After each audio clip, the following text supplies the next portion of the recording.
les portes.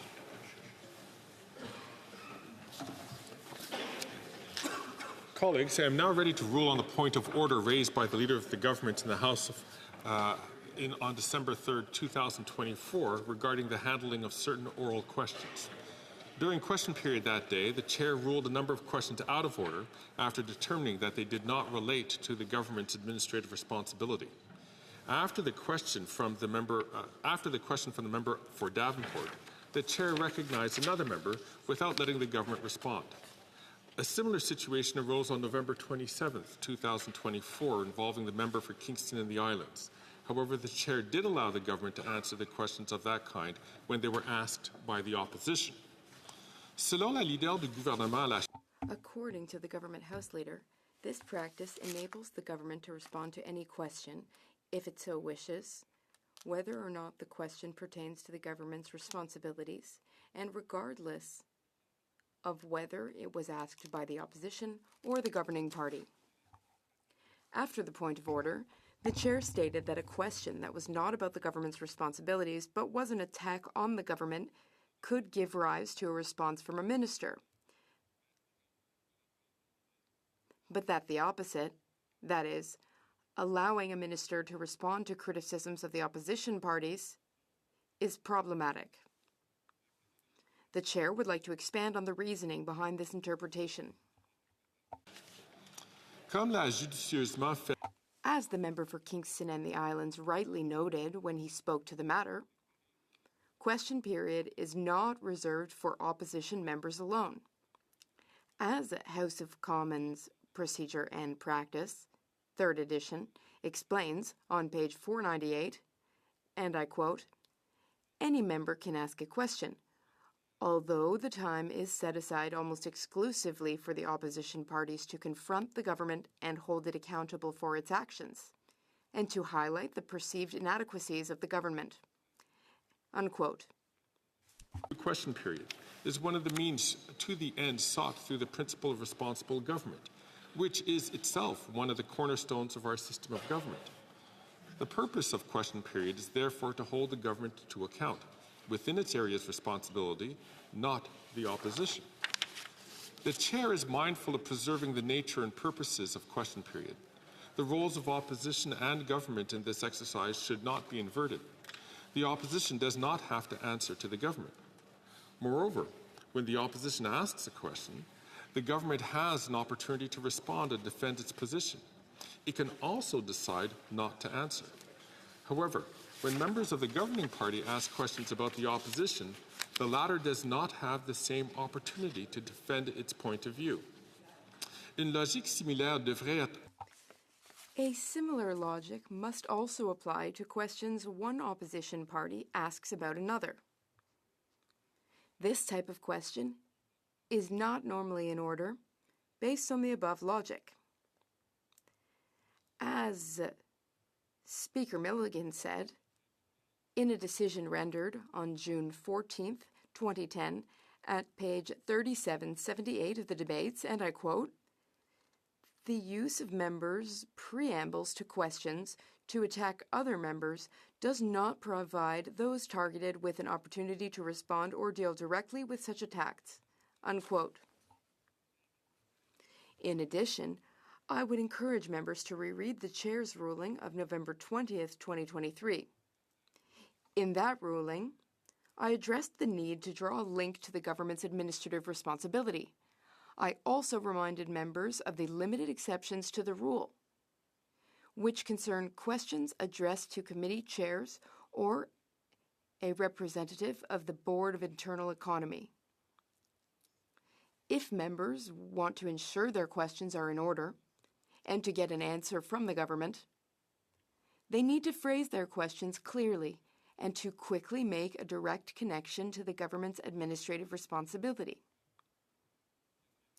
Finally, there is an obvious trend on both sides of the House of asking questions that have little or no connection with the government's responsibilities. These questions often consist of attacks on the opposition parties. While a desire to question and criticize the other party's positions is natural, Our proceedings offer other opportunities to do so.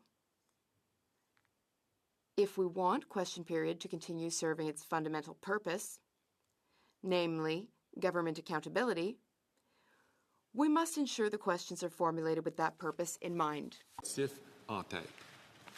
Comme l'a constaté, As one of my predecessors, the member for Regina Capel, remarked in a ruling delivered on January 28, 2014, on page 2203 of the debates, and I quote, "The Speaker, as the servant of the House, can only enforce those practices and guidelines the House is willing to have enforced.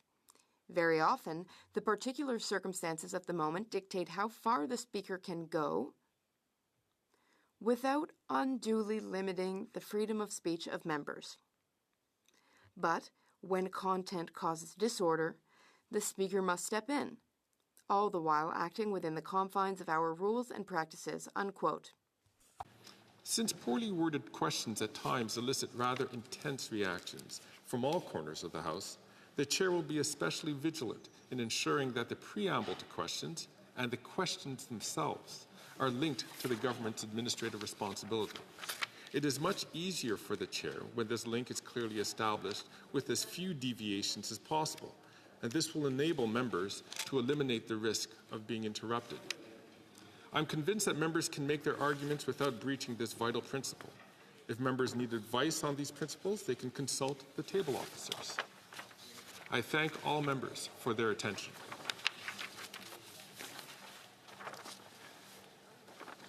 Affaires courantes ordinaires.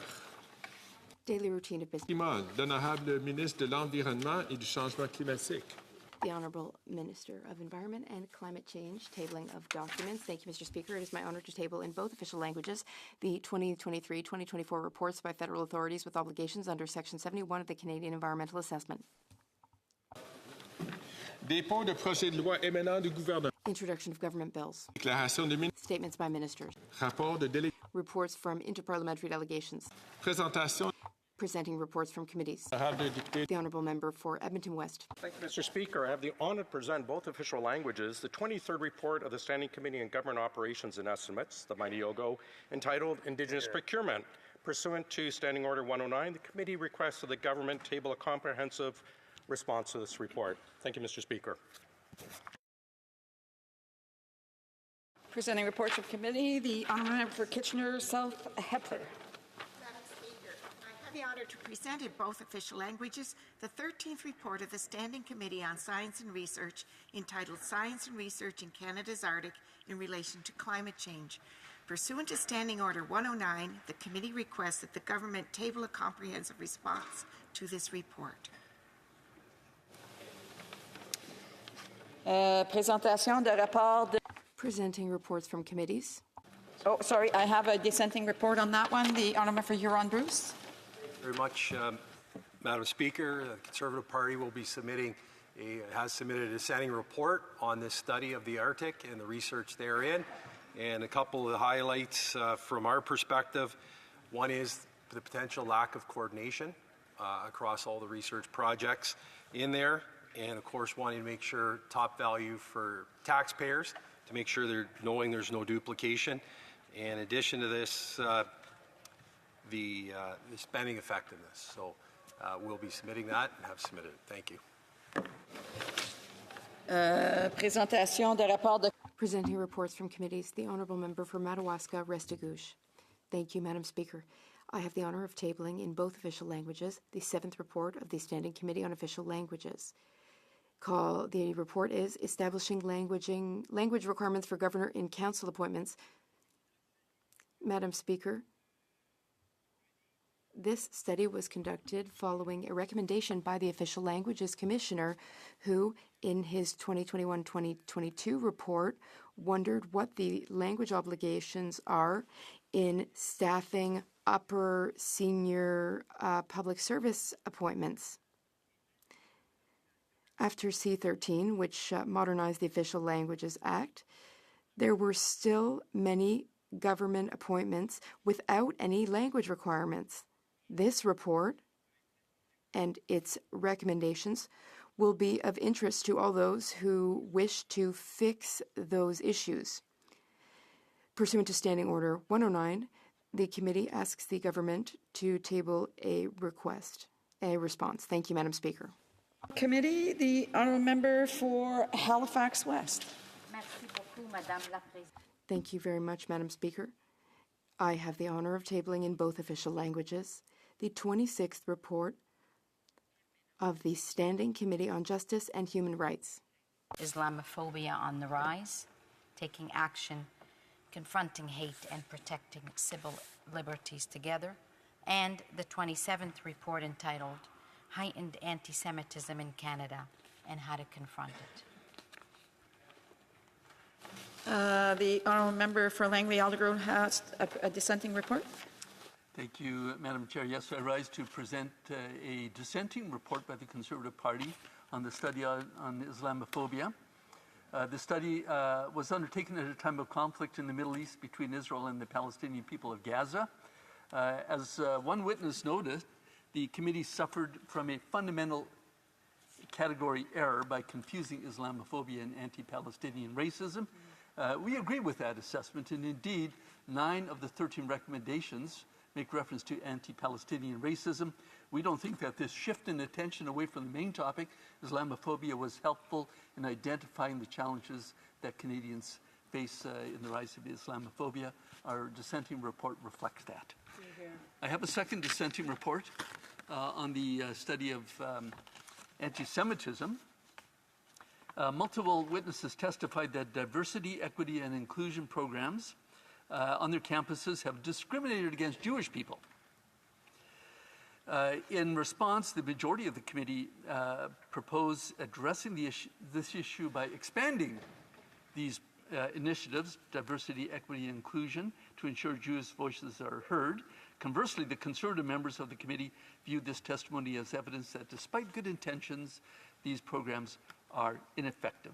And our dissenting report reflects that sentiment. Thank you. Presenting reports from committees. Dépôt de projet de loi émanant des députés. First reading of public interest bills from the Senate. Mr. Kubik, seconded by Mr. Motz, moves that the 8th report of the Standing Committee of Public Accounts presented on Tuesday, February 8, 2022, be concurred in. I have a point of order. The honourable member for New Westminster Burnaby. Thank you very much, Madam Speaker. The Conservatives blocked their own opposition day yesterday. They seem to be doing the same thing today. They don't even take their own opposition motion seriously. I think it's important to point that out, Madam Speaker, that the Conservatives are blocking their... So that's not a point of order. I would ask members to please state the standing order that they are rising on, and this way here will be a lot easier for us to determine that point of order from the beginning. The honourable debate. The honourable member for Calgary-Shepherd. Thank you, Madam Speaker. So before you were so rudely interrupted by the member for New Westminster Burnaby, to allow me an opportunity to rise and speak on behalf of my residents of the riding of Calgary-Shepherd on a report on which I was briefly on the Public Accounts Committee as chair of the said committee. It's report number 8, the Pandemic Preparedness and Surveillance. I'm just going to ask members who are having conversations to please take their conversations out so that we can really hear what the honourable member has to say. The honourable for Calgary-Shepherd. Thank you, Madam Speaker. I notice the same members continuing the chattering in the corner of the House. So as I was saying, this is report number 8, the Pandemic Preparedness Surveillance, and most importantly, of great interest to me because this is the day, in fact, it'll be an opposition supply day, and border control measures. We know now from public media reports and both from statements by the incoming U.S. administration that will be swearing its oath next month in January, that the border measures in Canada are of great interest to them, that the fact that we have such lax border measures, they're concerned about border measures on 2 primary issues, and I want to demonstrate to the House how it's connected to this important report, because in the previous situation where border measures were found to be lacking, both by the Auditor General when she reviewed the conduct of the Public Health Agency of Canada and reviewed the conduct of the CBSA. She found it was lacking in a different national emergency at the time related to the pandemic and what was done at the time, including the government response to that particular report. I do have a Yiddish proverb, like I always do, Madam Speaker. Time is the best doctor, and in this situation, it has not been so. Because if the government proceeds to do the same thing it did with the pandemic response in order to train up the CBSA officers responsible for border enforcement, then we will likely have a multi-year disaster on our borders, the border disorder that will continue. I also want to say, Madam Speaker, I will not be using the full time by myself. I will be sharing my time with the member for Sturgeon River Parkland. So I want to draw the attention of the House to recommendation number 7 that the committee had. The Canada Border Services Agency should provide the committee with a progress report regarding the training tools for border services officers. And if you go into the report and the response that the government presented to the House, I want to again draw the attention of the House to this progress report. It said at the time that CBSA had established a process to monitor decisions made by border services officers as they relate to the application of public health policies, and it goes on and on and on to explain a case management system, an order and counsel system. It had developed training tools. It had developed all types of interesting policy health guidelines that were supposed to make it easier at the border for CBSA officers to monitor and apply the rules for people entering the country. I'll draw the attention of the House down to a few of the bottom points. It said that CBSA College in Rigaud, Quebec, had updated their training modules on legislation and resources to include teaching points specific to the orders in council and the application to their job. It had a part here, additional training tools for officers having been created in the form of job aids that provide scenarios regarding various quarantine exemptions of non-discretionary travel that officers can reference when making a decision. Now, we know from public reporting, we know both from the American incoming administration that the two primary issues that they're worried about, the border disorder caused by the Liberal government, is fentanyl and opioid trafficking across our border, the smuggling that is going on almost seemingly unabated. And the second part is the immigration visa disorder that the Liberals have created as well over the past 9 years. Why is this important? We know that 47,000 Canadians have now died from the radical liberalization of hard drugs that this Liberal government has conducted, this experiment over the past 9 years. That's a 200% increase of such deaths compared just to 2016. Now, media is not in a vacuum. Information and facts don't exist in a vacuum. And the incoming administration has been paying attention. They've seen those same numbers. They have an opioid crisis in their country. And they are looking to their neighbors on both sides, both as they're going to increase enforcement, that they want this government to increase enforcement at the border. If we look at the previous time there was a major crisis, they were slow to react. Because if all they're going to do is training modules, if all they're going to do is have pieces of paper informing officers at the border of what they should be looking at, then we are going to be far, far behind of what our neighbors expect us to do.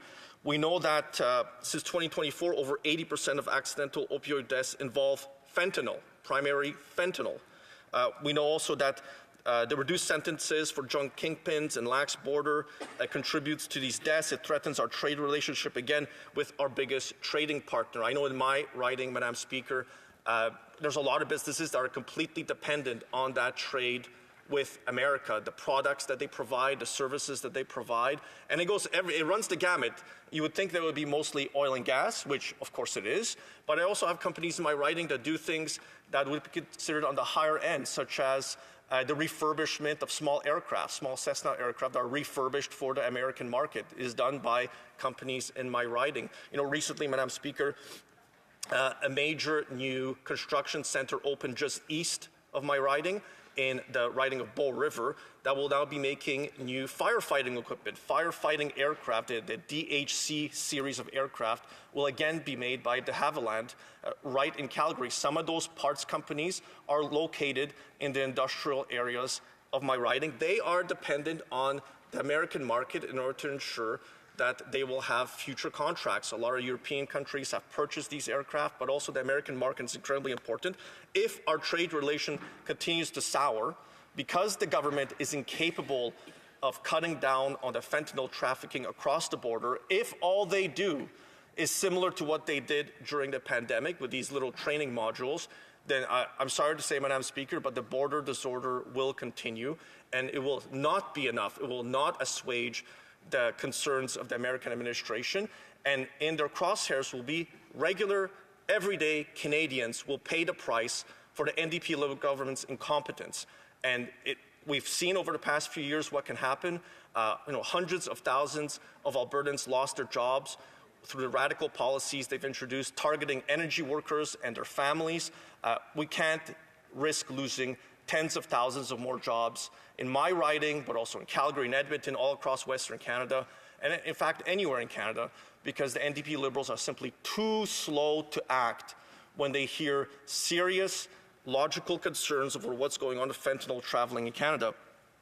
We know that CSIS has also found that synthetic drugs are increasingly being produced in Canada using precursor chemicals largely sourced from the People's Republic of China, and it's identified more than 350 organized crime groups actively involved in the domestic illegal fentanyl market. So why do I mention that, Madam Speaker? Well, I also happen to be the Vice Chair of the Canada-China Committee, and that committee, at the call of the chair now, has not met twice. And as far as I know, there is no meeting set for next week, which means there's 3 meetings now canceled where we could be looking at issues like this. That committee's mandate is to look at the Canada-China relationship. Well, the fact that all these precursors are coming from the PRC and entering our country seemingly without a lot of customs controls or border controls being applied. This is not to blame the CBSA. Those agents are doing the best job they possibly can under the circumstances. But if all they're being offered is training modules and little OICs, then their hands are really tied. And I'm sure that if you go see rank and file members, they will be just as frustrated as we are on this side that we have such lax border controls for these precursors. And the Liberals have kept canceling that meeting of the Canada-China Committee that should be meeting to talk about issues like fentanyl smuggling across the border, like precursors coming into Canada, because we know that American administration is concerned, but we should be concerned. Tens of thousands of Canadians have died because of the opioid fentanyl crisis. So why shouldn't we?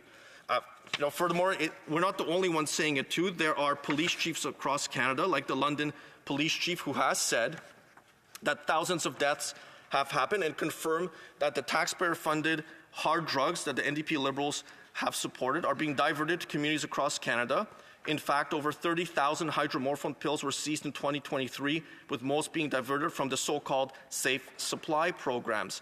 He went on later to say that Canadians are, quote, being targeted by criminals who exchange these prescriptions for fentanyl, exacerbating addiction and community harm. Like a lot of this, Madam Speaker, is related to this original report. See, from one crisis, they lurch from one crisis to the next crisis. So, we have a border disorder today. We have a crisis at the border. We know this. We have an American administration that is now focused and interested in the wrong way by what the NDP Liberals have done over the past few years, and they have exacerbated the problem.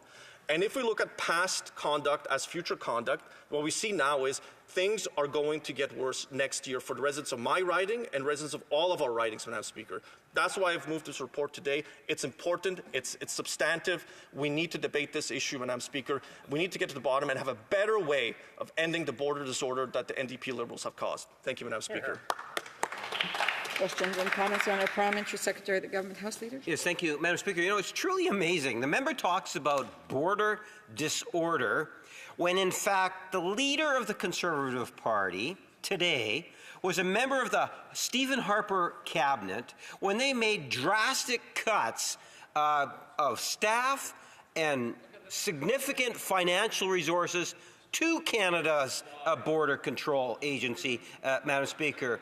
Again, what we witness is a Conservative Party that is loaded with hypocrisy.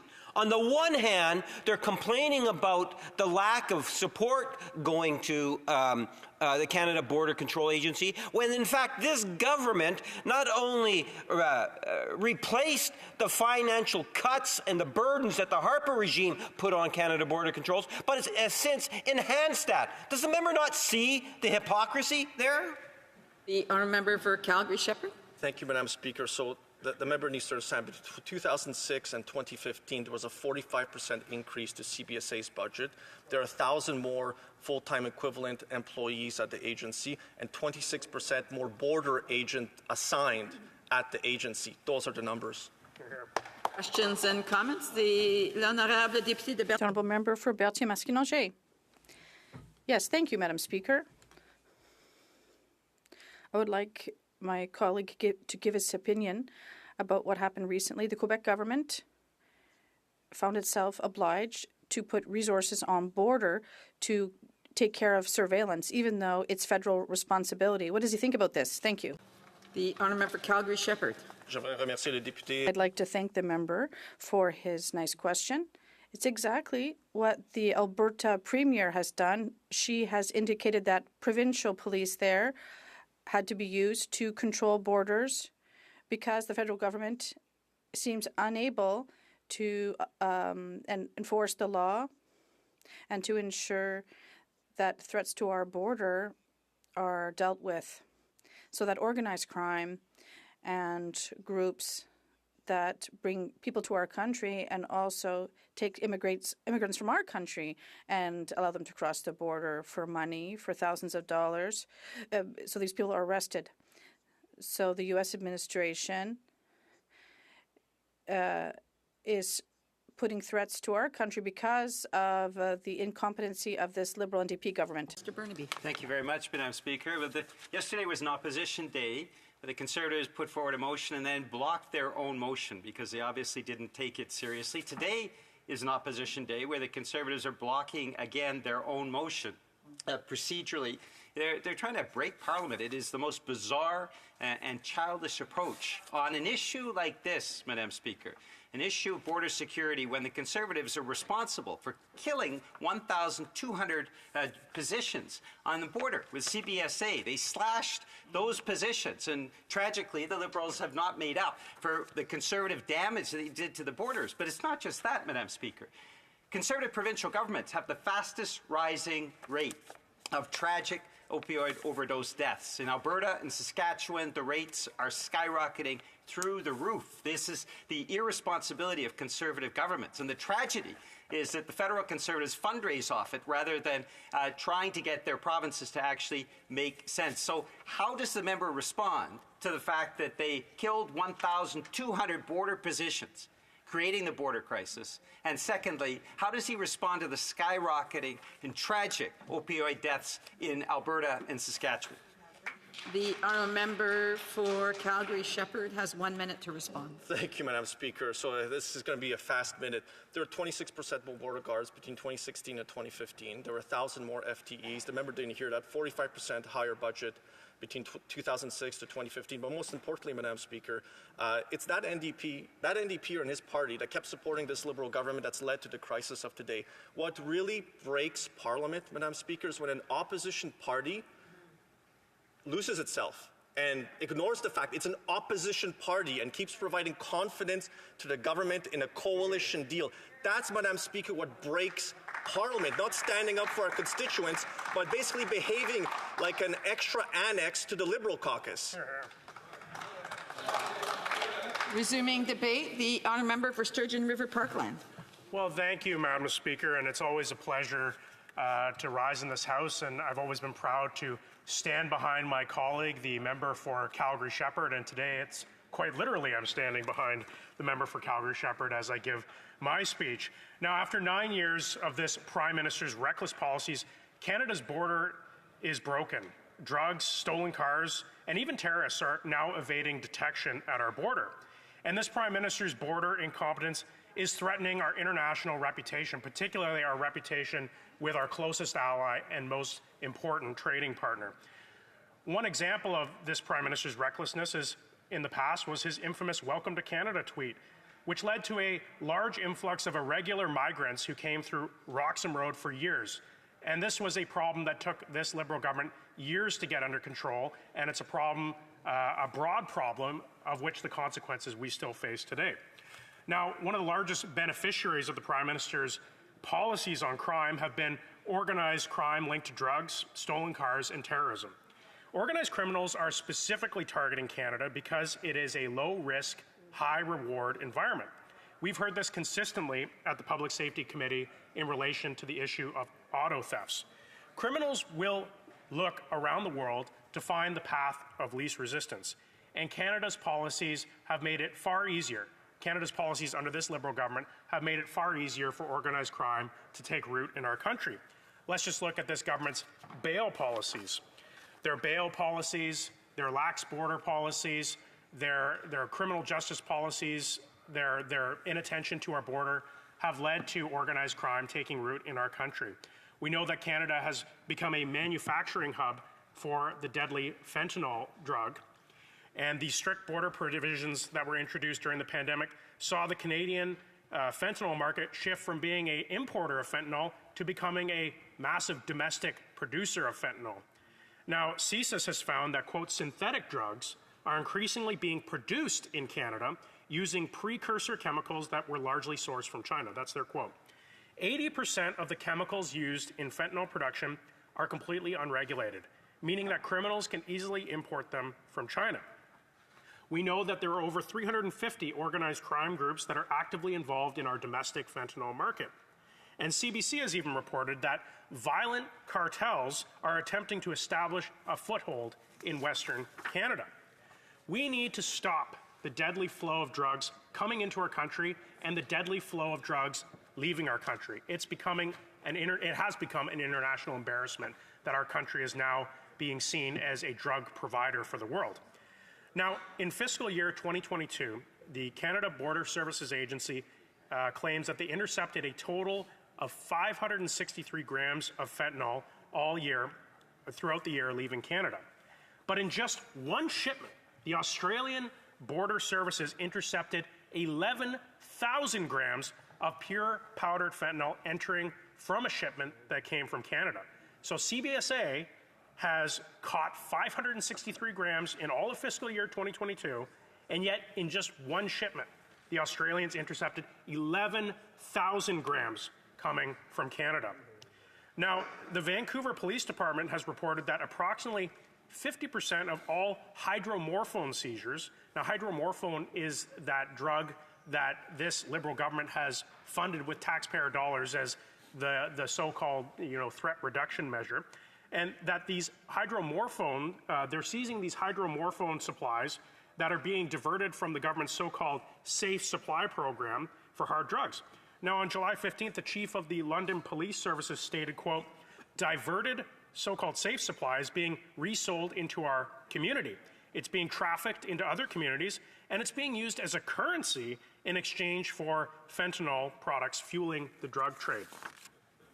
Now, this Prime Minister's reckless drug experiments are now threatening our closest trading relationship. In the 12 months up to September 2024, U.S. border agents seized 11,600 pounds of drugs entering the United States from Canada.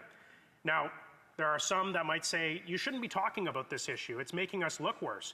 But we cannot deal with the problem until we acknowledge the problem.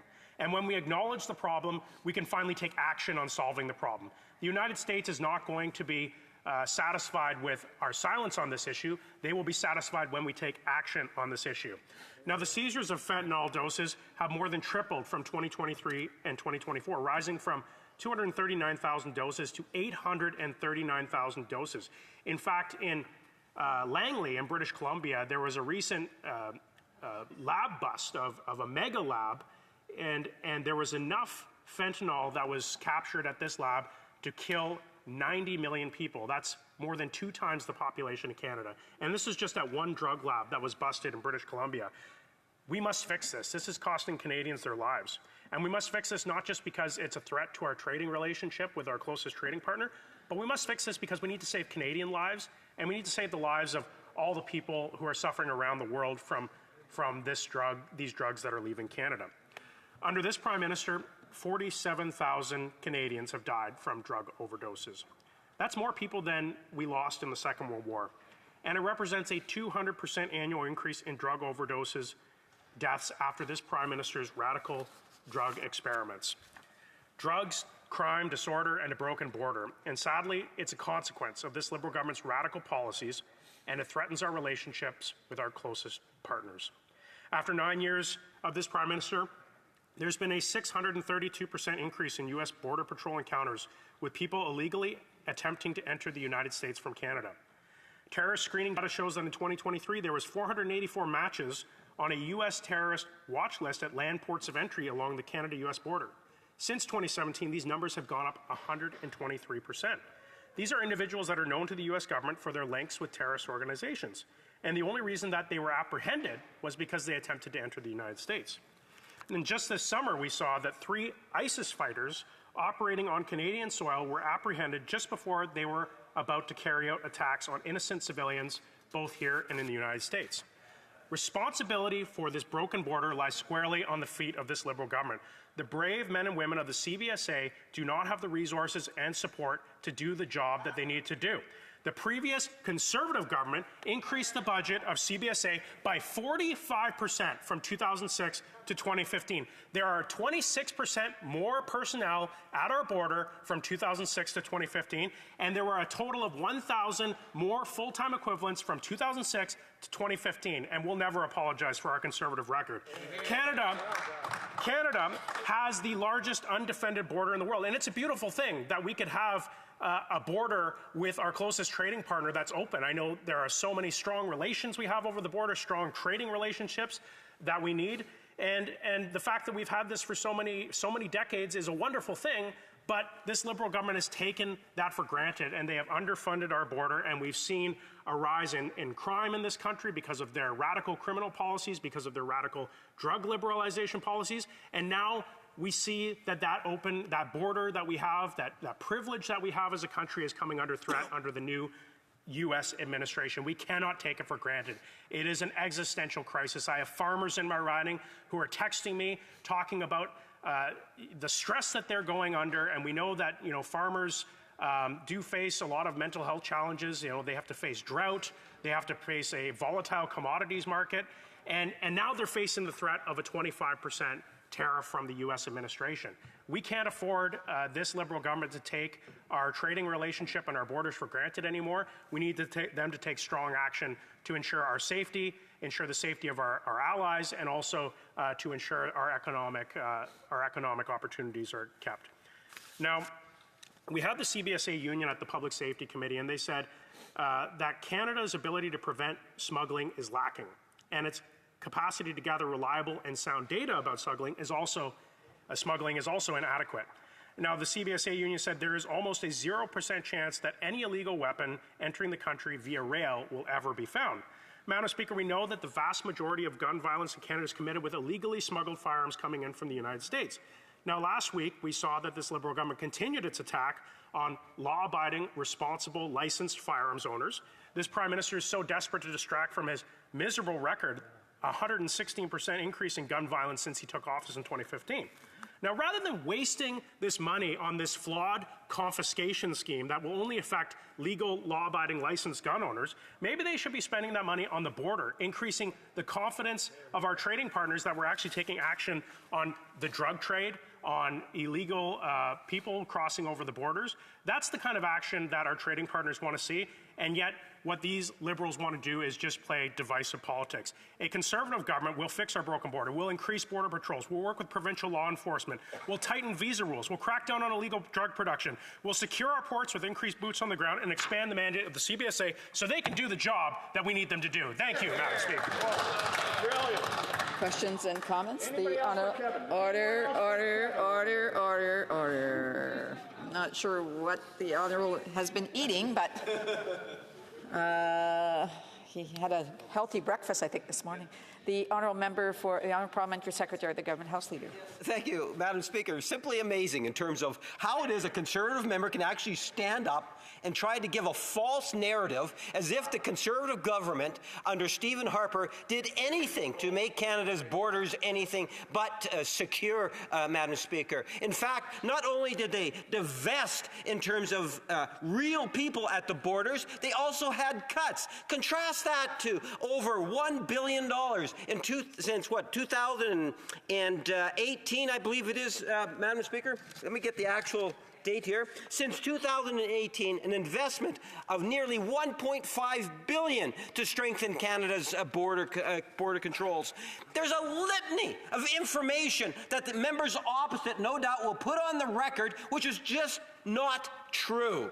My question is, why should Canadians believe the Conservative Party, in particular this leader, when he's absolutely the opposite of the types of things in which he preaches today? The honourable member for Sturgeon River Parkland. Thank you, Madam Speaker. I think the member should have just stopped at amazing, because that's really what I took from his comments there.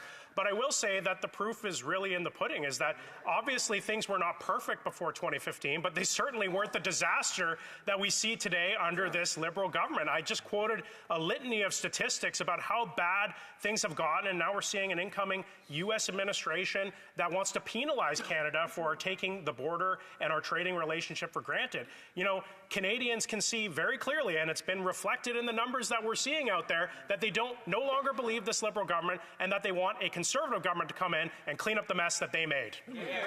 Questions and comments? The honourable member for Timmins James Bay. It's important for Canadians to know that the Conservatives have erased their own Opposition Day motion in order to amplify falsehoods from Donald Trump. Exactly. There was a time when, if Canadians were threatened by a foreign power, Canadians stood up with backbone, but not under this pusillanimous and predatory member who lives in Stornoway. So Donald Trump threatens 25% tariffs. They say, damn straight, let's do that, and claim falsely that our border is leaking fentanyl. And why is it all leaking fentanyl? Well, they claim it's because the leader of Canada created a fentanyl crisis. They will say anything, do anything to burn our house to the ground. But what they won't talk about are the thousands of CBSA employees that Stephen Harper fired when Jean-Pierre Fortin, who was the national president of Customs, called out the Conservatives, and he said, more child pornography entering the country, more weapons, illegal drugs that will pass through our borders, not to mention terrorists and sexual predators and hardened criminals. That's the Conservative record, but they don't give a damn, because if it's about burning this house to the ground to get to the Prime Minister, they will burn the country to the ground and inflict 25% tariffs on us while imitating anything Donald Trump says. They are sock puppets and traitors. That's right. Madam Speaker. The honourable member for Sturgeon River Parkland. Madam Speaker, I think that language is very unparliamentary, that any member would accuse another honourable member of being a traitor to our country. Yeah. That member from Timmins James Bay is simply putting his head in the sand when he tries to claim that there is not a fentanyl issue in our country. We know that our ally Australia is Australia's fentanyl supply. The majority of it is coming from Canada. We cannot ignore this fact. We need to take action to save Australian lives, to save Canadian lives, to save American lives, and to save our borders with the other country. And by trying to just ignore that fact is not taking responsibility on behalf of Canadians. And taking responsibility on behalf of Canadians means looking at it squarely in the eye and taking action on the real issues and not burying our head in the sand like that NDP member. And comments? A brief question. The honourable member for Yorkton Melville. Thank you, Madam Speaker. As an initial catalyst to the current extreme and growing drug crisis Canada is facing at its borders, this government removed mandatory minimum penalties for drug dealers. How incredibly inappropriate is it for this government to signal more leniency on drug dealers right now? With premeditation, they are benefiting more than ever from the addiction and death of Canadians. From the honourable member for Sturgeon River Parkland.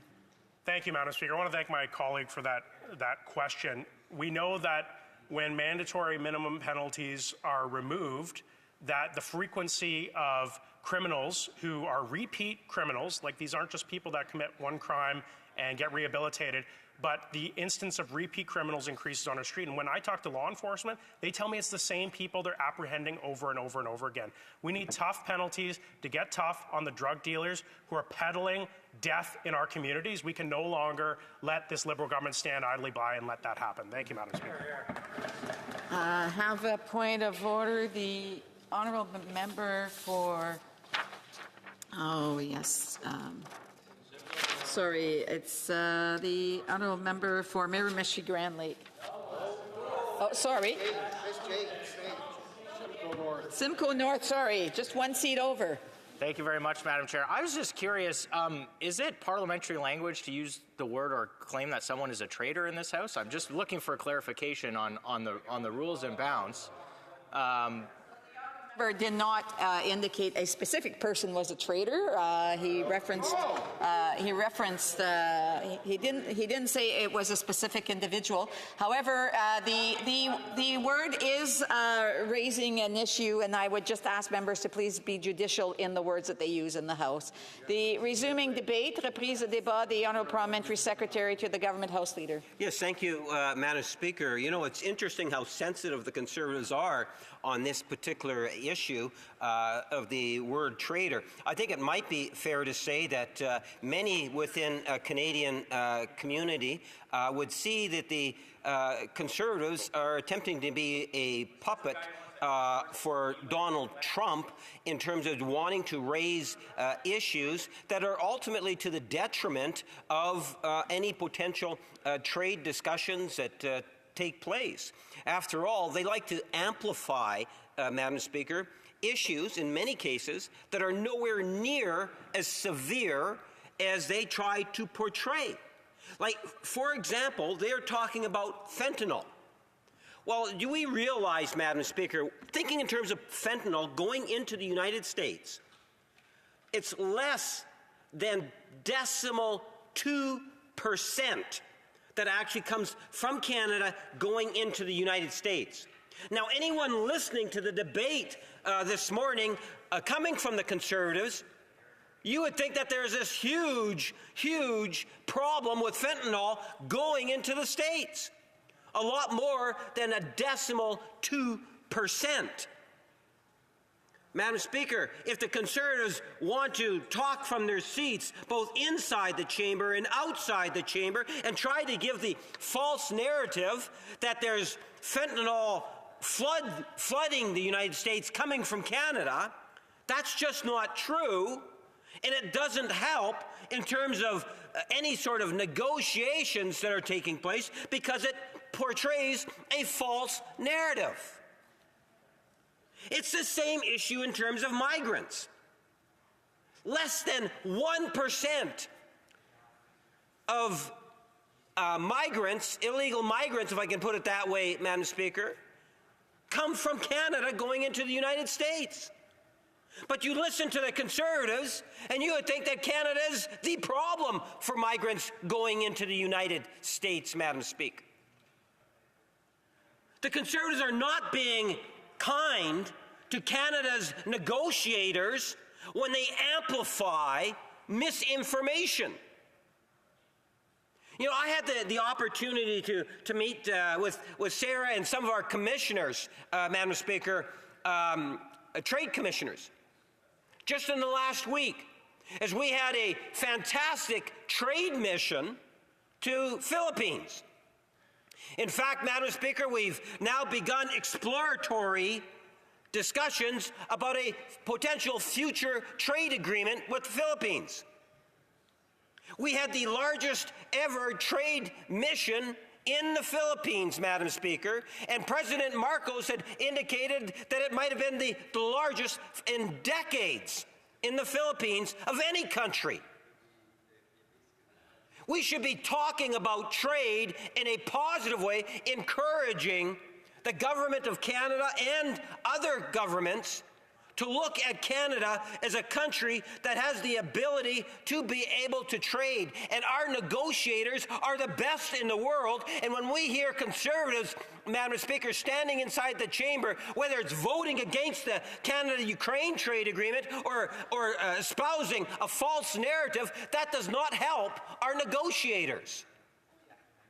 And that's why what the Conservatives are doing thus far this morning is nothing more than just puppeting Donald Trump and Donald Trump expressing concerns about border controls.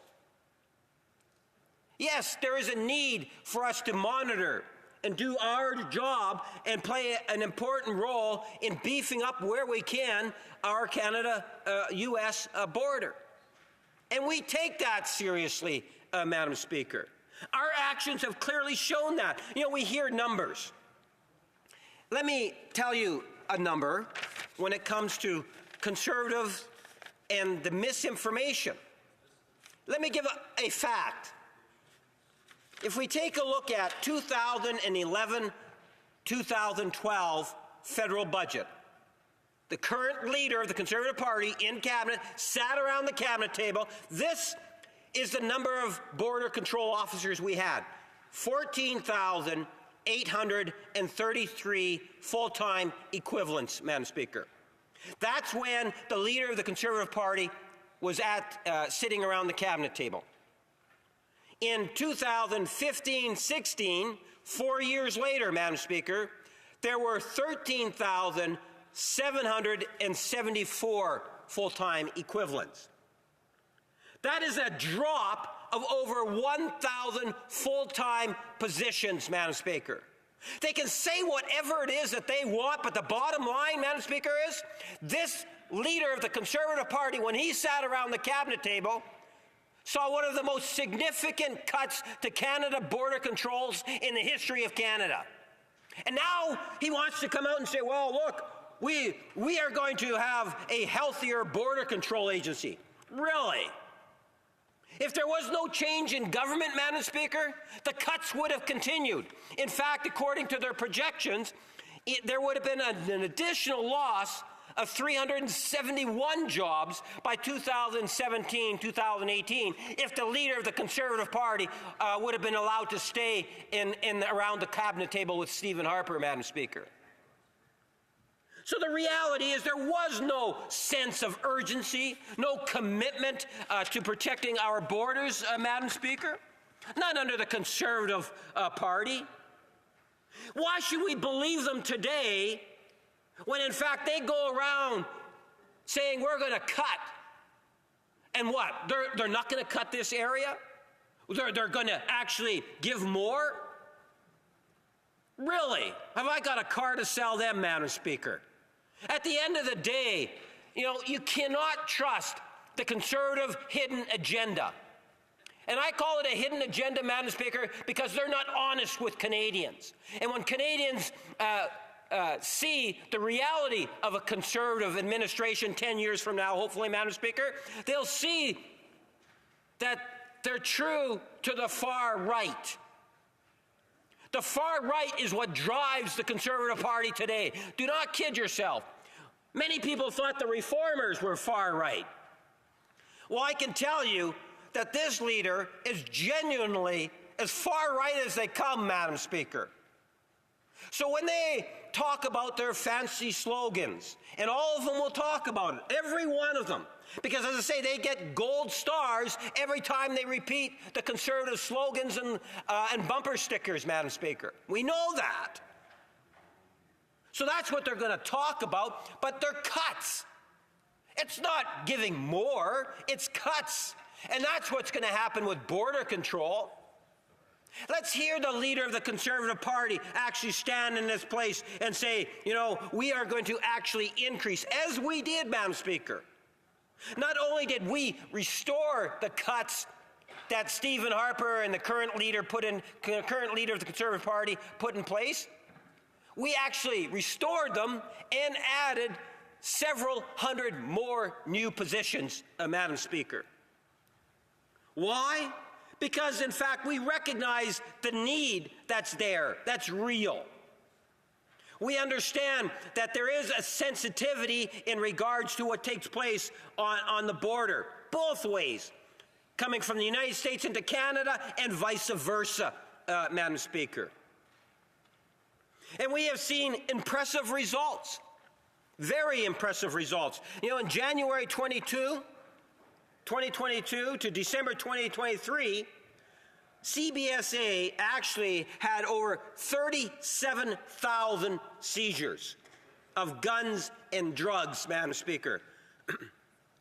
That's some 7,000 firearms, illegal firearms, entering the country, Madam Speaker.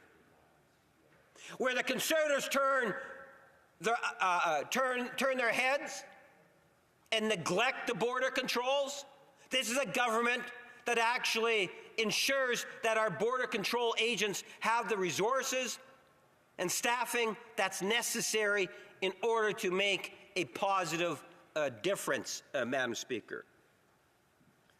You know, it's interesting in terms of why it is that the Conservative Party wanted to talk about this specific issue, when in fact history will show that they have done such a poor job at protecting Canadians' interests. And that is the bottom line, Madam Speaker. This is a government that has recognized the importance of our border. We're talking billions of dollars every day of two-way trade that goes through the Canada-US border. Tens of thousands of people in different regions of our country that cross the border every day, Madam Speaker. It is a border in which we all have a vested interest in, Madam Speaker. And as a government, we have recognized that, going back to our first day in office, in looking at ways in which we can restore many of the cuts that the Conservatives have put in place, because we know that Canadians and Americans need to have confidence in our borders, because Canada is absolutely dependent on having that free flow of materials and supplies and services and products, Madam Speaker. That is critical to our economy, as it is critical to many American states and the entire United States, Madam Speaker.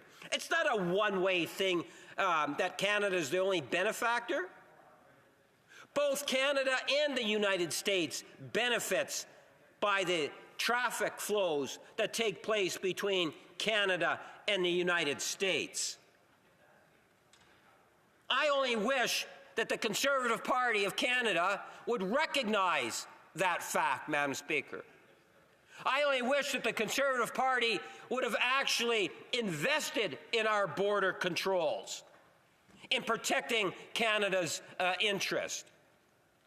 But rather what we see is a leader of the Conservative Party that's dictated to his caucus, this is what you need to say, even if it's not true. You still need to say it, Madam Speaker. Why? Because the leader of the Conservative Party dictates it. Some members laugh at it. Well, Madam Speaker, it is true. Let's look in terms of national news that came from, that was reported about the leader of the Conservative Party. And the interesting thing about this story, Madam Speaker, is this is Conservatives, members. Think about it, members from the Conservative Party. What they are saying about the leader of their Conservative Party today. And this was made national news just, I believe, last week or 10 days ago or whatever it was. Actually, there should be a date on this, on November the 20th, Madam Speaker. Here's, and I quote, after 2 years of after 2 years of the leader of the Conservative Party as their leader, many Conservative MPs say they are much less free, that's much less free, now than they were before his arrival, Madam Speaker. Imagine that. The leader that goes around promising Canadians, we're going to have freedom. Yet, the Conservative members of Parliament are much less free, Madam Speaker. That's not me saying it. That's Conservatives that are saying it. Well, they're too scared to say their name to it, Madam Speaker. They're saying, name someone. Serious. I just order. Yeah, I think a lot of people ate their Wheaties this morning. I just want to ask members to please wait. They'll have not 5, but 10 minutes of questions and comments. So there will be opportunities to ask those questions or make comments then. The Honourable Parliamentary Secretary has 6.5 minutes left. Madam Speaker, members say, name someone. Well, let me tell you, look what happened to the member from Abbotsford. When the member from Abbotsford spoke out and criticized his leader, what happened to him? The honourable member, I just indicated that there will be an opportunity to ask questions and comments. I would appreciate if she didn't scream across the room there. The honourable member for the Honourable Parliamentary Secretary. Order. Oh, my. What did people eat this morning? Yes, the clock has always stopped, so it just lengthens the day. The honourable member parliamentary secretary, 6 minutes and 10 seconds now. I should get a bonus 15 seconds for that interruption, Madam Speaker. At the end of the day, again, this is what Conservatives are actually saying.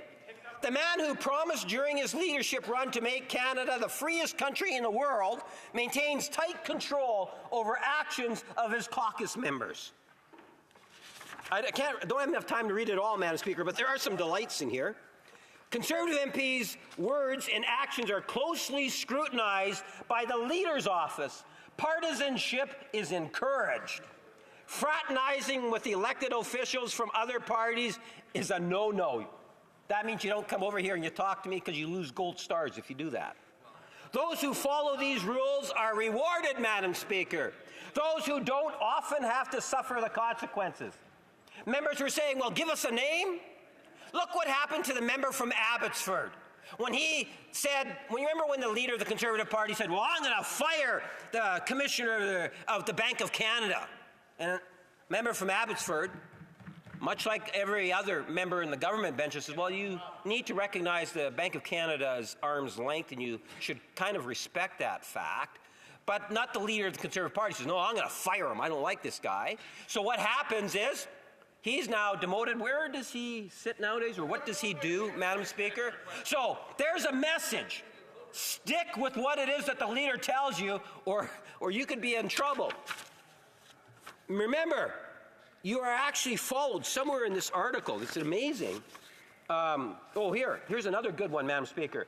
If the leader invents a new slogan, we know we'll have to use it. That's why, Madam Speaker, you see them pop up in every speech they give the slogans and the bumper stickers. Why? Because the leader loves it when they do that. You repeat the slogans, you get rewarded, said the Conservative source. You are celebrated in front of the entire caucus for being a good cheerleader. Wow, imagine that, Madam Speaker. Say those slogans and the bumper stickers, and you get applauded in the National Conservative Caucus. You know, it's truly, here's something really interesting. Sources told Radio Canada that Conservative Party staffers keep a close eye on MPs' activities. That means you're being stalked, by the way.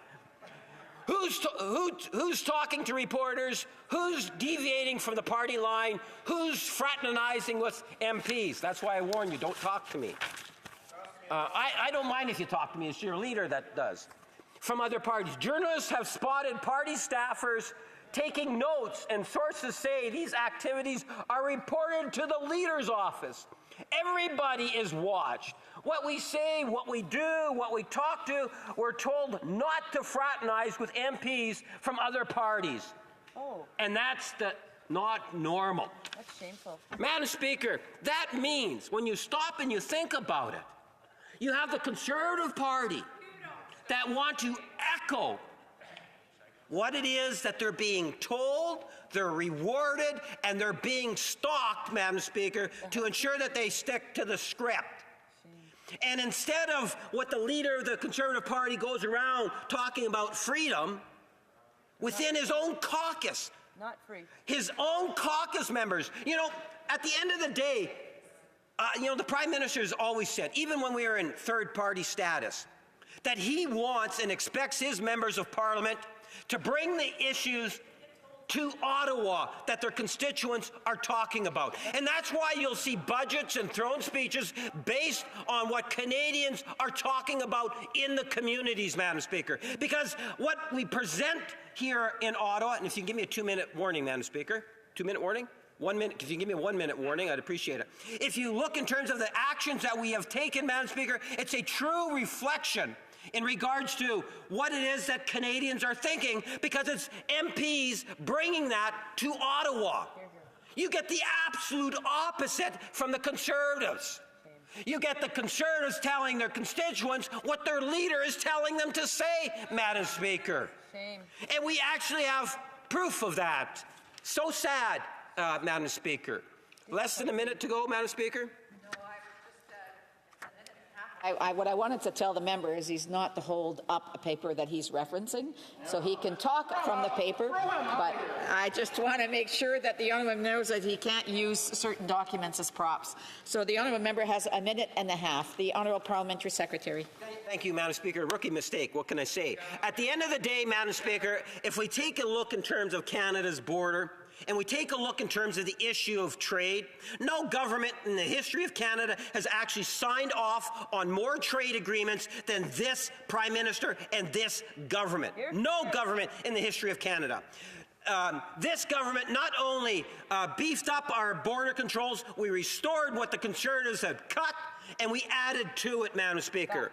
On that note, I would move, seconded by the member from Markham, Unionville, that the question now be put. Thank you, Madam Speaker. Thank you.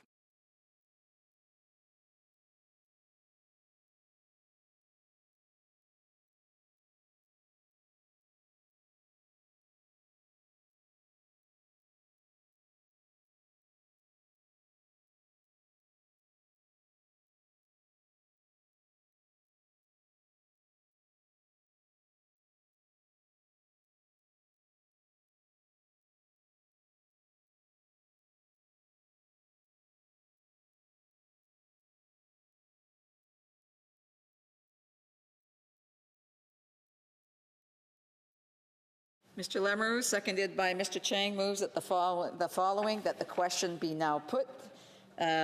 Questions and comments. Questions et commentaires. The honourable member Falkirk, Interlake Eastman. Thank you, Madam Speaker. And that has to be the worst speech ever by the member from Winnipeg North. I tell you, that was tough to listen to, completely irrelevant. And of course it's going to be irrelevant because he's spreading misinformation. He's making use of, the state broadcaster to push out the Liberal narrative without any evidence in it.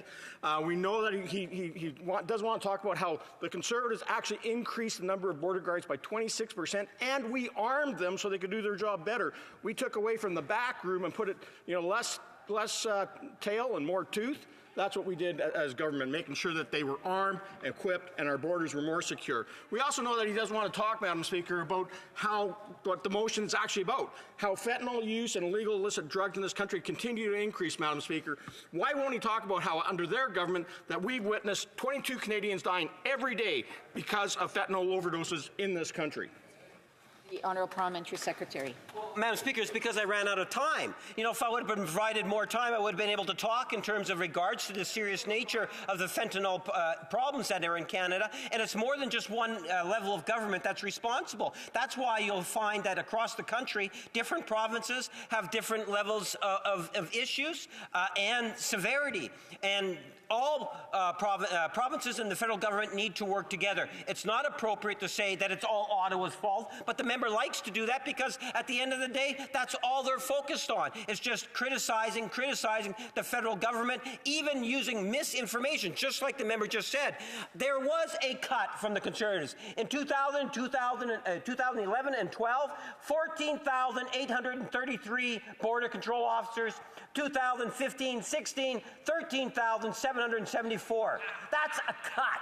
You can say whatever the members in the Conservative Party want to say, Madam Speaker. That is a real cut. You cannot change history. Stick with the facts. The member would be better off as opposed to the false narrative that the Conservatives try to express both inside the House and outside the House. Shame on them. Questions and comments. The Honourable Member for La Salle et Mar Verdun. Thank you, Madam Speaker. Well, I must admit that I've become a bit confused tuning into speeches today. I thought we were debating a report regarding Canada's response to and preparation for the COVID-19 pandemic, especially when it comes to border control. Now we're talking about fentanyl and Donald Trump. It's really confusing. I can't make sense of it. Now, back to the topic at hand. There is increasingly debate about the borders between Canada and the upcoming American government. A family of migrants died off the shores of Akwesasne because smugglers were helping them cross illegally and dangerously. What does the government intend to do to better monitor our borders, especially to ensure the safety of migrants, because we have a moral duty to keep them safe. I also want to know what the government intends to do with our borders when it comes to health and also drugs. Speaker, you'll find, to my colleague across the way, that my comments were very much reflective of the individuals that actually introduced the concurrence report in both comments, where their emphasis was on what was taking place between Canada and the United States, specifically in regards to the border and some of the issues related to it. And that's what it is that I was talking about and amplifying in terms of the misinformation that the Conservative Party continuously puts on the record, both inside the House and outside the House through things such as social media. Obviously, the government is very much concerned, whether it's the situation that the member described himself in terms of someone attempting to cross the Canadian border, or a death that occurs in my home province of Manitoba, individual that had frozen to death. The sad reality is that smugglers cause a great deal of harm to the individuals in question. I think that members need to look at me so that they know that they are, when they're being prompted to wrap it up so that we can allow for more questions. Questions et commentaires. The Honourable for Timmins, James Bay. Madam Speaker, when Putin launched his horrific invasion of Ukraine, I took it for a given that everyone in the Canadian Parliament would stand up and defend Ukraine. And yet, time and time again, the member who lives in Stornoway sent all his members in to vote against military support for Ukraine, trade for Ukraine. We were very shocked, and we thought, well, perhaps it's because of the kind of Putin disinformation out there. But I never thought that we'd see Conservatives standing in this House to undermine Canada to benefit Donald Trump, a convicted predator who's lied about our nation time and time again. And at stake is a 25% tariff that will be hit on our nation while they amplify disinformation.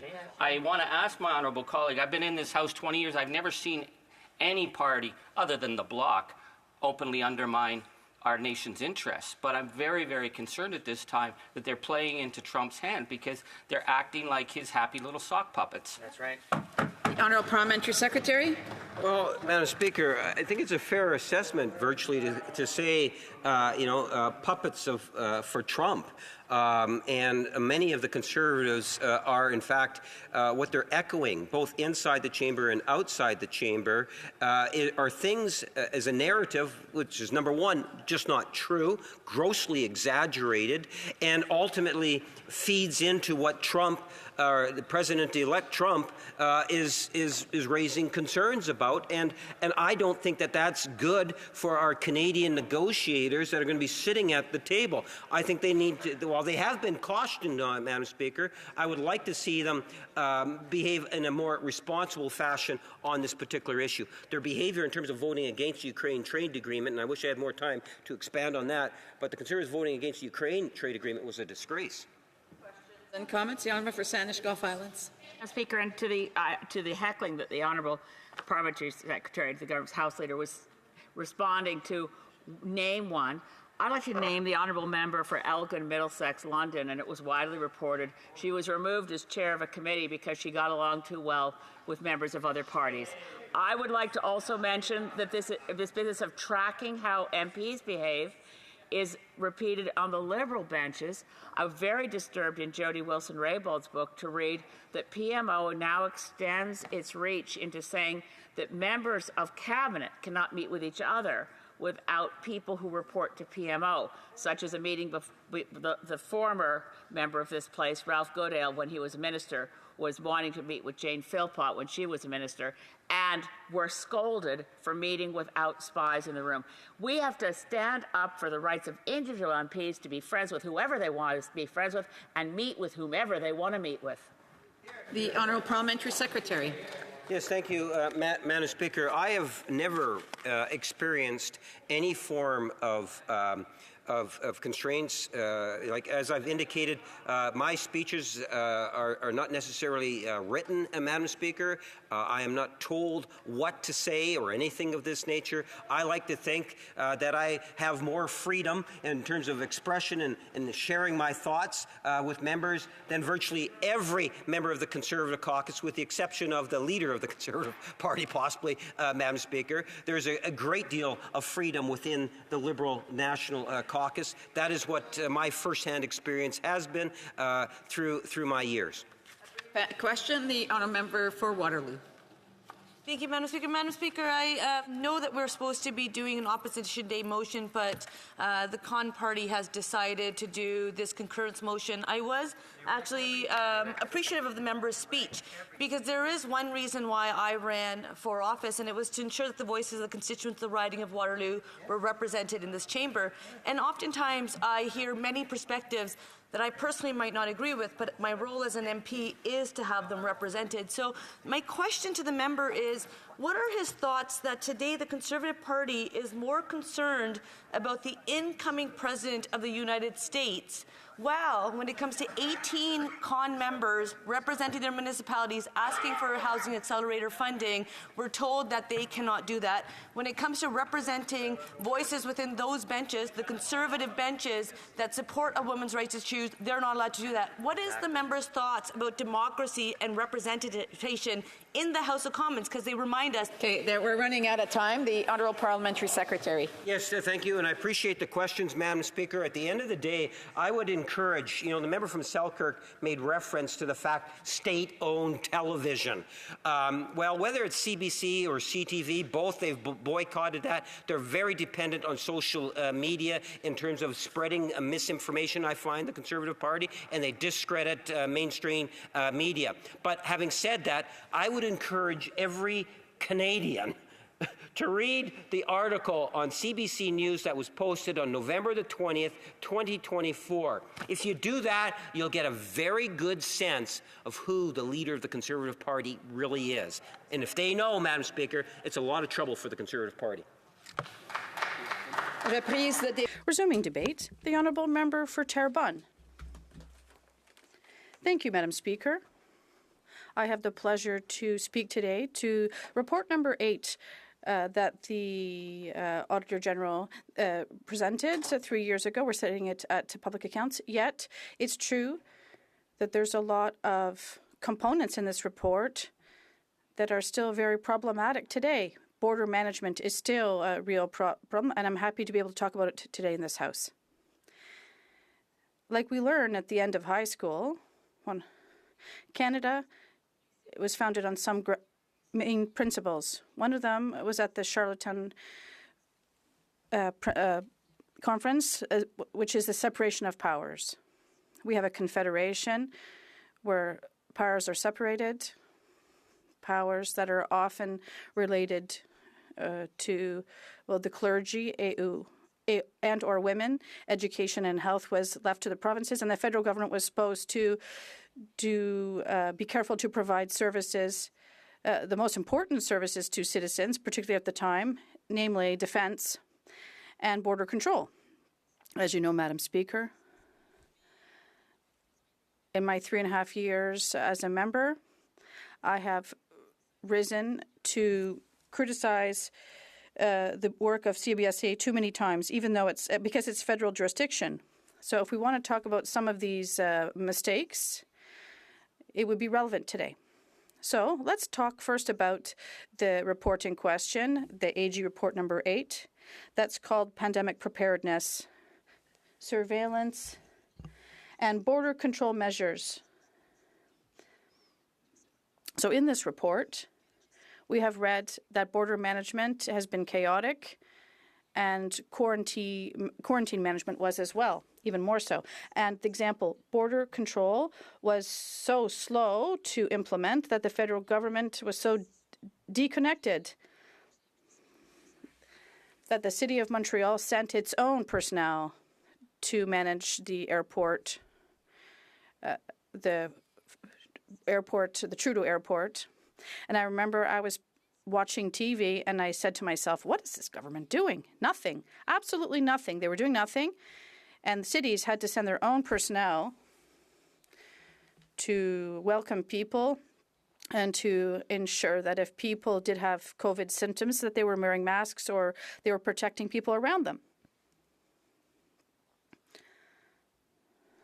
Another example, Quebec often asked for at that time, the Premier, Mr. Legault, made several requests to the federal government to limit the entry of non-essential travelers. And once again, I don't know what happened in Ottawa, but they didn't seem to understand what was going on. They did not close the border right away to non-essential travel. But then under the pressure from the opposition and the public, they woke up and they decided to do this. And you remember just as well as me, the government really showed how poorly it managed it. And the AG report talked a lot about the government's management during the pandemic, and I'll go back to it later. The most recent example, how it administered the CEBA accounts for Canadian companies. And the first report in 2021, the federal government was unable, it said, to help 37% to say if they had been quarantined or not. It was a failure, but an improvement with respect to the figures in 2020. So they implemented a system to manage quarantine, people coming in from abroad, so they wouldn't bring the virus with them and contaminate people when they arrive. And 66% of people, well, we weren't sure if they did their quarantine or not in 2020. And in 2021, it was roughly 40% of people, we didn't know if they had done their quarantine or not. In the 2021, 30% of cases were missing, the tests were missing, and the federal government did not have an automatic register to see if people had been isolating in hotels. And the register that the CBSA had to verify people only involved 25% of people coming to our country. So 59% of people had a priority follow-up, but there were no responses in those cases. And 14% of people who did have a positive COVID test were not contacted by the public safety. So even the people who tested positive when they arrived in Canada were not contacted by the Canada Public Health Agency. So these are just some examples of poor management. Obviously, there were official language issues when they knew that there was no service in French, and several companies in charge of testing did not offer services in French. Fantastic. The least important thing of everything was official languages. French was just an afterthought at the very end of the process, and we see how sincere this government was. And obviously, there was ArriveCAN, also in the AG's report. She did an important report on the use of ArriveCAN. The app erroneously sent people to quarantine even though it wasn't supposed to. There was unequal access to people. For people, there were never-ending bugs with the app. And then, Madam Speaker, we know the app cost much, much more. It was way too expensive.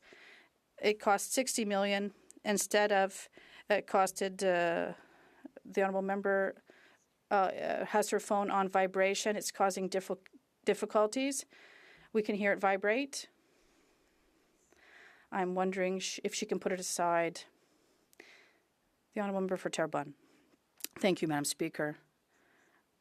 I moved my phone away. I'm not sure if it'll change something. I'll put it behind here. So as I was saying, this is the last case, which was ArriveCAN, and it was a true fiasco from A to Z. And then when ArriveCAN, this scandal was uncovered by the AG roughly a year ago, the first thing that we asked, Madam Speaker, at this stage, because we were fed up of seeing nothing was working at CBSA for years, we asked that it would be put under another agency to be managed. And my colleague made the same request to the government for another program. the GCRA program, which is supposed to provide services, but we know that with more than $500 million that this program cost, it is not even mostly operational at this stage. So how come we've spent $500 million in a program that is managed by an agency, but we still haven't seen any positive results? This is scandalous. It is racking up enormous losses for companies that try to use the portal. It's another fiasco. Is it a future Phoenix? We'll see. Time will tell. But I hope that in the meantime, the government will have put a little bit of order at CBSA. So I'll continue, Madam Speaker, because I'm far from finished. In the many reports from the AG, on the government's management during the pandemic, the last report is rather interesting. We have seen that to help companies, the Canadian Emergency Business Account that was established to help 900,000 companies that received a loan that was partly subsidized. And we know many companies benefited from this. Some were kept alive artificially through this. And there were a lot of issues with this program. But what was interesting is, once again, how the government managed this program. And this program, Madam Speaker, well, they decided, someone in the cabinet decided to implement this program. Okay, we were in favor of the creation of the CEBA program. And then what happened, Madam Speaker? There was the finance department that we saw yesterday at committee that was in charge of managing the program. And the Minister of Finance said, no, I don't want to manage it. I'm going to give it to someone else, because we know a Crown corporation doesn't have to follow the same rules and regulations, and they're not as accountable as a department would be. And then the finance department washed its hand of this program, and we know that Export Development Canada was in charge of managing it. And it mentioned to the Department of Finance that it didn't have the capacity to manage this program. And the minister said, oh, don't worry about it, you're still going to do it. And what happened? It asked one company in a non-competitive manner through $330 million to manage this program. So in the end of the day, all of the companies that benefited from this program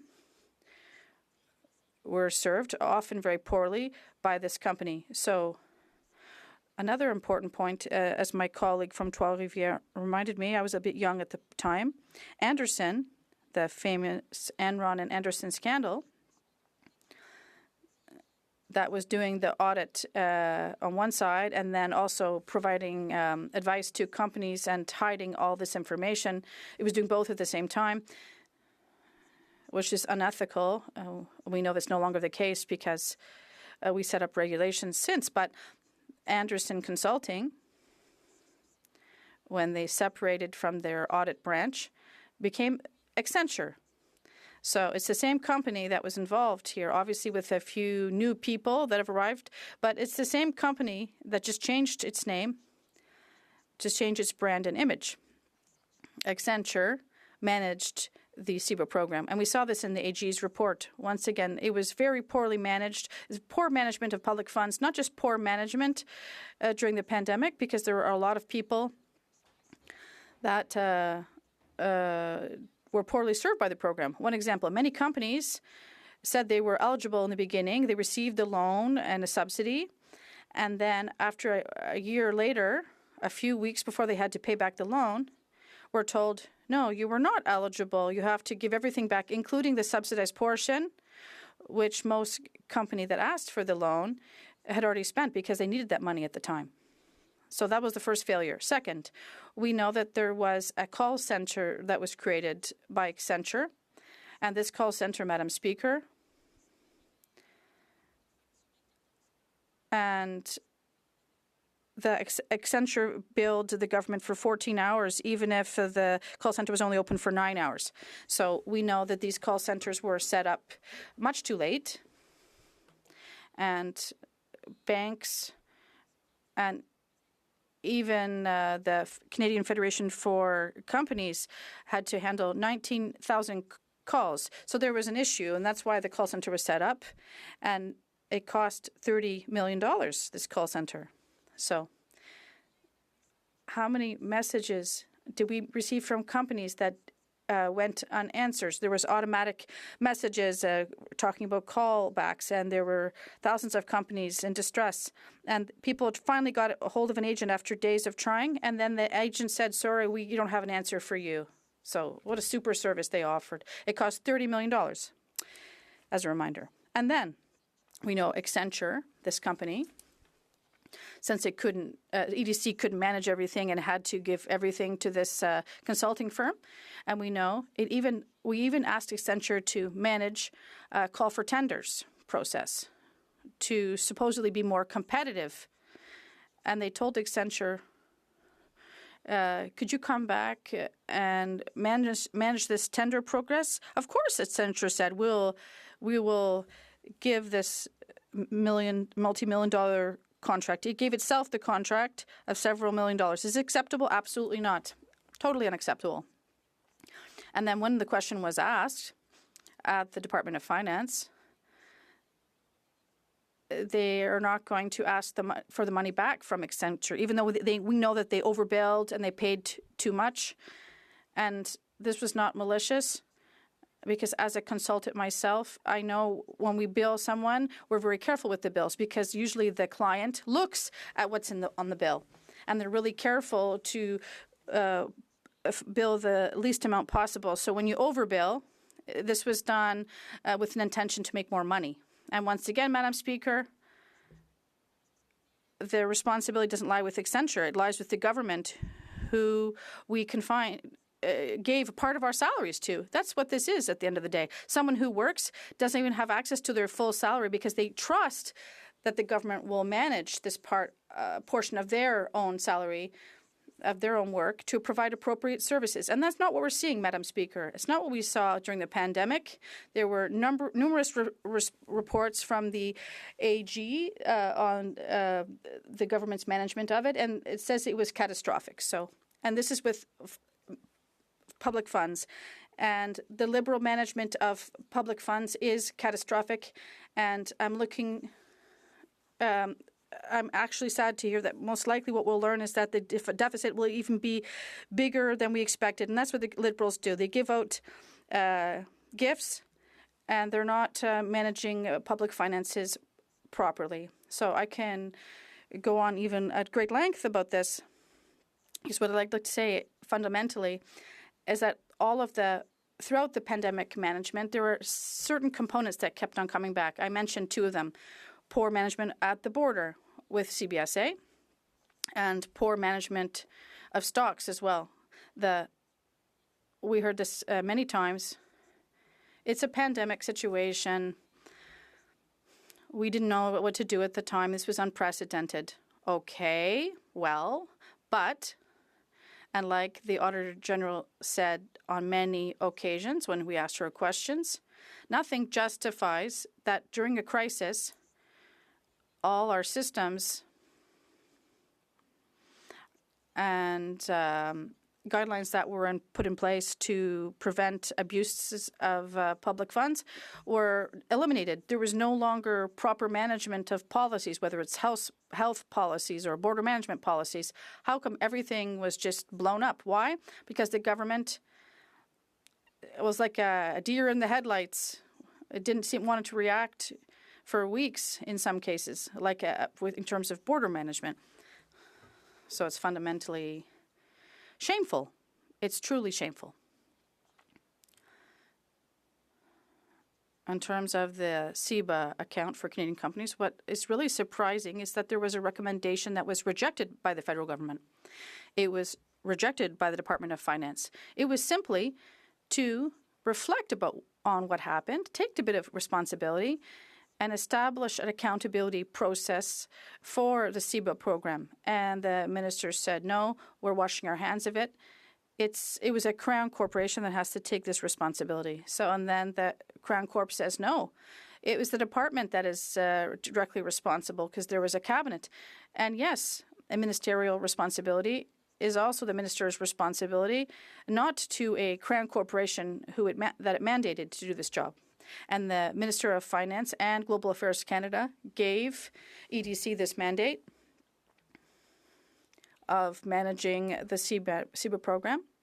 So once again, Madam Speaker, how come the government still does not want to take responsibility for this? In Quebec, last week, the Auditor General of Quebec tabled a report that showed that Crown corporations were poorly managed. And you know what happened that day? The CEO of that Crown corporation was let go. See how people act when they're responsible to their tax holders. And that's how our government acted. And you know how many people were fired after the ArriveCan scandal? 2 people, even though we know full well that the chain of command went much higher than that. How come no one was held responsible? How come the former president of that agency came to committee and billed CBSA for his time at committee? Yes, the taxpayer paid to ask that person questions and ask the government questions. And that president is currently employed by PricewaterhouseCoopers Waterhouse. So he's being paid by them and also charging CBSA for his preparation time for the Public Accounts Committee appearance. So that is the respect of a former agency president who was there and who saw all of the ArriveCan scandal unfold. It was his responsibility to citizens who pay taxes, who paid much money for this application. So, Madam Speaker, I'd like to conclude on one important point. If the Liberal government wants to take its responsibility, it will have to take some action. We know this is the government is at the end of its term, but it still has to be responsible for at least one report from the Auditor General. What we're seeing is unprecedented. It's a department that is rejecting the recommendations of the AG. And in terms of CBSA, at least for public service, it's well known that there is a culture that is problematic at CBSA. This agency really needs attention. It really needs the government to take things in hand. And we're going to continue to repeat and ask for this until it's solved. But we believe seriously that CBSA should be put under the responsibility of another agency. The Honourable Parliamentary Secretary, the Government House Leader. Yes, thank you, Madam Speaker. And, you know, during the pandemic, the government spends billions and billions of dollars. A worldwide pandemic. It's having an effect on Canadians in every region. And yes, there are going to be some problem areas. There's no doubt about that. But there is also many more success stories. One of the member makes reference to gifts, that we gave gifts. Giving support to seniors during the pandemic, giving support to Canadian workers during the pandemic is not a gift. Madam Speaker, that is something in which we did because it was the right thing to do. I'm wondering if the member would at least acknowledge that those are not gifts, that in fact that it was important that the government step up and support Canadians. The honourable member for Terrebonne. Well, it's easy for the member to quote something out of context, but I'll give an example. For the GST, there are still tons of companies wondering how they're going to manage this so-called gift.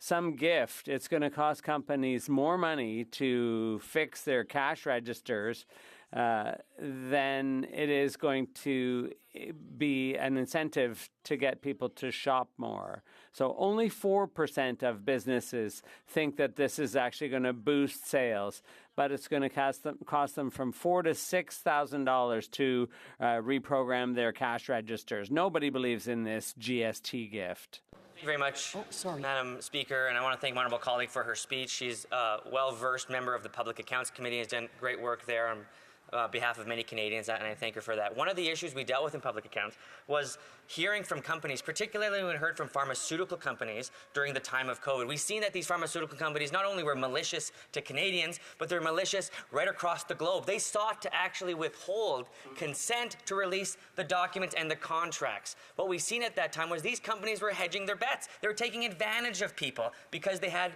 control over critical vaccine supply.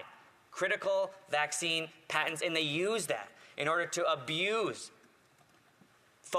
countries right across the globe. And what we did in that Public Accounts Committee was review those contracts, the very first instance of that across the globe. Can the member please speak to the importance of transparency for these companies that would take advantage of a crisis? The Honourable Member for Terrebonne. I'd really like to thank my colleague for that question, and it's always a pleasure for me to talk about this because it was my motion calling on the government to provide us the COVID vaccine procurement contracts. And I'd like to thank my colleague for his support because it really wasn't easy. The government did not want to provide those contracts. And there was a Public Accounts Committee meeting where we heard the CEOs of Moderna and Pfizer and so on. And we had them... we asked them why it wouldn't be a good idea for us to see those contracts. And this was an in-camera meeting, so we can't reveal the details here. But what my colleague raises is a good point, that this issue is a vulnerability for Canada. We're overcharged for vaccines, and people were dying because they didn't have access. It's a huge problem, Madam Speaker. Thank you so much, Madam Speaker. I just want to say that of all the speeches I've had the opportunity to listen to in this House, this one has been remarkable. The depth of understanding and appreciation for what you see she sees happening with this government is something that I share her frustration in, but even more importantly, the vast majority of Canadians, Quebecers, are also frustrated to extreme limits. And, you know, we're talking about the border and the issues around the drugs coming into our country. And I just wonder, she knows that this government decided to remove mandatory minimum penalties for drug dealers. And I would like to know what her perspective is on whether it was appropriate in any way, because I really think we give these Liberals more benefit of the doubt than we should. Is it appropriate that they signaled more leniency on drug dealers who even right now, with premeditation, are benefiting from the addiction and death of Canadians because of what this government has done? The Honourable Member for Terrebonne. I'd like to thank my honourable colleague for her question and for her comments. That's highly appreciated. We've worked for a long time on public accounts and for very little reaction from the government, so that does generate some frustration, you'll understand, Madam Speaker. So I'll have to go back and speak to my colleagues who are more comfortable with legal issues, but I think fundamentally the problem here is border management, and my colleague's absolutely right.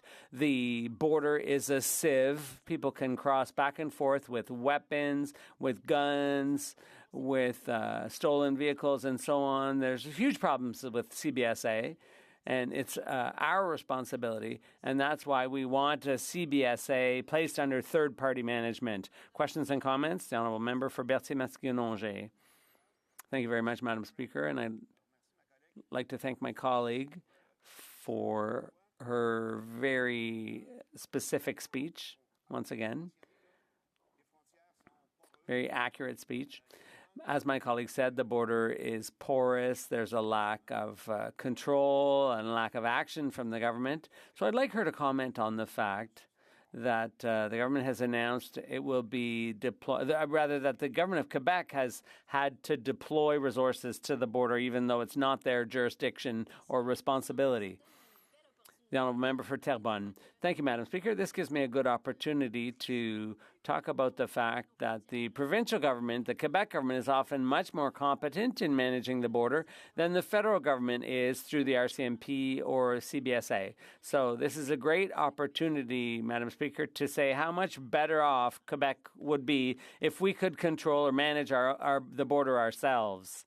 Thank you very much, Madam Speaker. During the pandemic, what we've seen, I think, in two instances was, one, a very large crisis, not just a national crisis, but a global crisis. And of course, during these kinds of global crises, there are a tendency, particularly in democratic nations, to see this polarization, this mistrust grow, in particular to the crisis. And of course, there was a lot of mistrust of the government predating the pandemic. Going into the pandemic, there was even more mistrust. How do you think mistrust plays a role in the kind of lack of civility or decorum across our country, especially during that time? Because there's two kinds of Canadians now. There's the Canadians that were united before the pandemic, and then there's Canadians divided after it. It's a difficult and sad thing to realize, but that level of mistrust and that erosion it has on our democracy, would the member please comment? The Honourable Member for Terrebonne. That's an excellent question. I really enjoy sitting with this member on the Public Accounts Committee because we can certainly see what the government's doing right sometimes, but also we see what they're doing wrong. And if there's anything that erodes public trust in the government is the lack of accountability. And I gave an example in Quebec. The Auditor General tabled a report on how poorly managed things were. And that very same day, the government fired the CEO of that department, so or that agency. So that just shows it's all about public trust in institutions, and this is being eroded all around the world. And Canada is right up there, and that's certainly something we can blame the Liberal government for. We have time for one last quick question. The Honourable Parliamentary Secretary. Madam Speaker, and I think there's ample examples of where the government within itself often takes actions that are necessary in order to show transparency and accountability. And we saw that in regards to the pandemic also, where there is misappropriate behavior from a company or an individual, where there's attempts to recover finances and allow for the RCMP to do the work that needs to be done, where there's criminal involvement. Would she not also see that as a positive thing? The honourable member has 50 seconds to answer. Well, I agree that when the RCMP decided finally to investigate, parliamentarians had been calling for that for a long time, but I'd like to see the results of that inquiry, because we've seen a lot of cases with STDC where there was misappropriation of funds. Then that's another example of this government's mismanagement. But I'll take advantage of this answer to say that in that case, the CEO themselves had funneled money to a crony, even though there was none of the eligibility requirements were met. But with STDC, this is just happens all the time. There's misuse and nobody's held accountable. Thank you, Madam Speaker. At the beginning, I'll be sharing my time with the member for Edmonton Griesbach. It's really important to just set today and make it clear to those who are watching what's happening. I don't normally get in all the procedural rigmarole. It's in-house fighting, but the Conservatives had a day to bring forward any opposition motion to fight the government, which is one of the fundamental principles we have. But they decided to upend their own opportunity to speak on something that they'd previously committed to in order to use the House of Commons to amplify the distortions that are coming out of Mar-a-Lago and Donald Trump. Primarily his falsehood that Canada is this fentanyl trafficking system causing deaths in the United States, and that what he's put on the table is the threat of a 25% tariff that would cause economic havoc to families and workers and businesses across Canada. There was a time when parliamentarians would have stood up for Canada and responded to these falsehoods. But that's not how Canada's Parliament operates under the member who lives in the 19-room mansion at Stornoway. It's to burn the house to the ground at all costs. Exactly. And that's a dangerous position for democracy to be in. I'd like to start just by, we have the world's longest undefended border. And other than 1812, when they attacked us and tried to take us over, we've maintained that border. And we've maintained good-natured relations. But we haven't gone along with the Americans when they've tried to bully us. We haven't embraced their wide-open and dangerous death cult gun culture. Mm-hmm. Even though many, many, many Canadians are registered gun owners, we accept the principle of having responsible gun ownership as opposed to the reckless guns that are killing people across the United States. We have not supported their belief that health care should belong to those who have money. Exactly. We took a different tact, even when we were being undermined as being communists and socialists at the time. When the United States insisted that Canadians, young men, go and die in the rice paddies of Vietnam, we said, no, we're not going to send our young men to die in Vietnam. It's a wrong war, and it was a wrong war. And we opened our borders to many great young Americans who were not going to go die needlessly in Vietnam. That's right. When they tried to pressure us to go into the false attack on Iraq, we said no. And we were under enormous pressure then. And in the 1980s, when Ronald Reagan was launching horrific violence in Latin America, in El Salvador and Guatemala, and then they were deporting thousands of people out of the United States who were trying to escape the genocide that was happening in the hills of Guatemala, they put enormous pressure on us to close our border because people who could not go back to the death squads in El Salvador and Guatemala were trying to cross the border at Buffalo to get into Canada to be safe. And at that time, Brian Mulroney said, oh, we have to have the same border principles as the United States. And Canadians stood up and said, no, those are not our values. And we pushed that back because we could not send people back to the death squads. So yes, they are our neighbors, but we have stood up to them. We're in a different situation with Donald Trump, a convicted predator who's seriously undermining the democratic process in the United States, and he thinks he can just push us around. Exactly. He insults us. Yep. You know, the Conservatives seem to like it because he's insulting our Prime Minister, but he's not really insulting the Prime Minister. He's insulting Canadians, calling us the 51st state. That's right, exactly. You know, once there was a Canada that had a flag that didn't need to be waved. A flag that represented who we are. We didn't boast about it. It wasn't until our flag was appropriated by conspiracy haters and stuck on pickup trucks promoting all kinds of disinformation. Our flag was something that just said, it's about values. And it's something that we all understood. We didn't have to brag about. We didn't have to brag about that when we were a country of 11 million people and the Americans were saying, oh, we don't want to go to war. On the very first day Hitler invaded Poland, 11 million Canadians stood up and created the fourth largest air force in the world, the fourth largest navy in the world. We sent our young people all across the world to defend the notion of freedom and parliamentary democracy. And we paid an enormous price. And we came back and we didn't wave the flag then. We just came back and did what we did because we were Canadians. But here we are with this falsehood being perpetrated by the member who lives in Stornoway, that whatever Donald Trump says, he will use to burn the house down to the Prime Minister.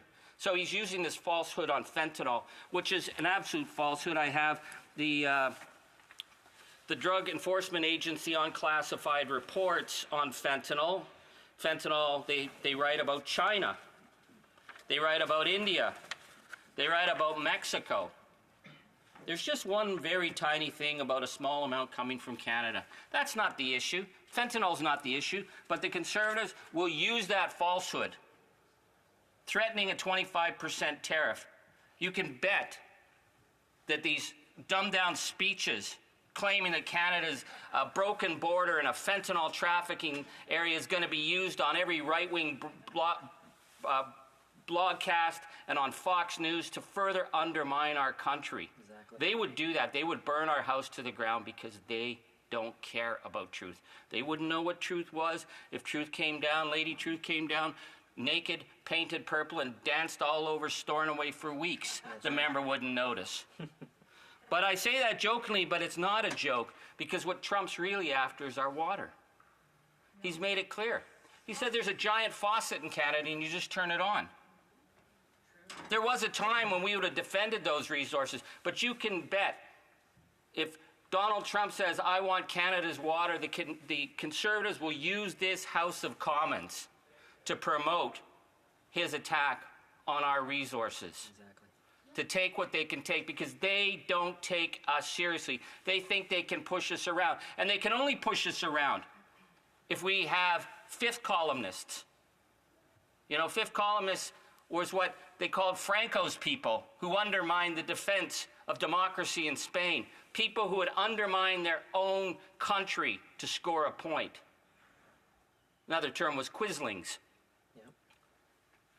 We need to stand up to Donald Trump, not to be boasting like he boasts and not to be threatening like he threatens, but to stand for Canadian values.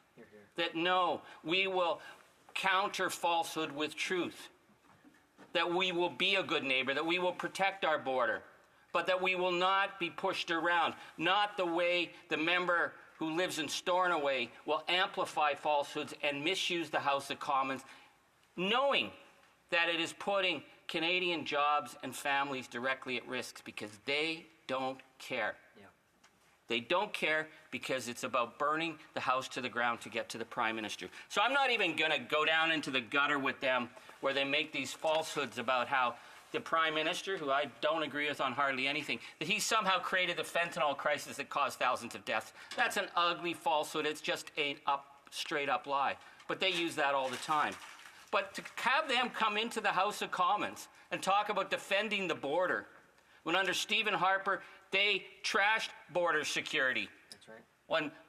Remember when Tony Clement took $50 million out of border security and spent it on bogus projects in his riding, like the gazebos and the sunken boats and the fake lakes.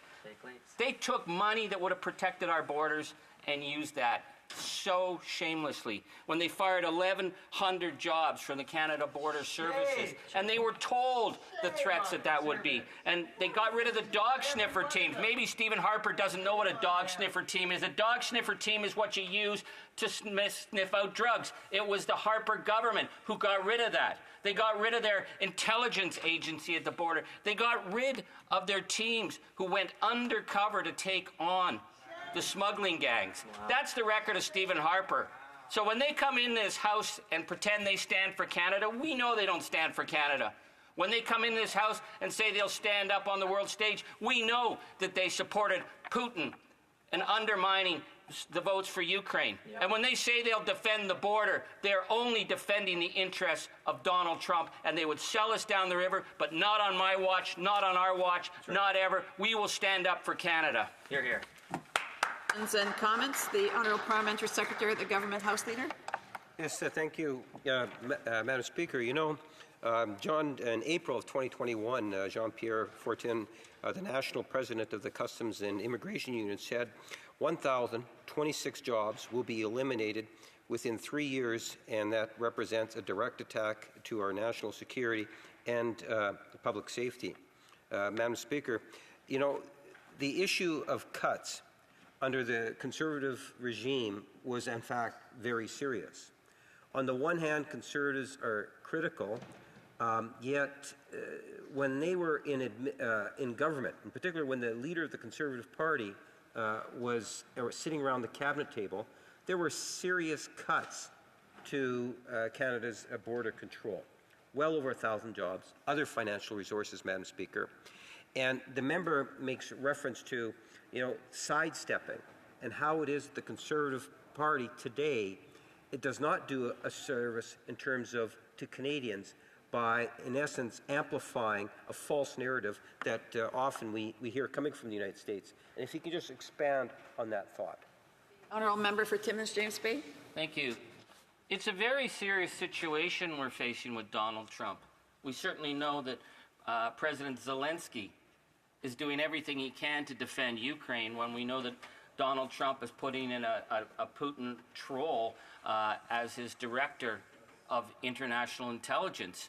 The world order is disintegrating around us, and we need to know that Canada stands for something. Canada was a founder of the International Criminal Court, and yet we have criminal court indictments against Putin and Benjamin Netanyahu. And what does the member in Stornoway say? He said, defending the International Criminal Court, which Canada helped fund or helped build, is woke and harebrained. They don't believe in the rule of law. They're not worried about what's happening with Zelensky and that they will support Trump to undermine Canada, force tariffs on us, destroy our economy, all in order to get at the Prime Minister. Surely to God, they got to rise a little higher out of the gutter if they're going to represent Canadians. That's right. Questions and comments? The Honourable for Barrie Springwater, Oro Medonte. Thank you, Madam Speaker. And to my member opposite from Timmins, James Bay, he talked a lot about the fentanyl situation here in Canada. Recently, there was a memo drafted by CSIS for the Prime Minister that stated CSIS identifies more than 350 organized crime groups actively involved in the domestic illegal fentanyl market.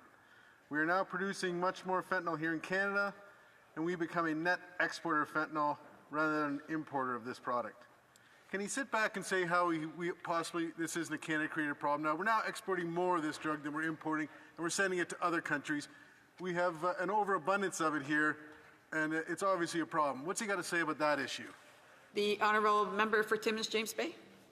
Well, it's fascinating, you know, for a member whose party cut the border intelligence unit in half. Wow. And then they got the gall to say they're worried about illegal gangs in our country. They didn't care. They didn't care at all. Yep.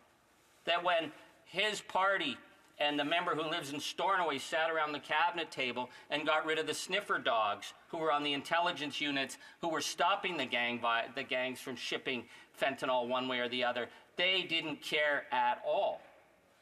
That when they cut the teams that were trained for years to go undercover.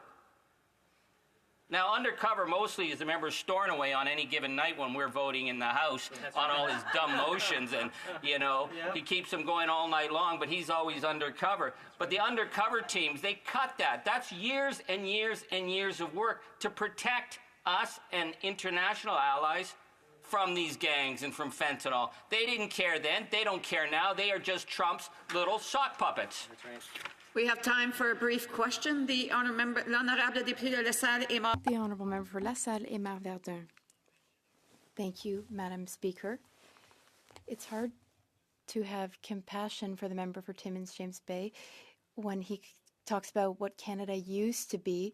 Canada showed its independence from the United States in 2003 and in 1975, but now the country is like a zombie country, and the Prime Minister is running down to Florida to humiliate himself. Doesn't he see that there was no point in the 70s to send the army into the streets of Quebec, that they shouldn't have repatriated the Constitution in 1982, that there was no point cheating in 1995? It seems he doesn't understand the value of independence, does he? The Honourable Member for Timmins James Bay, a brief reply. We had to send in the army to keep old people who were dying in the old folks' homes in Quebec because they left people to die during COVID, and they called on Canada to come in there. That's right. So as the member collects his paycheck from Canada and eventually his pension, he should at least apologize to the old people who were left to die under Quebec's competence in the seniors' homes in Quebec during COVID, because that was an absolute disgrace that they allowed that to happen. Thank God Canadian soldiers stepped in.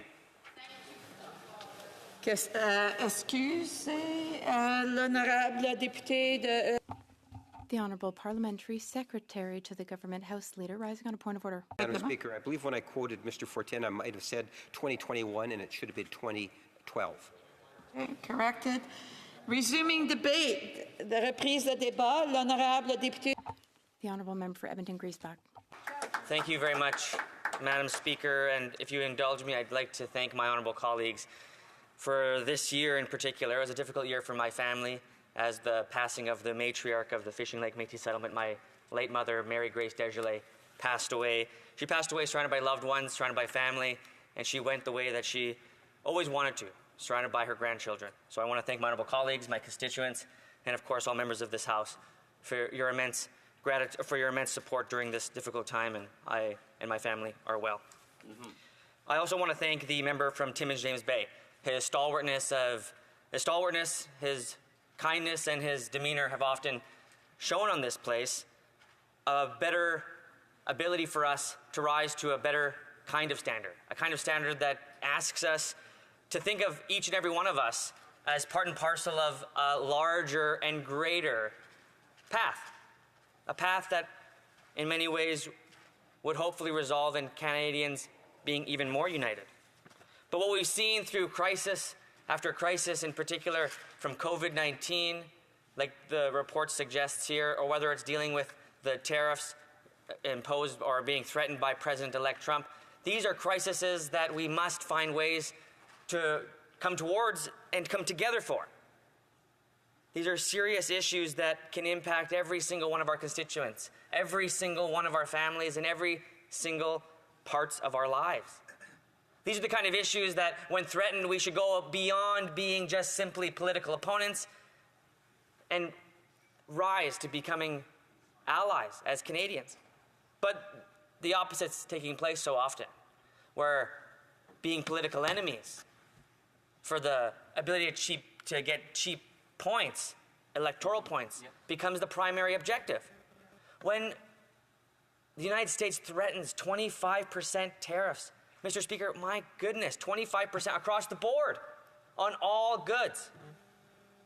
And we have the Conservatives speaking to the talking points of Trump, gaslighting Canadians, suggesting in some way, shape, or form that that Canada controls the imports of the American border. Ridiculous. Every country is responsible for protecting its sovereign borders, its sovereign boundaries. Every single country, including the United States. What have we seen from the United States? Well, I've said this in this House before, Mr. Speaker, but watching President-elect Trump is like watching a scary movie twice. We've had to experience and witness his administration in the past. We know the kind of tactics this guy has. This guy is bashing Canada. This guy is bashing our workers. This guy is bashing our economy. And we, as a country, must unite towards that kind of bully tactic. But unfortunately, we see time and time again, especially if anyone's watching, the Conservatives often will take the points of the Conservative south of us in order to attack Canadian interests here at home. Mr. Speaker, that's of incredible concern. And it should be of incredible concern to all Canadians that when the next crisis happens, what and who will stand with us? Canadians must know that when a crisis impacts every single one of us, we will unite. I am concerned deeply of the fact of this changing tradition and consensus in this place, where at one point we would never be political enemies, political opponents, yes, but not political enemies. That future is now more relevant to us than ever before, while we question the interests of the Conservative Party, who consistently use American talking points to attack Canada's industry, to attack Canadian border officers, to attack the very values that we stand for. Canada is not the 51st state. I'm ashamed that I have to say that, especially to remind my Conservative colleagues. It's an attack on sovereignty. It's an attack on our interests. It is an attack on our values. The kind of values that suggest no matter where you are, where you live, who you love, how much you make, that you will be at home here in Canada. Those values are being undermined consistently in this place by Conservatives who seek continuously to gain partisan advantage at the expense of working Canadians. Mr. Speaker, this is a troubling fact that I hope we can rise above. It's one that we have to in order to directly combat the very real interests of Donald Trump's America. Now, what we've seen during COVID-19 was this combination, this deadly combination, one of a government that was out of touch with Canadians. There was an international pandemic. And the last part of that, of course, is the age of internet and misinformation. These three things together are now coalescing in an organized fashion to attack our very democratic tradition. Western democracies across the globe are under attack, Mr. Speaker. It's imperative that we understand that threat, come together to unite against it, and to speak to the better values of Canadians. We should, in this place, always imagine the kind of Canada that would benefit each and every one of us. It was said by New Democratic leaders consistently to dream big dreams of our country, not little dreams, not tiny dreams like becoming the sock puppet of America, but to becoming a country that stands for justice, truth, peace, and prosperity for all human life. That when those values are threatened, we would come together and combat that threat, because we know the risk it runs. The member from Timmins, James Bay, gave us a very good history lesson on this. The end of during World War II, we've seen what these divisive kinds of politics can do, and it costs lives. Millions of lives. When we start to turn on our neighbors, start to turn on one another, it has deadly consequences. But Canadians at that time didn't just fall at the crisis to the misinformation by Nazi Germany. We didn't fall to the crumbling economy that war presents itself. We stood up. We joined hands. Some picked up rifle, others picked up hammer, and we went to work. And we went to war. Canadians raised the largest merchant navy in the world, employed millions of Canadians here at home, created hundreds of crown corporations, invented things that were never invented ever before, Mr. Speaker, right here in Canada. What a great memory for each and every one of us to touch a stone and remember that we have this legacy within ourselves as Canadians. We must find a way to achieve and rise to that occasion that would do those persons who fell in war proud. They fell for peace, they fell for freedom, and they fell for justice. We must stand for those values today, especially against the immense threat that the Americans present. When we speak of Team Canada, we mean Team Canada. A kind of Canada that says each and every one of us, although we may disagree on the approach to ensuring our country is well defended economically, that we would come together against all odds to protect our values and our interests. I'm concerned, deeply concerned, by the immense misinformation by conservatives to destroy the very reputation of our country, to polarize each and every one of us, to attack the very integrity of our institutions, whether it's our independent journalists who risk their lives overseas, now risking their lives here at home, simply for telling the truth. And here in this chamber, Mr. Speaker, it is of great honor and privilege that I rise and speak to this on behalf of the good people of Edmonton-Griesba who have exercised their democratic rights, their democratic power to elect a member, to speak to these critical issues facing our nation. They expect each and every one of us that know the threat of what American tariffs present to unite, even amongst difference, towards the protection of their jobs, their livelihood, their income, the way they put bread on the table. That's the conversation we're ultimately having. Trump has said his number one objective in the threats against Canadians is to balance the American budget. It's not, that has nothing to do with the border, has nothing to do with the drugs, has everything to do with the very narrow objective of a billionaire president that wants to pat the bank accounts of more billionaires and make Canadian workers pay for it. And worst case of all, the Conservatives are applauding him. Gaslighting Canadians, saying it's all our fault. It has to be Canadians' fault. Yeah. Because who else could it be? What a shame, Mr. Speaker, that our workers do so much in and out every single day just to be cast down with a very derogatory comment like that. Mr. Speaker, I call on all of us and my colleagues to unite towards a better tomorrow, to unite towards that big Canada, to dream big dreams and overcome the things that threaten us. Let us defeat these tariffs. Let us stand for Canadian values, and let's stand for Canadian workers. Yeah. Point of order, the honourable member for New Westminster Burnaby. Conservatives proposed this motion. They're not even in the House. I call quorum. Oh, okay. Quorum. Let's start our count.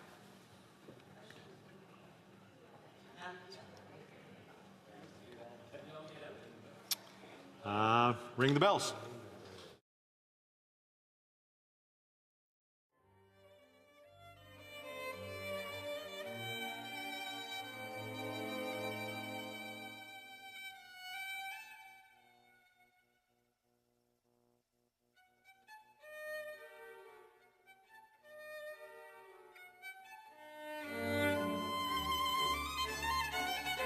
Quorum, and we'll go to questions and comments.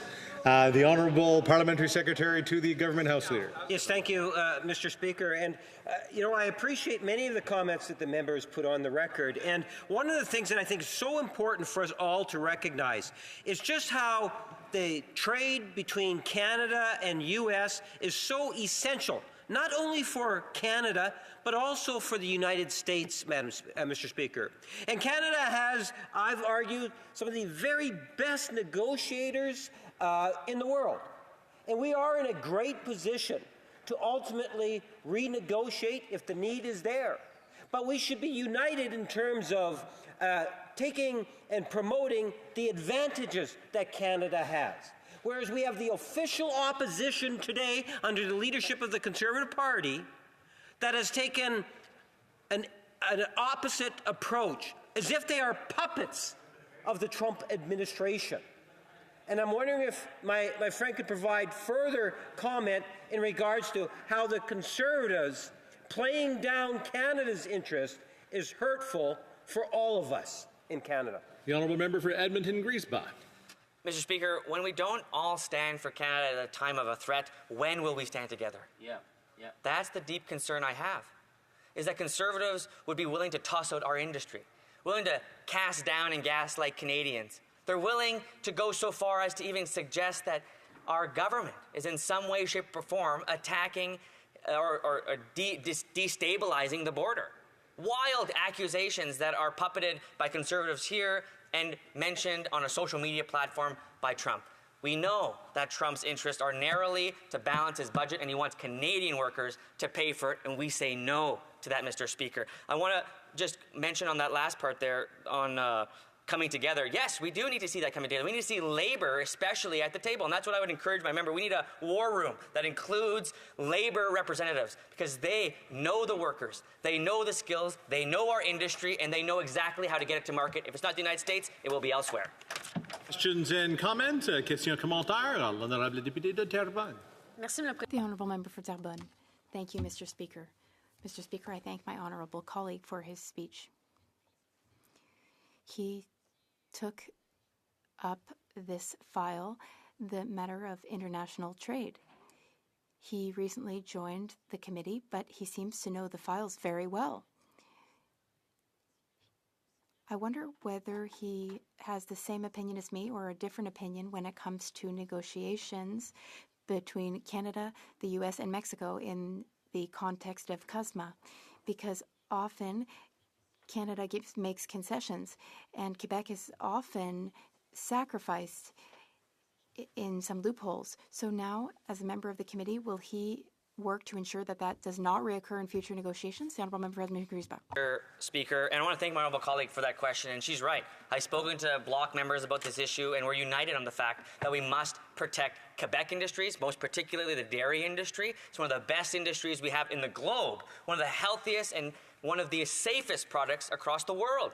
Mr. Speaker, when Canadians have products of value and quality, it's incumbent upon us and this chamber to make certain that those products are protected and exported in the highest value that can possibly be attained for that product. What we're seeing, of course, is malicious attacks by Conservatives south of the border within CUSMA to derail softwood lumber industries in my parts of the country and the agricultural sector. We need to see in the renegotiation of CUSMA and the annual review that's coming up a strong principle that would ensure that trade disputes are met fairly and equitably for Canadians, not just for the highest bidder. Yes, commentaire, questions and comments. The honourable member for New Westminster Burnaby. Thank you very much, Mr. Speaker. I appreciate so much the strong, powerful voice of the member from Edmonton-Griesbach.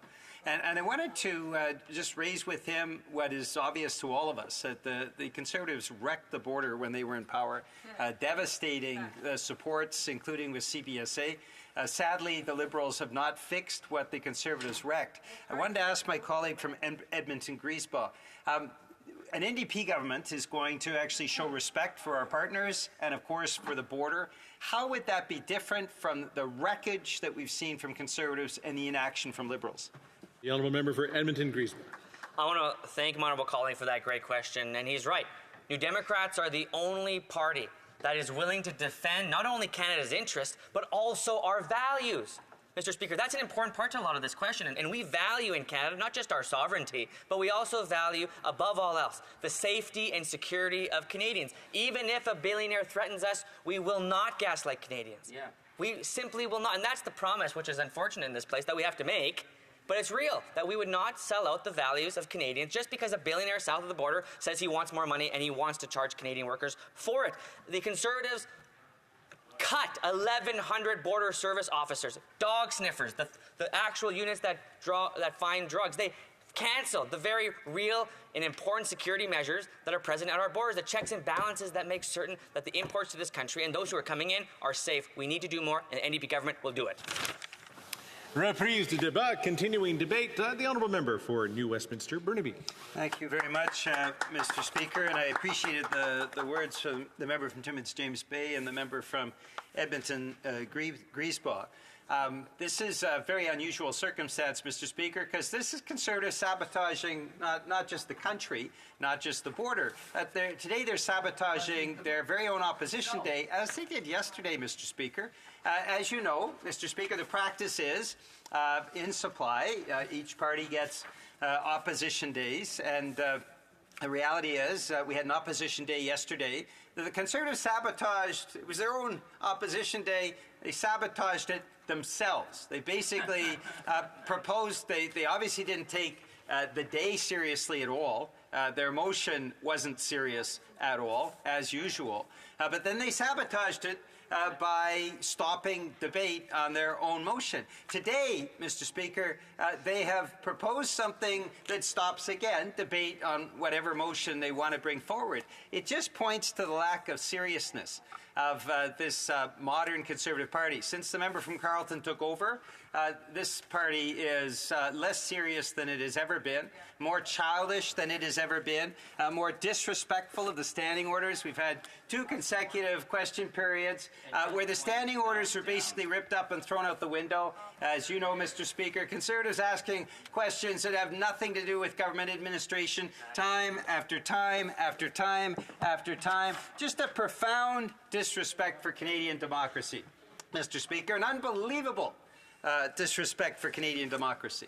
And they show the same disrespect for Canadian democracy, wanting to be the wrecking crew of Canadian democracy, that they've shown on the border. And that's why I will come back to the motion that they presented, and then, as usual, Conservatives flee the scene. They just take off like the member from Carleton yesterday did when the NDP's important motion on... I know the honourable member knows that we're not supposed to say whether somebody was here, or is going to be here. The honourable member for New Westminster, Burnaby. Thank you very much, Mr. Speaker. The words stand, and the reality is what we have is a motion that was presented. We just had a quorum call because there weren't Conservatives in the House, because they weren't even prepared to... Order. I know I'm being tested here, but the honourable member knows full well that he's not supposed to say that. So I'm just going to lay that is, and he can continue on his speech. The honourable member for New Westminster, Burnaby. Thank you very much, Mr. Speaker. I'll move on. The wreckage of Canadian democracy is quite obvious to anybody watching. The fact that the Conservatives are sabotaging their own Oppo Day. What they're saying to Canadians is, we don't take our Oppo Day seriously. Why should you? And we're just going to do whatever the heck we want to do with this day that is supposed to be a day where they bring forward potentially some solutions that go beyond three-word slogans, Mr. Speaker. And the member from Carleton, that is the limitation that he has, is three-word slogans. It's the only thing he seems able to do. A three-word slogan doesn't resolve more complex issues. And let's get back to the issue of the border, because this is something that the Conservatives should take seriously, but they haven't, Mr. Speaker, and their record proves that. So we will go back to the dismal dark years of the most corrupt government in Canadian history, the Harper regime, the most disrespectful of Canadian democracy, the most disrespectful of Canadians. And I've mentioned this before in the House, Mr. Speaker, the fact that Conservatives slashed veterans' benefits, forced veterans out into the street. They told seniors, no, you can't retire anymore. We're going to add years of your working life. And I remember standing in this House, Mr. Speaker, and reading after that incredibly catastrophic 2012 budget that the Harper regime put forward, getting information from emails and from texts and from people's posting on social media, what that meant for people that had given their entire lives to this country and their working life. And the Harper regime snatched those pensions away in a moment without any reflection at all, Mr. Speaker. They were terrible to Canadians, and they were thrown out of office in 2015 because we all remembered how awful the Harper regime was, how awful the Harper Conservatives were, Mr. Speaker. But they weren't awful to one group of people, and that were the billionaires. They loved licking those boots, Mr. Speaker. And the billionaires got a number of things from the Harper Conservatives. First off, massive liquidity supports to Canada's big banks. So the CEOs of Canada's big banks were sitting pretty. Where did they take the money? The Harper Conservatives took that money from the CMHC, helping to create the housing crisis that we see today. Housing crisis thanks to the Harper Conservatives. Of that, there is no doubt, Mr. Speaker. But they also put in place the infamous Harper tax haven treaties. That our PBO, the Parliamentary Budgetary Officer, who is the impartial, nonpartisan arbiter of what makes sense financially and what doesn't, the PBO indicates that the Harper tax haven treaties cost us $30 billion each and every year. And the biggest shame, I think, of the Liberal government is they didn't end the practice of what the Conservatives put into place. Because there is no doubt that that is very germane to the discussion we're having today. The Harper regime broke everything. They broke health care, they broke the border, they broke pensions, they broke even veteran support, showing profound disrespect for those who lead their life on the line. But the Harper regime gave a ton of money to the rich.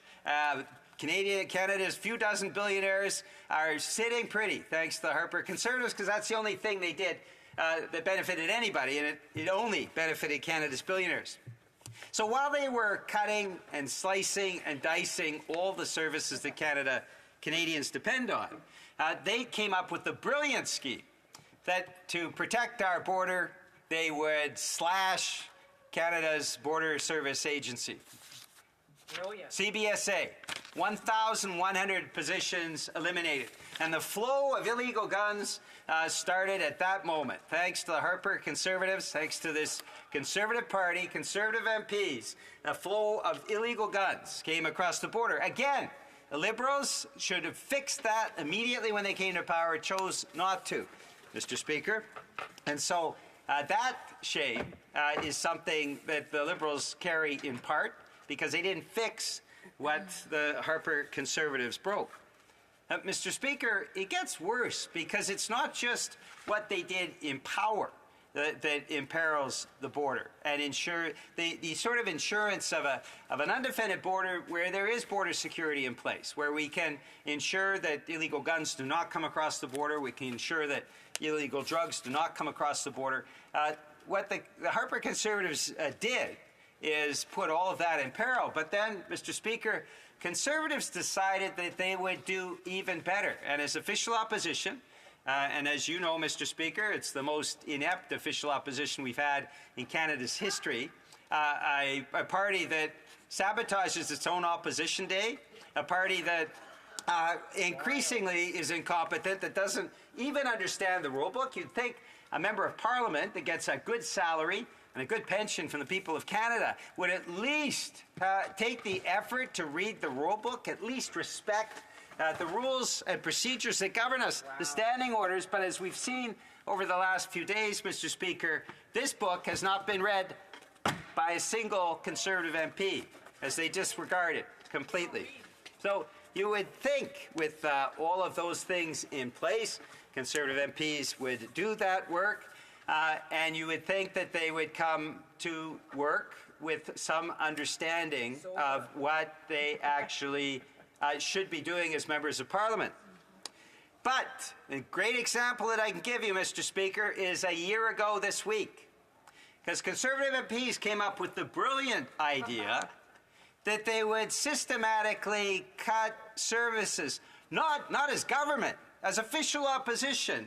They proposed to cut massively in services. Now, if those votes had passed, Mr. Speaker, all of those services would have been cut. And I think it's really important and germane when we talk about the border to talk about what Conservatives as the official opposition proposed to cut on December 7th and December 8th a year ago.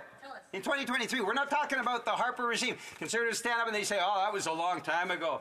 We've changed. We're better now. We're not as bad as we were. And then you look at what they actually moved in this House, Mr. Speaker. What each and every Conservative voted for a year ago. Not 10 years ago, but a year ago. Let's start with the border. Well, they proposed to cut and eliminate the Windsor-Detroit Bridge Authority. Now, Mr. Speaker, this, of course, is the key transfer point between Canada and the United States. This is something where much of Canada's trade goes. They'd already supported the convoy of hate that was blocking that bridge and cost thousands of Canadians their jobs. They supported the convoy of hate here in Ottawa that deprived senior citizens of groceries and people with disabilities of their medication, and closed 600 businesses in Ottawa. And the convoy of hate, of course, Conservatives all supported. They thought it was just a great thing to have people with disabilities denied basic fundamental rights like the right to medication and the right to food, in the same way that they deny veterans services in slashing all of the veterans services. Well, that convoy of hate, of course, did real damage. Conservatives decided to do even more damage by eliminating the Windsor-Detroit Bridge Authority. Now, when we talk about things like fentanyl, a year ago this week, Conservatives actually proposed 3 votes that would slash RCMP funding, Mr. Speaker. Unbelievable. 3 votes to slash on capital expenditures, on operational expenditures, and on grants. Every single Conservative MP voted to slash the RCMP. Now, today, they say, gee, we're concerned about fentanyl. But a year ago, they wanted to cut all of the agencies that actually provide that support. Unbelievable, Mr. Speaker. And so let's go on.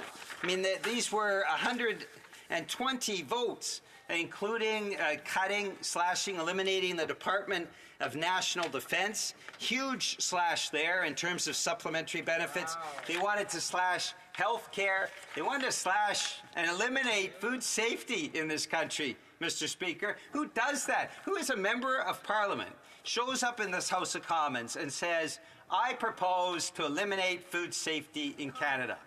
Yeah, you can imagine that. I can see it.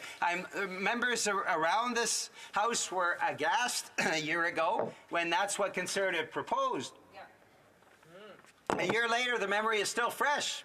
Not a single Conservative stood up and said, hey, look, we were wrong to eliminate food safety. Actually, it makes sense that when you eat something in Canada, it should be safe, right? No, but not a single Conservative. They haven't apologized since then. They've had a year to think about it. But no, they have not apologized.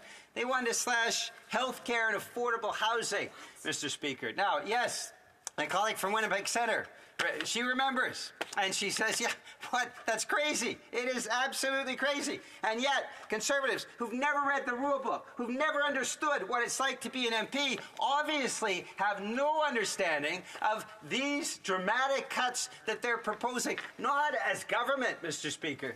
Thank God they're not government, and thank God we're going to do everything on the NDP side to make sure they never form government. But as official opposition, they couldn't wait to cut and slash and eliminate services. They were drooling, thinking of all the services that they could eliminate, like food safety and air safety. You can just imagine how Conservatives were just champing at the bit. Let's give more money to billionaires, and let's cut and slash and eliminate everything that benefits everybody else. They wanted to slash and eliminate the Department of Crown Indigenous Relations and Northern Affairs. Indigenous communities that are still struggling to get clean water. Indigenous communities that are struggling to get adequate housing. Well, the Conservatives have a solution. Let's just eliminate all funding for Indigenous communities. Let's eliminate it completely. Now, curiously, Mr. Speaker, and you'll remember this, they said that they were concerned about crime. What they wanted to do was eliminate all funding to correctional services. Now, Mr. Speaker, what they basically wanted to do was open the doors of Canada's prisons because, of course, if you eliminate the funding, the prison can't operate. But every single Conservative MP, just a year ago, December 7th, December 8th, 2023, proposed to eliminate correctional services, courts administration services, capital expenditures, operating expenditures. Basically, I guess the prisons would be self-managed, or they just open the doors. They never really explained how they were going to manage. But if that vote had passed, presented by the member from Carleton, the nation's prisons no longer would have had any correctional officers. Unbelievable to me, Mr. Speaker. Unbelievable, I think, to everybody in this House that Conservatives would do that. But they also wanted to eliminate the Canadian Security Intelligence Service. They wanted to cut the Communications Security Establishment. And they wanted to eliminate air transport, Mr. Speaker. You remember that vote. Canadian Air Transport Security Authority. They thought, I guess, that air transport security would just kind of go on its own, sort of a self-managed system where I guess you declare if you have any weapons or bombs before you get on the plane. I don't know what Conservatives were thinking about that, but again, they proposed it. They proposed it. They had the serious of intent to propose that, and they expected us all to vote to cut that. But Mr. Speaker, I think the real kicker, I mean, I can go through this. There are 120 votes. They basically wanted to slash every single service except support for billionaires, Mr. Speaker. Not on this list. Support handouts for billionaires. They didn't want to cut that. They want to cut the infamous Harper tax haven treaties and the $30 billion we lose every year, thanks to Conservatives. Thanks to Conservatives who never apologized for this. No, they didn't want to cut that. But vote number three. Vote number three, and this is relevant to how they acted when they were in power. It was the worst government in Canadian history, the most corrupt government in history. We saw scandal after scandal after scandal. Mr. Speaker, you'll recall, because it was a Harper Conservative majority, they shut down every single committee. We weren't allowed to get information. Canadians were not given information about the ETS scandal, about the G8 scandal, about the Phoenix Pay scandal, about the missing anti-terrorism funding, amounts of the billions of dollars that the Harper Conservatives basically hid in their scandal-ridden, corrupt government. Now, they did all of that when they were in power. They slashed CBSA, and then you saw a year ago, December 7th, December 8th, Mr. Speaker, vote 3, slashing the Canada Border Services Agency. Voila. Voila, Mr. Speaker. It's not just that they slashed the CBSA and created and wrecked the border. It's that they tried to do it again a year ago. Now, no member will stand up and say, I apologize for doing that. That was dumb.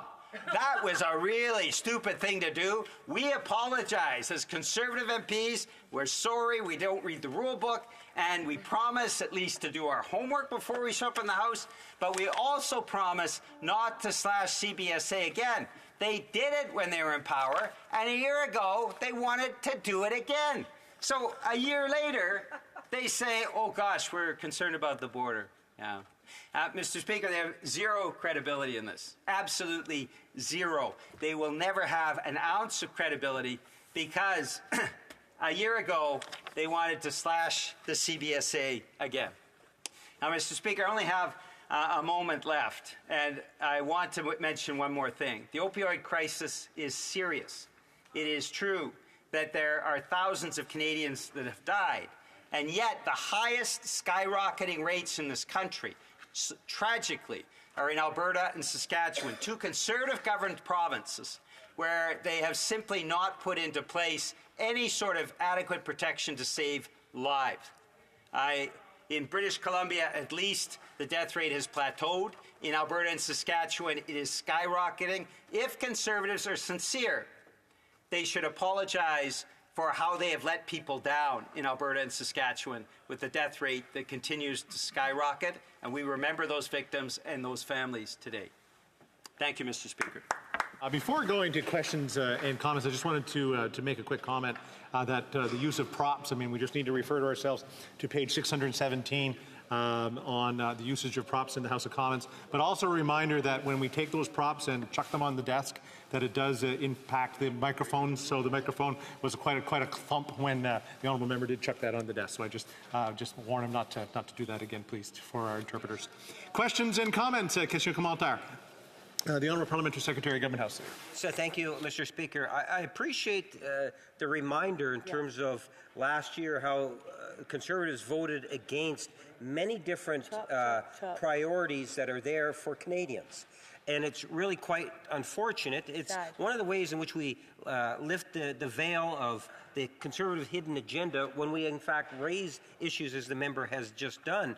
Mr. Speaker, my question is related to it's what seems to be a thirst for the Conservative leader to try to demonstrate that the House of Commons is dysfunctional. And at the end of the day, whether it's the never-ending filibuster that we're witnessing, or, beyond me, why they would actually introduce a motion, a concurrence motion, during their own opposition day. And the subject matter is very similar. It just doesn't make any sense other than the fact that, they want to try to be sneaky on something. That the chamber seems to be more of a game to the Conservative Party than wanting to work for Canadians. If he can provide his thoughts on that. No sense Conservative. The Honourable Member for New Westminster Burnaby. Thank you very much, Mr. Speaker. It's not just that they proposed to vote, they actually voted against each of these expenditure lines. They're voting to cut those budgets in 120 areas, including the important area of CBSA. And they should never be let off the hook for this. The Conservatives think Canadians are gullible. Certainly the disapproval rates for the member from Carleton are also going up very steadily, because the more they know the member from Carleton, and the more they know that he has nothing to offer beyond three-word slogans, the less they like him. And so we'll see over the course of the next few months, those negatives continue to climb, and we're going to see support, as we've already seen, support for the Conservative Party softening, because they don't walk the talk, Mr. Speaker. They propose all these massive cuts. They have nothing to propose that's positive except massive handouts to billionaires. And quite frankly, as a party, they have failed Canadians. Questions and comments? The honourable member for Coast Bay Central Notre Dame. Mr. Speaker, it's unbelievable to sit here in this place and to listen to the House Leader of a supposedly opposition party give a speech lambasting the official opposition party as if he was a member of the government. Of course, he is a member of the government. They're still a part of the costly coalition. I wonder how much gorilla tape it took to put that agreement back together, Mr. Speaker. That's one of my questions for him. But another question, and it's a question that I get from folks when I travel Coast Bay, Central Notre Dame, and all over Newfoundland and Labrador, and even traveling to Ottawa and the airport to talk to people, they say, when are we going to get an election? I said, well, you're going to have to ask the NDP. They continue to prop up this government. They voted against our motion, which used their leader's own words to condemn the government. It blows my mind. Canadian people are wondering what's going on with the NDP. What happened to them? Even hard-working trades union members are feeling let down by this NDP Liberal coalition. So, Mr. Speaker, why will they not support Canadians and call for a carbon tax? The honourable member for New Westminster Burnaby. Thank you. It's pretty rich. Conservatives have spent their last two question periods illegally in violation of the standing orders, not questioning the government, questioning the NDP, right? So what a laughable pretense, and how childish this Conservative Party is under the member from Carleton. But he does ask a legitimate question. What's up with the NDP? Well, what's up with the NDP? dental care, including for 3,000 people in his riding. What's up with the NDP? Pharmacare, including that are going to benefit 10,000 people in his riding. What's up with the NDP? Anti-scab legislation that we've tried for decades and are now in place. It's the law of the land in this country now. What's up with the NDP? Affordable housing investments for the first time, including by Indigenous, for Indigenous investments that we have not seen in decades. What's up with the NDP? We do work on behalf of Canadians, and Conservatives should learn from that and be inspired by that and do something to help their constituents. 100%. The Honourable Member for Trois-Rivières. Thank you, Mr. Speaker, and I'd like to thank my colleague for that speech, which was quite remarkable. But I'd also have a question for him. The Conservatives, if they want to cut funding to CSIS, do they see any link with the official opposition leader's position on his security clearance? The Honourable Member for New Westminster Burnaby. That's a really great question. Yes, we have, for the first time, a political leader in this country who refuses to get a security clearance. It's the first time this has ever happened. It's unprecedented because all other leaders have always put Canada's interests ahead, but the Conservative Party appears to be influenced by Russian interference, the MAGA regime as well, the MAGA regime. They seem to be prepared to put their own interests first, and the member for Carleton is refusing to get a security clearance. And if he were to become leader, he'd be a threat to Canada's security. Thank you very much, Mr. Speaker. And I want to thank my colleague, the actual NDP House Leader, for his comments. He raised a lot of really excellent points. Most of it actually highlights the fact that the Conservatives consistently say one thing and then do another.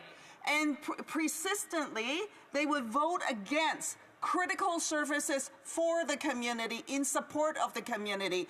And even though they will make the argument that they are there to support ensuring border security is in place, to ensure that drugs don't cross the border, yet they make cuts to CBSA. Now, in Vancouver East, we have the port, where a lot of the drugs are in fact brought in through the port, right in the downtown east side to my community. Yet it was the Conservatives who made those cuts to the CBSA services at the port. I wonder if the member could share with us, what would one call a party leader who consistently says one thing and does another? The Honourable Member for New Westminster Burnaby. Thank you very much, Mr. Speaker. I want to pay tribute to the member from Vancouver East, who has been consistently defending the interests of her constituents at the municipal level, at the provincial level, and at the federal level, and has always been an inspiration to so many people across the country. She's one of the most effective and experienced members of Parliament in our country. And I appreciated her question, because the reality is she saw firsthand the devastating effects of the massive and irresponsible cuts by the Conservatives. Indiscriminate cuts, including on border security. Like, Conservatives are just incredibly dull-witted when it comes to the simple mechanism of government. And tragically, as she points out, the Liberals have not restored the cuts that the Conservatives put into place, which now lead us to a situation where only an NDP government that is going to make the kinds of investments that are important. And yes, I know the Conservatives are saying, oh, that means billionaires will get less money. That's true. Billionaires will get less money, right? Don't want to be very clear about that. And what that means is we'll be able to make the investments that count in things like healthcare and things like affordable housing, and in things that, as she points out, simple border security to ensure that we don't have this influx of drugs into this country.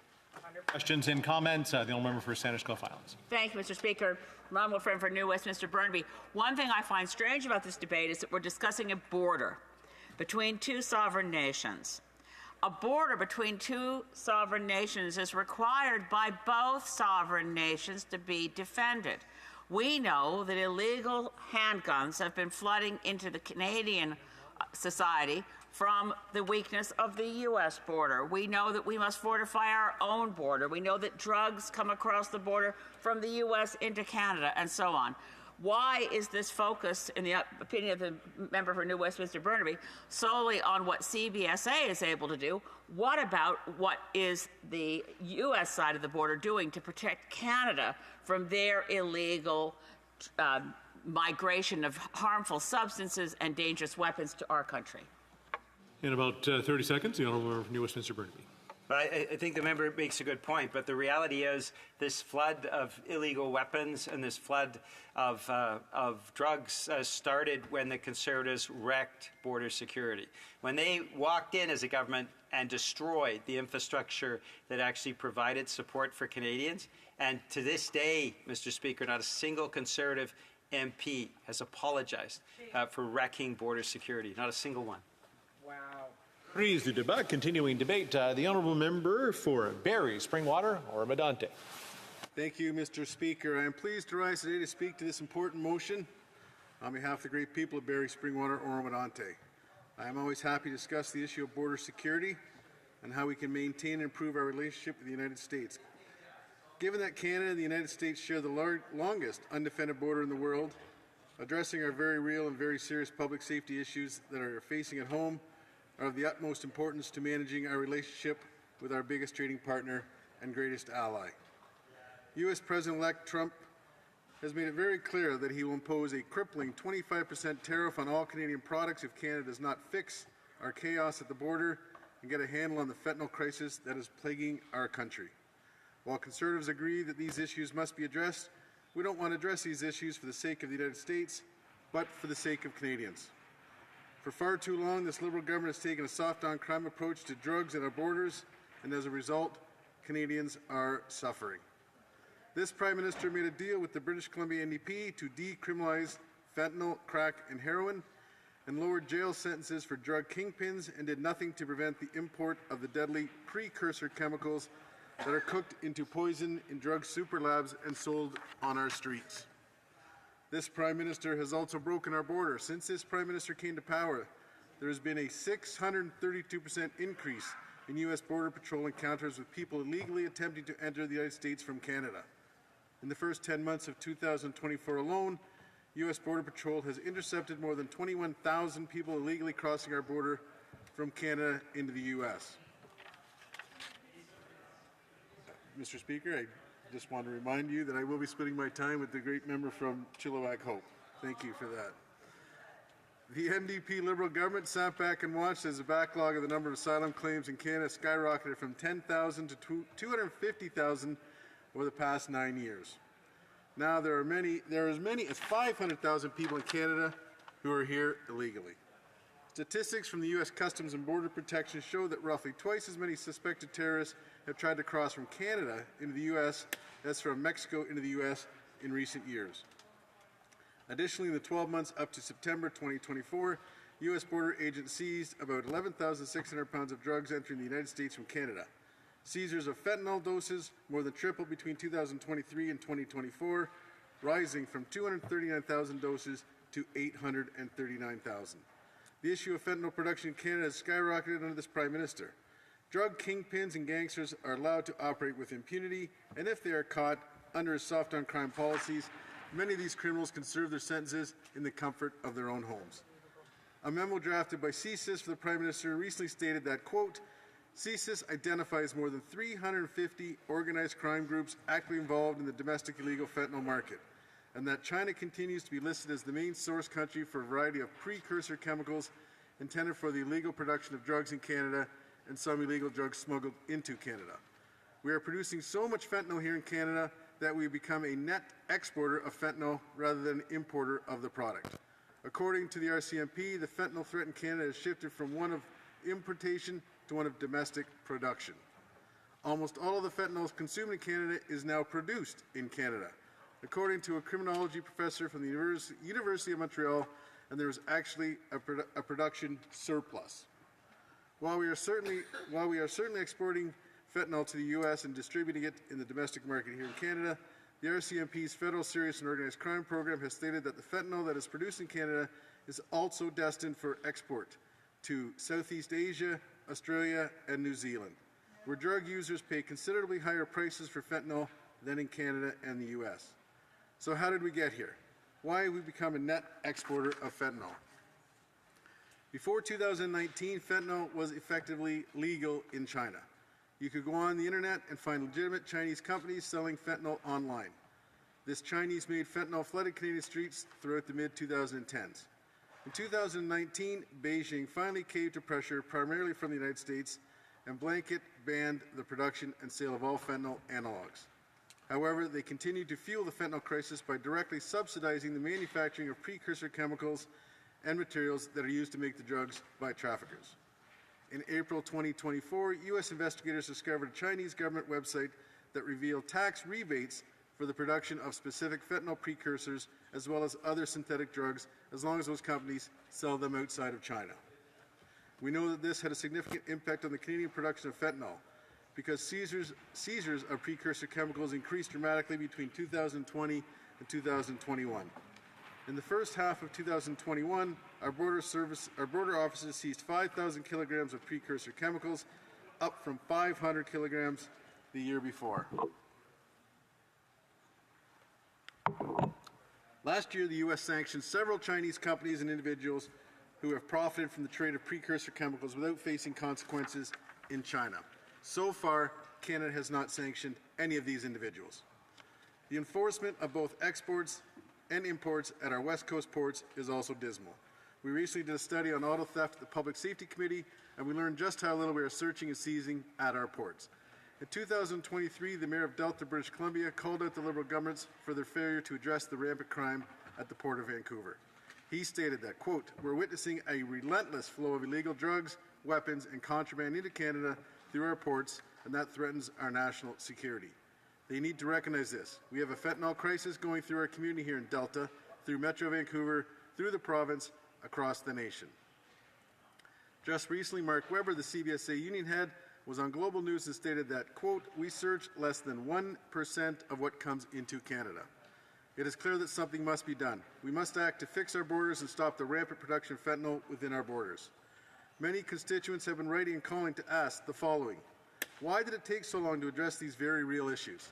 Why did it take the United States President-elect threatening crippling tariffs for this Prime Minister to take any meaningful steps to address the chaos at our borders and the scourge of fentanyl on our streets?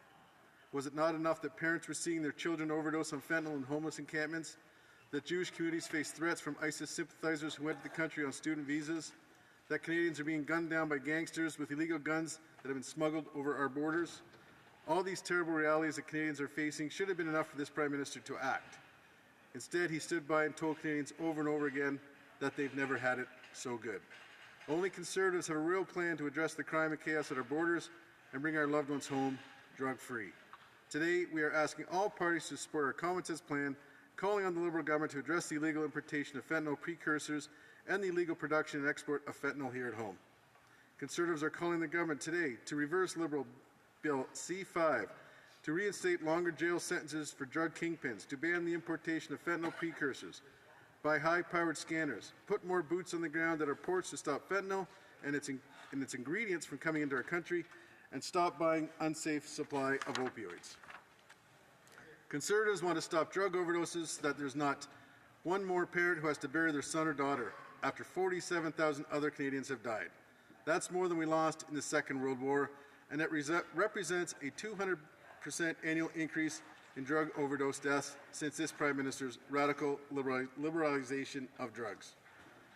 The Liberal government and everyone in this place must put partisanship aside, not just for the sake of Team Canada, but for the sake of the families who are suffering, and support our common sense Conservative plan. We must secure our borders and bring our loved ones home drug-free. Thank you, Mr. Speaker. Questions and comments. The Honourable Parliamentary Secretary to the Government House Leader. Yes, thank you, Mr. Speaker. It is disappointing in terms of the Conservative Party's approach, where they try to give the false narrative as if they support Canada's borders, when in reality, well over 1,000 jobs were cut. Significant other cuts were made while their leader of the Conservative Party today sat around the cabinet table and made those decisions. and now there's some consequences to it. We as a government have restored those cuts and added an additional 300 staff. Yet they seem to believe, the Conservative Party, that their actions from previously had no consequence. How silly is that, Mr. Speaker? And my question to the member opposite is, can he stand in his place today and guarantee that the Conservative Party would never cut border control services again? The honourable member for Barrie Springwater Oro-Medonte. Thank you, Mr. Speaker. I've heard this banter around quite a bit, so I actually have some facts and figures here. These were the exact numbers of FTE full-time employees going back in the CBSA. In 2006 to 2007, there was 12,383 employees. 2015 to 2016, which is the period my member opposite is talking about, there was 13,774 full-time employees. That is a net increase. So we've proven that one wrong here right now today, Speaker. The budget itself in 2005 to 2006 for CBSA, when Prime Minister Harper took over, was $1,236,000, and in 2015-16, when he left, it was almost $800,000. Those are the facts. Questions and comments? Question commentaire, l'honorable député. The Honourable Member for Berthier-Masquinongé. Thank you, Mr. Speaker. I thank my colleague for the speech. I don't often have the chance to ask this colleague questions, and it's a colleague I truly appreciate. A couple of questions. First, this is a question I've asked a few times this morning, but I haven't gotten an answer from the Conservative Party. What about the fact that Quebec felt it necessary to deploy resources to protect the border, even though that's not Quebec's jurisdiction, it's under federal jurisdiction? And a second question, I heard him repeat some oft-repeated slogan. How many points did he earn through that speech? Thank you to my colleague opposite for those, I think, good questions. Not sure about the last one, but I will mention that he's talking about the border. The border is a problem right across Canada. We've heard that. In public safety, we have been talking about the border and how porous it is. We know there's not a lot of security going on a lot of the points. We've been hearing lately in our committee that CBSA has no jurisdiction since 1932 between border points. So there's talk about putting them in place over that. We need to do some stuff. We need to just not be getting threatened with tariffs to finally take action. This has been going on a long time, for far too long, and it's a shame that it's taken a president-elect to bring this to our Prime Minister's attention. Commentaire, questions and comments. The honourable member for Peterborough-Kawartha. Thank you, Mr. Speaker, and thank you to my colleague for his intervention today. Always a delight to hear from him as he represents his constituents. And I'd love to hear him share some stories of what the opioid crisis and what fentanyl has done in particular to his community. Honourable member for Barrie Springwater Oro-Medonte. I'm sorry. It's been absolutely terrible what this nasty drug has done in Canada. I would just like to mention a couple of the statistics. Since this Prime Minister was first elected, over 47,000 Canadians have died from drug overdoses. Just last year, 8,049 Canadians were killed by opioids. That is a 184% increase since he became Prime Minister. One of these was Brianna McDonald, who died of an overdose in a homeless encampment in Abbotsford, British Columbia. She died only a month after her 13th birthday. Greg Sword lost his 14-year-old daughter, Camilla, to a drug overdose in 2022. It's been absolutely horrific and painful to hear what's been going on. We need to deal with this. We need to get our border under control, and we need to make sure good, healthy, all-age Canadians can live a healthy, good lifestyle without fentanyl in it. Thank you. Questions and comments. The honourable member for London Fanshawe. Thank you, Mr. Speaker. In response to the Conservatives continuing to talk about the drug epidemic, which is an epidemic, absolutely, there's no seemingly conversation as it's connected to poverty. And the opposition hasn't really spoken about those impacts and how they're actually going to deal with the fact that we have billionaires in this country who take billions out of the economy as opposed to reinvesting it, and a lot of what's linked to people turning to escapes to drugs, to illegal drugs, to violence, to crime and theft is actually poverty.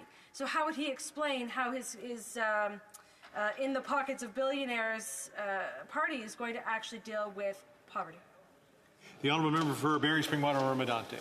Mr. Speaker, I would just like to draw to attention something that just came out from York Regional Police, and it was Project Skyfall. And this is amazing. This is what's going on in Canada. These are facts. This is truth. This morning, York Regional Police announced they arrested 17 individuals, all on robberies and drug trafficking. They said it was a multifaceted criminal organization. There's been 83 charges laid. They seized over $14.4 million worth of drugs and weapons. And this is going to be the part that's not shocking. Of those 17 that were arrested this morning, 7 were currently out on bail. We have a serious problem in Canada. Let's deal with it. Resuming debate, the honourable member for Chilliwack Hope. Well, thank you very much, Mr. Speaker, and as always, it's a pleasure to stand and rise in the House of Commons on behalf of my constituents of Chilliwack Hope. And I've been listening to the debate this morning where we're talking about a committee report that talked about pandemic preparedness and border issues, and it's been very interesting to watch how the NDP has taken this opportunity and this debate to essentially cheerlead for the government, to say that there is nothing wrong, that there is no issues. And the member, the NDP House Leader who talks about breaking the rules, he heckles, as I'm in the opening paragraph of my speech, he breaks the rules all the time and lectures others. That's the way he does, because, you know what, Mr. Speaker, as we saw yesterday, what the NDP says and what the NDP does are two different things. You can even get them put together a motion with the NDP's own words, and they'll vote against that, because nothing is more important to the NDP than supporting the Liberal government. Yep. That's all that matters at the end of the day, to use a phrase from the Parliamentary Secretary to the Government House Leader, at the end of the day, they will always support the Liberal government. It doesn't matter what the issue is, it doesn't matter how important it is, it doesn't matter how grave the situation is, they will be there to support their master in the PMO. Oh. And that is what we've seen time and time again, and we've certainly seen it in the debate here this morning. I remember I was a newly elected member in 2011 when Stephen Harper won his strong, stable, national Conservative majority government. There was 101 NDP MPs at that time. 103, he says. I don't think they ended the session with that many, but 100 and more than 100 NDP MPs with Jack Layton as the leader of the opposition. And what has happened in every single election since then? They have cratered with Canadians. Because when Canadians see the NDP act, when they're given the choice of whether to support what the NDP does here in Ottawa, more and more Canadians, every election, have rejected them. They've moved from official opposition. I don't know if they even made it to the third party, but now they have the window seats, Mr. Speaker, in the House of Commons. They've upgraded to the window seats. And after the next election, the way they're going, they likely won't retain party status, because what is the point of the NDP? What is the point? You might as well vote Liberal if you're going to vote NDP, because you get the same thing here in Ottawa. The same policies are promoted, the same rhetoric is spewed, and the same tired talking points are issued in debate. And we saw the NDP House Leader for 19 minutes make a joke out of the estimates process and say that because we didn't support the estimates, that we somehow were against, we were going to empty out all the jails. What a bunch of nonsense, Mr. Speaker. That's what passes for clever debate in the NDP. Of course, when he was in the opposition, I don't recall that member supporting the estimates for the Canada Border Services Agency. I don't recall him supporting the estimates for the Correctional Service of Canada, so I guess he wanted to free all the prisoners and open up the borders and eliminate air security. I'm guessing that's a point of order. The honourable member for New Westminster Burnaby. We never proposed cutting these programs like Conservatives. Okay, that's just debate. The honourable member for Chilliwack Hope. Speaker, I think after 20 minutes the member got his point across, but I guess he needed more time, just like he wants to give this Liberal government more time. Every time he gets the opportunity to cause an election, he signals his confidence in this Liberal government. And I know that he doesn't want to talk about the NDP record in our home province of British Columbia when it comes to the opioid crisis. Because the NDP, the BC NDP, has been on the leading edge of making things worse. We have the most drug overdoses in the country, not the least, as he tried to say in his remarks. We saw the NDP giving out drug paraphernalia in candy dispensing machines outside of hospitals. We saw soccer fields that couldn't be used in Abbotsford because of the drug paraphernalia. We saw parks completely shut down in British Columbia because of the drug paraphernalia and the open drug use in our communities. And this member wants to celebrate the record of the BC NDP, which saw its majority reduced to a single seat after the last election. That is the record of the NDP, but they don't seem to care.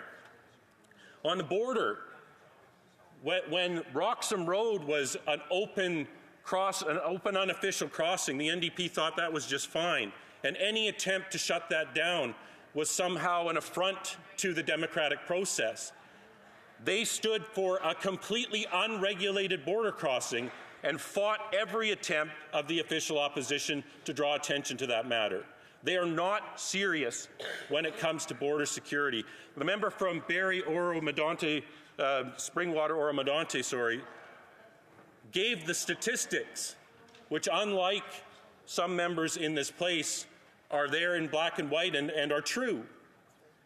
And they said that after the Harper government, there were more CBSA full-time equivalents. After the Harper government, there was more money spent on the border. And even if that were not the case, this government has been in power for 9.5 years. And they hearken back to the Harper era as though they haven't had any time to make any changes. The only thing they've done is make change for the worse. They've increased the size of the public service by 40%. And somehow we're supposed to believe that, as the member for the NDP said, when Stephen Harper cut some back office positions in the CBSA, that's when the guns started flowing across and we had all this unregulated immigration. What a load of nonsense, Mr. Speaker. We have seen the stats. We have seen the stats. There's a 200% increase in the number of Canadians that have died of overdoses since this government took office in 2015. 47,000 Canadians. We've seen at the borders seizures of fentanyl doses more than triple between 2023 and 2024, rising from 239,000 doses to 839,000 doses. That is the record of this government. And we've also seen, because they've been so incompetent in managing the border, that now the provinces are feeling compelled right across the political spectrum to step up and do things on their own to patrol the border, even though that is not their mandate. They've said, well, if the Liberals and the NDP Liberals aren't going to do it, I guess we'll have to do it ourselves. Bob Canoe has said that he is going to be looking at conservation officers to help patrol the border because he recognizes it's so bad. Danielle Smith has said she might have to use Alberta sheriffs. The Quebec government has proposed measures to bolster border security because it's a disaster. The numbers have shown exactly how this is trending, and it's trending in a direction where U.S. Border Patrol is encountering more and more Canadians, not Canadians, more and more people coming from Canada trying to get into the U.S. illegally. And now we have President-elect Trump who has said, you better fix it. The idea that somehow by saying, well, this is as serious as a heart attack, he's proposing 25% tariffs, and what should we do about it? The NDP says, ignore him. He's just blowing smoke. There's nothing wrong with our border. And if you address the border, you're somehow kowtowing to the president-elect. I'd say that Canadians had better get serious about what has been proposed. A 25% tariff would be devastating to our economy. So we better come up with a Canada First plan that addresses things like the fentanyl crisis, like the border crisis. We better come up with a plan and I'm getting chirped from the Liberals. Their own Minister of Public Safety has admitted that they need to do better. I got a point of order from the Honourable for Waterloo.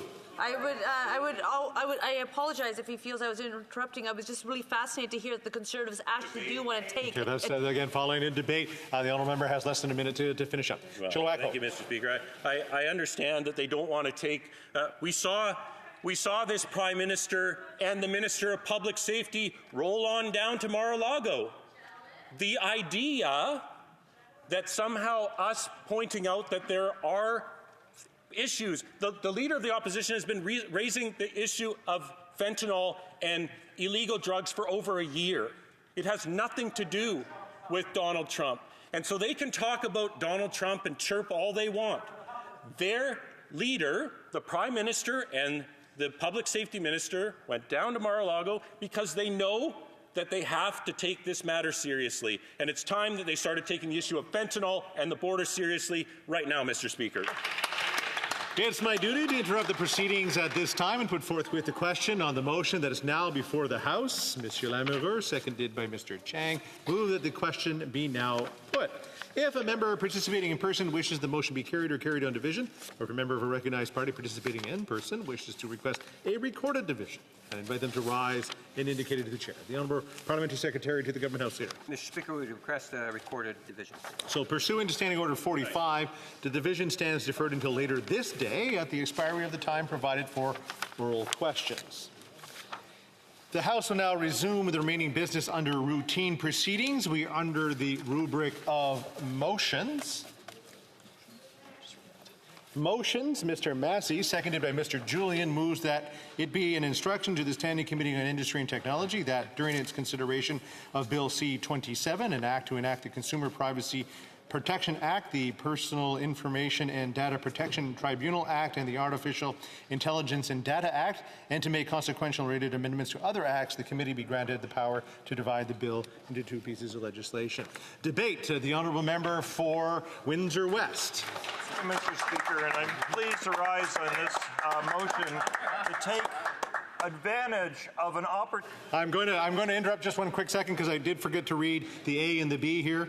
A, Bill C-27A, an act to enact the Consumer Privacy Protection Act, an act to enact the Personal Information Data Protection Tribunal Act, containing Part 1, Part 2, and the schedule to Section 2. And B, Bill C-27B, an act to enact the Artificial Intelligence and Data Act, pertaining to Part 3. Now it's debate, and now it's the Honourable Member for Windsor West. Thank you, Mr. Speaker. And I thank you for reading the full element of the bill, and I'll talk a little bit about that as well, too. But as New Democrats, we're taking this opportunity to try to rescue part of a bill to protect Canadians' privacy. As the Conservatives and Liberals have been warring in their different camps over a number of different things, we have an important piece of legislation that has been drafted poorly but can be recovered. And that's what we're going to focus on, is this Parliament being able to rescue tens of thousands of dollars, multiple meetings over witnesses, and also doing what a variety of organizations, including the Canadian Chamber of Commerce and others that you would not seem to be naturally in the NDP camp, but are on this issue. And it's important to note, Mr. Speaker, is that all the petty politics going by the Liberals and Conservatives on this is actually at the expense of privacy of Canadians. And so specifically what I'm talking about is Bill C-27.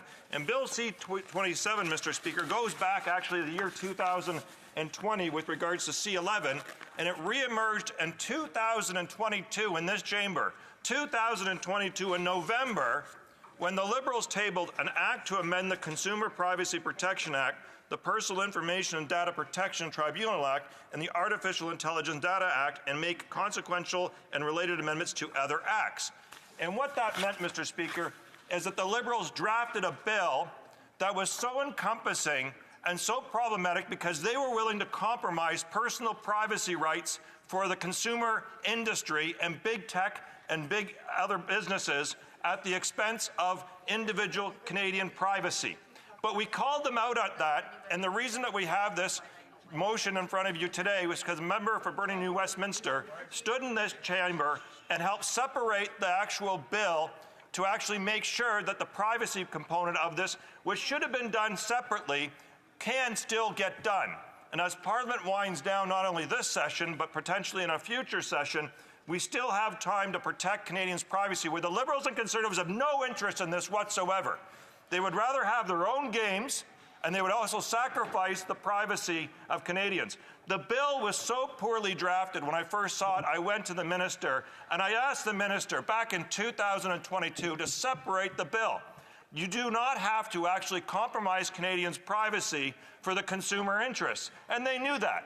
They knew that because their lobbyists, their friends, their CEOs, the big tech, all those elements were chirping in the minister's ear and giving him basically the political support to go ahead with this. And so when I said to the minister, separate the bill, let's do the privacy component first, they basically said that they couldn't do it, they didn't want to do it, and we proved that wrong in this chamber by separating the bill in a previous debate. And so here we are now, as New Democrats, understanding there's dozens and dozens and dozens of organizations that are calling for the personal protection of privacy, including the Privacy Commissioner, to get this done. Don't waste that work that is now being compromised by the games going on by the official opposition and the Liberals. And again, this bill was drafted so poorly, Mr. Speaker, that usually when bills go to committee, they usually have maybe a dozen at the most amendments. And of those amendments, there are usually a few that are very significant to the bill. Others could be language. This bill itself had over 240 amendments, I believe. Wow. Over 240 amendments that were to correct the problems with the bill. So what happened is we had the debates here in the House of Commons.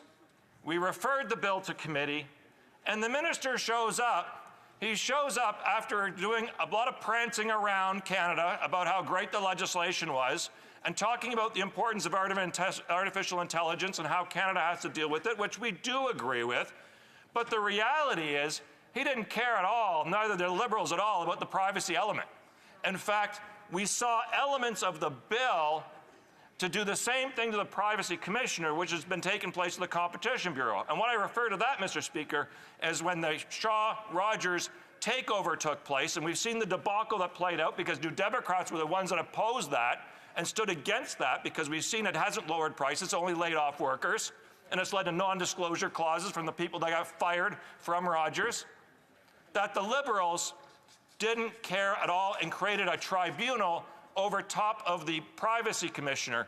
And why that's important is a tribunal over the Competition Bureau actually, for doing their job, was sued by Rogers, or actually sued the process, they took it to court to do their due diligence, but the tribunal, which is appointed people from Liberals and Conservatives, then taxed our own Competition Bureau, I think it's $10 million to pay for the legal costs for Rogers for this just doing their job. So we didn't want the same thing as New Democrats of a Privacy Commissioner being overridden by political appointees by Liberals and Conservatives, because that's the history that I've seen here in this place over the 2 decades I've been here, is constant appointments of either the blue or the red team to the different positions of power with no oversight, no accountability, and leading to decisions against the public. So what we finally got was this bill coming back to committee. We had, I don't even know how many witnesses off the top of my head, but we went for a long period of time. And we heard how bad the legislation is drafted by some, and then some so desperate to have anything, they'll take anything, and they admitted basically it was a piece of garbage. That's basically what they said. We'll just take anything other than nothing. But most of those times, those are the interests that were tied into businesses and consumer rights for the industries versus that of those that are concerned with Canadians' personal privacy and protection. And we heard that constantly as the committee wound through all the different witnesses. We finally came back to a point, and it was interesting because the minister came to us at the very beginning of all those different witnesses, and he says, well, I got some amendments. And it turned out those amendments were just ideas. They weren't in any legislative format that we could deal with. They weren't in any legal terms. They didn't have the House of Commons or any of his department draft them. They were basically a set of ideas and propositions that didn't even make any sense in terms of the legislation. I don't think the minister even understood what, or probably doesn't to this day, amendments. So we get through the entire process. We fight over getting these amendments. So what does the minister really mean? Is he willing to compromise on the privacy commissioner and try not to neuter it? Is he willing to actually do the right things to even fix some of the elements of the AI that people are concerned about? But what I kept on asking was witness after witness is whether they thought they should actually split this bill. And the resounding answer was yes. Even from those that want to get the AI stuff done, there was no need to put the privacy commissioner in there. And again, I go back to the roots of this, and the roots of this was to undermine personal privacy of Canadians at the expense of businesses being able to access their data information and not be updated. So now we have an open hole right now, and we have all this work that's been done, but we're going to propose to send it back to committee with this motion to try to deal with it and see if this House can actually get something done for Canadians, because we spend a lot of time and money on this. And there's some really significant issues here. And why we're doing this is because we've been in consultation with many groups and organizations that still want to see our privacy protected. So we got to actually the hearings, clause by clause, partially of this. And we go through clause by clause with those amendments, over 200 amendments, as I mentioned. And we find that there is some elements there that we can actually work with, at least as the opposition members. And to credit to the Conservatives, to the Bloc, and ourselves, there were some elements that we could actually agree upon and work with. And the government altered some of their stuff too. But we still were stuck in a myriad of different problems. And the situation became so bad, Mr. Speaker, that the Liberals began to filibuster their own bill in committee because they didn't know what to do. And so the minister then said he would come back with further amendments, and we have not seen them to date. I raised this most recently a couple of weeks ago as we tried to plan out our session, and we still have not had the Liberals bring back any of those amendments. They're on the record promising them. They said that they're going to happen, but we still haven't been able to get over this tribunal issue. And the tribunal issue is something important that we can get done, and hence we're going to split this bill or see if there's interest in the House to do it, to see if we can rescue part of this legislation. And I think what's important to note when we look at some of the issues here, the Canadian Civil Liberties Association has raised concerns about this. They have some of the best capabilities of understanding legislation and understand again that the privacy component must make sure that we protect that element. Unlike the United States, we do have a privacy commissioner, and that's very important when it's dealing with artificial intelligence, and it can actually be different. The privacy commissioner of Canada also expressed misgivings and reservations of the bill. Structuring and proposed measures for digital privacy and AI governance could benefit from being addressed separately, as these are distinct areas that require separate attention and specialized elsewhere. So again, we have that component that can go forward with support from the privacy commissioner in terms of a process. They're indifferent in terms of how legislation should be actually brought through the House of Commons and the Chamber, but at the same time they recognize that it's not the only way to do this. The minister didn't have to basically throw in everything he could into a bill to diminish privacy rights to distract Canadians, and that's really what this was about. We should never even started on the AI component without finishing the privacy component, and that could have been done ages ago, and it should have been done ages ago. The Canadian Internet Policy and Public Interest Clinic, they are actually called for separation of the bill, emphasizing the importance of ensuring that privacy laws and AI regulations receive individual, dedicated scrutiny, especially given their different implications for society and households. These organizations, among others, are also very much interested in moving it forward. And I mentioned as well, too, the Canadian Chamber of Commerce. They actually sent in support, believing that the legislation has to be separated. In the Canadian Chamber of Commerce, I had a chance to actually meet with them recently on a number of different issues, including the border issues, when they're really well aware, Mr. Speaker. I know the previous debate was about partially of CBSA officers, where I'm on the front line. I have 40% of Canada's daily trade go through my riding to the United States. And I can tell you, the New Democratic Party has been supporting also getting the training center, improving the mandate of CBSA officers. That includes actually they'll be able to seize illegal and also counterfeit goods and materials that they cannot do so readily right now, as well as ensuring that the 1932 Order in Council has been rescinded and giving that, most importantly, the push to actually get the border officers, the 1,100 frontline officers, sniffer dogs, those that were doing the examination, are actually hired back by the Liberals when they were cut by the Conservatives. Yep. And then we had under COVID 2 tranches of not actually hiring workers, so they're 2,000 to 3,000 short right now in terms of our workers. And we believe, unlike the Conservatives and Liberals who have pushed for looking at apps like Arrive Canada and others to take over the workers on the border, because that's what they did. They went to more automation and other types of things. We believe the solution is right in front of us, and that's workers on the front line.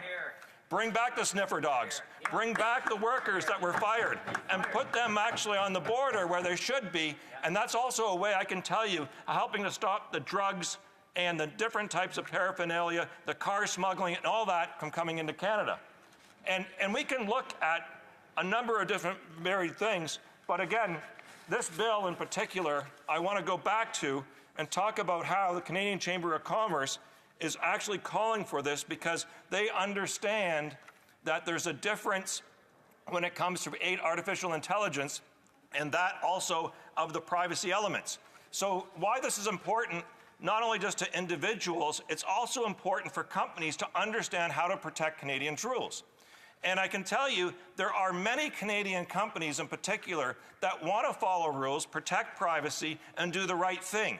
And those companies should be rewarded versus some of the larger ones that we've seen with Meta, with the Facebook and so forth, that have actually used loopholes to basically expose people in their privacy or use it to their advantage to manipulate them, that are actually getting rewarded from it and don't have to pay the consequences of respecting privacy and also the provisions under data protection. In fact, it was the Democratic Party that first put forth the first legislation on a digital Bill of Rights. We did this several years ago on everything from net neutrality to also the right to be forgiven or forgotten with regards to getting your information scrubbed from the internet, to as well as a series of things to protect your personal privacy. And I know this very well coming from the automotive capital of Canada, because we saw what took place with vehicles, and really their change is that the more important information now is what they gain about the driver and how that's sold, how it's distributed and so forth, versus even actually selling the cars at times. That data can be more valuable than actually making the vehicle. And so that's one of the reasons why we've had basically a focus on this for a long period of time, and we believe the privacy elements should not be abandoned by the misfortune in this House. So there are a number of different organizations that also are concerned with this, and I want to quote one right now, Andrew Clement. The Artificial Intelligence and Data Act needs a reset, and that was also in the Hill Times here. And it states from the author that ADA was written too hastily, noting that it skipped the normal public consultation process and was introduced alongside the Digital Charter Implementation Act, whereas it should have been separated from the rest of Bill C-27 for substantial reworking. The author suggests redrafting ADA, which should include genuine public consultation, looking to the European Union's Artificial Intelligence Act, engaging community advocates, researchers, lawyers, and representatives of at-risk populations. And the reason I say that, Mr. Speaker, with regards to that reference, is that was the due diligence and why this basically, the minister laid an egg with this bill, and it was basically broken upon delivery as well, is because he didn't do the work that was necessary beforehand, consulting all the different organizations. So what you had, which is what Ottawa loves this so much, they have the backroom scurrying of all the lobbyists that go to the Conservatives and Liberals, and they all get paid for this. Their lawyers, their representations, getting the meetings and all those different things, and guess who the mass majority they are? They're Liberals and Conservatives. And they get all these appointments, they get all this lobbying going on, and then they start to steer influence if they can. Instead of having the public consultations, which you think would have been important, Canadians care about privacy. You look at the BC Civil Liberties Union, and you look at others across the country, and there's also some good protection in Quebec as being better than other parts of Canada, and you need to give them credit for that. And on top of that, that interest is well respected, not only here, but across the world. And so, interestingly enough, back in April 24th, 2024, there was a joint letter sent to the minister, and I went to the rest of us and turned the official opposition, and it was a joint call for ADA to be sent back for meaningful public consultations and redrafting. So this was April 24th in 2024. So nothing's happened since then, aside from more debacle. And what you see in these groups and these organizations, Mr. Speaker, that are calling for what the NDP has been saying for a long period of time in terms of, especially when I had the first meeting with the minister, is that why are you putting privacy rights at the expense of artificial intelligence rights for businesses and corporations? These organizations include Amnesty International, the Canadian section, BC Civil Liberties Association, Canadian Arab Federation, Canadian Civil Liberties Association, Canadian Muslim Public Affairs Council, Centre for Digital Rights, Centre for Free Expression, Communications Program of Glenmore College, York University, Digital Public, Fédération Nationale des Ingénieurs de Québec, Firearms Institute for Rational Education, International Civil Liberties Monitoring Group, Interpares, Just Peace Advocates, MacDonald-Laurie Institute, Minds Action Canada, Natural Union of Public and General Employees, NSTP Consulting Corp, Open Media, Privacy and Access Council of Canada, Response Marketing Association, Rideau Institute of International Affairs, Tech Reset Canada, and then there's a whole series of other individuals that go up to another 39 or 34 that I can actually put down here, but I won't read through them all because there's just too many. But Mr. Speaker, what it tells you when I read out those different organizations, a general consensus that this legislation is a complete, utter disaster the way it is. So what we can do now is what we've called for, and sections A and B of the motion, as you read, is A, an act to amend the Consumer Privacy Protection Act and an act to Personal Information Data Protection Tribunal Act containing Part 1 and Part 2 and Schedule 2 of the section, and then B, Section 27B, an act to enact the Artificial Intelligence Digital Act containing Part 3, is to separate them so that we can actually do the job that's necessary. And it's crucial because Canada's fallen further behind, and I know that the Liberals are all excited about creating another digital group and committee that just the minister announced because you can't get this through committee or there's no interest. And again, I remind the chamber here that the Liberals, last we saw this, were in committee filibustering to talk out the clock before we broke session because they wouldn't even come with their own committee recommendations or amendments. So they talked the clock out on themselves for the last two meetings that we had because they didn't know what to do. And we're still waiting to this day for those amendments to come forward. So as I wrap up my speech here, Mr. Speaker, I want to thank all the interested parties out there. Canada has an opportunity with artificial intelligence, and we have an opportunity actually to be a leading component for good on this in the world. But we have to do so with the right protections in place and the right way of doing things. So the first thing is protect our privacy elements with the Privacy Commissioner update, and the second part was get on to the business of order. Questions and comments? Question commentaire. The Honourable Parliamentary Secretary to the Government House Leader. Yes, thank you, Mr. Speaker. I appreciate the fact that the member is raising an issue in which I would suggest to you the government has been fairly aggressive on in terms of addressing a number of different issues related to the internet, cybersecurity, protecting Canadians' data, AI, and so forth. What he's referring to is one piece of legislation, and I think that there's a great deal of merit in terms of looking at it in a holistic approach, and that there's, given what we have witnessed over the last number of months in terms of the House, we do have an opportunity at least to make a headway in areas that Bill C-27 is proposing, that if we were to split the bill, it could ultimately prevent one aspect from being able to pass, even if it's just setting a framework.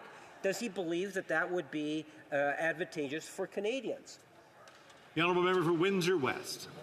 Do know this, it's not advantageous for Canadians for the Liberals to flush all this down the toilet just because they really can't get their way at committee and because they want to actually neuter our Privacy Commissioner with a tribunal that will overreach and overstretch the Privacy Commissioner. So the alternative that the Liberals have right now in place, and I don't know who else supports that, is basically we stumble around committee waiting for their amendments to come, which we don't even know and don't have, or we move ahead without them, and then we actually then have stalemate, and we try to get it to the other place where they have to actually deal with this bill in a matter of months when it's taken us over 2 years plus and going.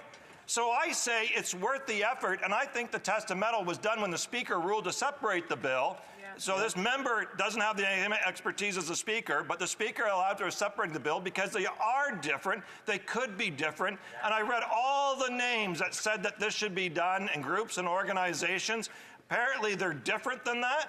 But I'll respect the idea of trying to create this an opportunity to fix the legislation that should never have been crafted this way in the first place. Here, here. Questions and comments. Questions, commentaires. L'honorable député de The Honourable Member for Abitibi-Temiskaming. Thank you, Mr. Speaker, and I'd like to thank my colleague, the member for Windsor West, for his speech and for bringing this issue up in the House.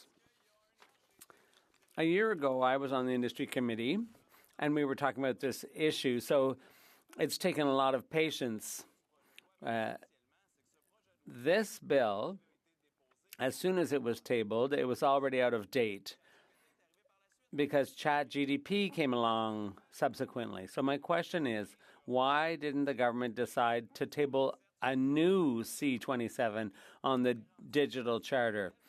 Because the legislation was already out of date when it was first introduced. The Honourable Member for Windsor West. Member for Temiskaming, who actually really did excellent work on this, and we worked together trying to see if we could fix the bill. That was the intent, is that we found ourselves in a situation where the government was particularly stubborn and didn't want to change, but we worked quite well together to try to find escape clauses and hatches. And we talked about this particular idea at that time as basically a backstop or a fail-safe to not waste basically 2 years of legislative work. So I agree with them that it really should have been done at that time, and if we went back in time, maybe we should have been more forceful not to try to make cooperation take place, because the minister just took advantage of that, basically going in the public and blaming us for basically his failures. Questions and commentaires. Questions and comments. The Honourable Member for Timmins James Bay. Thank you, Mr. Speaker. Clearview AI should have been the red flag.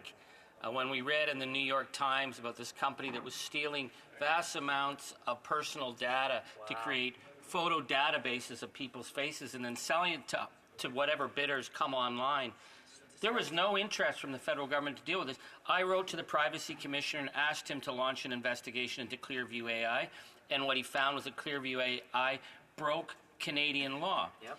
This was the moment when the Liberal government came forward to bring forward new privacy legislation. We actually thought that they would strengthen the Privacy Commissioner in this time of very troubling mass data theft of people's identity. The Privacy Commissioner told us the changes of the law, by putting this tribunal over him to undermine his work, would make it impossible for him to find a ruling against Clearview AI today. I think it's shocking that in the face of data thefts that we've seen with Cambridge Analytica, the rise of AI, the rise of facial recognition technology, that the government actually undermined the privacy rights of Canadians to help out corporate interests. I'd like to ask my honourable colleague his thoughts on this. Good question. The Honourable Member for Windsor West. Thank you, and I thank the member for Timmins James Bay for the question, because this really gets into the political ideological difference between New Democrats. I don't know where the bloc is. I think they're on the same page as us, and I don't know about the Conservatives and Liberals with where they're going, is that we believe in a strong, independent privacy commissioner that can take on big business, can take on those that are abusing Canadian privacy, and we're not beholden to the Conservatives and Liberals' political appointments that they put on these boards and tribunal that can basically put the thumb down on the privacy commissioner like we've seen for the competition commissioner. So that's the ideological difference between the things. They want their political patronage appointments to actually rue the day, whereas we believe in a strong, independent privacy commissioner that answers to Canadians. Time for the questions and comments. L'honorable député de The Honourable Member for Trois-Rivières. I'd like to thank my colleague. Bill C-27 proposes that the industry self-regulate. It would be like asking the wolf to mind the hen house. So this shouldn't we be trying to align our legislation with European laws? It seems that this bill is not adequate to protect privacy, which should be recognized as a fundamental right. What does my colleague have to say about that? Mr. Speaker, I think that's a great question, and I didn't talk too much about what was taking place in Europe and other places. The United States has referred to a presidential commission and that they're going through their debacle. The European Union actually has some better practices we can actually look towards, and we should be looking towards, and that's why having a strong privacy commissioner also matters in this debate. So to the member, yes, there's some great lessons we can learn from there. We can't get anywhere, though, under the current context that's been created. And I more and more every single day believe that the context that we're in was cleverly drafted by the Liberals to just get that, because we pushed back right away when we saw this, that the privacy commissioner would be compromised for artificial intelligence by big business and data collection by big business against Canadians was simply wrong. And that's why they married the two processes together when they shouldn't be done at all, ever. Questions and comments? L'honorable député de... The honourable member for New Westminster Burnaby. Speaker, I really wanted to underscore how important the work the member from Windsor West is. I mean, he's the dean of the NDP caucus, but also somebody who brings vast intelligence and experience to these kinds of issues. The reality is the Conservatives never dealt adequately with any of this. They were just a terrible government, and the Liberals have been dragging the puck. And so I wanted to ask my colleague, what would an NDP government do that is better than the failed Conservative policies that were absolutely abysmal, the worst government in Canadian history, and Liberals who basically won't do anything unless the NDP pushes them and forces them to get it done? The honourable member for Windsor West. Thank you, Mr. Speaker. The first and foremost of this particular element is the protection of the Privacy Commissioner Digital Charter of Rights would be a complement to actually not only just individual privacy in this world, in this country as well, but more importantly, as well, it helps clarify to small, medium-sized businesses that want to do the right thing, protect privacy, that have to compete against the unruly and the ones that want to abuse Canadian privacy. We've seen this from major chains like Tim Hortons and others, but we've also seen a lot of different spectacular ones of data and privacy breaches that have taken place where there's actually a black market for this. So what we would do is empower the Privacy Commissioner to make sure he has or she has the proper types of tools and necessary resources to do it, a digital charter of rights that's going to protect Canadians, and give those businesses that actually are doing the right thing the proper credit and support. And they're often small and medium-sized businesses. One of the reasons we believe in pharmacare and dental care so much is because it takes the pressure off them financially to help their employees. This, on top of that, would also provide them with the rules and how to cover themselves and how to do the right thing for their customers, because often those are your neighbors, your friends, and your family that are running those businesses, and they just want to do the right thing as opposed to the exploitation by Meta and others. Resuming debate, the Honourable Parliamentary Secretary to the Government House Leader. Yes, thank you, Mr. Speaker. And the member raises what I would suggest to you is a very important issue in terms of the Internet and the threats that are out on the Internet, Mr. Speaker, in a number of different ways. He spent a great deal of his time just focused on C-27, understandably. That's what the motion is actually about. But as a government, I can indicate to you, Mr. Speaker, that we have taken a very holistic approach at dealing with all aspects of the Internet in forms of legislation and regulations. Quite often what you see within legislation is a framework that is absolutely essential, Mr. Speaker, in order to support healthy and strong regulations, ultimately then to protect the interests of Canadians. It's been somewhat frustrating, as the member gets frustrated when he talks about what's taking place in committees. Here on the floor of the House of Commons, it has also been frustrating. The member made reference to C-27 being held up in committee. But he tried to pass the blame in regards to it's the government. You know, it's interesting, the government, and one of the biggest differences between the government today than the government that was there while Stephen Harper was Prime Minister, is that we are very much open to ideas, constructive criticism, and looking at ways in which we can improve legislation. And that means, Mr. Speaker, that we have been open to amendments and changes. And we have seen a number of recommendations. But we have also seen an extensive filibuster on Bill C-27. And it's not just government members. We have seen opposition members, Mr. Speaker. Much like we see filibustering now taking place on other aspects of safety for Canadians. Today, I think, what are we, 6 weeks, 7, 8 weeks now, where we have seen Conservative filibuster here on the floor of the House of Commons. And we have other pieces of legislation dealing with the internet, Mr. Speaker, that the Conservatives are continuing to filibuster. And what I'm referring to is Bill C-63. Legislation, Mr. Speaker, that deals with things such as intimate images that are being spread on the internet without consent. We're talking about child exploitation on the internet.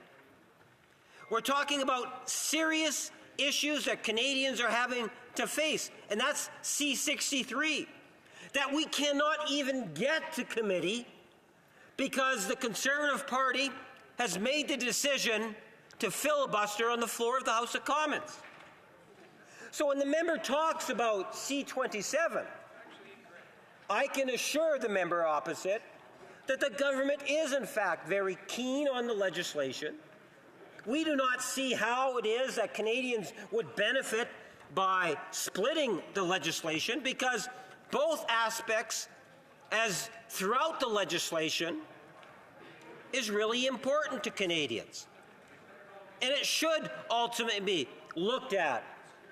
And where it is that we can improve, we are open to that.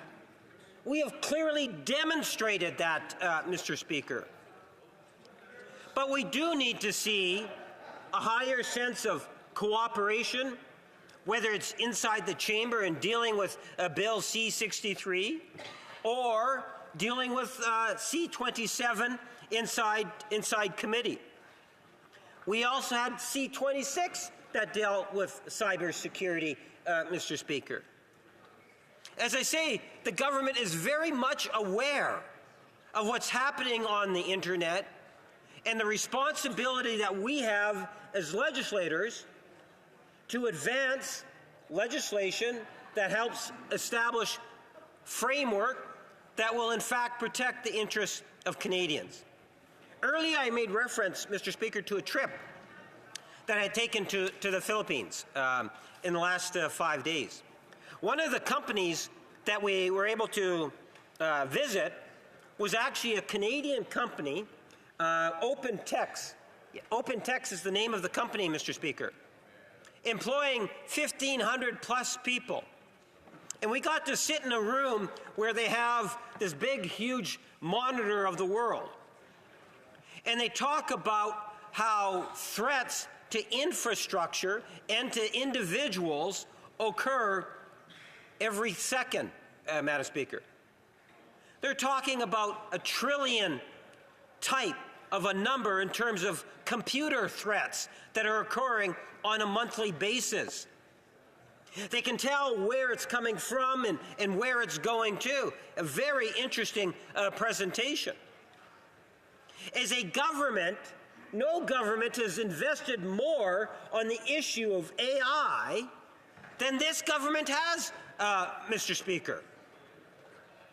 Recognizing the potential good, but there's also extreme harm that's out there, Mr. Speaker.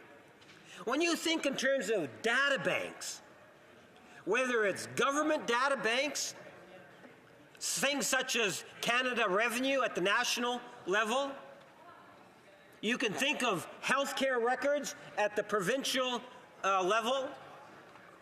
You can talk about the Tim Hortons or the private companies and the data that they acquire during their applications, Mr. Speaker. The amount of information about Canadians, the individual on the internet, is incredible. How technology has changed the lives of each and every one of us, Mr. Speaker, whether we know it or we don't. Take a look in terms of the number of cameras that are out in public, in our public streets, malls, you name it, Mr. Speaker. The number of interactions that we have on a weekly, let alone a daily basis, whether it's banking information, very sensitive information that is out there, doing medical reports. We have a point of order. The honourable member for Timmins James Bay. Speaker, it's almost Christmas, and the honourable member's already given us 20-some minutes this morning. Now we have to listen to him again. Could you maybe consider a way of giving us a Christmas gift to all of us? And that I know that sort of falls into debate. Every honourable member has the right to speak in order, just like everyone else. And even though we're really happy to hear the honourable member for Winnipeg Centre, Winnipeg North to come and speak before us. Just a reminder that we will be interrupting in about 5 minutes. The honourable member for Winnipeg North. You know, I take advantage of what it is that the Prime Minister has said to me, and that is that he wants me to reflect the type of ideas and thoughts and concerns that the people of Winnipeg North have. So whether it's here on the floor of the House of Commons or the National Liberal Caucus or even, very rarely, but at times, in standing committees, Liberal members of the caucus really do believe that it's important that we take ideas and thoughts from our constituents to Ottawa, Mr. Speaker, so that when we present legislation, when we present budgets, when there's discussions that take place in our standing committees, or there's discussions that take place within our caucus, that it is a true reflection of what it is that Canadians as a whole are thinking and wanting the government to take actions on. And that is the reason why we see legislation like C-27, because I can tell members opposite that Canadians are very much concerned about identity theft through the internet, Mr. Speaker. They're very much concerned about privacy. They want to know that the government is going to be there to protect their privacy, Mr. Speaker. That's why we are enhancing the Privacy Commissioner's abilities, whether it's the amounts of fines or the types of things in which the Privacy Commissioner is going to be able to conduct. They're providing assurance to Canadians that even if the Conservatives are more concerned about playing games, about filibustering, whether it's on the floor of the House or in our standing committees, that we will continue to take actions to support Canadians. Mr. Speaker, in fact, it was interesting. Just last week, the Minister of Innovations and Science and Industry announced the launch of the Canadian Artificial Intelligence Safety Institute. Mr. Speaker, that's to bolster Canada's capacity to address AI safety risks, further positioning the country as a leader in the safe, responsible development and adoption of AI technology. So it's even though we have a legislative responsibility in which we are advancing, we are also prepared to put in budgetary dollars to ensure that the interests of Canadians, first and foremost, are being protected.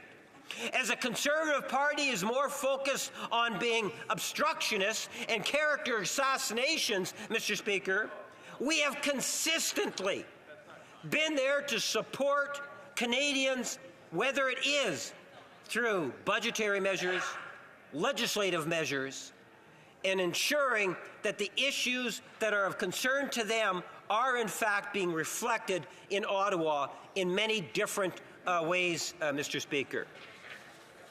And when you think in terms of the advancement of the internet and the issues that have come out of that, that's why, as a government, we have brought forward several, not one, but several pieces of legislation, Mr. Speaker. Legislation that is there to protect children. Legislation that is there to protect our economy. Think of those business transactions that take place every day, Mr. Speaker.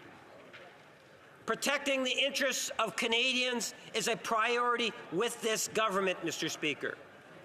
Advancing the issue of AI and the way in which it is being used in a positive way.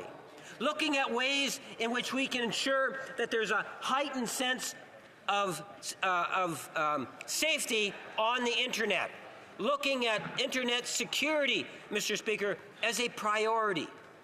Because by doing that, by providing the funds, by supporting it through legislative measures that establish the framework, it makes a difference. We want Canadians to know that as a government, we are there to protect their interests when it comes to information that's gathered on the internet, when it comes to cyber threats that are out there that are very real. That we will be there, Mr. Speaker, today and tomorrow to protect those. This ends the daily routine of business.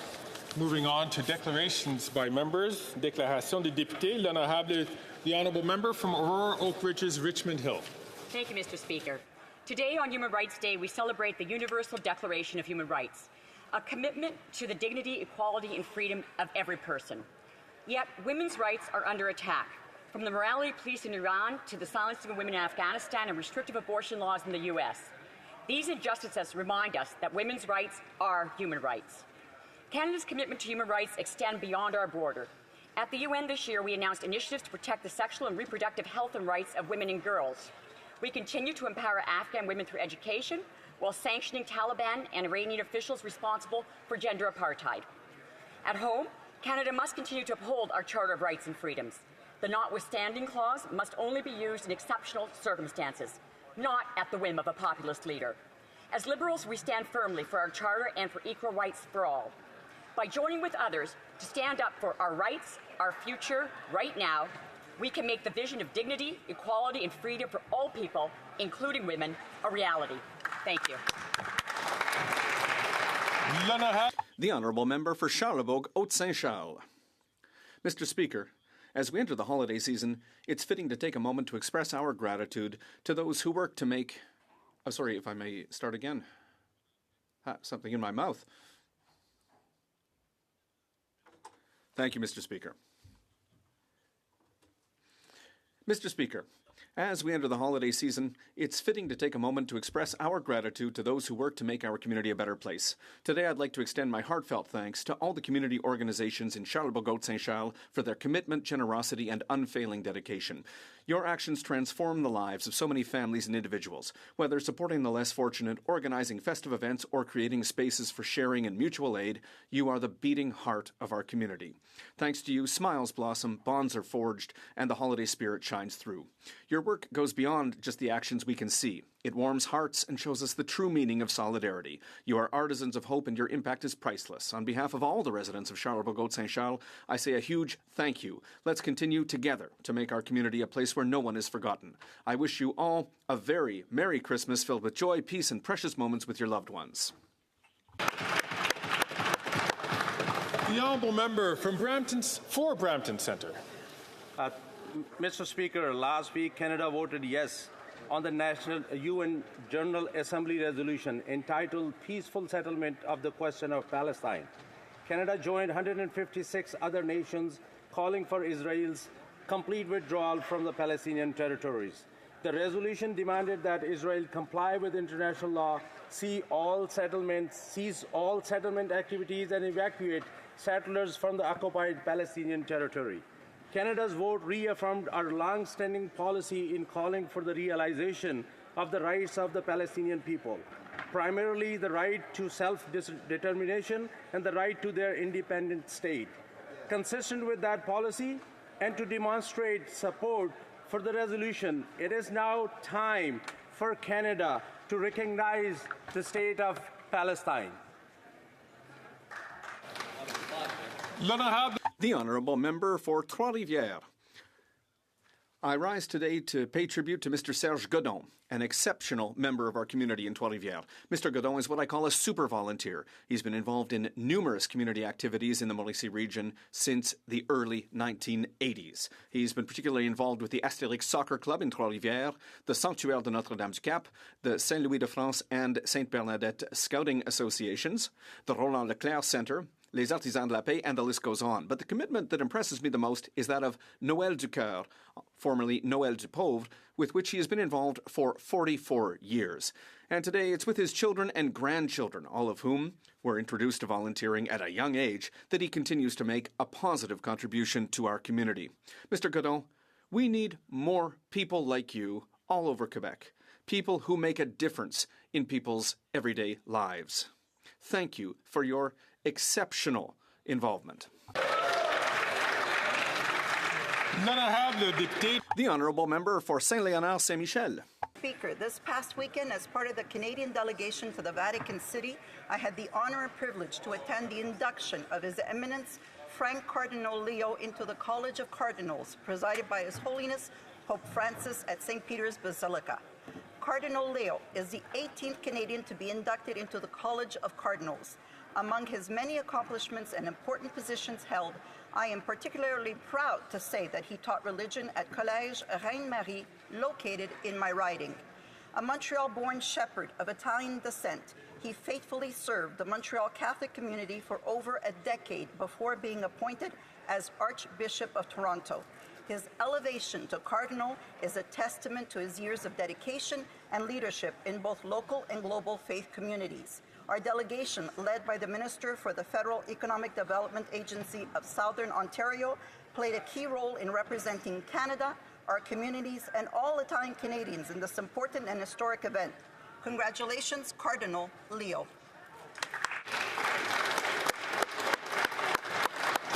The Honourable Member for Leeds Grenville, Thousand Islands and Rideau Lakes. On Saturday, the Archbishop for Toronto was inducted into the College of Cardinals by Pope Francis at St. Peter's Basilica. I was honoured to attend the consistory with the Canadian delegation on behalf of the Leader of the Official Opposition. Now, witnessing this historic ritual was a deeply spiritual experience and a moment of profound inspiration, hope, and promise. Born in Montreal to immigrant parents, Cardinal Leo was ordained a priest for the Archdiocese of Montreal. He also served in the Holy See's diplomatic service, taught theology and spirituality. Appointed Archbishop of Toronto in 2023, he oversees major ecclesiastical institutions and Catholic organizations. As one of the youngest cardinals, he said the church outreach must start from the heart, and the church must be a guide, but listen to what young people are saying. This is a proud moment for Canadians. Congratulations, Cardinal Leo. Viva Cristo Rey.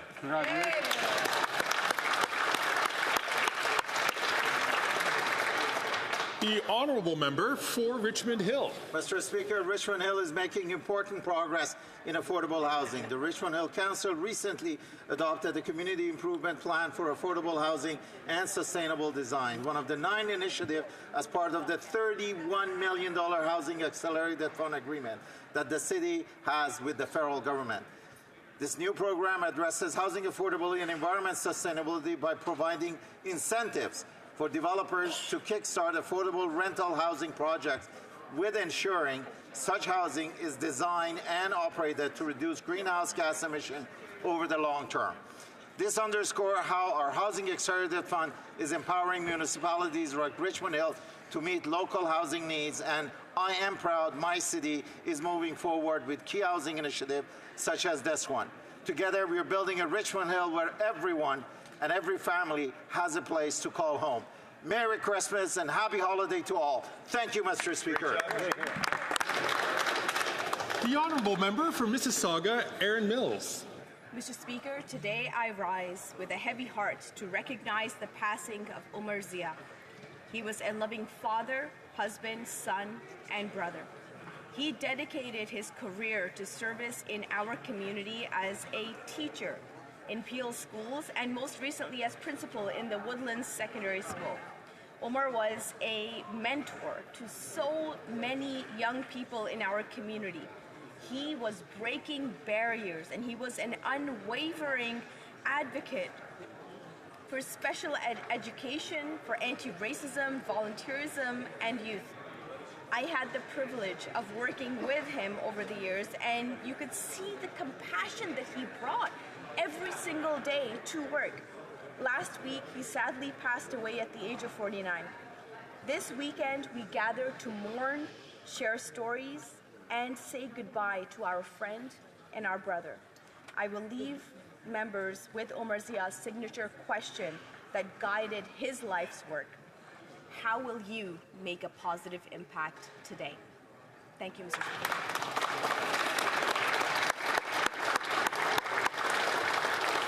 I also thank honourable members, those who had just encouraged all of them, members to be to lower their voices during these statements, which are important statements to make. The honourable member from Brantford Brant. Mr. Speaker, after 9 years of the NDP Liberals, crime and chaos has taken over our streets and communities. This past Sunday, Alicia Brooks was tragically gunned down by her boyfriend, a known serial abuser. As she was taking her final breath, this monster stood over her dead body and yelled at her. The accused, despite a history of gun possession, breaking and entering, weapon prohibition orders, and assaulting other women, was allowed to live in a halfway house. This devastating loss is yet another glaring example of the NDP Liberal government's failure to protect Canadians by prioritizing criminals over victims. This criminal should have never been free to harm anyone. Canadians are urgently calling for bail reform to allow law enforcement to do their job and protect communities. Yet this Justice Minister ignores these claims and claims reform has already been achieved. How many more lives must be lost before this government finally takes action? Only a Conservative government will keep violent criminals behind bars and bring home safe streets. Yeah.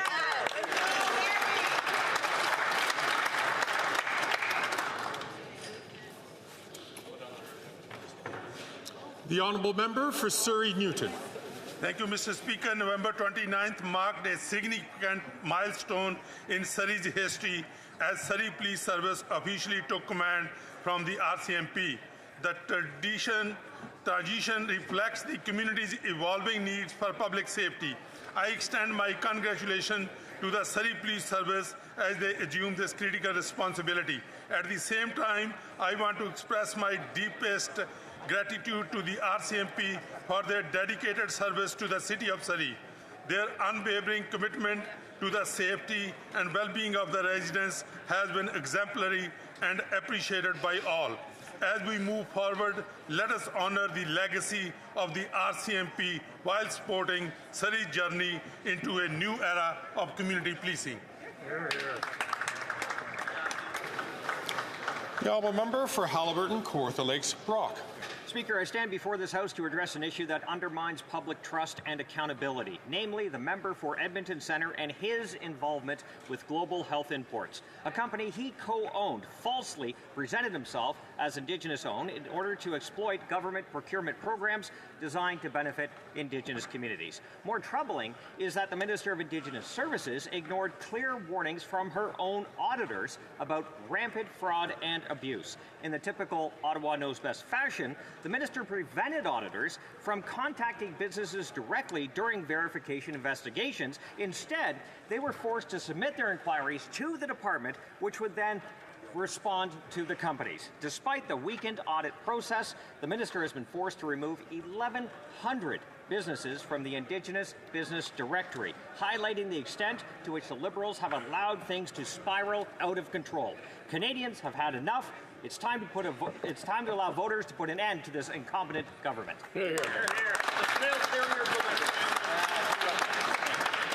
The honourable member from Central Okanagan, Similkameen, Nicola. Mr. Speaker, when you think about it, this parliament resembles Charles Dickens' A Christmas Carol. First, Canadians were visited by the ghost of the NDP past. It was the current NDP leader who made such a ruckus and tore up his costly NDP Liberal coalition agreement, declaring the Prime Minister was too weak, too selfish, and too beholden to corporate interests to fight for people. Last night, the ghost of NDP present appeared.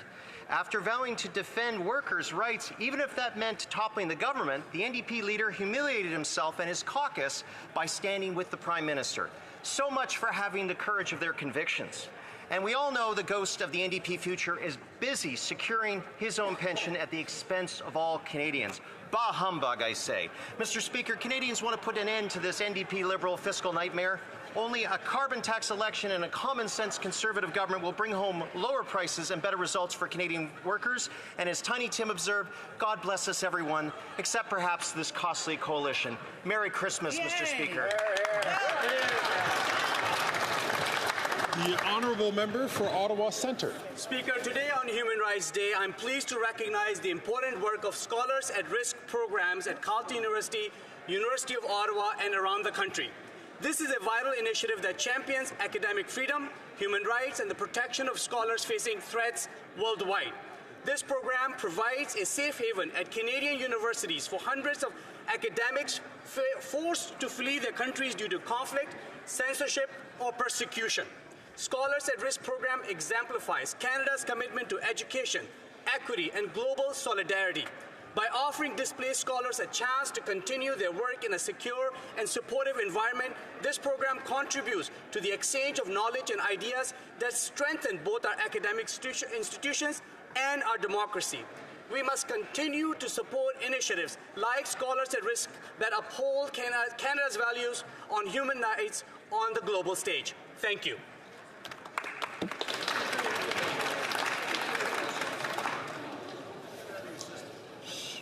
The honourable member for Vancouver Kingsway. I rise to honour one of Canada's finest public servants, our ambassador to Germany and former Premier of British Columbia, the late John Horgan. Raised by a single mom, John overcame great challenges to rise to the highest levels of public office. His political career actually started in this place, staffing NDP MPs. In 1991, he left to assume important roles in the BC NDP government, ending as Chief of Staff to the Premier. John entered elected office as an MLA in 2005 and ultimately became leader of the party, the official opposition, and a very popular Premier. Throughout, John carved a deeply impactful path. He had an uncommon touch. He had that rare ability to rise above partisanship and win the respect of his opponents. He was witty, kind, and positive. In my view, John was the best off-the-cuff speaker in Canadian politics.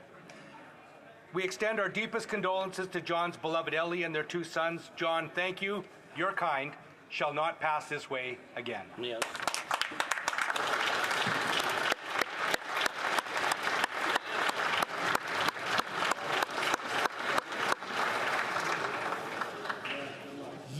The honourable member for Drummond. The Iris Gala, our annual celebration of Quebec cinema, shone a spotlight on our homegrown talent again this year. Gatineau director Ariane Louis-XVI was the night's big winner for her film Humanist Vampire Seeking Consenting Suicidal Person, which is much more than just its brilliant title. This dark comedy saw her win Best Film, Best Debut Film, and Best Screenplay with co-writer Christine Doyon. Monia Chokli won Best Director for The Nature of Love, while Theodore Perrin and Ariane Castellanos were named Performers of the Year. But the highlight of the evening was the tribute to director Denis Villeneuve, who made us so proud of his talent, and it was so moving to see how much he was touched by the honour. The Iris Gala once again reminded us that, per capita, Quebec produces some of the finest filmmakers and artists in the world. And above all, it was a reminder of the importance of maintaining adequate funding for cinema from our public institutions, as this government has promised on numerous occasions. Long live Quebec cinema.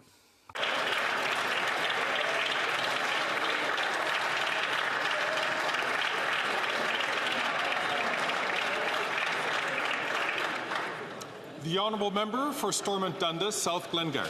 Canadians now know that all of the NDP's tough talk is worthless. Yesterday, they voted against a non-confidence motion in the Liberals that used the NDP leader's very own words against him. It meant nothing when he said he'd ripped up his coalition deal with the Prime Minister. It meant nothing when he said, quote, the Liberals are too weak, too selfish, and too beholden to corporate interest to fight for people.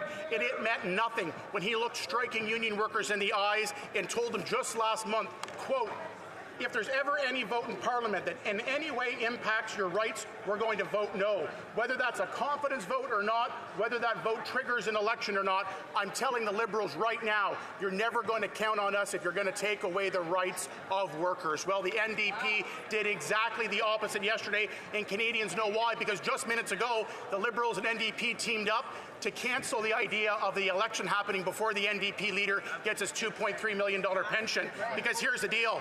The NDP leader gets his pension, the Prime Minister gets power, and Canadians get the bill.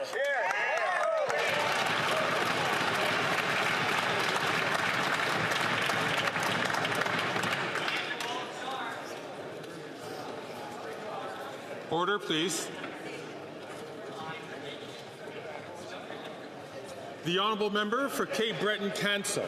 Thank you, Mr. Speaker. For years, the Conservative leader has lectured Canadians about the virtue of tax cuts. Yet, when our government introduced a GST tax break to help Canadians, what did they do? The Conservatives voted against a tax break. It's like having a doctor who wouldn't accept their own medical advice. The Conservative leader calls himself a champion for affordability, but when the time comes, he turns his back and to give Canadians a real break. So who does the Conservative leader want a tax break for, Mr. Speaker? Well, that would be his rich corporate donors. Time and time again in this House, Mr. Speaker, when it's about supporting Canadians, we hear silly slogans, bumper sticker solutions. On this side of the House, we are absolutely 100% here for Canadians.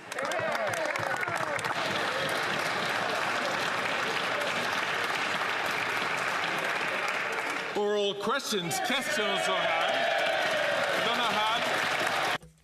The Honourable Leader of the Opposition. Mr. Speaker, the Prime Minister is weak and he's lost control.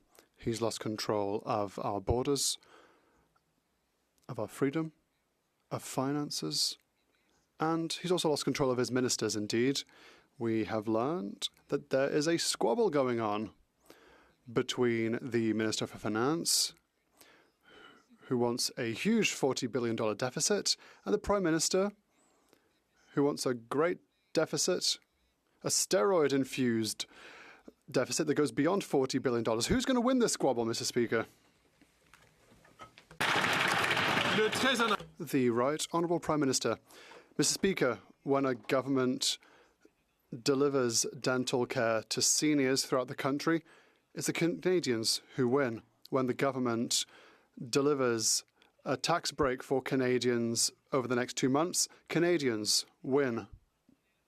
When we are here to invest in food for children in schools, children and parents throughout Canada win. Canadians will not win when the Conservative leader votes against all these measures and refuses to help Canadians and only cares about his own future, not the future of Canadians. The Honourable Leader of the Opposition. The Minister for Finance does not agree. She promised that deficits would not go beyond $40 billion. She stated that she was against the little Christmas electoral bauble to the tune of $6 billion. But the Prime Minister imposed this inflationist policy upon her. He admits that deficits fuel inflation. And that is the reason for which they have promised to keep deficits to $40 billion. Will he keep his promise? Yes or no? The Right Honourable Prime Minister. Mr. Speaker, the person in this room who is against helping Canadians is the Leader of the Opposition. He's voted against a tax break for Canadians. He voted against dental care, against food in schools, against investments in electric batteries, against investments that we are creating for clean energy and for more jobs in Canada. The Leader of the Opposition is against measures that actually help Canadians because all he cares about is himself. He doesn't care about Canadians. The Honourable Leader of the Opposition. This weak Prime Minister has lost control of the borders, lost control of immigration, lost control of spending, debt, and inflation, and now he's lost control of his own cabinet. We've learned in the Globe and Mail today that his finance minister is having her people speak out against him. She wants a large deficit of $40 billion. He, on the other hand, wants an even larger deficit on steroids, bigger than $40 billion. We know that Canadians are going to lose from all this inflation, but which one of those two is going to win? The Right Honourable Prime Minister. Mr. Speaker, Canadians lose when the Conservative leader votes against a dental plan for seniors. Canadians lose when he stands against a tax break for all Canadians over the next few months. Canadians lose when he blocks a school food program that's going to save parents $800 on groceries while putting more food in kids' bellies. Every single time the Leader of the Opposition gets up in this House, he stands against supports for Canadians, against growing supporting the economy against supporting a better future for all Canadians, because he's only in it for himself. The Honourable Leader of the Opposition. Well, it's not clear that the Finance Minister is actually in it with him. She said, according to the Globe and Mail, the Prime Minister's office has given internal direction for an aggressive and possibly costly policy agenda that threatens to blow past spending targets she has already publicly stated for the government. She promised the deficit would be capped at $40 billion, acknowledging that if it went over, it would cause even more inflation. That means hungry Canadians lined up at food banks. So once again, will the government meet the minister's promise to keep the deficit under $40 billion? Yes or no? The Right Honourable Prime Minister. Mr. Speaker, while we once again hear the Leader of the Opposition talking down Canada's economy, talking down Canadians, the Bank of Canada, it looks like it's going to be decreasing interest rates once again because inflation is back down within the target range.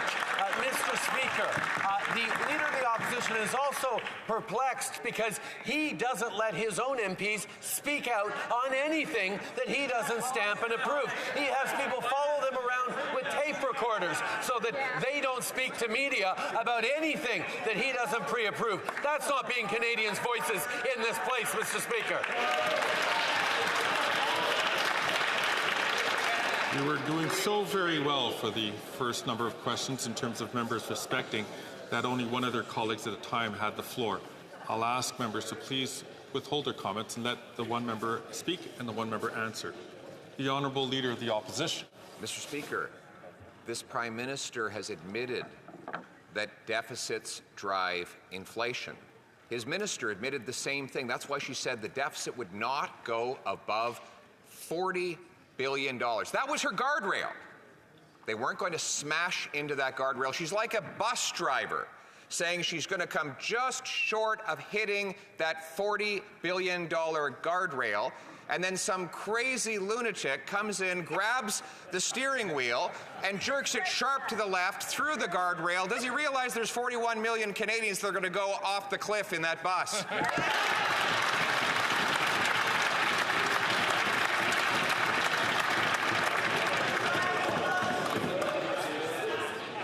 Order.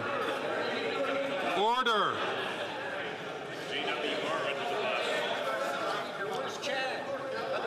Colleagues, the longer I take to get order in this place, the shorter question period in terms of the number of questions we'll have to ask. I ask for members, please, exercise discipline. The Right Honourable Prime Minister. Mr. Speaker, while the Leader of the Opposition continues to talk down Canadians and the Canadian economy and indeed Canada, let me once again put it on the record. Canada is the best country in the world. And we, as Canadians, are stepping up, got us through the pandemic. Canadians got us through the challenge of high inflation. Canadians will keep building a positive future for themselves by being there and showing up for each other. Unlike the Leader of the Opposition, who's voted against every measure that has been put on the table to support Canadians over the past years and continues to be in it only for himself.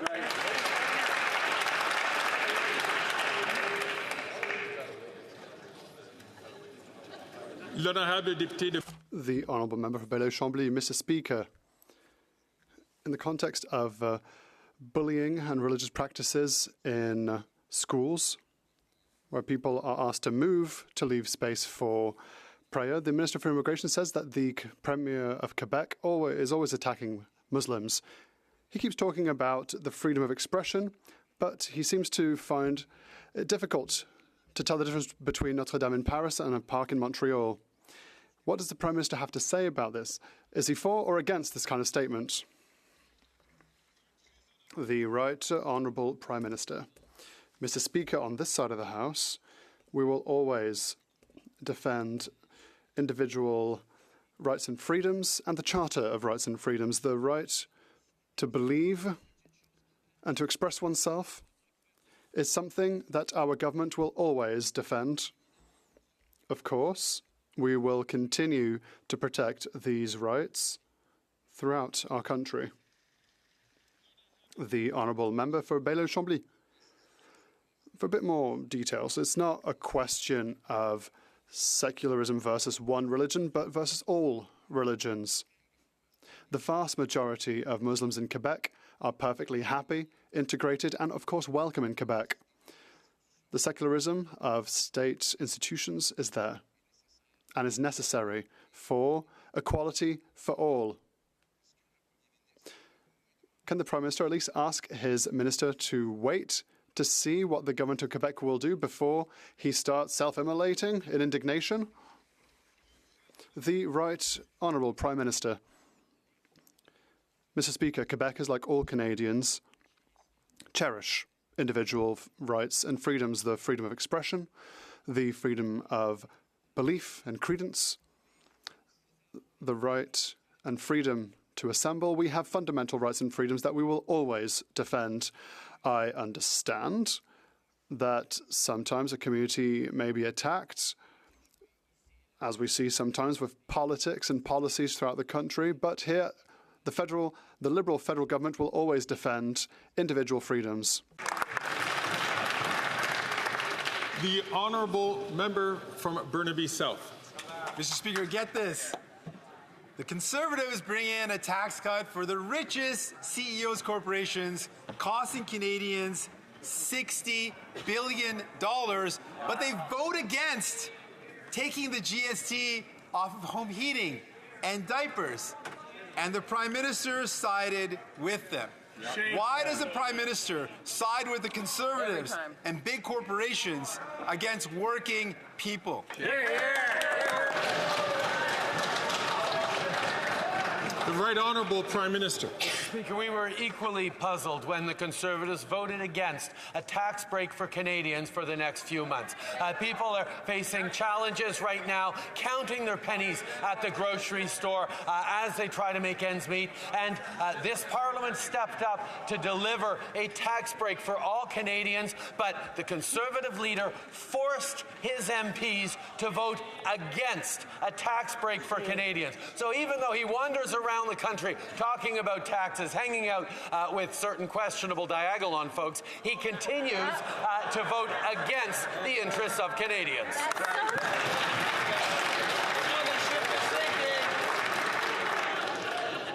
À l'ordre, s'il vous plaît. Order, please. Order. The honourable member for Burnaby South.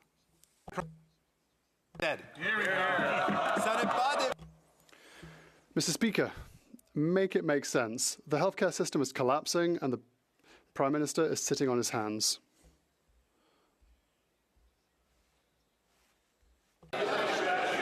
Colleagues, I can't quite hear what the honourable member is currently saying.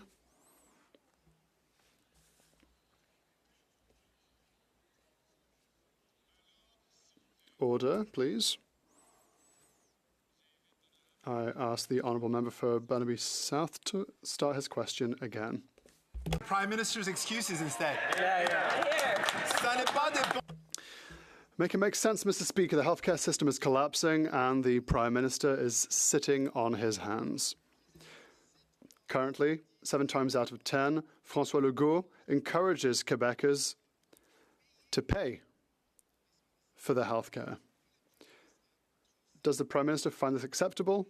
If so, why? And why is he abandoning people?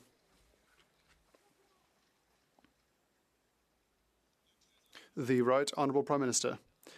Mr. Speaker, we will always respect provincial jurisdictions. We have also invested $200 million. We will invest $200 billion over the next years in healthcare throughout the country to deliver a greater number of general physicians with stronger healthcare, better mental healthcare, and better support for our workers. We are working for the healthcare system. We are here to defend our public healthcare system, and we are here to work hand in hand with provinces who want to deliver for better healthcare for all. The honourable member for Thornhill. We know the Prime Minister has lost control of spending, and now we see he's lost control of his own minister. We have a finance minister who won't tell us what the deficit is, and a Prime Minister who doesn't think about monetary policy, and that seems like a match made in heaven. But then again, maybe not. The Globe and Mail reports that, quote, tensions have risen between the Prime Minister's office and the Finance Minister's department, saying that the current dynamic appears to be similar to what happened with Bill Morneau before he quit. The Prime Minister bullies females and he bullies finance ministers, and now he's bullying a female finance minister. How much longer is she going to put up with that?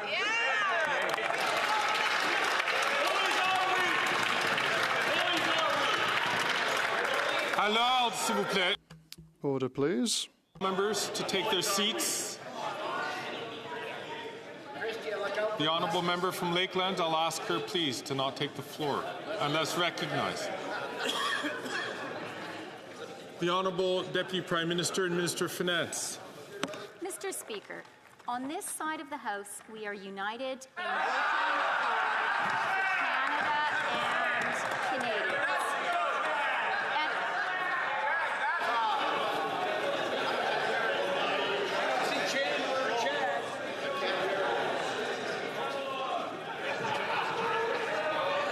Colleagues, the chair has stood up for longer than a minute, which would be one question. I'm going to ask members to control themselves. The Honourable Deputy Prime Minister and the Minister of Finance from the top, please. Mr. Speaker, on this side of the House, we are united in working hard for Canada and Canadians. And in fact, Mr. Speaker, the only would-be bullies in this House are directly opposite. But I am very comfortable standing up to them. I look forward, together with my colleagues, to tabling the Fall Economic Statement on Monday in this House. Thank you, Mr. Speaker.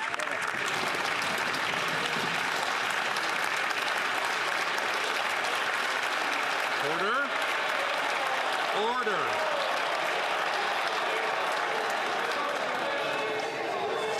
Order.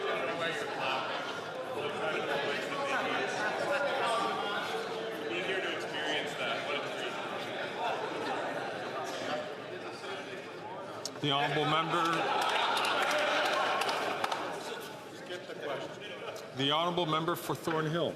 So awkward. I don't know why the finance minister takes all of this abuse from the prime minister. She told Canadians that the deficit wouldn't go past $40 billion. That was her own self-imposed guardrail. Now she says everything's fine as her political career collapses, and so does her credibility, all because of this prime minister. 5 senior Liberal veterans and 3 political staffers confirmed to the Globe that the tensions have risen between her office and the PMO over spending. These are the same people who last summer said that she couldn't communicate. We know what the Prime Minister thinks of her, but why does she still have confidence in him?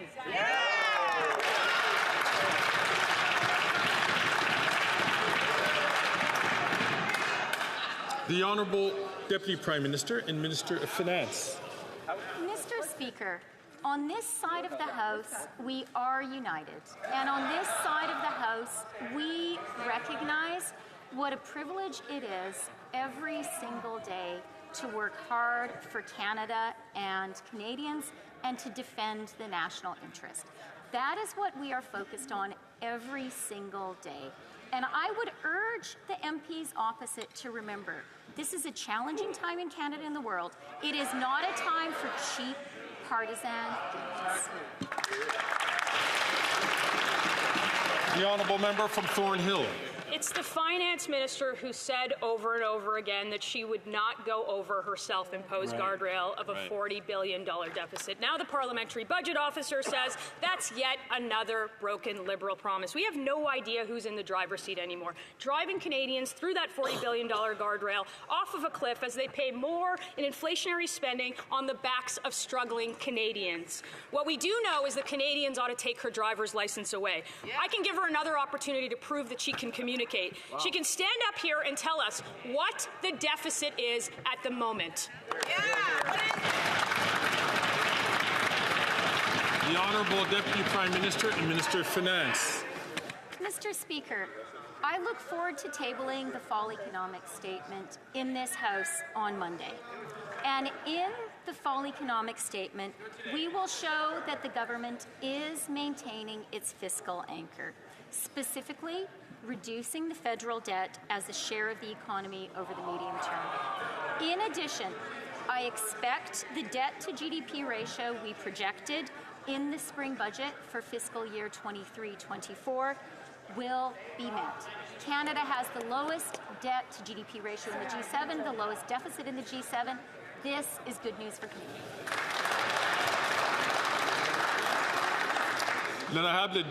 The Honourable Member for Bellechasse-les-Échemins-Lévis.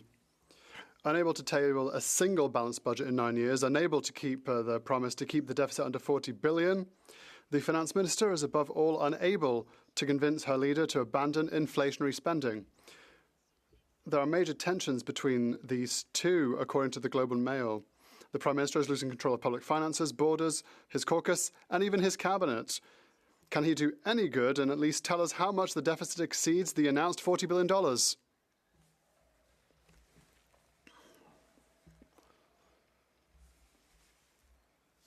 The Honourable Deputy Prime Minister and Minister for Finance.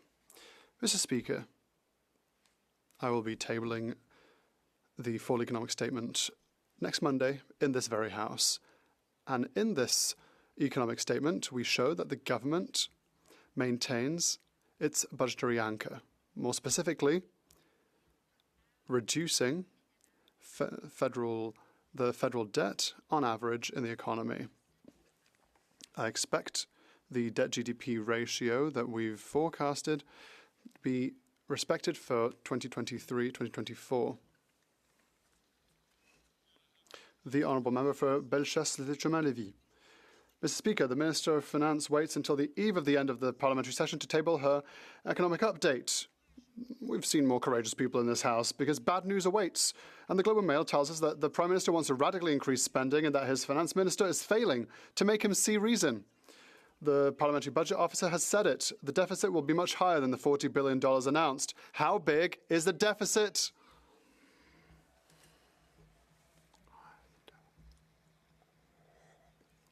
The Honourable Deputy Prime Minister and Minister for Finance. Mr. Speaker, I am over the moon that the member across the way quoted the Parliamentary Budget Officer, because it's he and his analysis that concluded, and I quote, that the current budgetary policy is viable and sustainable in the long term. That's what the PBO said, straight from the PBO's mouth, which is objective. That's the truth of the matter, Mr. Speaker. The Honourable Member for Bellechasse-les-Échemins-Lévis. Well, the truth is that there's disorder in public finances, tension at the borders, discord in cabinet, dissatisfaction within his caucus. Canadians are tired of this worn-out, inefficient and spendthrift government. Even his finance minister no longer gets along with him, according to the Globe and Mail. It is time for him to ask the real question. There's enough to do work. How high and how big is the deficit?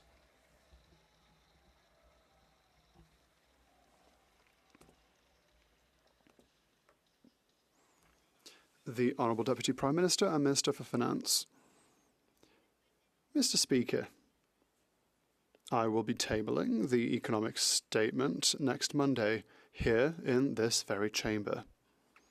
And in this fall economic statement, we show that the government will maintain its budgetary anchor. It will reduce its federal debt level in the economy in the medium term. The debt-GDP ratio that we forecasted for 23-24 will be maintained. The Honourable Member for Lac-Saint-Jean. 3 Chilean asylum seekers escaped from the Laval Immigration Holding Centre. These are people who are linked to international organised crime and are subject to removal orders. These 3 escapees join a long list of nearly 750 asylum seekers in Quebec who are inadmissible for security reasons, but whom the federal government is not deporting. We're talking about people who are putting the public at risk. How can the government justify such huge loopholes in the monitoring and deportation of asylum seekers with criminal pasts? The Honourable Minister for Public Safety. Mr. Speaker, of course we share the concerns of our colleague when it comes to the circumstances of what happened at the Laval Immigration Holding Centre. I've asked the CBSA to immediately examine and revisit the security measures in this holding centre. We tripled the number of guards. We changed protocol with regards to the access of certain people to certain parts of the holding centre, and we will continue to make sure that this situation will not happen again. The Honourable Member for Avignon-la-Métis, Matane-Matapédia. The 750 nationals with criminal pasts that the federal government is unable to deport from Quebec are just the tip of the iceberg, Mr. Speaker. In 2020, the Auditor General denounced the CBSA's failure to investigate the whereabouts of people who are supposed to be deported. I quote Ms. Hogan, at least 70% of cases involving criminals had not been reviewed annually, and 75% of cases involving failed asylum seekers had not been reviewed every 3 years as they should have been. Mr. Speaker, clearly, the agency is unable to act. Is it because of a lack of resources or a lack of political will? The Honourable Minister for Public Safety. Mr. Speaker, it will come to no one's surprise. It's not one or the other. It's a circumstance that many other countries have seen in the world with an increase of asylum seekers. However, we do accept the responsibility under our statutes. We must make sure that certain people who are a threat for Canada's public safety, make sure that they are detained before they are sent out of Canada. And that is exactly the kind of investments that we're doing now, and we'll continue to guarantee the safety of everyone.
The Honourable Member for Avignon-la-Métis, Matane-Matapédia. The question of political will is still valid. The Globe and Mail reported last winter that since 2016, so barely a month after the new Liberal government came into power, 14,609 people had been issued deportation notices. Of these, 9,317 were still in Canada in May of 2023. Imagine, during almost the entire Liberal reign, 64% of inadmissible people were never even deported. At this point, deportations of people with a criminal past are virtually voluntary, it seems. Why would defying a deportation notice, even for years, be of no consequence under the Liberals? The Honourable Minister for Public Safety.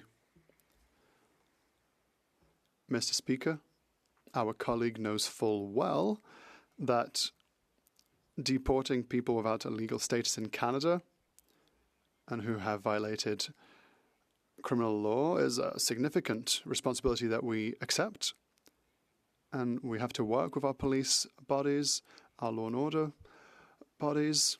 We are also working with our partners in a number of provinces to make sure that we can detain people who are a real threat for public safety with a view of expelling them from Canada, and I trust that we'll be able to continue this work. The honourable member for Calgary Forest Lawn. The spending spree spat between the finance minister and the prime minister has spilled into the public, according to the Globe and Mail. The PBO confirmed the prime minister forced this finance minister to blow through her $40 billion fiscal guardrail promise, taking Canada's finances off a cliff. And now he wants her to bury the bad news of their deficits in the dark days of December next Monday. How bad is the deficit?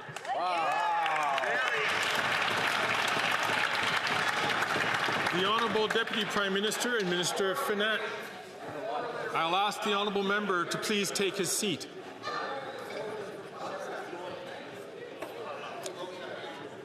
The Honourable Deputy Prime Minister and Minister of Finance. Mr. Speaker, I was actually about to ask, are they giving out Christmas presents for alliteration? I mean, we're supposed to be talking about serious issues here. I am, though, glad that the member opposite has spoken about the parliamentary budget officer, because just a few weeks ago, in his independent analysis, the parliamentary budget officer concluded, and I quote, "Current fiscal policy in Canada is sustainable over the long term." That's the conclusion of the PBO that was just cited by the member opposite, and it's good news for Canadians. The honourable member for Calgary Forest Lawn. Well, Canadians can't have Christmas because she can't do math. And the Prime Minister lost control of Canada's finances and forced this finance minister to cover their devastating deficit.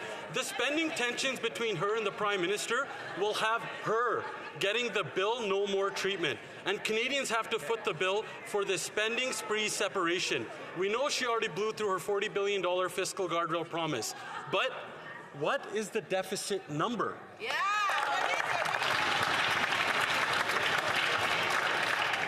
The Honourable Deputy Prime Minister and Minister of Finance.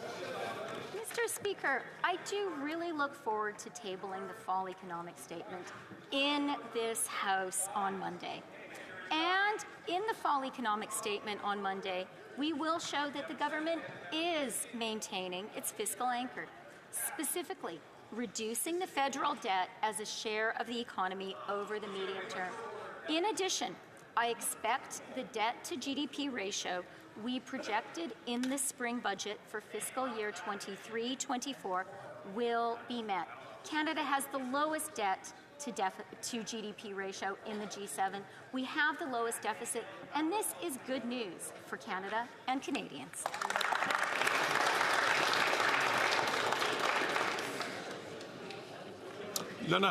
The honourable member from Mégantic-L'Érable. After 9 years of this Prime Minister, supported by the Bloc, the Liberal government is in full meltdown. The Prime Minister and his Finance Minister are at loggerheads, and both have lost control of the country's public finances. The Finance Minister has made a promise. The Liberal government's deficit will not exceed $40 billion. The Prime Minister couldn't care less about the consequences for Canadian families. A simple question. While he's still here, what is the deficit? Who won?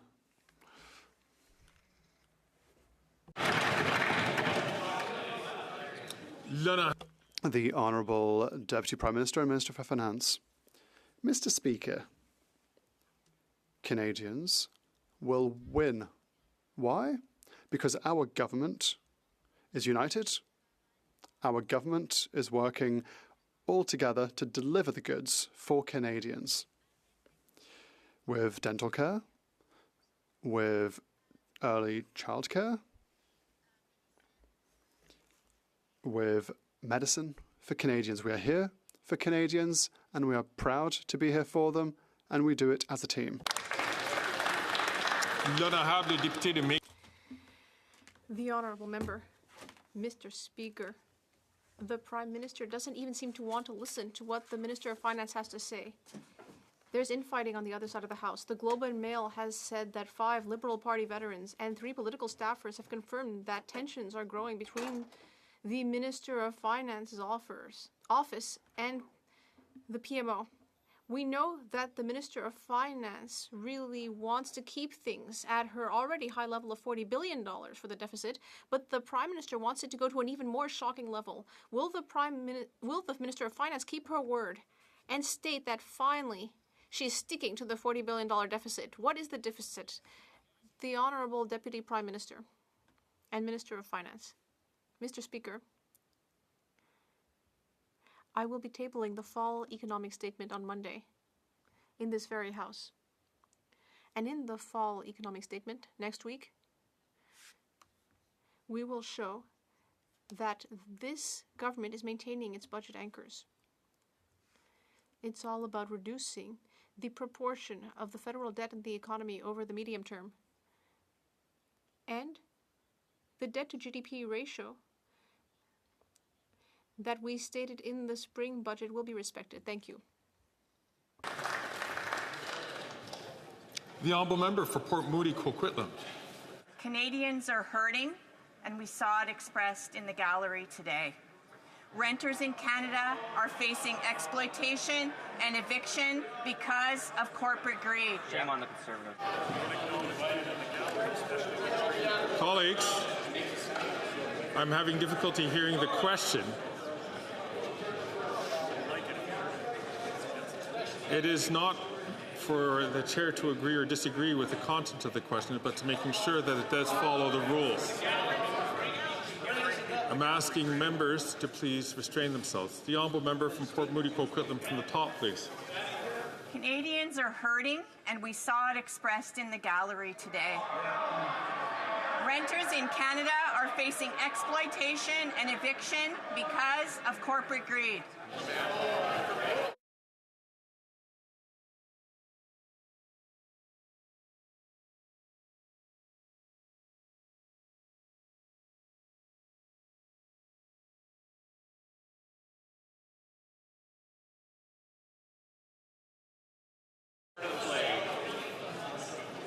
I'm going to invite the honourable member to rephrase her question. I just want to remind the member that we should not make reference to what has or has not happened in the galleries today to ensure that Canadians, to ensure that this behaviour is not repeated.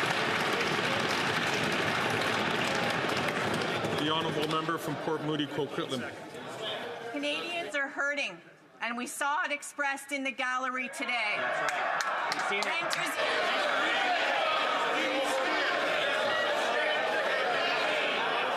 Again,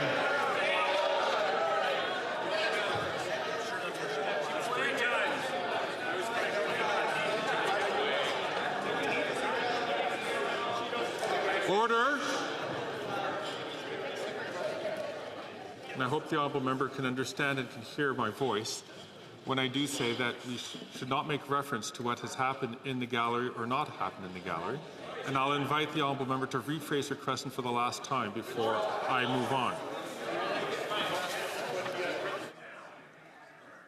Canadians are hurting, and we saw in Ottawa today that it was expressed around homelessness. Yes, that's right. Renters in Canada are facing exploitation and eviction because of corporate greed. It's so bad a class action lawsuit has started against corporate landlords, accusing them of price fixing using the AI program YieldStar. For months, New Democrats have called on the Liberals to protect renters. But the Liberals and Conservatives chose to protect corporate profits over people. Why is the Prime Minister letting down renters and caving to corporate landlord CEOs?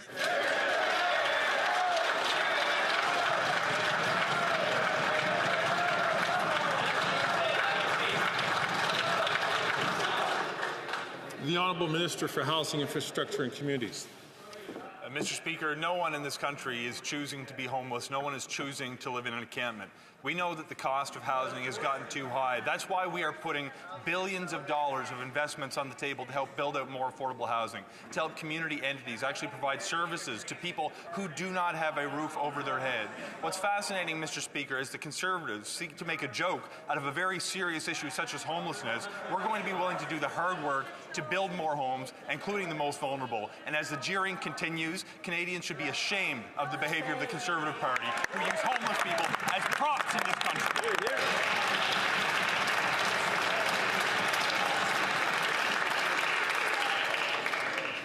The honourable member for Skeena-Bulkley Valley.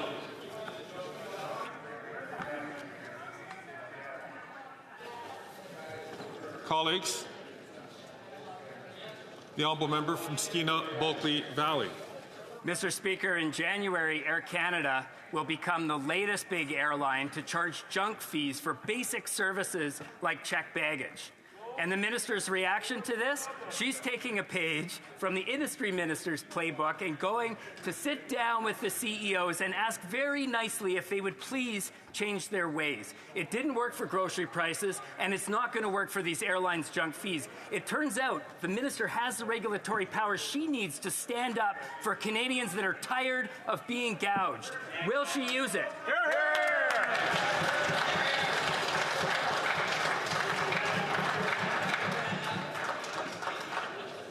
The Honourable President of the Treasury Board and Minister of Transport. Mr. Speaker, the honourable member opposite actually has it inaccurate. If I could clarify, we are extremely concerned with airlines putting forward junk fees, and the Minister of Finance has specified this in successive budgets. I will be speaking with the airline executives.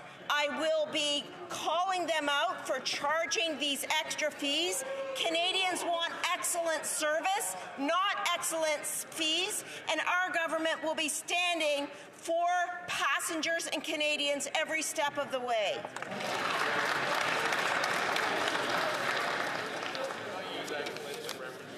The honourable member for Davenport.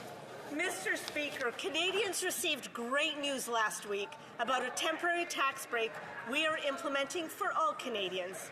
Our government is exempting essentials like groceries, snacks, children's clothing, and gifts from the GST starting December 14. This will deliver tangible and immediate support to Canadians struggling with the cost of living. Can the minister share why all members of this House should support this tax break? Judy. The Honourable Deputy Prime Minister and Minister of Finance. Thank you, Mr. Speaker, and I would really like to thank my neighbour, the Honourable Member for Davenport, for that great question and for her very hard work on behalf of her constituents. It's expensive to raise a family, especially around the holidays, so our government is stepping up to support Canadians by giving them a tax break. This includes children's clothing, diapers, and car seats. And with the holidays coming up, we're also making children's toys, puzzles, books, and board games tax-free. For a party that claims to want to lower taxes, the Conservatives sure seem keen on taxing Canadians' holidays. Why won't the Conservatives support The honourable member for Wellington Halton Hills. Mr. Speaker, the Finance Minister said that the government would not crash through the deficit guardrail. The Globe reports today that all the Prime Minister's new spending is upending the deficit target and that finance officials view it as unwise and making little sense. Tonight, we vote on $24.8 billion in new spending. So will the Finance Minister tell us why we should vote for something that upends the deficit target, that is unwise, and that makes little sense? Yeah, way to go. The Honourable Deputy Prime Minister and Minister of Finance. Mr. Speaker, I do look forward to tabling the fall economic statement in this House on Monday. And in next week's fall economic statement, we will show that the government is maintaining its fiscal anchor, specifically reducing the federal debt as a share of the economy over the medium term. In addition, I expect that the debt to GDP ratio we projected in the spring budget for fiscal year 23-24 will be met. Thank you, Mr. Speaker. The honourable member for Wellington Halton Hills. Mr. Speaker, the Globe also reports that the Finance Minister and the Prime Minister are at odds over all this new spending. It reports that the Prime Minister's office has viewed the Finance Minister as ineffective in communicating, and also stated that a senior Liberal said that the current dynamic appears to be similar to what happened to Bill Morneau before he resigned in 2020. John Turner resigned as Finance Minister in 1975 when he was at odds with the Prime Minister. Simple question. Does the Finance Minister still have confidence in the Prime Minister?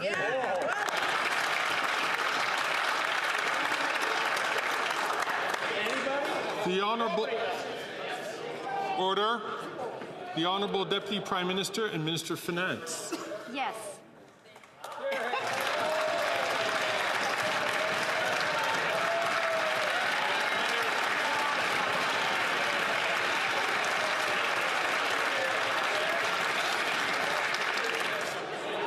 Order. The Honourable Member for Peterborough-Kawartha. According to the Globe and Mail, the finance minister herself said the radical Liberal spending risks blowing past her promised fiscal guardrails. So she has a choice.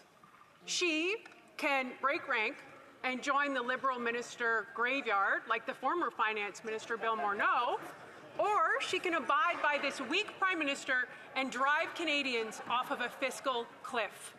Which one?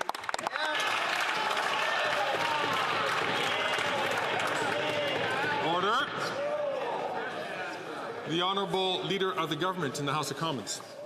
Mr. Speaker, what we are seeing from the Conservatives is an attempt to distract from the fact that when they have an opportunity to support a tax reduction for Canadians, they actually voted against it, Mr. Speaker. They talk out of one side of their mouth and do the absolute opposite all of the time, Mr. Speaker. On this side of the House, we are absolutely united in our support for Canadians. And over the holidays, we are proud to offer them a GST holiday to make sure that they can have toys and clothing and car seats and diapers at a reduced price for their children, and that's what matters to us. Thank you, Mr. Speaker. I'm going to ask the Honourable Member for Barrie Innisfil, please, to not take the floor. The Honourable Member for Peterborough-Kawartha. Mr. Speaker, you can't spend your way out of debt. The fact that the Conservatives have to say that to the finance minister speaks volumes to why we have record high usage of food banks in this country. She has a choice today, and everyone knows there's tension. She promised a guardrail of $40 billion, which in itself is outrageous. Bill Morneau, the former finance minister, was in the same position, and he wouldn't abide by that weak prime minister, and he quit.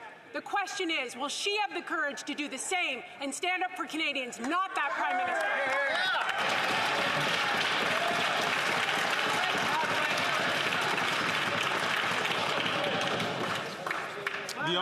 The Honourable Leader of the Government in the House of Commons. Thank you, Mr. Speaker. Mr. Speaker, the only people who are engaging in bullying tactics in the House are the members of the Conservative Party of Canada. Mr. Speaker, if they truly cared about supporting Canadians through these tough times, they would have voted in favour of the GST tax break over the holidays. But this is par for the course with those members opposite. They cry crocodile tears, but whenever it comes to helping Canadians, they oppose them. Whether it's the school food program that is already going to be supporting 200,000 kids across this country, the Canada Child Benefit that puts up to over $7,000 a year in the pockets of Canadian families, they oppose it. Mr. Speaker, we are united in our support for Canadians, and we will continue to stand up against those.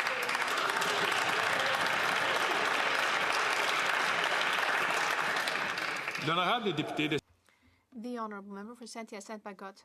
Mr. Speaker, we've had the Arrive Can fiasco, but now we have the fiasco at the CBSA.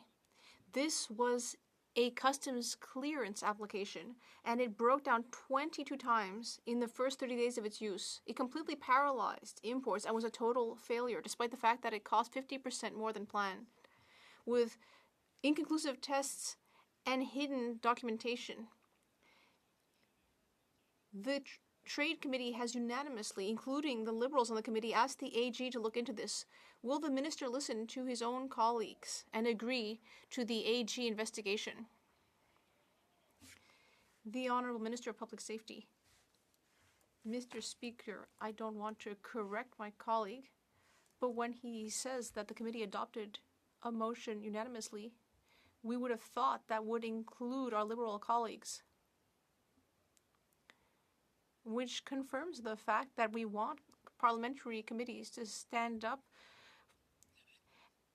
and respect the independence of the Auditor General as well. If she decides to look into this, of course the government will be happy to look into it. We expect the AG to do excellent work as she always does. The honourable member. Well, yesterday when the minister answered, he praised our border agents for their hard work, and we also agree that they should be praised for that, but we're not so sure about their bosses and their offices. The CBSA was already under the spotlight with ArriveCan, but today the problem is the CARM application, with all of its various budget and functioning problems. Because ArriveCan at least worked, CARM doesn't even work, and if it takes Ottawa as long to fix this as it took to fix the Phoenix pay system, our businesses will have hell to pay. Will the minister do something about this? L'honorable ministre de Sécurité publique. The Honourable Minister of Public Safety. Mr. Speaker, we are always looking for solutions. As my colleague very well knows, this system replaced an outdated 36-year-old system, which might have broken down at any moment on a broad scale. It is used to evaluate $40 billion in taxes and tariffs every year. This government is always looking to secure a system that is so important for the Canadian economy. We quickly deal with all problems in order to give importers quick answers, and we will continue to do so. The honourable member for Lambton, Kent, Middlesex. Speaker, the NDP Liberal government recklessly pushed through their costly temporary GST tax trick that's going to hurt our small businesses, and they're trying to buy votes with a $250 check. But the finance minister's own department called this over $6 billion spend, quote, fiscally unwise, and described it as making no fiscal economic sense. Because of spending like this, we know that the finance minister is going to blow through her $40.1 billion fiscal guardrail. So will she confirm that her deficit won't be a penny over $46 billion? The Honourable Minister for Small and Medium-Sized Enterprises. Mr. Speaker, this is coming from a member whose leader calls our government supports big fat government spending. When it's time to step up, the Conservative Party never steps up to support small businesses. We have cut taxes for small businesses from 11% to 9%, saving small businesses $6.3 billion every single year. We have putting more money back into the pockets of small businesses through our Canada Carbon Rebate. That's $2.5 billion going out to 600,000 small businesses across the country. We will always be there to support them, Mr. Speaker. The honourable member for Lambton, Kent, Middlesex. Well, Mr. Speaker, you know Canada is about to be sent over a fiscal cliff when the Liberals can't even do basic math. Mr. Speaker, that's why tensions are rising in the Liberal caucus. The finance minister is as unfit to lead as her boss. Maybe that's why the Prime Minister is making unilateral financial decisions. So will the finance minister continue to go blindly and continue to put Canada decimate our economy, or will she actually show some leadership and stick to her $40 billion fiscal guardrail? Hear, hear. The Honourable Leader of the Government in the House of Commons. Thank you, Mr. Speaker. Mr. Speaker, again, on this side of the House, we are putting Canadians first. That's right. That is what we have done for the last 9 years in understanding when times are tough, we are there for Canadians. Mr. Speaker, what we hear from Conservative members of Parliament is that when times are tough, they look to take supports away from Canadians, not to be there for them. We will not allow that to happen, Mr. Speaker. We're going to continue to be there for Canadians every step of the way. Thank you, Mr. Speaker. L'honorable député de Charlebourg, Haute-Saint. The Honourable Member for Charlebourg-Saint-Charles. Mr. Speaker, according to the Globe and Mail, there is more and more tension between the Prime Minister and the Minister of Finance about ideas like this electioneering vote-buying effort to reduce or to remove the GST over the holidays. And even federal public servants or their own staffers are saying that this $6 billion cost is fiscally imprudent. We know that the Prime Minister has completely lost control over the finances. Does the minister understand that she needs to stop to this Prime Minister's crazed requests? The Honourable Minister of Public Services and Procurement. Well, as we've heard from the Minister of Finance on several occasions, this is a matter of fiscal accountability. Because here in Canada, we have the best fiscal record of any country in the G7, including the debt to GDP ratio, the deficit to GDP ratio, as well as debt interest costs. Interest rates are going down. Inflation is going down. Employment is going up. What's really irresponsible is to do as the Conservatives are doing. They keep repeating that it's hard for Canadians to get by right now, but they're actually trying to make their lives even harder. The honourable member for Fleetwood Port Kells. Thank you, Mr. Speaker. Our government made a great announcement to support Canadians over this holiday season because the holidays should be a stress-free period for Canadians. However, we're going to ask the honourable member to start again.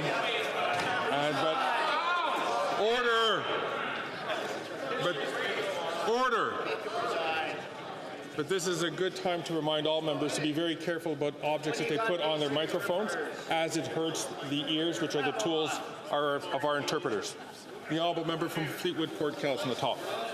Thank you, Mr. Speaker. This isn't standing right there, Anyway, government did make that great announcement to support Canadians over the holiday season. Holidays should be a stress-free period for all Canadians, but for some, this isn't the case, as spending can be a source of difficulty for some families. So we have a plan for that, but that would be the plan that the Conservatives voted against. Could the minister share more details about our government's plan to put more money in the pockets of Canadians?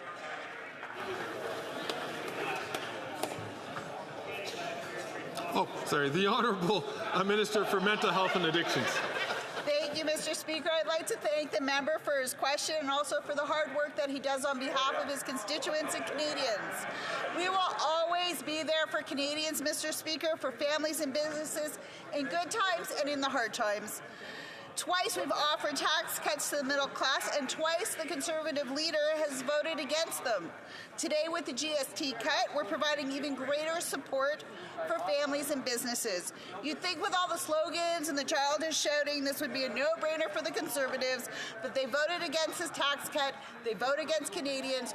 We are here for them. Thank you, Mr. Speaker. The honourable member from South Shore St. Margaret's. The Globe and Mail is reporting a big fight between the Prime Minister and the Minister of Finance.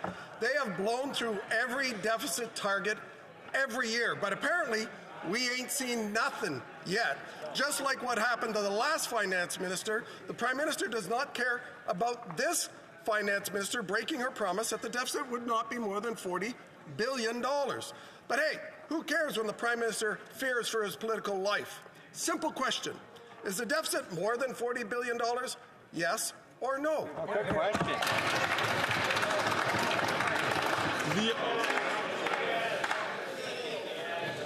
Order. The honourable minister and leader of the government in the House of Commons. Thank you, Mr. Speaker. Mr. Speaker, again, what we see from Conservative members of Parliament is their attempt to distract from the fact that when given the opportunity to vote for a tax break for Canadians, they voted against it. They're traveling across the country saying that they're going to cut taxes, but at the very first opportunity to do that, they say no. And Mr. Speaker, this is actually a pattern of behavior because over the past 9 years, when we have brought forward other tax cuts for the middle class or benefits for Canadians, what do, Mr. Speaker? They vote against them. On this side of the House, we're going to stay focused on Canadians and delivering for them in their time of need. Thank you, Mr. Speaker. The honourable member from South Shore St. Margaret's. Well, there you have it, a real-life Thelma and Louise. The Prime Minister driving Canadians through the Finance Minister's deficit guardrail into the abyss. The Prime Minister is throwing the Finance Minister under the bus. And now, in the Globe and Mail, senior Liberals are throwing the Prime Minister's vote buying under the bus. It truly is hard to imagine a deficit number so bad that even senior Liberals are complaining. So what's the deficit number that is so large that even leaking Liberals are appalled?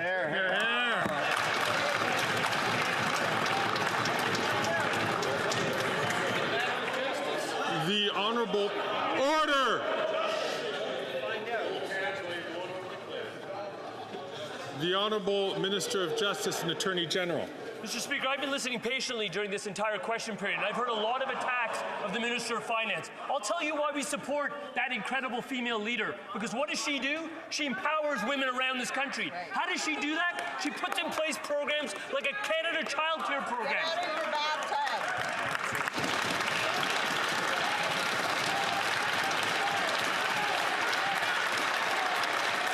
I'm going to ask. The Speaker stood up because the honourable member from Peterborough-Kawartha was. I'm going to ask the honourable member from Peterborough-Kawartha, please, to withhold herself while we listen to the honourable minister. The Honourable Minister. The Honourable Minister of Justice and Attorney General to start from the top. Mr. Speaker, I've been listening patiently for all of question period about attacks of the current finance minister. I'm going to tell you what a strong female leader looks like. A strong female finance minister empowers women to participate in our economy. How do you do that? You put in place and have the courage to put in place something like a Canada childcare program that has resulted in 85% women's labour force participation rate in this country. That is an all-time high. That is what a feminist looks like. That is what a great woman leader looks like. That is what a great finance minister looks like. And that's somebody who will stand behind every single day in this chamber.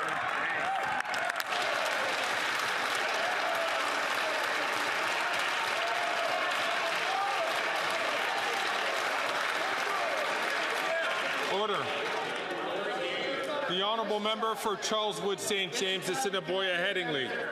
The Globe and Mail has reported that tensions are on the rise, that this week Prime Minister is forcing the Minister of Finance to spend even more. The Minister promised Canadians, out of her own mouth, the deficit would not exceed $40 billion. Now it's clear she's crashed right through that guardrail. Canadians deserve to know how much the deficit is. Don't make them wait until Monday. Tell us the number now. Yeah, way to go! Once again, I'll just remind all members to point the question through the chair.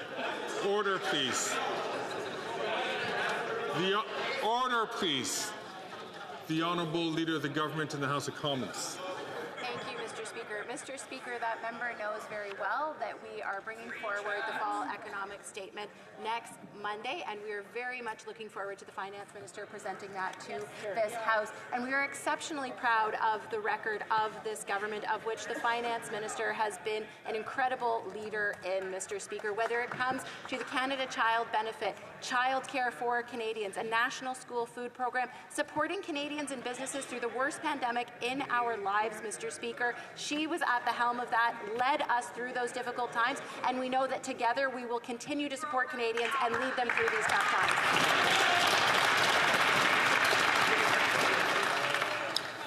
The Honourable Member for the Northwest Territories. Mr. Speaker, last week the Minister of Foreign Affairs announced a new Arctic foreign policy. It reflects the reality of our region and was developed in partnership with Indigenous governments as well as Arctic and territorial partners. It strengthens our work here at home and our engagement with other nations, northern nations like Denmark, Finland, Iceland, Norway, Sweden, and the United States. They are Canada's like-minded Arctic partners and are all apparently countries that Conservatives have never heard of. For Northerners and Indigenous people who call the Arctic home to all Canadians, can the Minister tell us why she launched the foreign...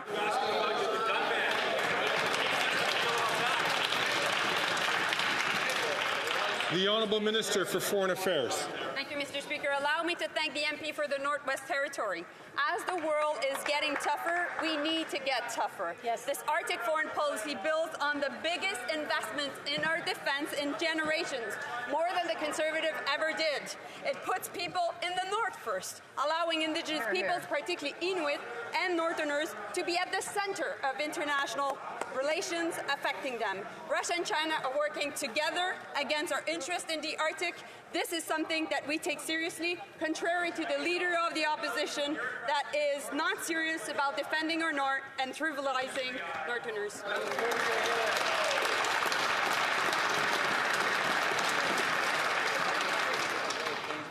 The Honourable Member for Foothills, please. I'm going to ask members to not have a conversation unless they want to take it behind the table.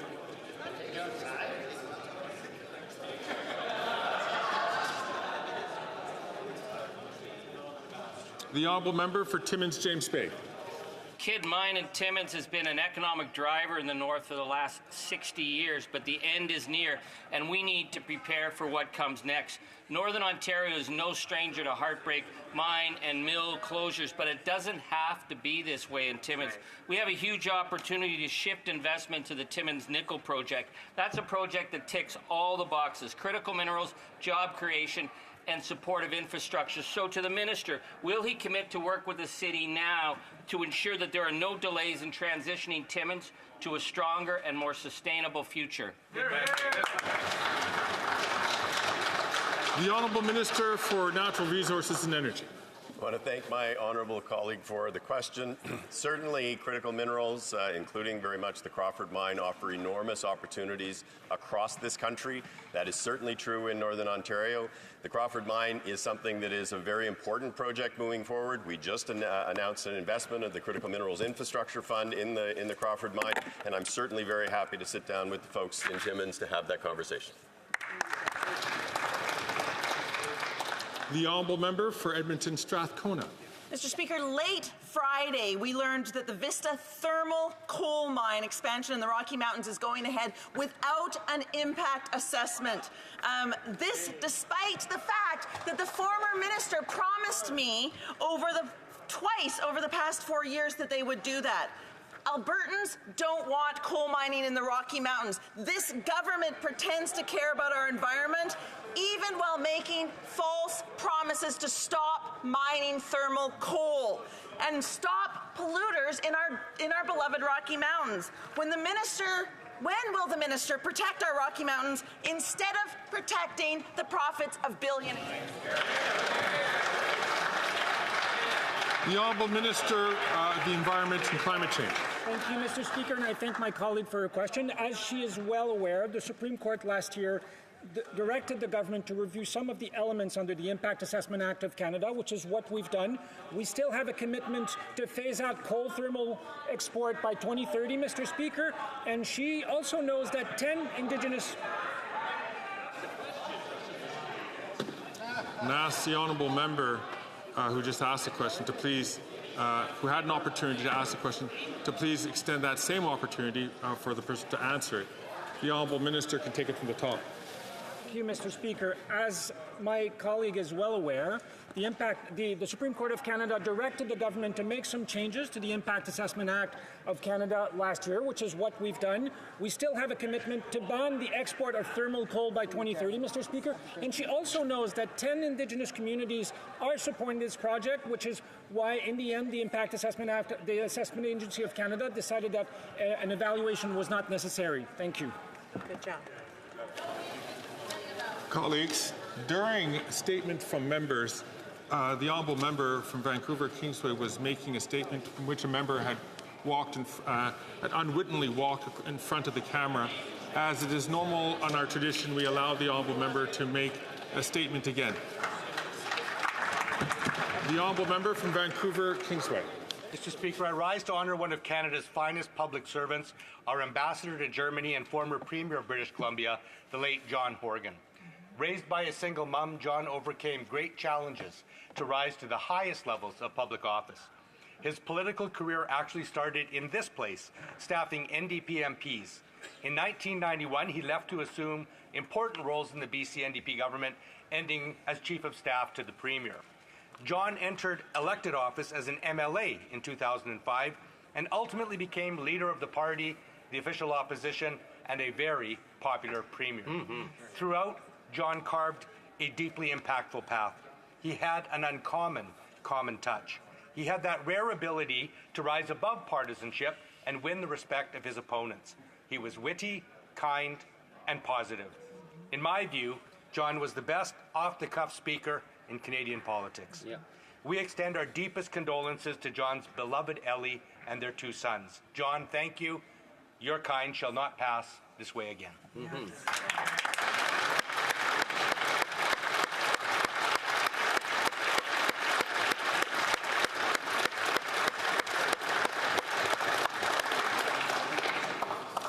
I understand there are a couple of points of order. The Honourable Member from Nanaimo Ladysmith is rising on her feet.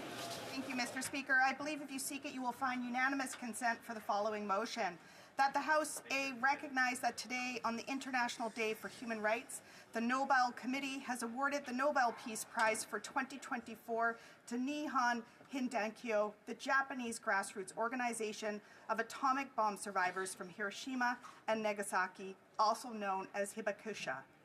Acknowledge that Hibakusha has worked tirelessly for decades to raise awareness of the catastrophic humanitarian consequences of nuclear weapon use. C. Recognize the ongoing relevance of their message in a world where the threat of nuclear weapons remains a pressing concern. D. Affirm that nuclear disarmament is a crucial step towards ensuring global peace and security.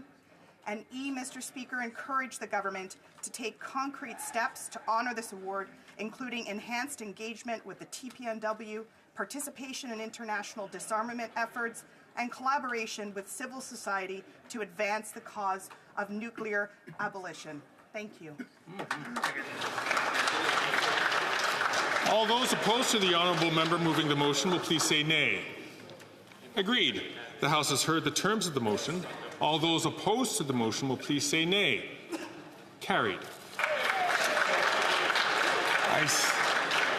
I see that the honourable member from Regina Capella is also rising on a point of order. Thank you very much, Mr. Speaker. During question period, there was a disturbance in the gallery, and it was very alarming to see the NDP member for Port Moody Coquitlam almost immediately not just reference it, but it seemed to have been incorporated into her question. It was a prepared question. You could tell it was prepared because even after you admonished her for pointing out the disturbance in the gallery, she could not adapt and repeated it 3 times. Now, it seems like this was a coordinated event, that someone was invited into the chamber and the member knew that there would be such a disturbance. So I'd ask that you look into the matter, Mr. Speaker, and report back to the House as to how this individual gained entry into the gallery, on whose behalf was this person invited. This comes on the heels of a security scare today in the Wellington building and a protest in the Confederation building last week where members of Parliament were impeded access to their offices, threatened, and forced to face toxic behavior. This is a pattern of behavior we're seeing from the NDP. As we come to the end of this session, Mr. Speaker, it's incumbent upon all members to respect the security and safety of this place. Yeah. Great.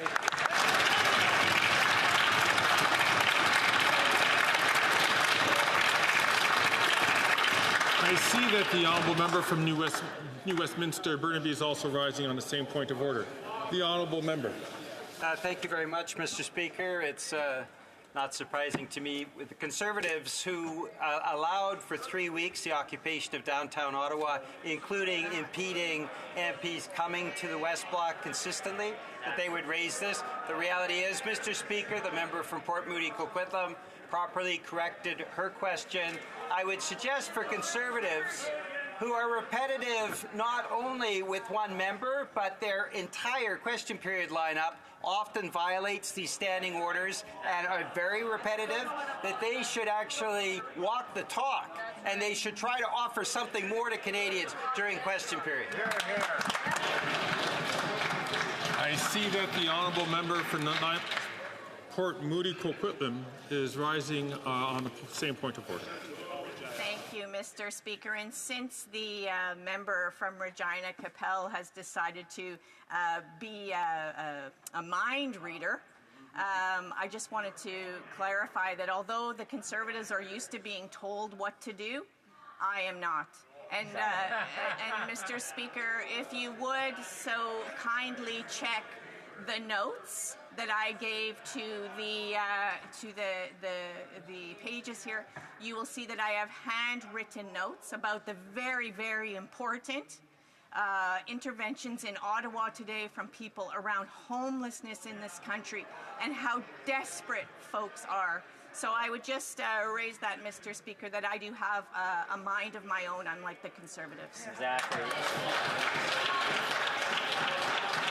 I thank honourable members for their interventions, and the chair will come back to this matter if necessary. It being 3:33, the House will now proceed to the taking of deferred recorded division on the motion of Ms. Landsman relating to the business of supply. Call on the members.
The question is as follows. La question est la suivante. Madame Landsman, appuyée par... Ms. Landsman, seconded by Mr. Hallan, moved that given that after 9 years of this Liberal Prime Minister, one, monthly rent and mortgages payments have doubled. May I dispense? The 10-minute period for members voting electronically has started. I didn't hear anyone asking that it not be dispensed. Back to 1, monthly rent and mortgages payments have doubled. 2, the Organisation for Economic Cooperation and Development, OECD, finds that Canada has the most unaffordable housing market in the G7 and the second most unaffordable in the entire OECD. 3, Habitat for Humanity finds that almost 1/3 of Canadian millennials would consider relocating to another country to find affordable housing. 4, the PBO says that chronic homelessness is up by 38% across Canada since 2018, despite Liberal promises to eliminate it by 2030. In order to save Canadian homebuyers up to $50,000 or $2,500 per year in mortgage payments, the House called on the Liberal government to immediately eliminate the federal sales tax on new homes sold under $1 million and called on the provincial premiers to match this proposal. The 10-minute period for members voting electronically has started, and the House will now proceed to the vote for members participating in person.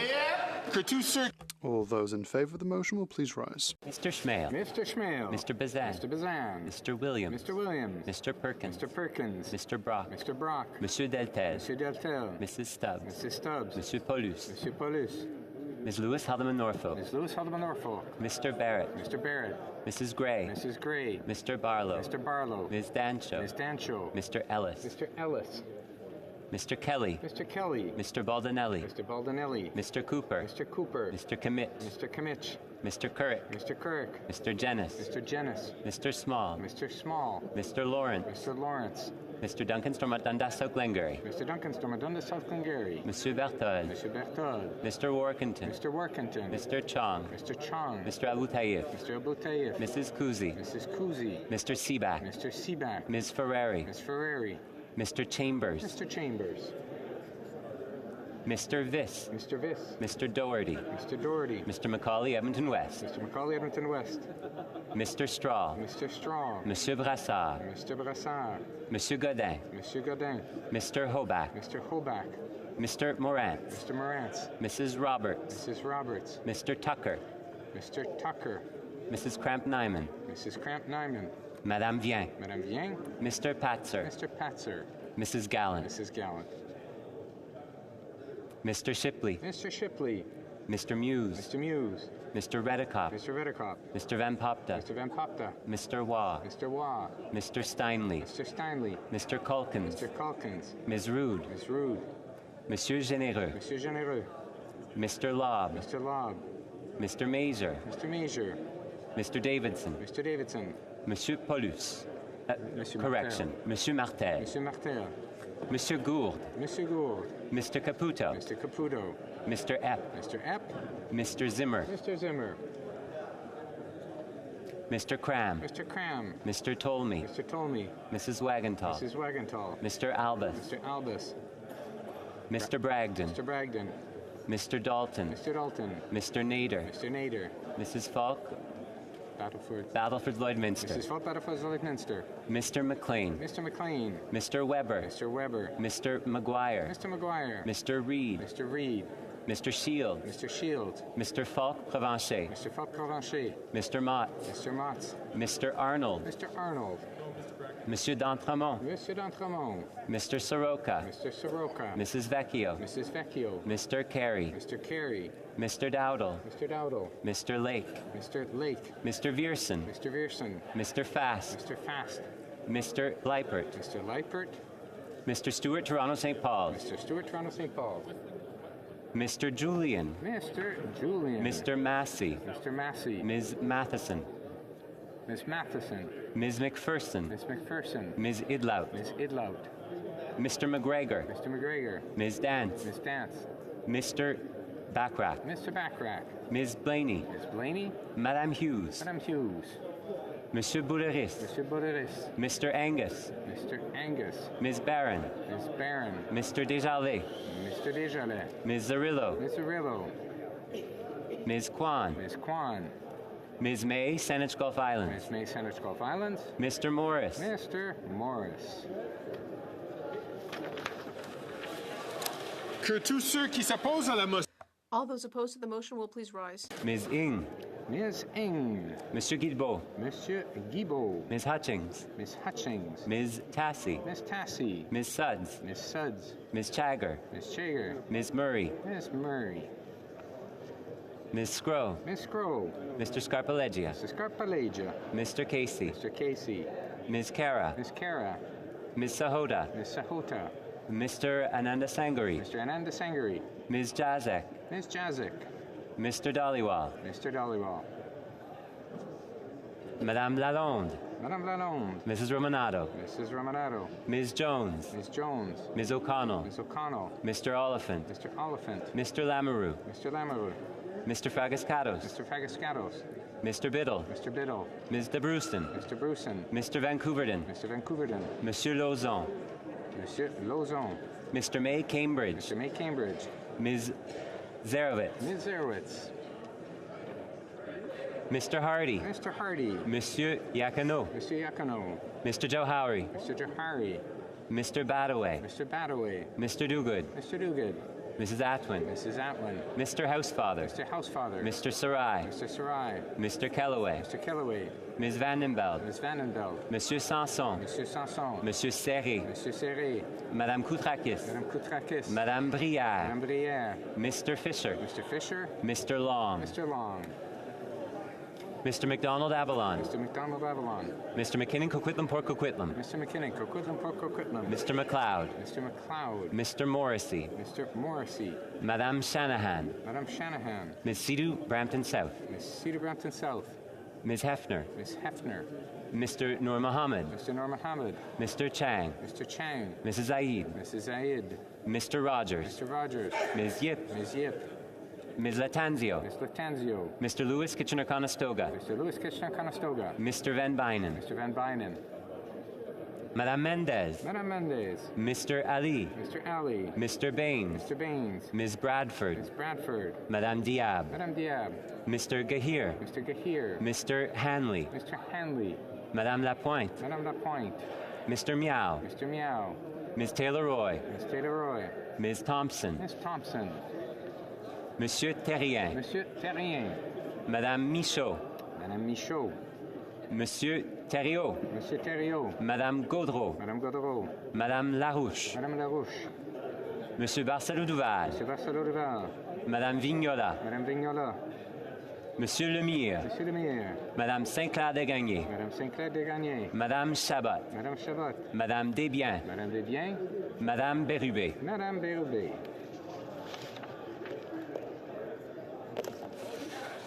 La Chambre attendra maintenant. The House will now wait for the electronic voting period to end before resuming its proceedings.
Je désire informer la Chambre que I wish to inform the House that the electronic voting period has ended. If members were not able to vote due to technical difficulties, they may now use the raise hand function and the chair will recognize them.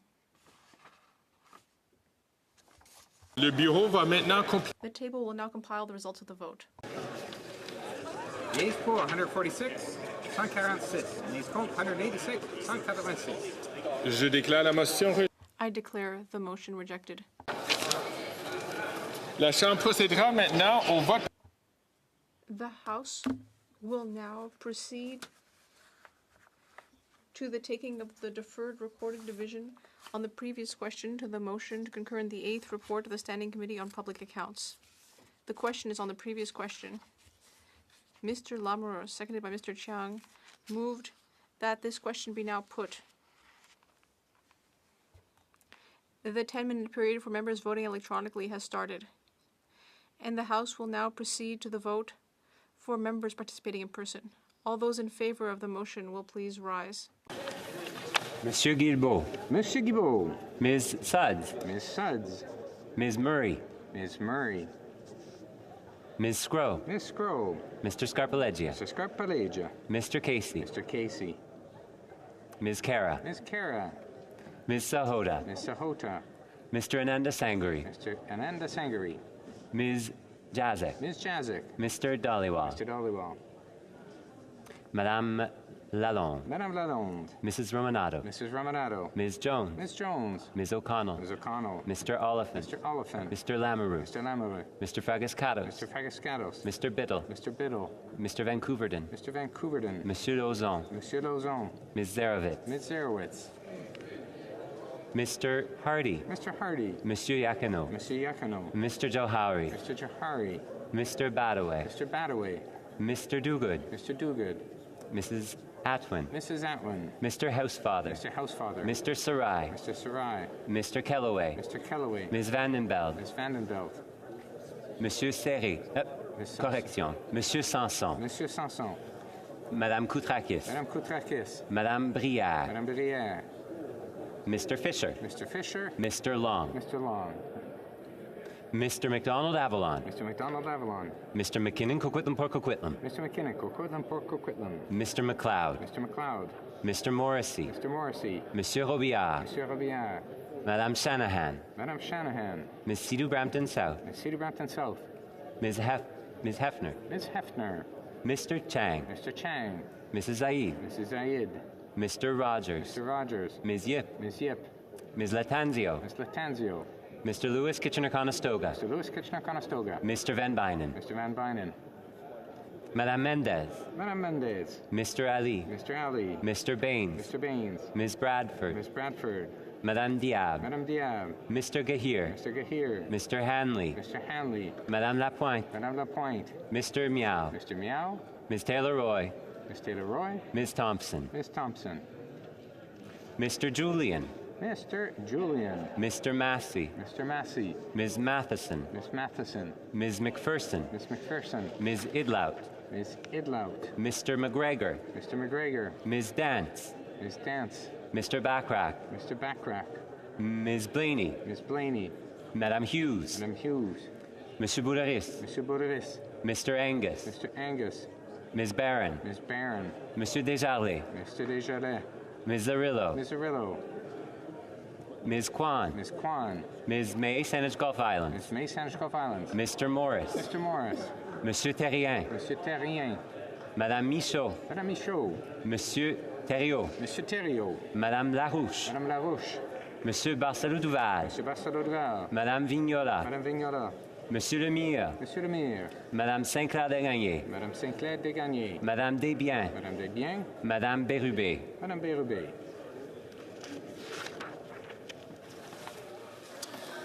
All those opposed to the motion will please rise. Mr. Schmale. Mr. Schmale. Mr. Bazan. Mr. Bazan. Mr. Williams. Mr. Williams. Mr. Perkins. Mr. Perkins. Mr. Brock. Mr. Brock. Monsieur Deltel. Monsieur Deltel. Mrs. Stubbs. Mrs. Stubbs. Monsieur Paulus. Monsieur Paulus. Ms. Lewis Haldeman Norfolk. Ms. Lewis Haldeman Norfolk. Mr. Barrett. Mr. Barrett. Mrs. Gray. Mrs. Gray. Ms. Dancho. Ms. Dancho. Mr. Ellis. Mr. Ellis.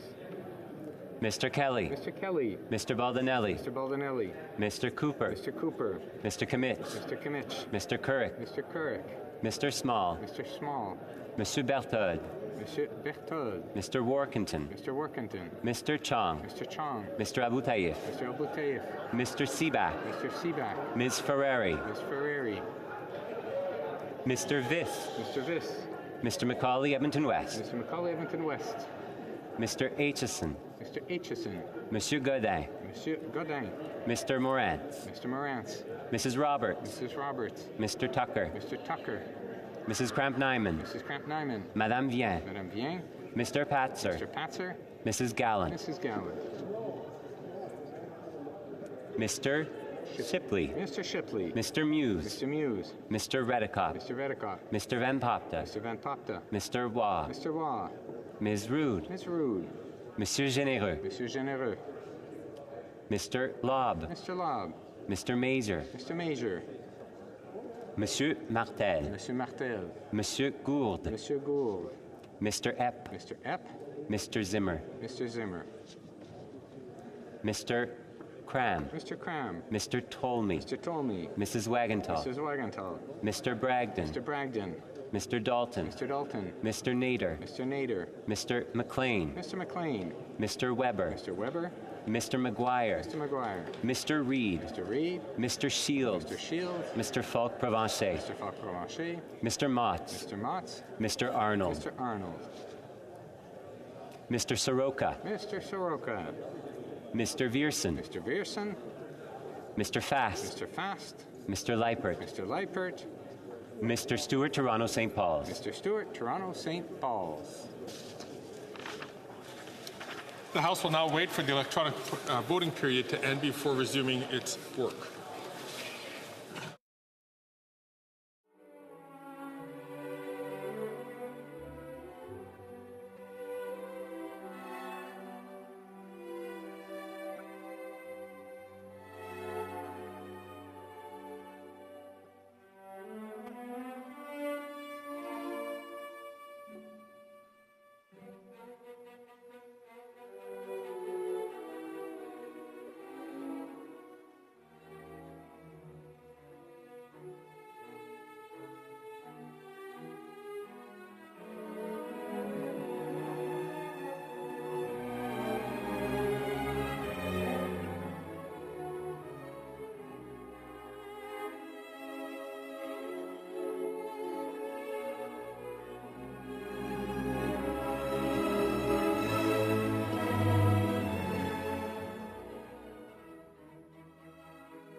désire informer la Chambre I wish to inform the House that the electronic voting period has ended.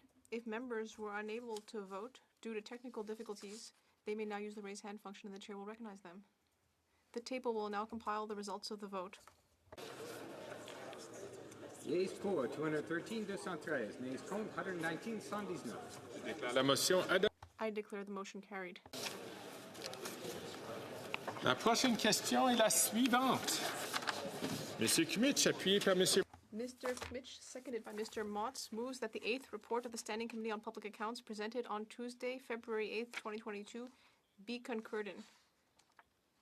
Participating in person wishes that the motion be carried or carried on division, or if a member of a recognized party participating in person wishes to request a recorded division, I would invite them to rise now to indicate it to the chair.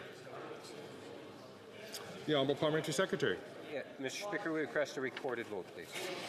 The 10-minute period for members voting electronically has started, and the House will now proceed to the vote for members participating in person.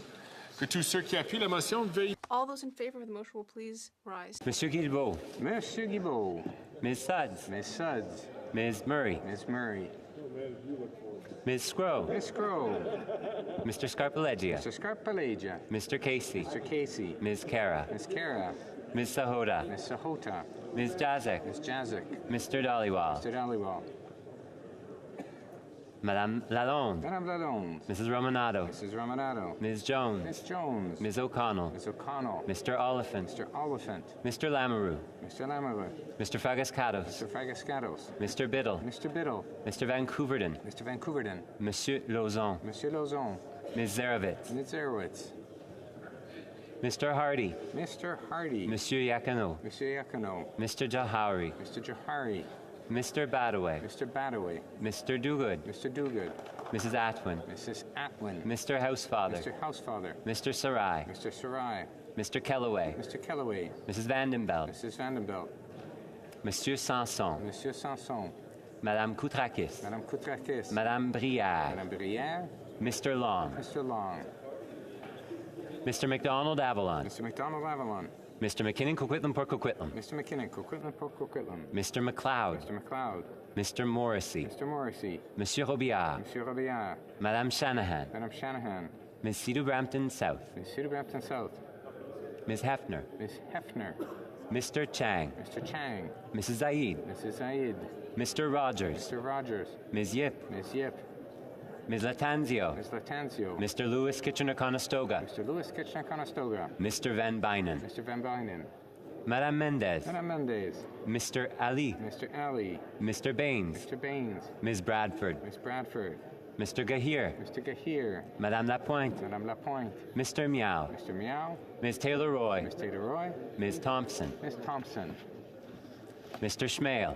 Mr. Schmale. Mr. Bazan. Mr. Bazan. Mr. Williams. Mr. Williams. Mr. Perkins. Mr. Perkins. Mr. Brock. Mr. Brock. Monsieur Deltel. Monsieur Deltel. Mrs. Stubbs. Mrs. Stubbs. Monsieur Paulus. Monsieur Paulus. Ms. Lewis Haldeman Norfolk. Ms. Lewis Haldeman Norfolk. Mr. Barrett. Mr. Barrett. Mrs. Gray. Mrs. Gray. Ms. Dancho. Ms. Dancho. Mr. Ellis. Mr. Ellis. Mr. Kelly. Mr. Kelly. Mr. Baldinelli. Mr. Baldinelli. Mr. Cooper. Mr. Cooper. Mr. Kimmich. Mr. Kimmich. Mr. Kirk. Mr. Kirk.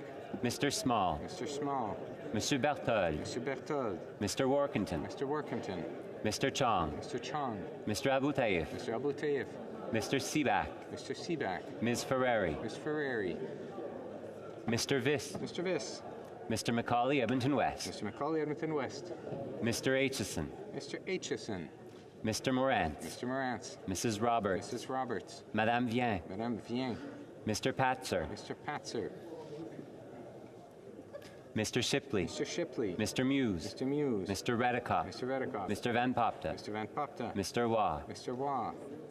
Monsieur Généreux. Monsieur Généreux. Mr. Lobb. Mr. Lobb. Mr. Major. Mr. Major. Monsieur Martel. Monsieur Martel. Monsieur Gould. Monsieur Gould. Mr. Epp. Mr. Epp. Mr. Cram. Mr. Cram. Mr. Tolmie. Mr. Tolmie. Mrs. Wagentall. Mrs. Wagentall. Mr. Dalton. Mr. Dalton. Mr. Nader. Mr. Nader. Mr. McLean. Mr. McLean. Mr. Weber. Mr. Weber. Mr. McGuire. Mr. McGuire. Mr. Reid. Mr. Reid.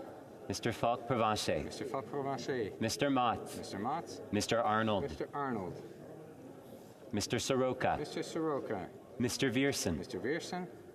Mr. Stewart, Toronto St. Paul's. Mr. Stewart, Toronto St. Paul's. Monsieur Terrien. Monsieur Terrien. Madame Michaud. Madame Michaud. Monsieur Terrien. Monsieur Thériault. Correction, Monsieur Thériault. Monsieur Thériault. Madame Larouche. Madame Larouche. Monsieur Barcelou-Duval. Monsieur Barcelou-Duval. Monsieur Lemire. Monsieur Lemire. Madame Saint-Clair-Desgagnés. Madame Saint-Clair-Desgagnés. Madame Desbiens. Madame Desbiens. Madame Bérubé. Madame Bérubé. Mr. Julian. Mr. Julian. Mr. Massey. Mr. Massey. Ms. Matheson. Miss Matheson. Ms. McPherson. Miss McPherson. Ms. Idlout. Miss Idlout.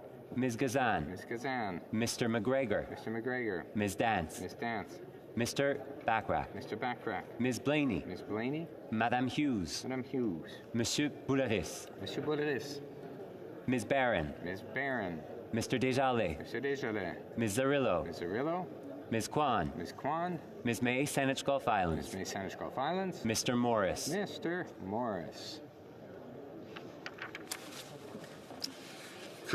All those opposed to the motion will please rise. The House will now wait for the electronic voting period to end before resuming its proceedings.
Je désire informer. I wish to inform the House that the electronic voting period has ended. If members were unable to vote due to technical difficulties, they may now use the raise hand function, and the chair will recognize them. The table will now compile the results of the vote. Yeas pour 334, 334, nays contre 0, aucun. I declare the motion carried.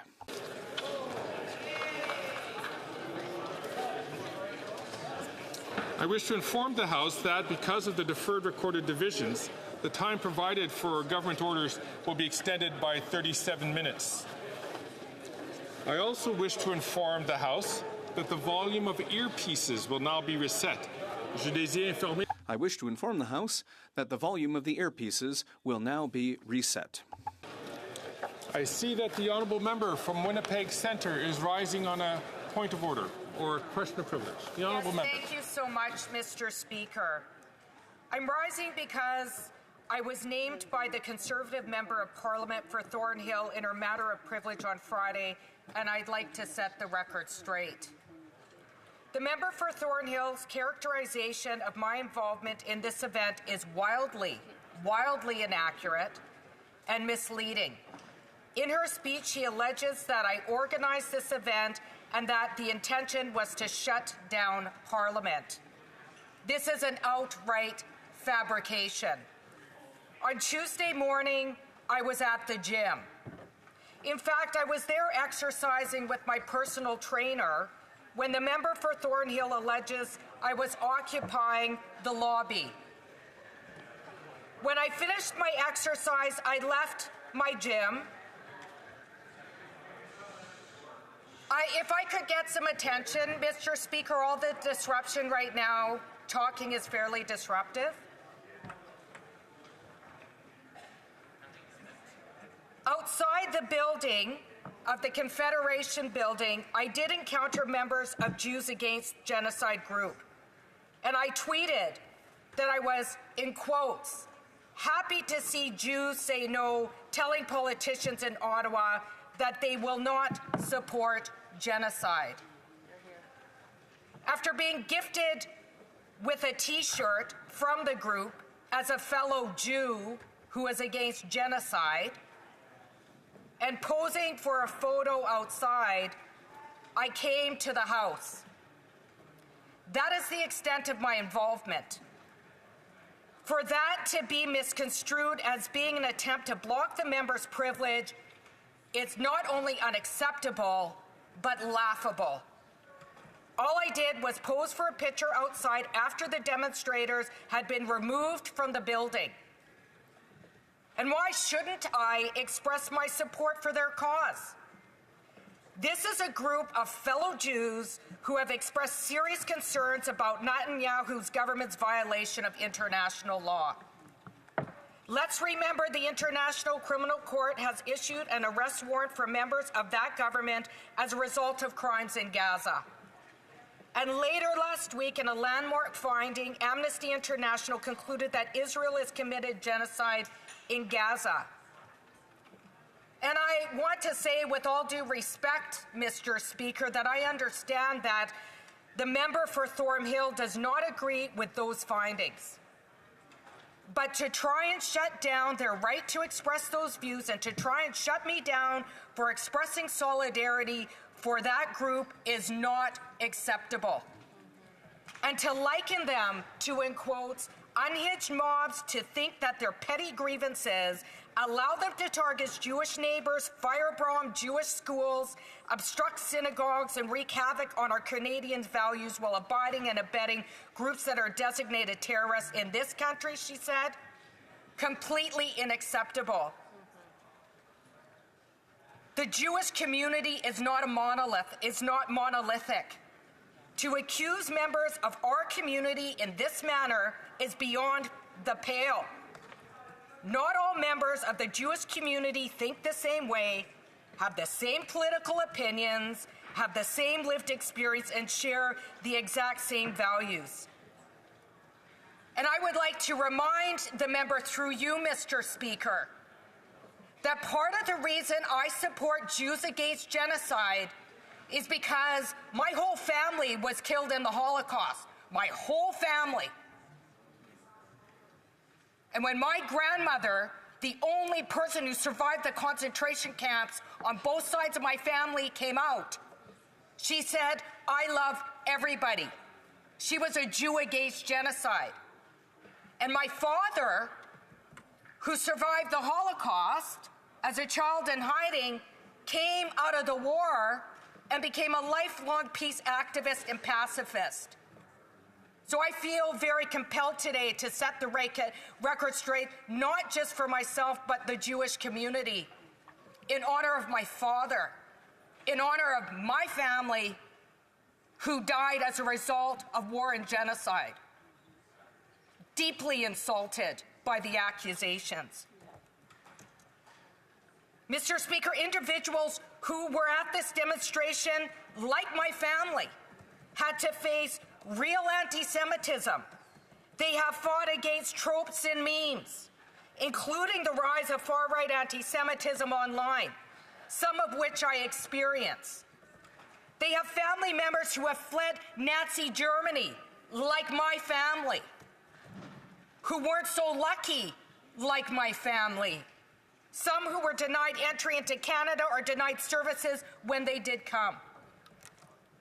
For them to not only face accusation that their demonstration was a contempt of this House, but that it was anti-Semitic is disgusting and is bordering on anti-Semitism itself. Nobody, including Conservative member in question, holds the power to tell us what their actions are and if it is a betrayal of their Judaism. Speaking for myself, like I said, I am a Jew against genocide. I absolutely support others in my community who have protested the Netanyahu regime, and I will not be silenced by a community Conservative deputy leader just because she doesn't like those views. Mr. Speaker, as you well know, matters of privilege are very serious things. They ought not to be brought to this House frivolously or lightly, and accusing other members of Parliament of breaching your privilege is very serious. I regret it. Of course, I regret interrupting the honourable member, but there's a point of order which is being raised by the member for Mégantic-Lérade. The honourable member. Thank you very much, Mr. Speaker.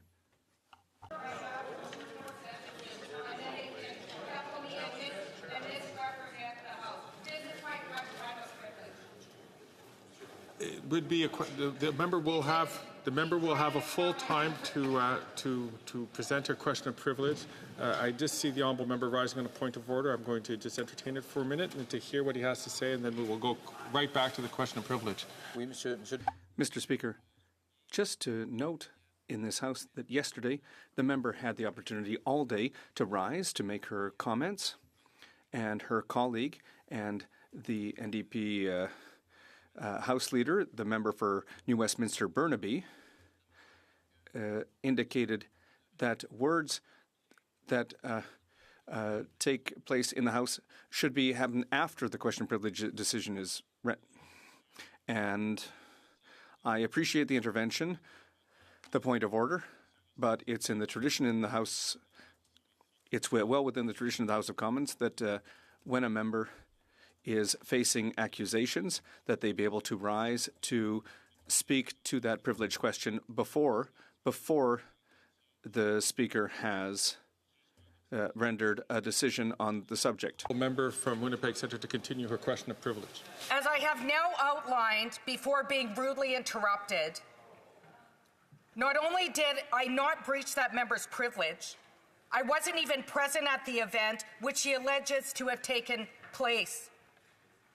Let me repeat, it is an extremely serious accusation from the member of Thornhill to allege that I breached her parliamentary privilege when I wasn't even present. And I find it deeply hurtful, problematic, that a member can make such an accusation, provide disinformation to this House against a fellow member without a shred of evidence. And I hope that member Jew to Jew, apologizes for insinuating that another Jew, likening another Jew in this House to be like a terrorist. I welcome her apology, even if it's in private. Thank you, Mr. Speaker. That's right. Here.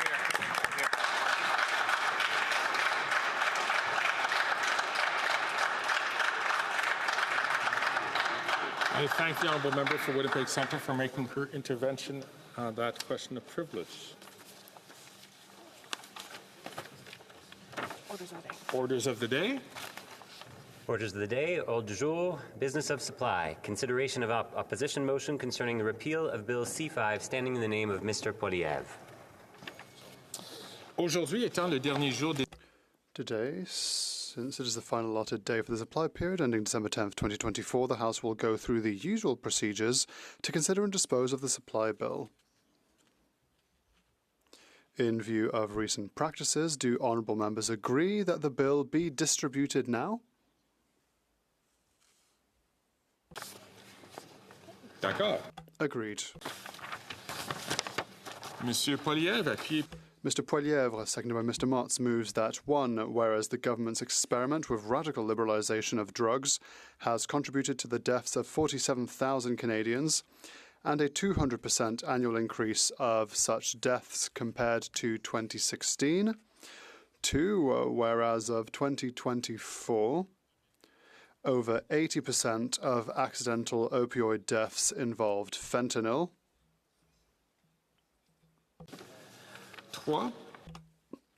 3. Whereas the reduced sentences for drug kingpins and lax borders contributes to these deaths and threatens our trade relationship with our biggest trading partner and greatest ally. 4.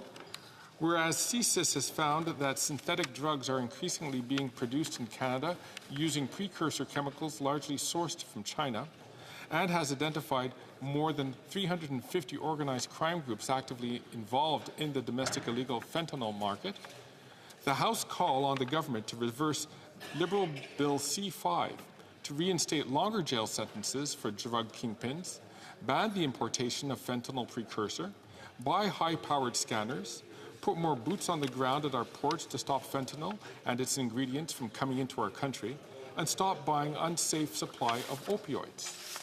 L'honorable député de Carleton. The honourable member for Carleton.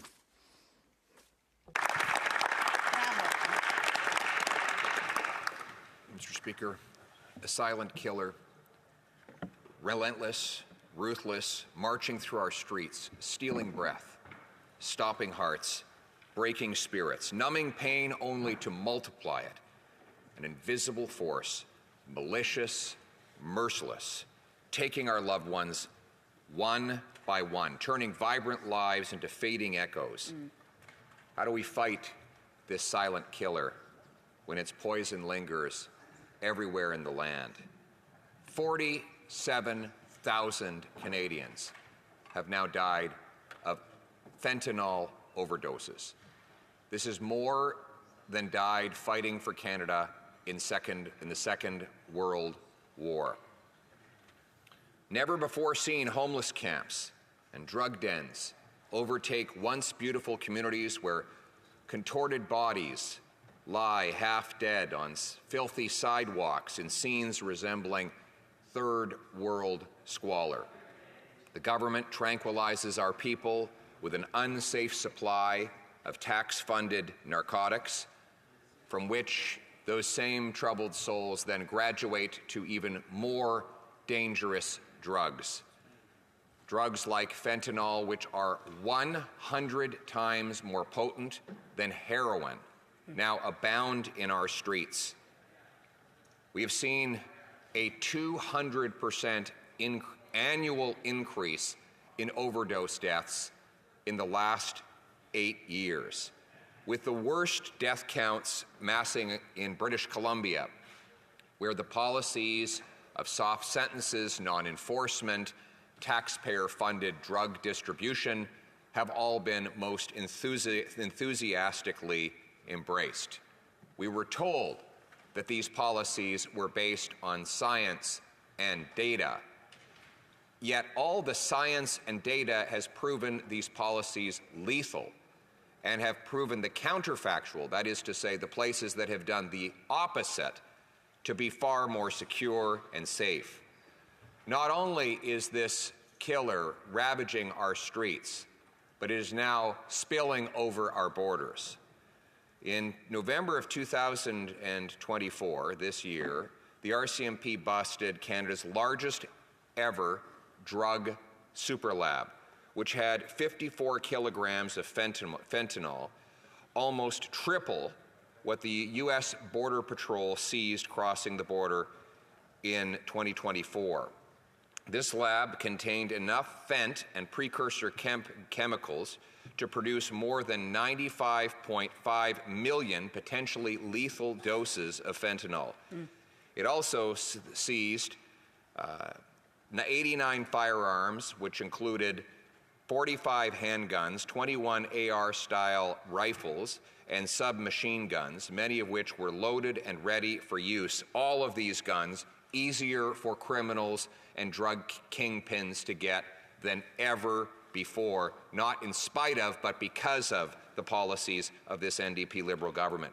Small explosive devices, large amounts of ammunition, firearm silencers, high-capacity magazines, body armor, and $500,000 in cold, hard cash were all part of the drug bust. The RCMP said, quote, the lab was believed to be behind the production and distribution of, quote, unprecedented quantities of fentanyl and methamphetamines. In October 2024, the RCMP seized 33 tons, that's to say 66,138 pounds, of chemical precursors used to make the same deadly drugs. The RCMP says Canada is now a producer and exporter of fentanyl and other synthetic opioids. In other words, we, despite our massive consumption of these deadly drugs, we actually produce even more than we consume and sell the surplus abroad. CSIS identifies that more than 350 organized crime groups are actively involved in domestic illegal fentanyl marketing. CSIS says the precursor chemicals are largely sourced from China. 80% of chemicals used in fentanyl production are actually legal and unregulated in Canada. They can be procured here and imported from China. And even if they weren't legal, the head of the border guards recently said that 99% of our incoming shipping containers go completely uninspected. So it wouldn't even matter if they were banned, because this government would have no way of stopping them from coming in. 84% of organized crime groups are involved in some aspect of the illicit drug trade, primarily in distribution. Street gangs are involved in fentanyl trade, and that has street gang involvement in that trade has more than doubled in 5 years. The U.S. Customs and Border Patrol seizure of fentanyl doses from Canada has gone from 239 kilograms to 839 kilograms. More than 3 times as much fentanyl was caught in 2023 than in 2024.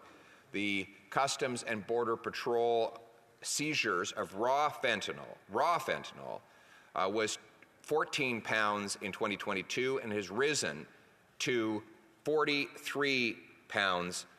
That, by the way, might not sound like a lot, but 43 pounds of fentanyl is enough to kill almost 10 million people, to illustrate the deadly nature of this poison. And what has this government done in this regard? First of all, they passed C5 to reduce penalties for the murderers who produce and market these drugs. And I call them murderers. You might say, how do I know that those producing these drugs have committed murder? The answer is because if you produce fentanyl on a large scale, you know with statistical certainty that you will kill people. Right. There is no doubt that on a statistical basis, if you are selling 2,000 or 3,000 hits of fentanyl, someone will die as a result of your actions, and you know it. And this government has allowed these murderers to go out of jail, back onto the streets, legally import the ingredients that go into this deadly poison, whereby it can be sold to people who are hopelessly addictive and have no way of getting off the drugs. Right. Simultaneously to that, the government has found millions of dollars to subsidize the distribution of synthetic opioids that are used supposedly to, quote, reduce harm.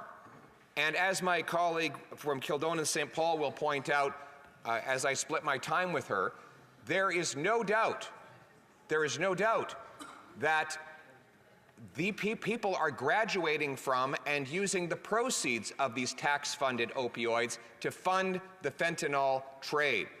While we have had wild inflation in almost every product that is on market in Canada, one thing that has become vastly cheaper is synthetic opioids like the ones the government funds. And those, because they have gone down, not because they're cheaper, but because the greatest part of the price is paid through taxpayer-funded subsidies, supposedly to reduce the harm. And now we know that it has done precisely the opposite. And it not only murders our people, but now threatens our livelihoods as our American friends now demand swift action to secure the borders to protect their people against the recklessness of this government. And that is why common sense conservatives are making proposals to stop the drugs. We call for the repeal of C5, the law that allows these drug kingpins to go free, to reinstate longer drug sentences for the kingpins, ban the importation of fentanyl precursors, buy high-powered scanners and put more boots on the ground at our ports to stop fentanyl and reinforce that we have a strong border like we did 9 years ago.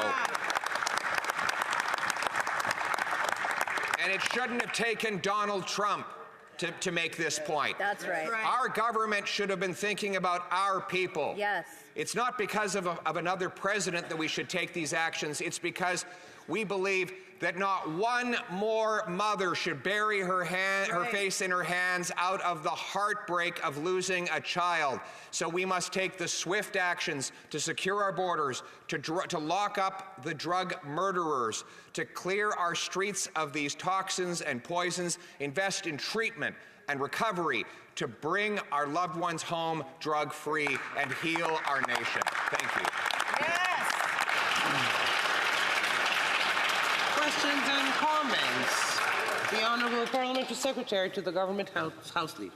Thank you, Madam Speaker. I think it's shameful the way in which the leader of the Conservative Party continuously downplays Canada, not only here in the Chamber or in Ottawa, but across the country and even into the States, Madam Speaker. Many would argue that he is nothing more than a puppet to the Donald Trump elect, Madam Speaker. Quite frankly, the way in which he is actually Madam Speaker, he seems to want to exaggerate situations. Does the leader of the official opposition know, for example, how many fentanyl deaths there were in the United States in 2023 or 2022 compared to Canada? Does he actually have stats, or is he always off the cuff, Madam Speaker?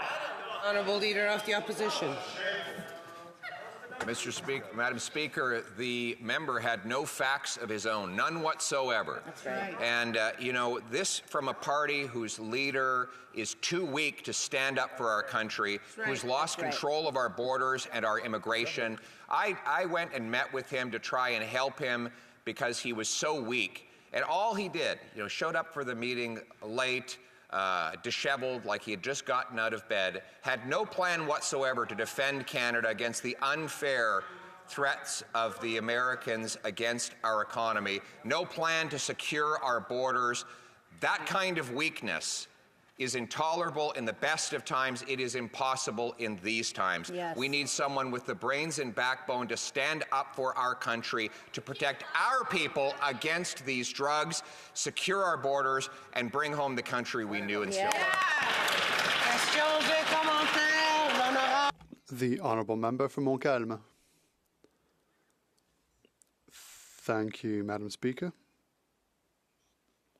The Leader of the Opposition seems to say, very seriously, that Bill C5 is responsible for the current crisis. He's saying that C5, that sought to decriminalize simple possession, that sought to not penalize an addict and not drag him or her before the courts, that means, apparently, that we are now in an extraordinary crisis.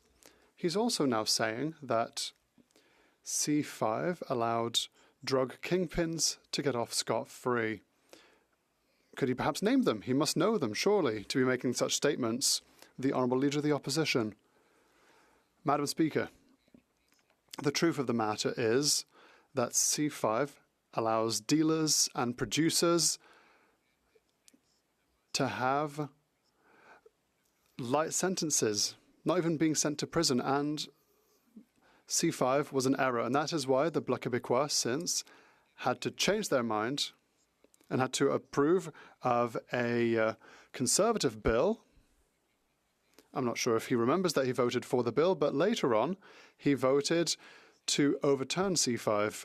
So I'm not quite sure if the Bloc Québécois has now flip-flopped back to their original decision to support C5, but the Bloc Québécois supports all policies that free criminals, all policies that lead to increased criminality.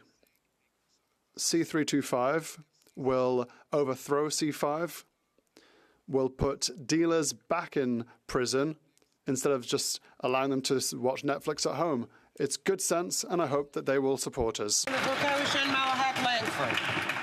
Thank you, Madam Speaker. Well, it is quite clear that the Conservative leader will not let facts get in the way of a good story. Earlier this year, when the Standing Committee on Health visited Vancouver on the ground at the very epicenter of this crisis, we were there for 2 days. Not one Conservative MP showed up to speak to the people who are dealing with this on a daily basis. But the question I have through you, Madam Speaker, is we have Mark Webber, the head of the Customs and Immigration Union, on record saying that the CBSA to this day is still recovering from the cuts made under the government of Stephen Harper when he was in cabinet. So through you, Madam Speaker, will the Leader of the Opposition take responsibility here and now for creating the deficit that has led to such an unsafe situation at our ports of entry? Hear, hear. The Honourable Leader of the Opposition.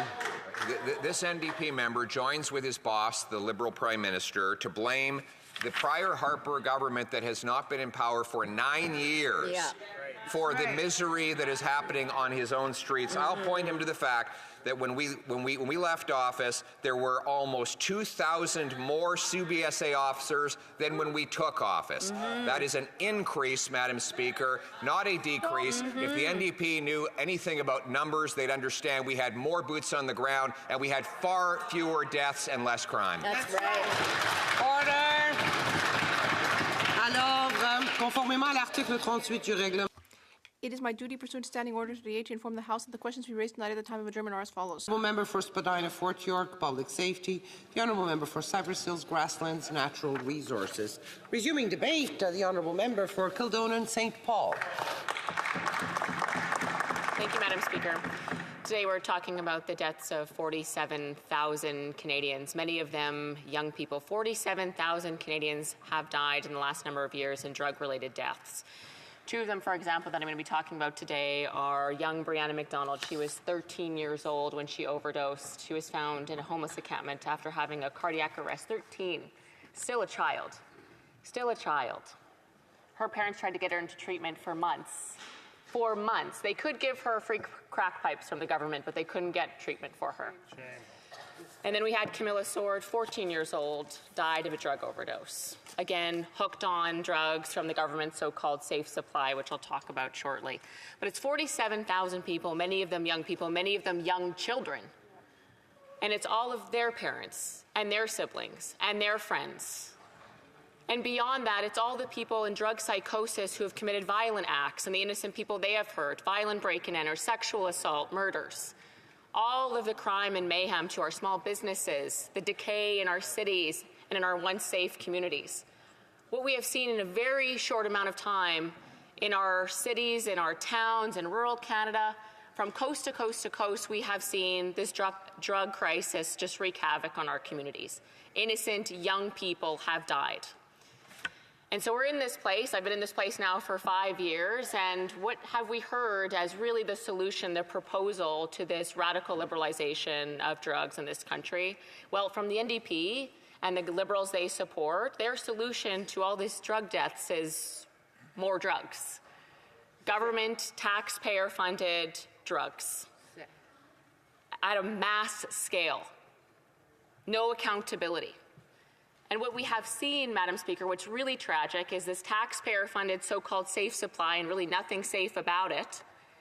Totally predictably, it is being diverted to vulnerable people, to young people. So a drug addict, someone addicted to drugs, will go and get their so-called safe supply from the taxpayer. They'll be provided many, many pills. And what's been happening is drug dealers will wait. They'll wait outside the pharmacy. And the person addicted to drugs will come out with their so-called safe supply and sell it to the drug dealer for either harsher drugs like heroin, fentanyl, or for cash. So they can buy some food or some cigarettes or alcohol or whatever it might be, another substance. So they're taking the government safe supply and they're exchanging it with a drug dealer for something harsher.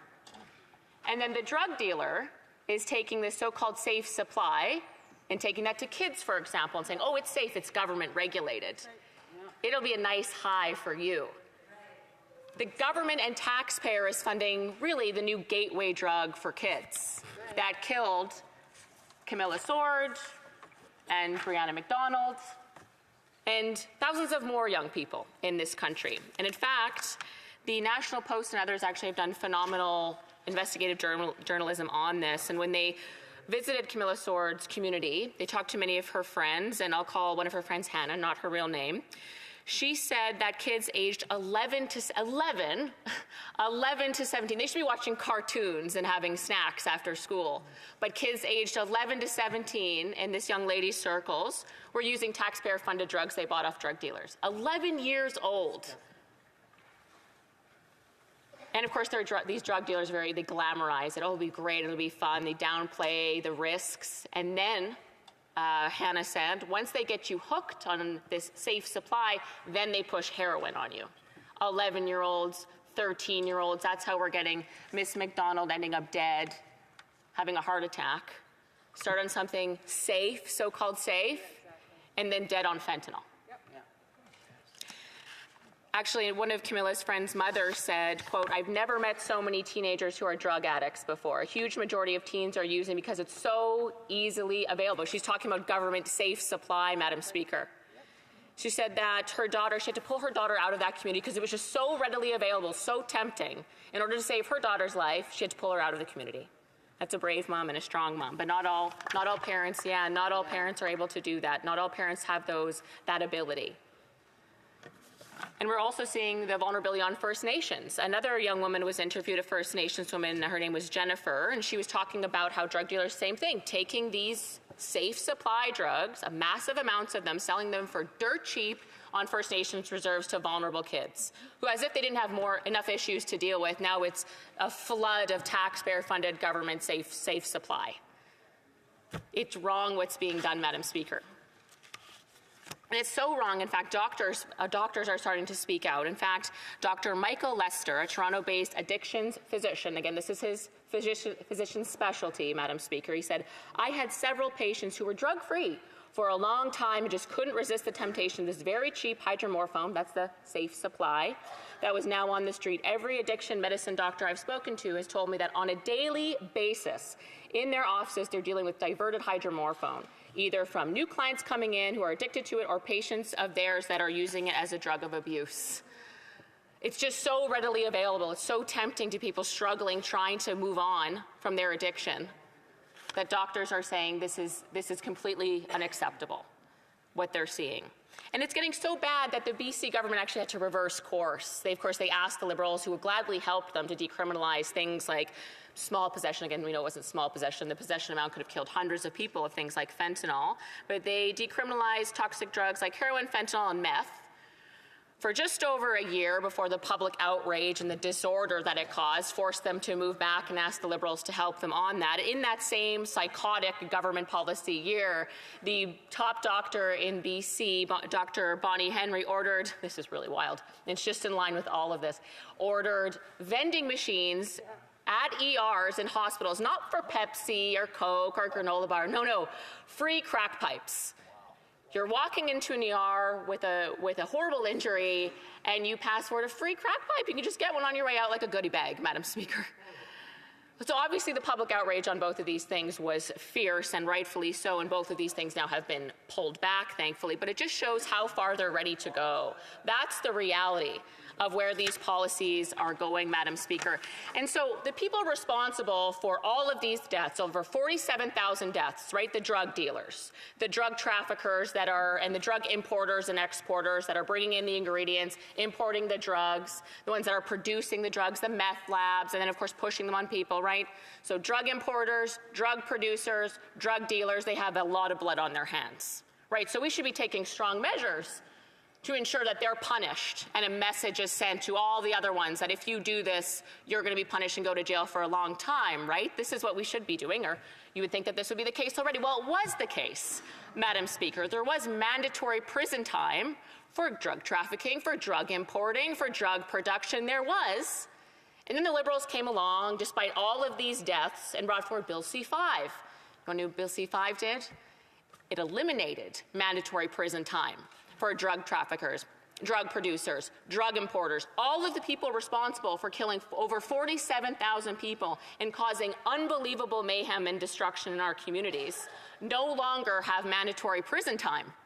With the specific goal, and they repeated this over and over again with Bill C-5, the specific goal was that less people would go to prison. So these people who are murderers, who are the reason that Camilla Sword, 14 years old, is dead, that Breonna McDonald is dead, are murderers. Under a Conservative government, Madam Speaker, there will be justice for these young women. There will be justice for the 47,000 people who have been killed by these drug traffickers and importers and these producers. They will be held accountable.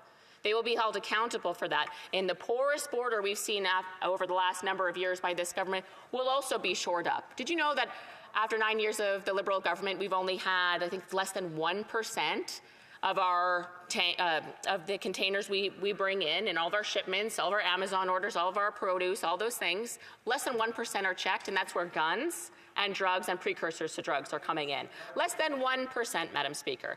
So our approach will be to take the border seriously, invest in scanning technology, and hold the monsters responsible for killing these 47,000 people and causing destruction and mayhem in our communities responsible for that. They will have to pay for what they've done. They will go to jail, and hopefully for a very long time under a Conservative majority government. Rest assured, Madam Speaker. Thank you. Questions and comments. The Honourable Parliamentary Secretary to the Government House Madam Leader. Speaker, you just cannot believe what it is that Conservatives say. Let me give a specific example. The leader of the Conservative Party. Here's the actual fact. In the 2011 and 12 budget, there was actually 14,833 full-time border officers, Madam Speaker.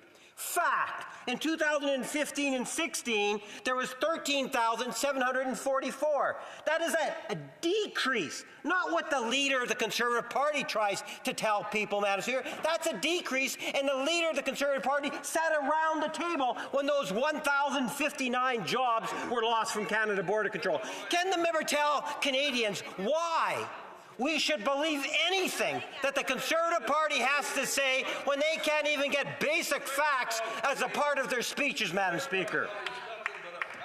The Honourable Member for Kildonan St. Paul. Madam Speaker, after 10 years of the Stephen Harper Conservative majority, there were almost 1,700 more CBSA workers than when he started, and an additional $500 million of investment. That's the Harper record, Madam Speaker. And at the same time, we balanced the budget and decreased crime by 20%. Right. Contrast that with the Liberal record, increase of violent crime 50%, and the largest debt of all prime ministers before them combined. I'll take our record any day, Madam Speaker. Questions et commentaires à l'honorable député. I'm sorry. Désolé. Oops. Avignon. The Honourable Member for Avignon-Lamitis-Matane, Matapédia. Thank you, Madam Speaker. What I agree with in this motion is about the fact that the Liberal government is not doing enough at the border. As my colleague and I have heard at the National Security Committee, sometimes there are only 6 RCMP officers covering the entire border. And what we heard from Customs and Immigration was that they could be helping, but currently there's a decree that prevents them from patrolling between border checkpoints, but currently they can't go and patrol between. That's why there's a problem in terms of staffing. Does my colleague agree that the minister could simply get rid of this rule, which is several years old, and enable these border services agents to help the RCMP to make the border safer? Kildone and St. Paul. Thank you, Madam Speaker, and I certainly think it's worth looking into the suggestion from the member. I've enjoyed working with her on Public Safety Committee, and of course we had the Minister of Public Safety there, and we asked him a number of questions about the border and the fact that Canada is basically staring down the barrel of a 25% tariff on our biggest trading partner. We trade 80% with them, and they're threatening a 25% tariff if we don't shore up the border, which of course Conservatives have been calling on them to do for over 9 years now that they've been in power. But of course the minister, who was happy to jet set to Mar-a-Lago to make excuses for why the border security has been so bad in Canada, didn't have a plan. There was no commitment of numbers that they're going to put at the border. They had no commitment to expand the authority of the CBSA, beyond the ports of entry. There was no commitment to bring in RCMP officers or to work with provincial authorities. There was no commitment at all. In fact, it doesn't seem that they have a plan. And the Trump administration is coming in 5 weeks? Yeah. No plan, and we're facing 25% tariffs. Doesn't sound like the government who's working for the people to me, Madam Speaker. That's right. The Honourable Member for Cowichan, Malahat Langford. Thank you, Madam Speaker. Look, fentanyl is the great killer of these days in Canada. It has affected every single community from coast to coast to coast. The fact that it is out there in street drugs means people are playing Russian roulette every time they go and buy from a dealer on the street. That is very true. When I was on the ground with the Standing Committee on Health in Vancouver for those 2 days, the very epicenter of where this crisis originated from, and I'm talking about people, street doctors, people who are doing policy on the street, not locked away in ivory tower. They said that the Conservative policy approach on this is offside from where we need to be. So through you, Madam Speaker, treatment is important, but there are some people who are simply not ready for treatment and we don't have the spaces available. What do we do with those folks who are going to buy drugs right now? Do we simply allow them to play Russian roulette with their lives? Is that the Conservative approach to these people? The Honourable Member for Kildone and St. Paul. Madam Speaker, I appreciate where the member is coming from, but the reality is, and I talked about a few of the young women who were killed as a result of the taxpayer-funded drugs that were gateways to this horrific end for them. And I think what the NDP fails to recognize over and over again is the community impact, not just on the individual drug addict. It's the community impact of these drug dens, of the needle distribution in children's playgrounds, of children being accosted and assaulted by people at these so-called drug dens, or what we call drug dens, they call safe consumption sites. It is the broader public impact of these harmful policies that has led to all the disarray that we're seeing. We need to be realistic about this and bring these ridiculous policies to an end, Madam Speaker. Resuming debate, the Honourable Parliamentary Secretary to the Minister of Public Safety, Democratic Institutions and Intergovernmental Affairs. Thank you, Madam Speaker. And to start, I'll be sharing my time with the Parliamentary Secretary to the Minister of Justice. Madam Speaker, I think what we have here today is a classic Conservative trying to rewrite history. Madam Speaker, their outrage when it comes to safety at our borders is as fake as their new leader's image. Madam Speaker, Canadians won't be fooled because we've seen the record that Conservatives have when they've been in charge of making sure our borders are secure.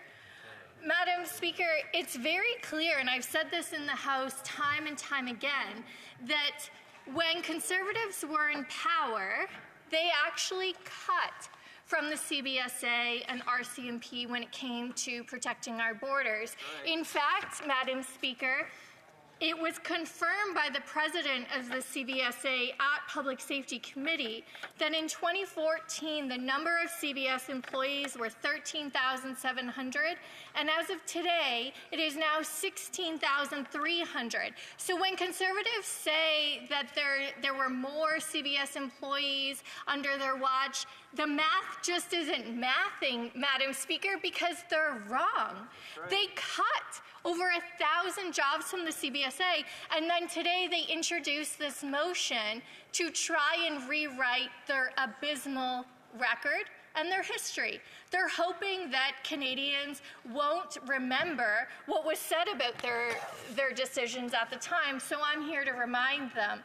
In April of 2012, Jean-Pierre Fortin, then national president of the Customs and Immigration Union, said 1,026 jobs will be eliminated within 3 years, and that represents, quote, a direct attack to our national security and public safety.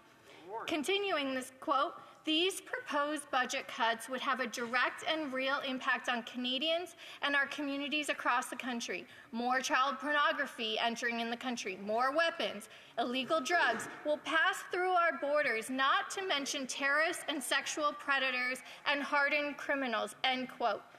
So, Madam Speaker, when we see the Conservatives here today, and even within their motion saying, quote, more boots on the ground, it's all show. Because when they have a chance to act, they actually cut those budgets. It also is quite comical when they boast about their record, saying they would take their record over ours with reducing the deficit. Madam Speaker, it's not quite that brag that they think it is when they inherited a surplus and then they try to get down their deficit. Madam Speaker, I think they're bragging and they're looking back to rewrite their record. Canadians won't forget, because they didn't seem to care about securing the borders from, as was stated, more weapons, illegal drugs, child pornography, but now they want to talk tough. They have no action. They have no plan other than just say they're going to do it. They're going to do something. What? They haven't quite come up with a rhyme yet, so I'm not sure if this is a policy priority, but I'm sure eventually they will. On our side, Madam Speaker, we're actually taking action. We don't spend our time playing Dr. Seuss and rhyming. We spend our time making investments in the things that Canadians want, in the things that actually get results. I can hear them heckling over there because they know I'm right. They practice their rhymes. They practice their rhymes and not their policies. And I think, Madam Speaker, on something as serious as our border safety, you would think they would spend a significant amount of time of actually coming up with policies, but that doesn't fit into their leader's Gold Star program of the School of Dr. Seuss for opposition parties. So, while Conservatives go to that school, we're actually investing in the RCMP. We invested in CBSA, as I mentioned earlier. The numbers of CBSA employees have increased. The minister has acknowledged, and so is the Prime Minister, that if we need to do more on the borders, we will. We are committed to making sure that we are securing our borders, but also protecting Canadians from illicit drugs, from weapons, and even things like when we've talked about auto theft.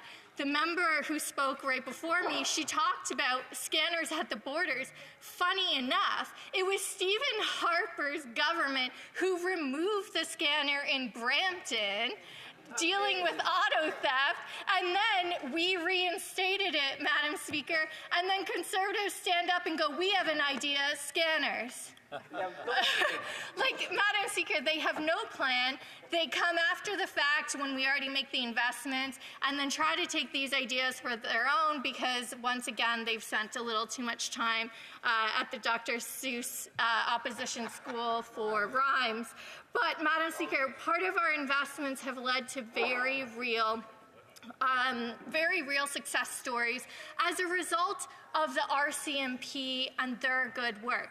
One of my first budgets as a member in this place, I was on the Finance Committee, and one of the things we heard as we were reinstating some of these budgets and officials were coming forward, and what they talked about, that not only are those cuts impactful for the actual day-to-day work. But, Madam Speaker, when you cut these sorts of specialized services like Conservatives did in dealing with organized crime, violent crime, transnational type imports, what happens, Madam Speaker, is you also lose that institutional knowledge and enforcement. And as a result of our investments, one example is over 95 million lethal doses of fentanyl, and a lab was actually seized by the RCMP. Because when you invest in the police, not make cuts like Conservatives do, you actually get results. When you invest in CBSA, you get more secure borders. But when you rhyme and just talk tough, you get a leader that's all fake image and no substance. But, Madam Speaker, we're going to keep making those investments because that's what's right for Canadians, and that's what's going to keep our community safe, not just talk. Right on. Questions and comments. Questions et commentaires. L'honorable. The Honourable Member for Mégantic-L'Érable. Thank you very much, Madam Speaker. Madam Speaker, we hear a lot of words from that member, but unfortunately, Canadians for 9 years now have been suffering. They've been suffering terribly because we know the cost of life has gone up. Inflation is at a record high. The cost of food, there are 2 million Canadians who are using food banks every month. And, Madam Speaker, all of this government's initiatives aim to do one thing only. They're to satisfy the ego of the Prime Minister and the Prime Minister's desire to spend Canadians' money. And unfortunately, results aren't there.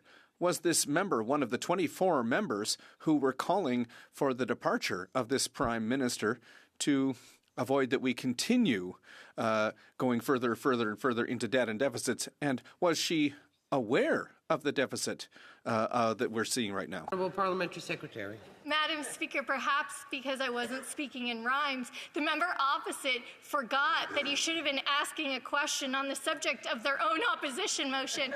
Instead, they're asking about and taking personal shots at the Prime Minister, who, yes, I fully support, Madam Speaker, in case they're wondering.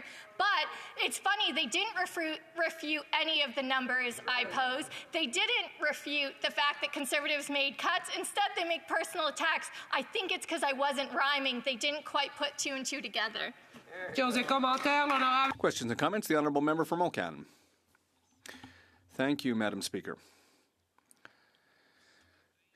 This morning at the Health Committee, there was a mayor who lost, a mother who lost her daughter in this toxic drug crisis, who said, "I shared my story for years on behalf of my daughter, but the deaths caused by the supply of toxic drugs continue."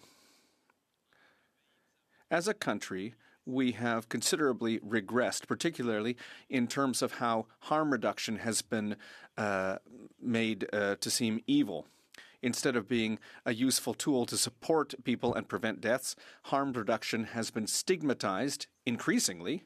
It's been subject to disinformation and to political resistance. My colleague heard the absolutely ridiculous speech from the Conservative member. Is that not what we're seeing? An instrumentalization of human misery for political reasons? Parliamentary Secretary. Madam Speaker, I thank my honourable colleague for that question, actually bringing this back to this debate.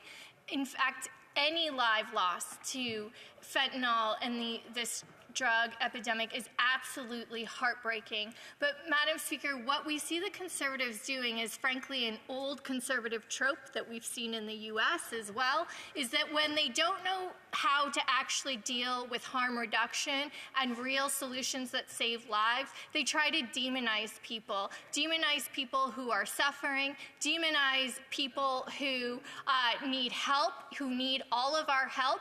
And, Madam Speaker, it's also because by by fear-mongering on something as tragic as this, they hope it will benefit them politically, and they don't bring forward any ideas to actually address opioid crisis in this country, and they certainly don't listen to experts on the ground who actually know how to help save lives. Honourable Member for Port Moody Coquitlam. Speaker, and it really is a tragedy in communities across this country that people are losing their lives due to a toxic and poison drug supply. Today is Human Rights Day, Madam Speaker, and the Federal Housing Advocate has talked about housing as a human right, fundamentally a human right, and people are homeless and living in encampments right now. Their human rights are being violated right in most of our communities. So I would ask the member about policy that puts people first ahead of corporate profits. Why wasn't that included in the National Housing Strategy? The Honourable Parliamentary Secretary. Madam Speaker, I appreciate the question because although it's not on the topic of the Opposition Day motion, ensuring that people have a safe home is crucial. And so we also know that it leads to better health outcomes, better socioeconomic outcomes. It makes our communities safer. And it's because, Madam Speaker, when people have access to housing, it gives them so many more opportunities. So I agree with the member opposite. It's a very important debate and one that we must all work together on. And again, Conservatives keep using this as a fear-mongering opportunity for their own political benefit. Resuming debate, the Honourable Parliamentary Secretary to the Minister of Justice. Thank you, Madam Speaker. I welcome the opportunity to discuss about this important issue, drug crime, the opioid crisis, and the efforts our government has taken in this respect. I want to speak specifically about the criminal law framework in place to address drug-related crime, including where it is linked to organized crime. I want to say one thing off the top, which is to note the inconsistencies in the motion of the Leader of the Conservatives moved today. First, it says to reinstate longer jail sentences for drug kingpins. The maximum penalty for drug trafficking is life, Madam Speaker. For the CPC to imply at all that it isn't is harmful and shameful. But we know they're the party of disinformation, which we've seen again here this afternoon. Secondly, the motion calls for more boots on the ground at our ports. I ask you, who was it who cut over 1,000 CBSA officers working to intercept drugs, guns, and irregular migrants? The Harper government, of which the Leader of the Opposition was a member. Right. Who is it who regularly voted against our efforts to increase funding to CBSA? The Conservative leader and his caucus, all on his orders. It's deeply ironic that he puts this motion forward today, so much so they call themselves the party of law and order. When they're in government, when they cut, when they're in opposition, they vote against support. It's complete hypocrisy, Madam Speaker. Canada is not alone. Countries around the world are confronted by these challenges in combating and addressing organized crime. The UN Office on Drugs and Crime puts the value of illegal drug trade in the hundreds of billions of dollars annually. According to their 2024 World Drug Report, cocaine is being produced and trafficked at record levels, and the scourge of fentanyl is causing significant overdoses across North America. Addressing drug crime and the harms caused by illicit drug use requires a multidisciplinary and multi-sectoral response. No one organization, no one level of government, and no one solution will address this despite the claims of the Conservative leader. Our government is committed to the multifaceted Team Canada approach, unlike the opposition. One part of the solution is, of course, ensuring an effective criminal law response that targets organized crime, drug traffickers, and illicit drug manufacturing. In this respect, Canada has a robust legal framework. I also find it amusing when the Conservatives suggest that Canada has decriminalized drugs. This is simply not the case, and they know it. Drug trafficking always has been and continues to be a serious criminal offense, punishable by significant penalties of imprisonment. Those who traffic in Schedule 1 or 2 drugs, which includes fentanyl, are subject to the most significant penalties in Canadian law, life imprisonment. Courts treat drug trafficking seriously and routinely impose significant periods of imprisonment that recognize the seriousness of the offense, the harm that it causes, and the profits it generates for the criminals. The same is true for illegally importing, exporting, or manufacturing Schedule I and II drugs, which are also serious crimes punishable by maximum penalties of life imprisonment. Between 2019 and 2022, 46% of all drug prosecutions for manufacturing resulted in a finding of guilt. The Controlled Drugs and Substances Act also requires courts to consider certain factors as aggravating at sentencing. These include whether the crime involved violence or a weapon, whether trafficking occurred in or near a school, whether the commission of the offense used the services of a young person. I would also point out that persons charged with any of these trafficking offenses are subject to a reverse onus at bail. This demonstrates our intention that getting bail in these cases should be more difficult. So, Madam Speaker, you can see that there is a robust criminal law framework already in place to address illegal drug activity. The broad range of tools available to address drug and organized crime are being put to good use in Canada. Just 2 weeks ago, we learned that the RCMP in Burnaby arrested 2 persons and shut down what was described as a super lab in Langley that was capable of producing multiple kilograms of fentanyl every week. We applaud their efforts, Madam Speaker. Relatedly, our government is continuously working to improve Canada's ability to combat financial crime, particularly due to rapidly evolving and complex nature of financial crime. In every budget since becoming Finance Minister, the Deputy Prime Minister has introduced a significant number of measures to strengthen Canada's anti-money laundering and anti-terrorist financing regime. These include responding to the recommendations of the Cullen Commission, increasing information sharing, providing significant funding. The Conservatives have voted against every single one of those. Since 2019, we have also invested close to $379 million to fight financial crimes. The Conservatives voted against that too. The Conservatives also voted against our measure to combat auto theft this spring. They voted against measures to combat organized crime in the fall economic statement. They have voted repeatedly against increased funding to the CBSA. There is a deep, deep irony to the Leader of the Opposition putting forward this motion today, given the record. We know the Conservatives don't have a plan to keep Canadians safe. When they were in power, they made significant cuts to the CBSA, the RCMP, and our intelligence services. They have promised to make assault-style firearms legal again. They are blocking our legislation, which will protect children from online sexual exploitation. It's shameful. Here they are today claiming they can Canadians safe. Madam Speaker, I know that drug crime has profound impacts on our community and our residents. But I also know we have the resources, the laws, and the justice system to keep people safe and hold traffickers to account. We are always open to constructive dialogue on how we can improve this, but we're not taking any lessons, and we're certainly not hearing constructive dialogue from the other side. Thank you, Madam Speaker.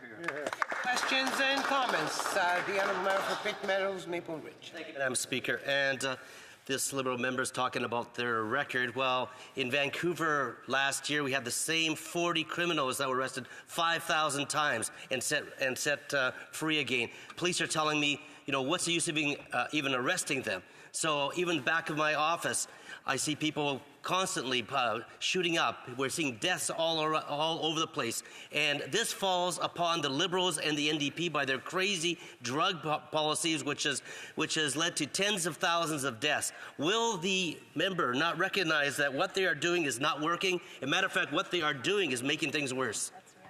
The Honourable Parliamentary Secretary. The best thing we could do is give a civics lessons to the Conservative, Madam Speaker.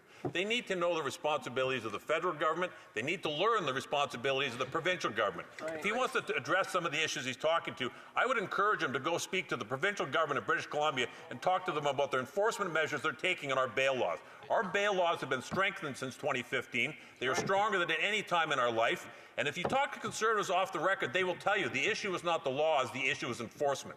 So I would encourage him to go talk to the people who should be talking to instead of using cheap political rhetoric and standing up in this House.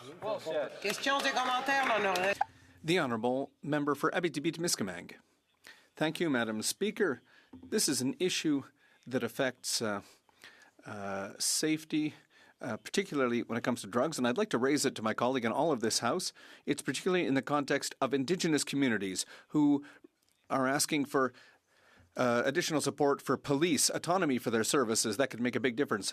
I want to talk about the situation at Wenaway, the Long Point community in Temiskaming, which is seeing a situation of violence. It's like gang violence, and they're asking for additional support. And what's happening is there's a project for a regional Indigenous police service there. They haven't had one since 2006 because of a lack of funding, and they've been waiting very patiently for an intervention from the provincial and federal governments. I raised this issue with the Minister for Public Security and the Minister for Crown Indigenous Relations. When will the government act finally? It's been a year that we've been waiting. When will they strengthen Indigenous police forces across the country? The Honourable Parliamentary Secretary. Madam Speaker, and I want to thank my member for raising it. I'm proud to be part of a caucus, part of a government that takes this issue incredibly seriously. I'm proud to serve with my colleague, who's the Parliamentary Secretary to Indigenous Services. Just this past week, the Prime Minister went and spoke before the AFN here in Ottawa and addressed this very issue about Indigenous policing. It's an issue that's being addressed by this government. It's an issue the Prime Minister is committed to making sure, but it's got to be done correctly because past mistakes have to be learned from, and we're going to create a new system and work with our Indigenous communities. It has to be done in consultation with them, not to them or for them. The Honourable Member for Cowichan Malahat Langford. Thank you, Madam Speaker. I will agree with my colleague that the Conservatives are certainly living in a fact-free environment with this motion. Every single expert on the ground is completely offside from what they're trying to do, but that does not let the Liberals off the hook because they campaign on a promised $4.5 billion mental health transfer.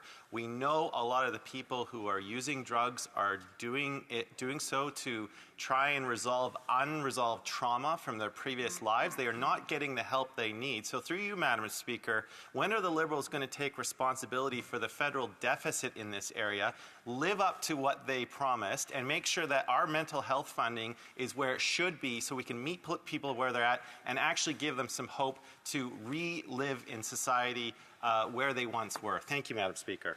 Parliamentary Secretary.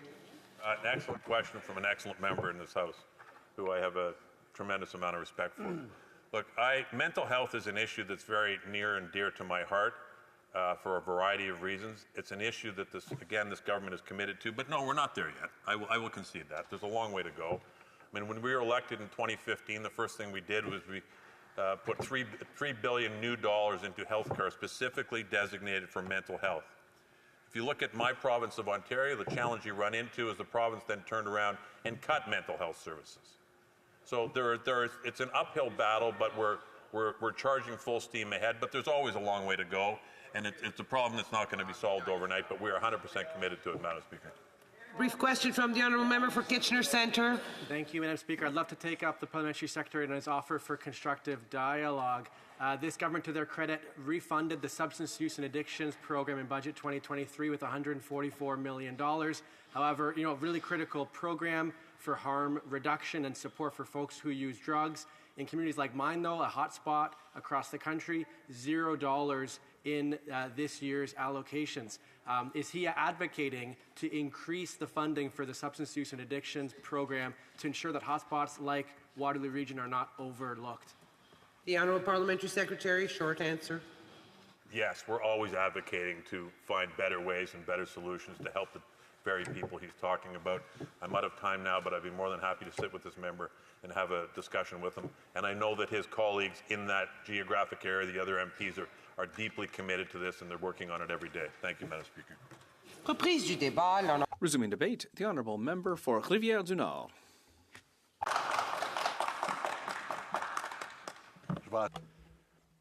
I'm just going to wait for a bit more applause. In any case, Madam Speaker, thank you.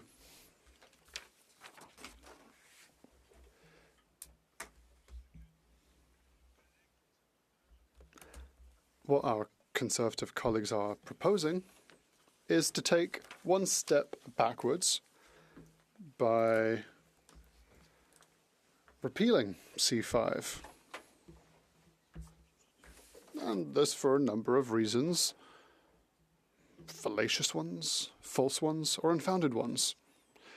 C5 targeted two things, Madam Speaker. abolish mandatory minimums for a number of situations, and secondly, it sought to divert and decriminalize simple possession. At the time, we asked that C5 be split into two. But, as is often the case in these kind of matters, the government is trying to have everything adopted at once. So we had to adopt both matters at once, even if we had certain reservations on certain aspects of both elements. We still agreed with the spirit of the bill. Let's start with SMEs. Oh, sorry, not SMEs. Mandatory minimum sentences, so MMSs. They are absolutely useless, and that has been shown time and time again. Before I continue, Madam Speaker, I will be told off if I don't tell you if I'll be sharing my time with the Honourable Member for Avignon Métis Matin Matapedia. So, mandatory minimums. They are useful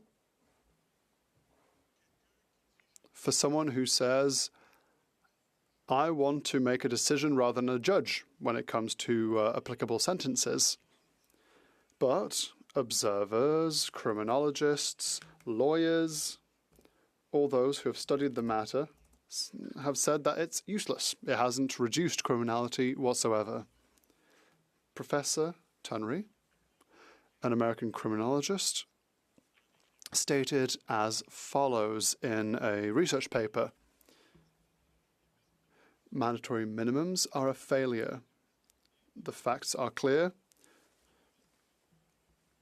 Acts that create mandatory minimums switch the responsibility of sentencing from judges to prosecutors and the government. It comes to it shakes the criminal system to its very core. So when we have to decide whether to criminalize or decriminalize something, and if there is a mandatory minimum, then very often the Crown Prosecutor may be a bit less enthusiastic to the idea of negotiating an agreement with the defense attorney. It goes to trial because the Crown knows that there is a minimum and they're going to get it no matter what if the person is found to be guilty. If there's no mandatory minimum, we don't know what the judge will decide. And so this promotes discussions between lawyers who often find an agreement that, well, these are two experimented lawyers who come to an agreement before getting to the courts, saying we'll just agree on what is the likely outcome of the court proceeding that may happen. So courts aren't clogged up with extra cases, which is always good, given the current situation. And many observers have put forward this argument, which is a good one. Another argument against mandatory minimums. The Supreme Court of Canada has already said so before we adopted C5. Because C5 came from this decision, the Supreme Court said it was unconstitutional to have mandatory minimums because it goes against Article 12 of the Charter that protects Canadians from cruel and unusual punishment. Among other things, the decisions are the No decision 2015, Lloyd 2016, and Boudreau 2018. These are perhaps the most striking decisions on the matter, but a number of decisions have always, or nearly always, said that mandatory minimums do more harm than good. In the Lloyd decision, the Supreme Court stated, and this is another aspect, legislators could use a mechanism that would allow courts to not use mandatory minimums in exceptional cases where it would be a cruel and unusual punishment. Discretionary power that could be used in exceptional cases is common abroad and would be more constitutional. What does that mean? It means mandatory minimums go against the Charter. If you want to keep them, at least have a mechanism that allows for them to not be used in exceptional circumstances. Well, you know what, Madam Speaker? That is what the Bloc Québécois proposed. During discussions on C5, I was at the Justice Committee and I moved a series of amendments to this bill. First of all, a general one to add 718.11 to the Criminal Code that would say a court can decide not to go with a mandatory minimum if it determines that the exceptional circumstances justify it and that a minimum mandatory sentence would be unfair and unjust. That is what the Supreme Court said, Madam Speaker, no more, no less. I didn't take inspiration from the Supreme Court. It was a criminologist expert who talked to me about this when we had hearings about C5. What was the result, Madam Speaker? It was rejected because it was inadmissible. All members from all parties voted against this idea. I said, okay, I do understand. It goes beyond what C5 moved. So let's do this section by section. Section 10, the court could decide not to use mandatory minimum sentences if they decide that there are exceptional circumstances. The Liberals voted against, the Conservatives voted against, and the NDP voted against. Once again, another provision was put forward where a mandatory minimum can be set aside because of an exceptional circumstance. All three parties in the committee voted against. For 12 and 13, we put forward the idea for firearms offences. So we thought this would send a clear idea to the courts that there would be a mandatory minimum, but with the possibility of not having recourse to it. So for 12 and 13, we decided to put this forward, but the Conservatives, the Liberals and the NDP voted against once again. So I'm rather surprised today to see Conservatives proposing that we take a step back and abolish C5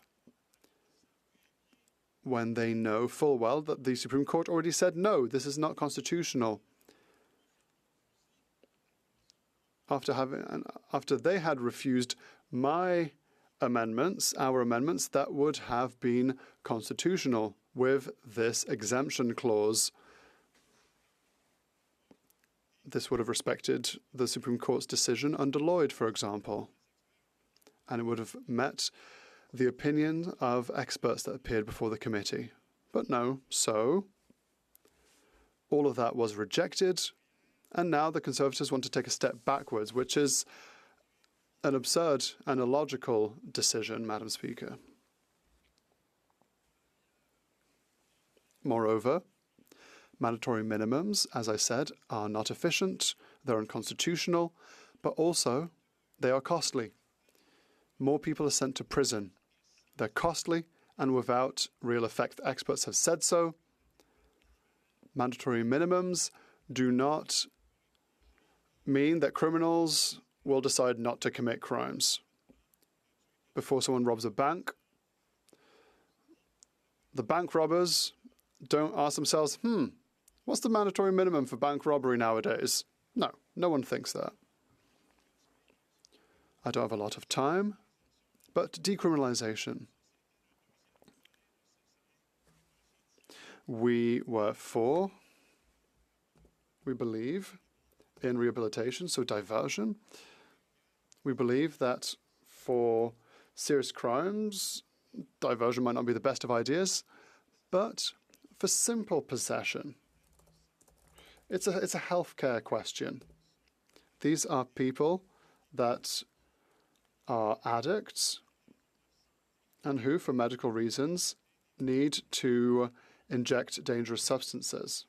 We think that these people need treatment and not incarceration. I would have loved to have talked about I would have loved to have heard you, Miss, but we have to go to questions and answers, unfortunately. Questions and comments? Parliamentary Secretary to the Minister of Public Safety. Thank you, Madam Speaker, and thank you to my honourable colleague for his speech. I actually really appreciated his insights and experience at the Justice Committee during the study of this bill. And I'm glad he brought up the question around the Supreme Court ruling when it came to mandatory minimums. I've often found this conversation with the Conservatives very interesting, and I wonder what he thinks. If we know the Supreme Court would rule that mandatory minimums are unconstitutional, what does he think the Conservatives plan to do? They say they're going to reinstate them. Are they just trying to fool Canadians, or do they plan to reinstate them just to waste taxpayers' money to have them challenged in court and sent back once again? I've never understood why Conservatives pretend that there wasn't a Supreme Court decision. I don't know if that was discussed at committee, if he could share his insights on that. The Honourable Member for Rivière-du-Nord. I can't add more than what I've already said. The Supreme Court stated it. We found an alternative that would meet Supreme Court requests. Conservatives, Liberals and the NDP voted against. I therefore don't understand what we're doing here today, and I would like to add that instead of mandatory minimums, the Bloc Québécois moved the creation of an organisation through a private member's bill that would tackle the wallets of criminals so that their financial means can be seized. C-392 to codify the Jordan decision so that the Supreme Court's decision could be taken into account. These are innovative ideas that would allow us to tackle criminality, not to take one step back, as is being proposed, to go back to a nonsense situation. The Supreme Court's already ruled on this. The Honourable Member for Mégantic-L'Érable. Thank you, Madam Speaker. I'd like to quote Marc Bellemare, who represents victims of Quebec. He was Minister for Justice in Quebec from 2003 to 2004, and this is what he said with regards to Bill C-5. It's terrible that this bill be applied to violent criminals. Last year, 112 out of 169 people sentenced for sexual assault were able to purge their sentence at home. There's a long list of cases thereafter. How can the member agree and support a bill like this one, given this information? The Honourable Member for Rivière-du-Nord. Madam Speaker, once again, I'll repeat it. C5 is a good bill on a good basis. Unfortunately, the amendments we moved were rejected, which means that today there are provisions that aren't perfect, that are far from perfect. What my colleague says is concerning, yes. We always have to be careful when we check justice-based statistics. It has to be done on a case-by-case basis. A court studying subject X about Mr. Y will make decision A. Another judge in another case with another person perhaps will make a different decision because the situation is different. It has to be case by case. There are many circumstances we have to take into account. My colleague is right. The statistics aren't rosy, but I would like to see these files one by one because I'm sure that we must trust our justice system, we must trust our courts to make good and appropriate decisions. Questions and comments? The Honourable Member for Cowichan-Malahat-Langford, a brief question. Thank you, Madam Speaker. I enjoy serving with my colleague on the Justice Committee, and I'm glad in his remarks that he made mention of the fact that mandatory minimums, there's clear, demonstrable evidence that they do not work, and yet the Conservatives keep on pursuing this as a policy ideal. It's the same with their drug policy. Like, all of the experts on the ground have told us that a Conservative approach is absolutely the wrong thing at this moment in time. And I'm just wondering through you, Madam Speaker, if my honourable colleague can comment on when one party is spreading this kind of misinformation, the damage it does to public policy making and the quality of debate on these two very important subjects. The Honourable Member for Rivière-du-Nord. Very rapidly, Mr. Speaker, what I would say is that we don't want people to not trust our justice system. It will never serve society. What we have to do is improve our institutions and improve how people perceive them. Thank you, Madam Speaker. Resuming debate, the Honourable Member for Avignon-La-Métis, Metapedia. Thank you, Madam Speaker. I would like to start my speech by talking about the one single part of the motion that I might agree with, the government's lax attitude at the borders. I heard my Conservative colleagues talk about the opioid crisis in this way as rather ridiculous. So I'd like to start on the matter and then talk about border management. When it comes to the opioid crisis, the Conservative motion is imprecise, if not downright misleading. And we have heard a lot of misleading information during Conservative speeches, unfortunately. At no point did the government participate in the radical liberalisation of drugs, as the Conservatives have mentioned. We don't even know if this means anything at all. Are we talking about the decriminalisation of marijuana, the introduction of diversionary measures in the criminal code through Bill C5? Are we talking about the British Columbia pilot project? If so, none of these measures deserve the epithet of radical drug liberalisation. I talked about it. While it's true that laxity at the border has been a blemish and that we have to do more to secure the border, the motion's reference to reduced penalties for drug lords or drug kingpins is absolutely fallacious and misleading. Does this refer to the abolition of certain minimum sentences under Bill C5? If so, are the Conservatives insinuating that the abolition of mandatory minimum sentences rather led to the deaths of thousands of people? As we heard earlier, it's a bit of a far-fetched proposition, to say the least. The causes of the current opioid crisis, Madam Speaker, are more complex and far-reaching than the Conservatives' motion suggests. They range from mental health to poverty to lack of housing to legal opioid prescriptions.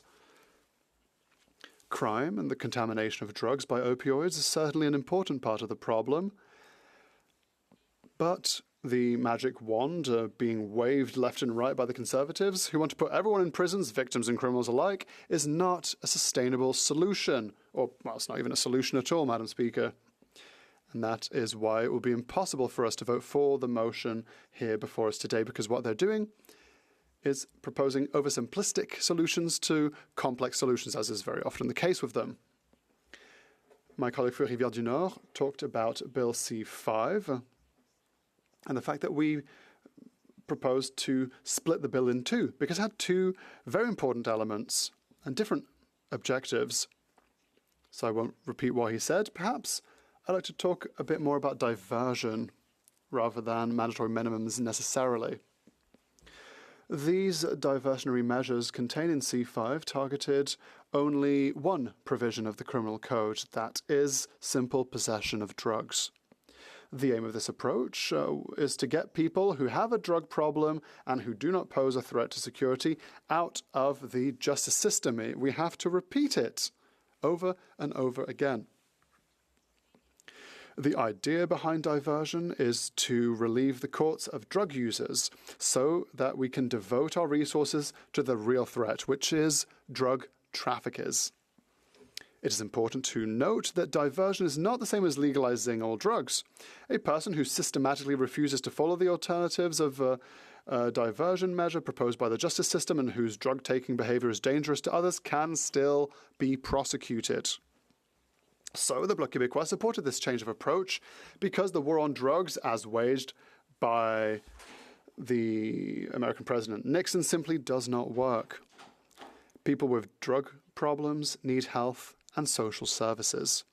Simply sending them to jail will not improve their lot.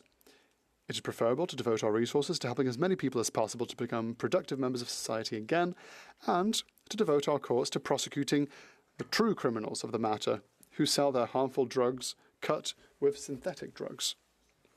Our approach to drug users is to see drug use as a public health problem, not strictly a criminal one.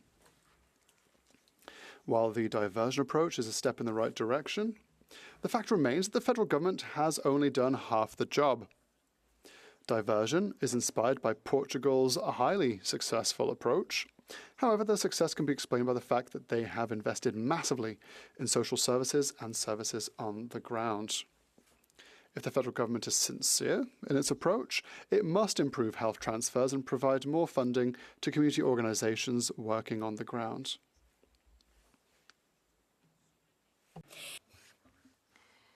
Our approach in the Bloc Québécois is also consistent with the National Psychoactive Substances Overdose Prevention Program of the Government of Quebec, which aims to reduce harms and promote voluntary participation from consumers and to decrease the criminalization.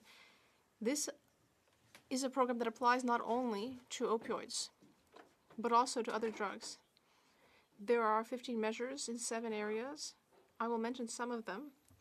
I won't mention all of them, but it's very interesting, and I would encourage any of you to look into it. First of all, awareness and education, publishing relevant information and raising awareness about the possibility of overdose, as well as raising awareness in different contexts about the fact that there is stigma directed to people who use substances. Then the second area is preventing overdoses and harm reduction. So consolidating access to naloxone, the medication that can reduce or reverse the effects of an overdose, as well as consolidating the offer of supervised consumption services. And I should just say here that the Conservative Party under Stephen Harper did a great deal to harm these Quebec and provincial programs because it refused to enable these supervised injection sites to store the drugs that they provided, and the Supreme Court ultimately had to call the government to order. So it's very surprising to see the leader of the Conservative Party is criticizing these programs and safe supply, because Conservatives often seem to forget that their ideological approach to problems is often incompatible with fundamental rights. In fact, the Conservative Party was legally reproved for a number of things, including mandatory minimum sentences and its approach to drugs. These programs are justified based on the fact that they save lives. They enable people with addictions to use a substance where the contents of the substance is known, which avoids overdoses. And thanks to these programs, these individuals receive social and health services and create relationships with nursing and social workers, which leads to many benefits, for example, detection and treatment of STIs.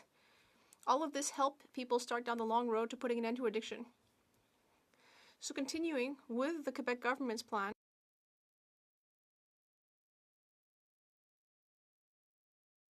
another area is public policy and regulation, like creating safe supply centers and practices.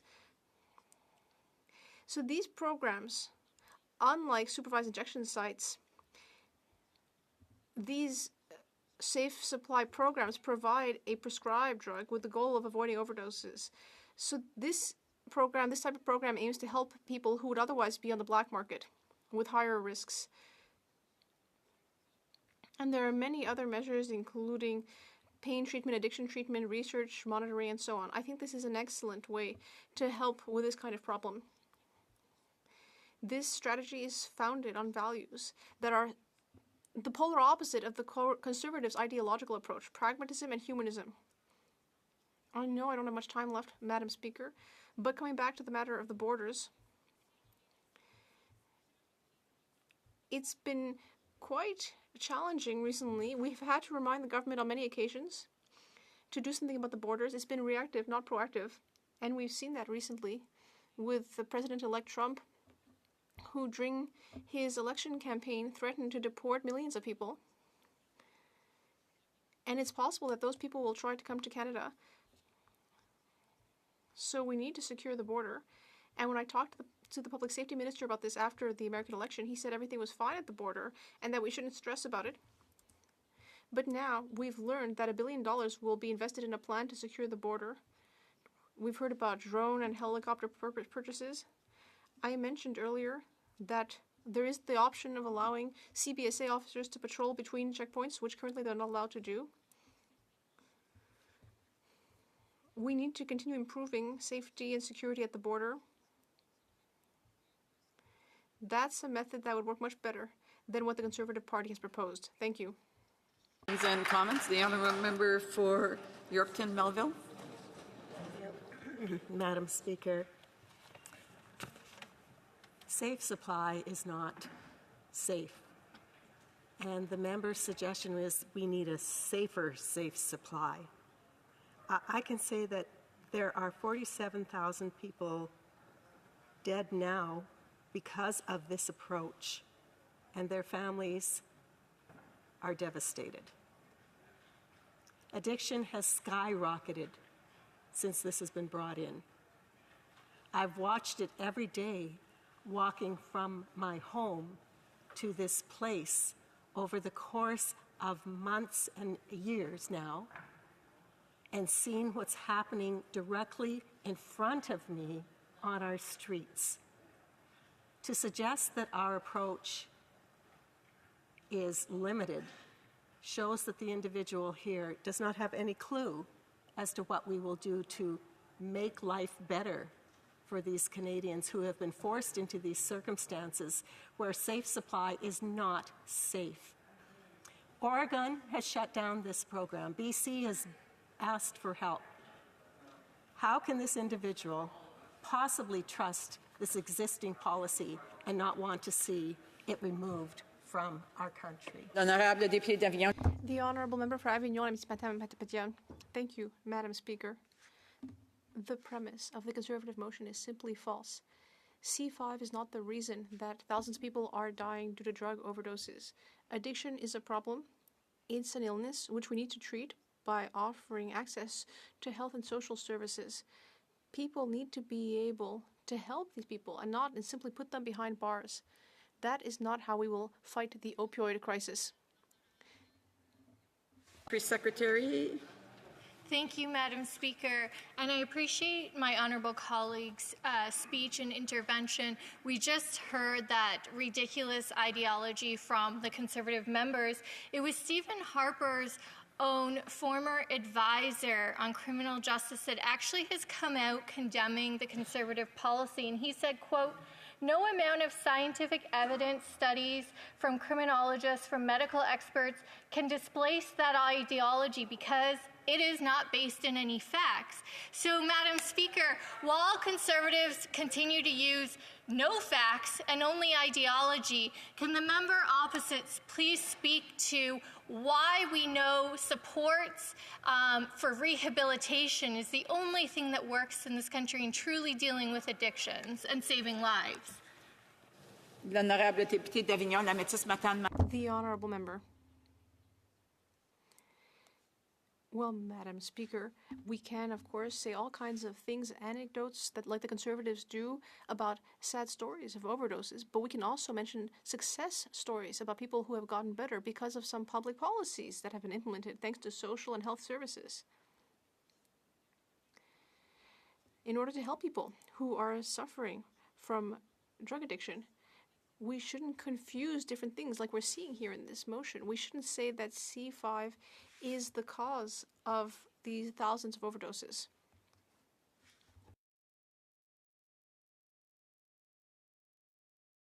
That is simply not true. I would say that it's false. As my colleague for Rivière-du-Nord was saying, there are structural ideas that we could use to fight crime. We need to avoid mixing up two subjects that are in fact separate. The Honourable Member for Rosemont, La Petite Patrie. Thank you very much, Madam Speaker. I thought this was a very interesting speech. Now, last spring, the Health Committee went to Montreal to talk about the overdose crisis. Do you know how many Conservative members came to see what's happening on the ground? 0. Out of their 120 members, they did not find a single one to come to Montreal and speak with organizations like Cactus Dopamine and the CHUM. These are success stories of programs who are saving lives every day. Cactus, for example, is an injection site. There are 2 to 3 overdoses there a day, and yet how many people have died over the course of the year? 0. They save everyone who goes through their doors. The Honourable Member for Avignon, La Métis, Matane-Matapédia. Thank you, Mr. Speaker. It's an interesting question. And I saw something similar when I was on the Public Safety Committee. When we were studying auto theft, we went to the Port of Montreal to see what was happening there, to see how the CBSA cooperates with police services. In fact, my colleague was there. But there weren't many conservatives who came with us. It's easy to put your head in the sand and to say that everything is the government's fault, instead of going and seeing what's happening on the ground. There are many success stories. That kind of experience helps us come back to this House and better do our work. So I would invite Conservative colleagues to take advantage of these opportunities to see what's happening on the ground. Resuming debate. Reprise du débat, l'honorable député de Mégantic-l'Érable. The honourable member for Mégantic-l'Érable. The honourable member, oh, I'm sorry. Un instant. Effectivement, c'est... OK. Alors, comme vous voulez, mais... Yes, as you wish. The member from Cowichan, Malahat, Langford, but I'd like to inform the honourable member that he has just under 2 minutes before the speaker will have to interrupt him to move to the next rubric. The honourable member. Thank you, Mr. Speaker. I'll make it a very good 2 minutes.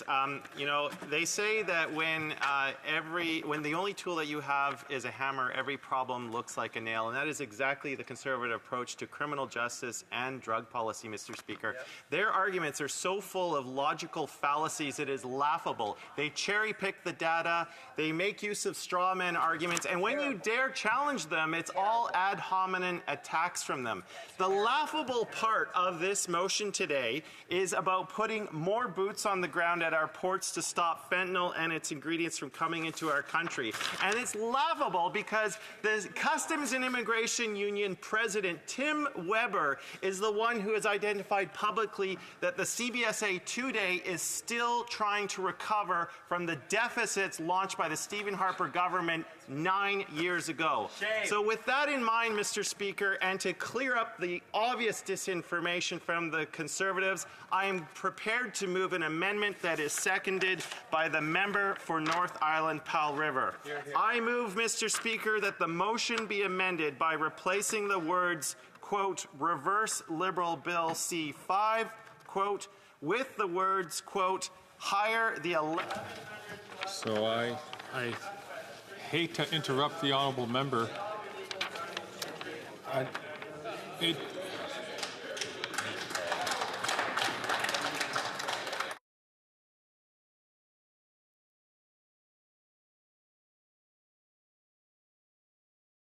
The honourable member to finish his amendment, reading that into the record. Thank you, Mr. Speaker. I'd like to start from the top so that it's very clear what the House is dealing with. So I move, seconded by the member for North Island Powell River, that the motion be amended by replacing the words, quote, reverse Liberal Bill C-5, quote, with the words, quote, rehire the 1,100 plus border officers cut by the previous Conservative government to stop illegal guns entering from the United States, end quote. Here, here. It being... Sorry? Sorry, it's just...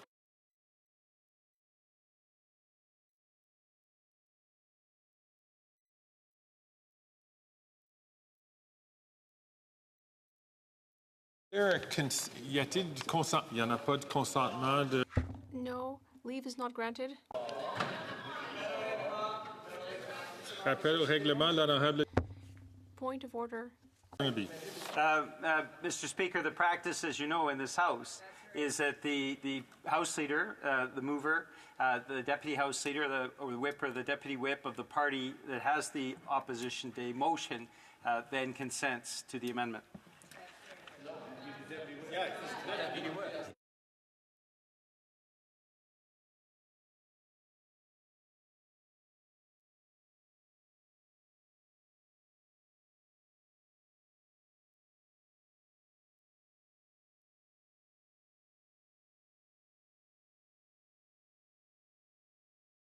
So just to make this perfect, I thank the honourable member from New Westminster Burnaby. To make it perfectly clear, j'invite le... I would invite the Deputy Whip. No, I'm sorry, the Deputy House Leader of the official opposition. I would invite him to rise. Yes, the member for Mégantic-l'Érable, as you said several times tonight, Mr. Speaker. The answer is no. Burnaby. So the Conservatives have rejected this common sense amendment. That wouldn't be un rappel au règlement, c'est plutôt du. That's not a point of order, it's debate. It being 5:52 p.m. And since today is the last period of the supply period ending on December 10th, 2024, it is my duty to interrupt proceedings at this time and to put the question immediately all questions necessary for the business of supply. The question is the following one. Poliev, appuyé par Monsieur Mott, propose que. Mr. Poliev, may I dispense? No. Whereas the government's experiment with radical liberalization of drugs has contributed to the deaths of 47,000 Canadians and a 200% annual increase of such deaths compared to 2016. 2, whereas of 2024, over 80% of accidental opioid deaths involved fentanyl. 3, whereas the reduced sentences for drug kingpins and lax borders contributes to these deaths and threatens our trade relationship with our biggest trading partner and greatest ally. Whereas CSIS has found synthetic drugs are increasingly produced in Canada using precursor chemicals largely sourced from China and has identified more than 350 organized crime groups actively involved in domestic illegal fentanyl market. The House called on the government to reverse Liberal Bill C-5 to reinstate longer jail sentences for drug kingpins, ban the importation of fentanyl precursor, buy high-powered scanners, put more boots on the ground at our ports to stop fentanyl and its ingredients from coming into our country, and stop buying unsafe supply of opioids. Si un député participant en personne. If a member participating in person wishes that the motion be carried or carried on division, or if a member of a recognized party participating in person wishes to request a recorded division, I would invite them to rise and indicate it to the chair. The Honourable Parliamentary Secretary to the Government House Leader. Recorded vote, please. Following discussions among representatives of parties in the House, I understand there is an agreement for the bills to bring for not more than 15 minutes. Call on the members.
The question is as follows. Mr. Poilievre, seconded by Mr. Motz, moved that 1. Can I dispense? 1. Whereas the government's experiment with radical liberalization of drugs has contributed to the deaths of 47,000 Canadians and a 200% annual increase of such deaths compared to 2016. 2. Whereas of 2024, over 80% of accidental opioid deaths involve fentanyl. 3. Whereas the reduced sentences for drug kingpins and lax borders contributes to these deaths and threatens our trade relationship with our biggest trading partner and greatest ally. 4. Whereas CSIS has found that synthetic drugs are increasingly being produced in Canada using precursor... May I dispense? In Canada, using precursor chemicals largely sourced from China, and has identified more than 350 organized crime groups actively involved in the domestic illegal fentanyl market. The House called on the government to reverse Liberal Bill C-5 to reinstate longer jail sentences for drug kingpins, ban the importation of fentanyl precursor, buy high-powered scanners, put more boots on the ground at our ports to stop fentanyl and its ingredients from coming into our country, and stop buying unsafe supply of opioids. The 10-minute period for members voting electronically has started, and the House will now proceed to the vote for members participating in person.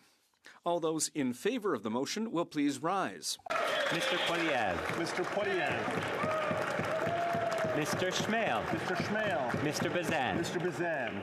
Mr. Williams. Mr. Williams. Mr. Perkins. Mr. Perkins. Monsieur Deltel. Monsieur Deltel. Mrs. Stubbs. Mrs. Stubbs. Monsieur Paulus. Monsieur Paulus. Mr. Scheer. Mr. Scheer. Mr. Upal. Mr. Upal. Mr. Hallan. Mr. Hallan. Ms. Landsman, Ms. Lewis Haldeman Norfolk. Ms. Lewis Haldeman Norfolk. Mr. Barrett. Mr. Barrett. Mrs. Gray. Mrs. Gray. Mr. Barlow. Mr. Barlow. Ms. Dancho. Ms. Dancho. Mr. Ellis. Mr. Ellis.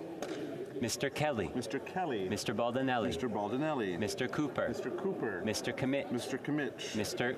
Currick. Mr. Currick. Mr. Jennis. Mr. Jennis. Mr. Small. Mr. Small. Mr. Lawrence. Mr. Lawrence. Mr. Duncan Stormont Dundas South Glengarry. Mr. Duncan Stormont Dundas South Glengarry. Monsieur Berthold. Monsieur Berthold. Mr. Workington. Mr. Workington. Mr. Chong. Mr. Chong. Mr. Al-Boutaïf. Mr. Al-Boutaïf. Mrs. Kuzi. Mrs. Kuzi. Mr. Seaback. Mr. Seaback. Ms. Ferrari. Ms. Ferrari. Mrs. Block. Mrs. Block.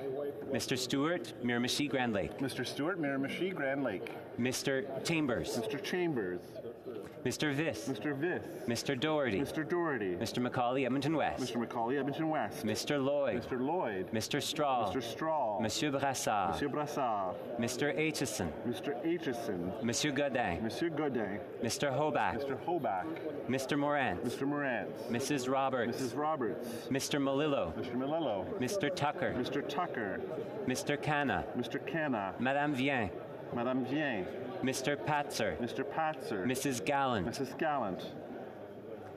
Mr. Shipley. Mr. Shipley. Mr. Muse. Mr. Muse. Mr. Redicott. Mr. Redicott. Mr. Van Popta. Mr. Van Popta. Mr. Waugh. Mr. Waugh. Mr. Steinley. Mr. Steinley. Mr. Culkins. Mr. Culkins. Ms. Rude. Ms. Rude. Monsieur Généreux. Monsieur Généreux. Mr. Genereux. Mr. Genereux. Mr. Lobb. Mr. Lobb. Mr. Major. Mr. Major. Mr. Davidson. Mr. Davidson. Monsieur Martel. Monsieur Martel. Monsieur Gourde. Monsieur Gourde. Mr. Caputo. Mr. Caputo. Mr. Epp. Mr. Epp. Mr. Zimmer. Mr. Zimmer. Mr. Majumdar. Mr. Majumdar. Mr. Cram. Mr. Cram. Mr. Tolmie. Mr. Tolmie. Mrs. Wagenthal. Mrs. Wagenthal. Mr. Albus. Mr. Albus. Mr. Bragdon. Mr. Bragdon. Mr. Dalton. Mr. Dalton. Mr. Nader. Mr. Nader. Mrs. Falk, Battleford Lloydminster. Mrs. Falk, Battleford Lloydminster. Mr. McLean. Mr. McLean.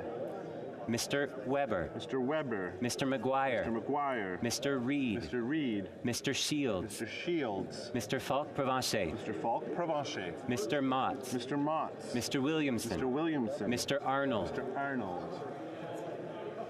Mr. Morrison. Mr. Morrison. Mr. Soroka. Mr. Soroka. Mr. Carey. Mr. Carey. Mr. Vidal. Mr. Vidal. Mr. Dowdle. Mr. Dowdle. Mr. Lake. Mr. Lake. Mr. Vierson. Mr. Vierson. Mr. Ruff. Mr. Ruff. Mr. Fast. Mr. Fast. Mr. Leipert. Mr. Leipert. Mr. Leslie. Mr. Leslie. Mr. Giovanni. Mr. Giovanni. Mr. Stewart, Toronto St. Paul's. Mr. Stewart, Toronto St. Paul's.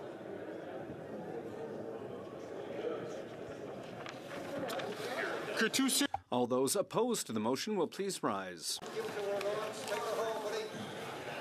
Gould. Ms. Gould. Mr. Macaulay Cardigan. Mr. Macaulay Cardigan. Mr. Blair. Mr. Blair. Ms. Ing. Ms. Ing. Monsieur Duclos. Monsieur Duclos. Ms. Anand. Ms. Anand. Mr. Wilkinson. Mr. Wilkinson. Ms. Hutchings. Ms. Hutchings. Ms. Tassi. Ms. Tassi. Mr. Varani. Mr. Varani. Ms. Scrow. Ms. Scrow. Mr. Scarpaleggia. Mr. Scarpaleggia. Monsieur Vandal. Monsieur Vandal. Ms. Cara. Ms. Cara. Ms. Sahota. Ms. Sahota. Madame Le Boutillier. Madame Le Boutillier. Madame Bibot. Madame Bibot. Madame Petitpas-Taylor. Madame Petitpas-Taylor. Mr. Ananda Sangri. Mr. Ananda Sangri. Mr. Beach. Mr. Beach. Ms. Jazek. Ms. Jazek.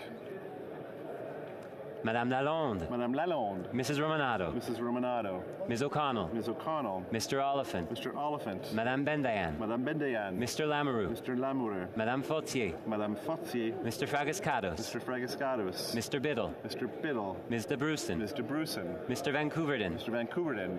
Monsieur Baptiste. Mr. Baptiste. Ms. Zerovitz. Ms. Zerowitz. Monsieur Yacono. Monsieur Yacono. Mr. Badaway. Mr. Badaway. Mr. Sousa. Mr. Sousa. Mrs. Atwin. Mrs. Atwin. Mr. Maloney. Mr. Maloney. Mr. Housefather. Mr. Housefather. Mr. Kellaway. Mr. Kellaway. Ms. Vandenbeld. Ms. Vandenbeld. Monsieur Sanson. Monsieur Sanson. Monsieur Serré. Monsieur Serré. Madame Koutrakis. Madame Koutrakis. Mr. Fisher. Mr. Fisher. Mr. Long. Mr. Long. Mr. McDonald Avalon. Mr. McDonald Avalon. Mr. McLeod. Mr. McLeod. Mr. Morrissey. Mr. Morrissey. Monsieur Robillard. Monsieur Robillard. Monsieur Shifke. Monsieur Shifke.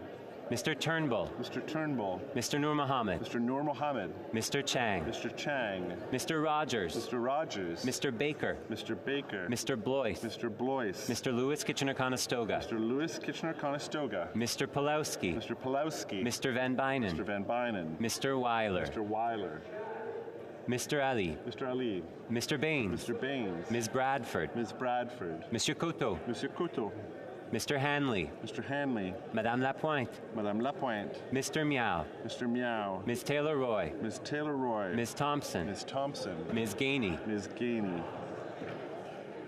Monsieur Terrien. Monsieur Terrien. Monsieur Sainte-Marie. Monsieur Sainte-Marie. Monsieur Simard. Monsieur Simard.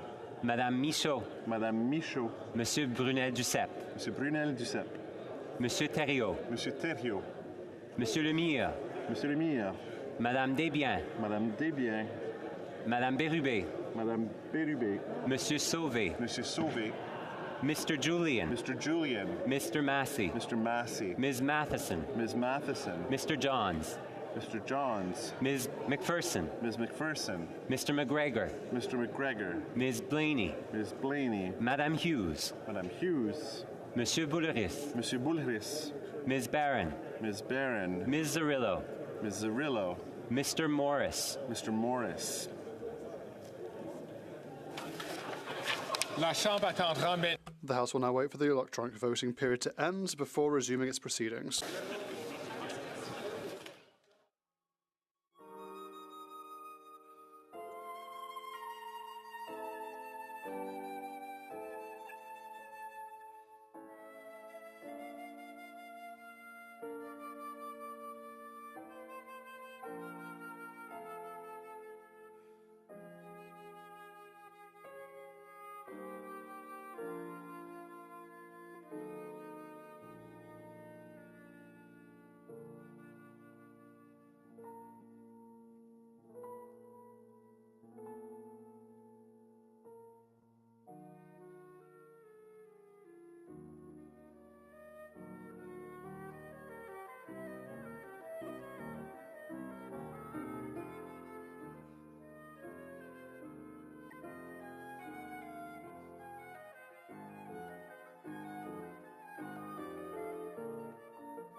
I wish to inform the House that the electronic voting period has ended.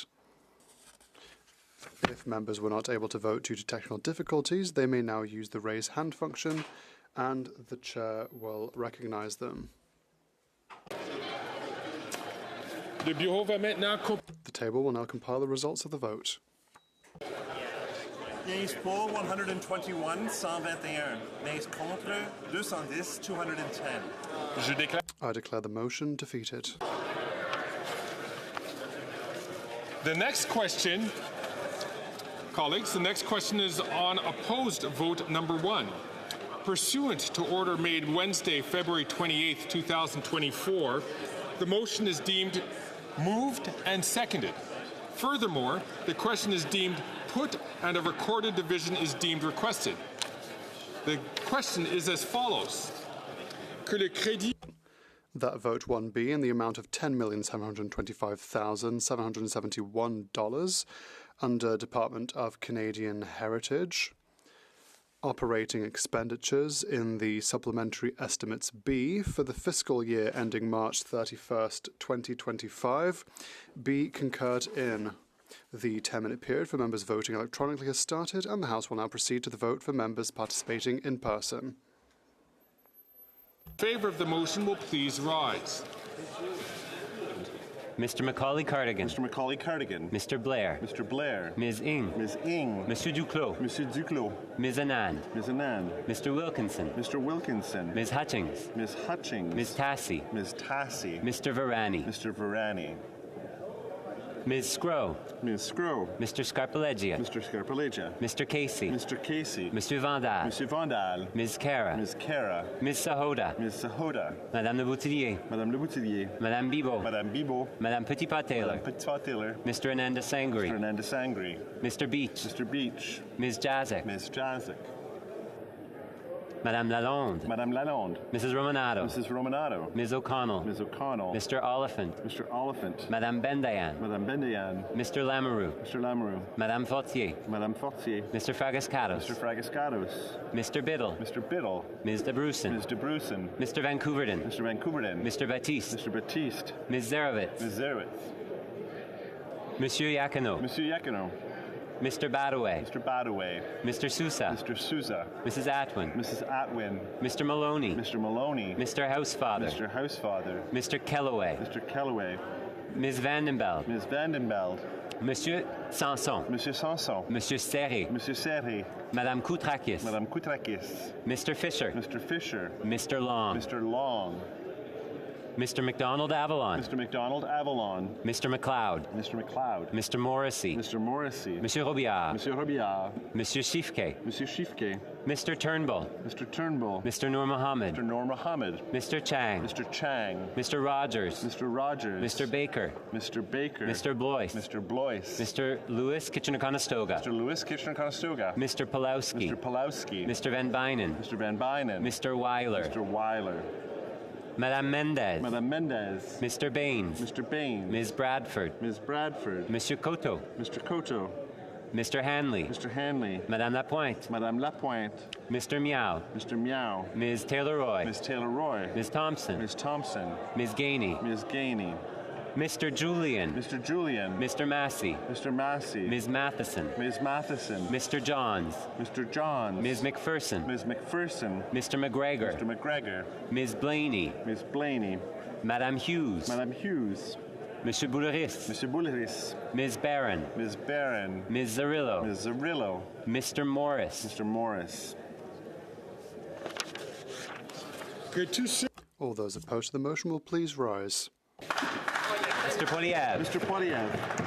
Mr. Schmale. Mr. Schmale. Mr. Bazan. Mr. Bazan. Mr. Williams. Mr. Williams. Mr. Perkins. Mr. Perkins. Monsieur Deltel. Monsieur Deltel. Mrs. Stubbs. Mrs. Stubbs. Monsieur Paulus. Monsieur Paulus. Mr. Shear. Mr. Shear. Mr. Upal. Mr. Upal. Mr. Halan. Mr. Halan. Ms. Lewis Haldeman Norfolk. Ms. Lewis Haldeman Norfolk. Mr. Barrett. Mr. Barrett. Mrs. Gray. Mrs. Gray. Mr. Barlow. Mr. Barlow. Ms. Dancho. Ms. Dancho. Mr. Ellis. Mr. Ellis. Mr. Kelly. Mr. Kelly. Mr. Baldinelli. Mr. Baldinelli. Mr. Cooper. Mr. Cooper. Mr. Kimmich. Mr. Kimmich. Mr. Mr. Couric. Mr. Jennis. Mr. Jennis. Mr. Small. Mr. Small. Mr. Lawrence. Mr. Lawrence. Mr. Duncan Stormont Dundas, South Glengarry. Mr. Duncan Stormont Dundas, South Glengarry. Monsieur Berthold. Mr. Berthold. Mr. Workington. Mr. Workington. Mr. Chong. Mr. Chong. Mr. Abutayef. Mr. Abutayef. Mrs. Kuzi. Mrs. Kuzi. Mr. Seaback. Mr. Seaback. Ms. Ferrari. Ms. Ferrari. Mrs. Block. Mrs. Block. Mr. Stewart, Miramichi Grand Lake. Mr. Stewart, Miramichi Grand Lake. Mr. Chambers. Mr. Chambers. Mr. Viss. Mr. Viss. Mr. Doherty. Mr. Doherty. Mr. Macaulay, Edmonton West. Mr. Macaulay, Edmonton West. Mr. Lloyd. Mr. Lloyd. Mr. Strahl. Mr. Strahl. Monsieur Brassard. Mr. Brassard. Mr. Aitchison. Mr. Aitchison. Monsieur Godin. Monsieur Godin. Mr. Hoback. Mr. Hoback. Mr. Morant. Mr. Morant. Mrs. Roberts. Mrs. Roberts. Mr. Malillo. Mr. Malillo. Mr. Tucker. Mr. Tucker. Mr. Canna. Mr. Canna. Madame Vien. Madame Vien. Mr. Patzer. Mr. Patzer. Mrs. Gallant. Mrs. Gallant. Mr. Shipley. Mr. Shipley. Mr. Muse. Mr. Muse. Mr. Redicott. Mr. Redicott. Mr. Van Popta. Mr. Van Popta. Mr. Waugh. Mr. Waugh. Mr. Steinley. Mr. Steinley. Mr. Calkins. Mr. Calkins. Ms. Rude. Ms. Rude. Monsieur Généreux. Monsieur Généreux. Mr. Genereux. Mr. Genereux. Mr. Lobb. Mr. Lobb. Mr. Mazer. Mr. Mazer. Mr. Davidson. Mr. Davidson. Monsieur Martel. Monsieur Martel. Monsieur Gould. Monsieur Gould. Mr. Caputo. Mr. Caputo. Mr. Epp. Mr. Epp. Mr. Zimmer. Mr. Zimmer. Mr. Majumdar. Mr. Majumdar. Mr. Cram. Mr. Cram. Mr. Tolney. Mr. Tolney. Mrs. Wagenthal. Mrs. Wagenthal. Mr. Albus. Mr. Albus. Mr. Bragdon. Mr. Bragdon. Mr. Dalton. Mr. Dalton. Mr. Nader. Mr. Nader. Mrs. Falk, Battleford Lloydminster. Mrs. Falk, Battleford Lloydminster. Mr. McLean. Mr. McLean. Mr. Weber. Mr. Weber. Mr. McGuire. Mr. McGuire. Mr. Reed. Mr. Reed. Mr. Shields. Mr. Shields. Mr. Falk Provencher. Mr. Falk Provencher. Mr. Motts. Mr. Motts. Mr. Williamson. Mr. Williamson. Mr. Arnold. Mr. Arnold. Mr. Morrison. Mr. Morrison. Mr. Soroka. Mr. Soroka. Mr. Carey. Mr. Carey. Mr. Vidal. Mr. Vidal. Mr. Dowdle. Mr. Dowdle. Mr. Lake. Mr. Lake. Mr. Vierson. Mr. Vierson. Mr. Ruff. Mr. Ruff. Mr. Fast. Mr. Fast. Mr. Leipert. Mr. Leipert. Mr. Leslie. Mr. Leslie. Mr. Giovanni. Mr. Giovanni. Mr. Stewart, Toronto, St. Paul's. Mr. Stewart, Toronto, St. Paul's. Monsieur Terrien. Monsieur Terrien. Monsieur Sainte-Marie. Monsieur Sainte-Marie. Monsieur Simard. Monsieur Simard. Madame Michaud. Madame Michaud. Monsieur Brunel Duceppe. Monsieur Brunel Duceppe. Monsieur Thériault. Monsieur Thériault. Monsieur Lemire. Monsieur Lemire. Madame Desbiens. Madame Desbiens. Madame Bérubé. Madame Bérubé. Monsieur Sauvé. Monsieur Sauvé.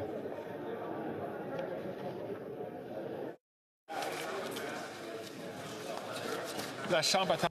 The House will now wait for the electronic voting period to end before resuming its proceedings. Vote.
désire informer la Chambre que la période...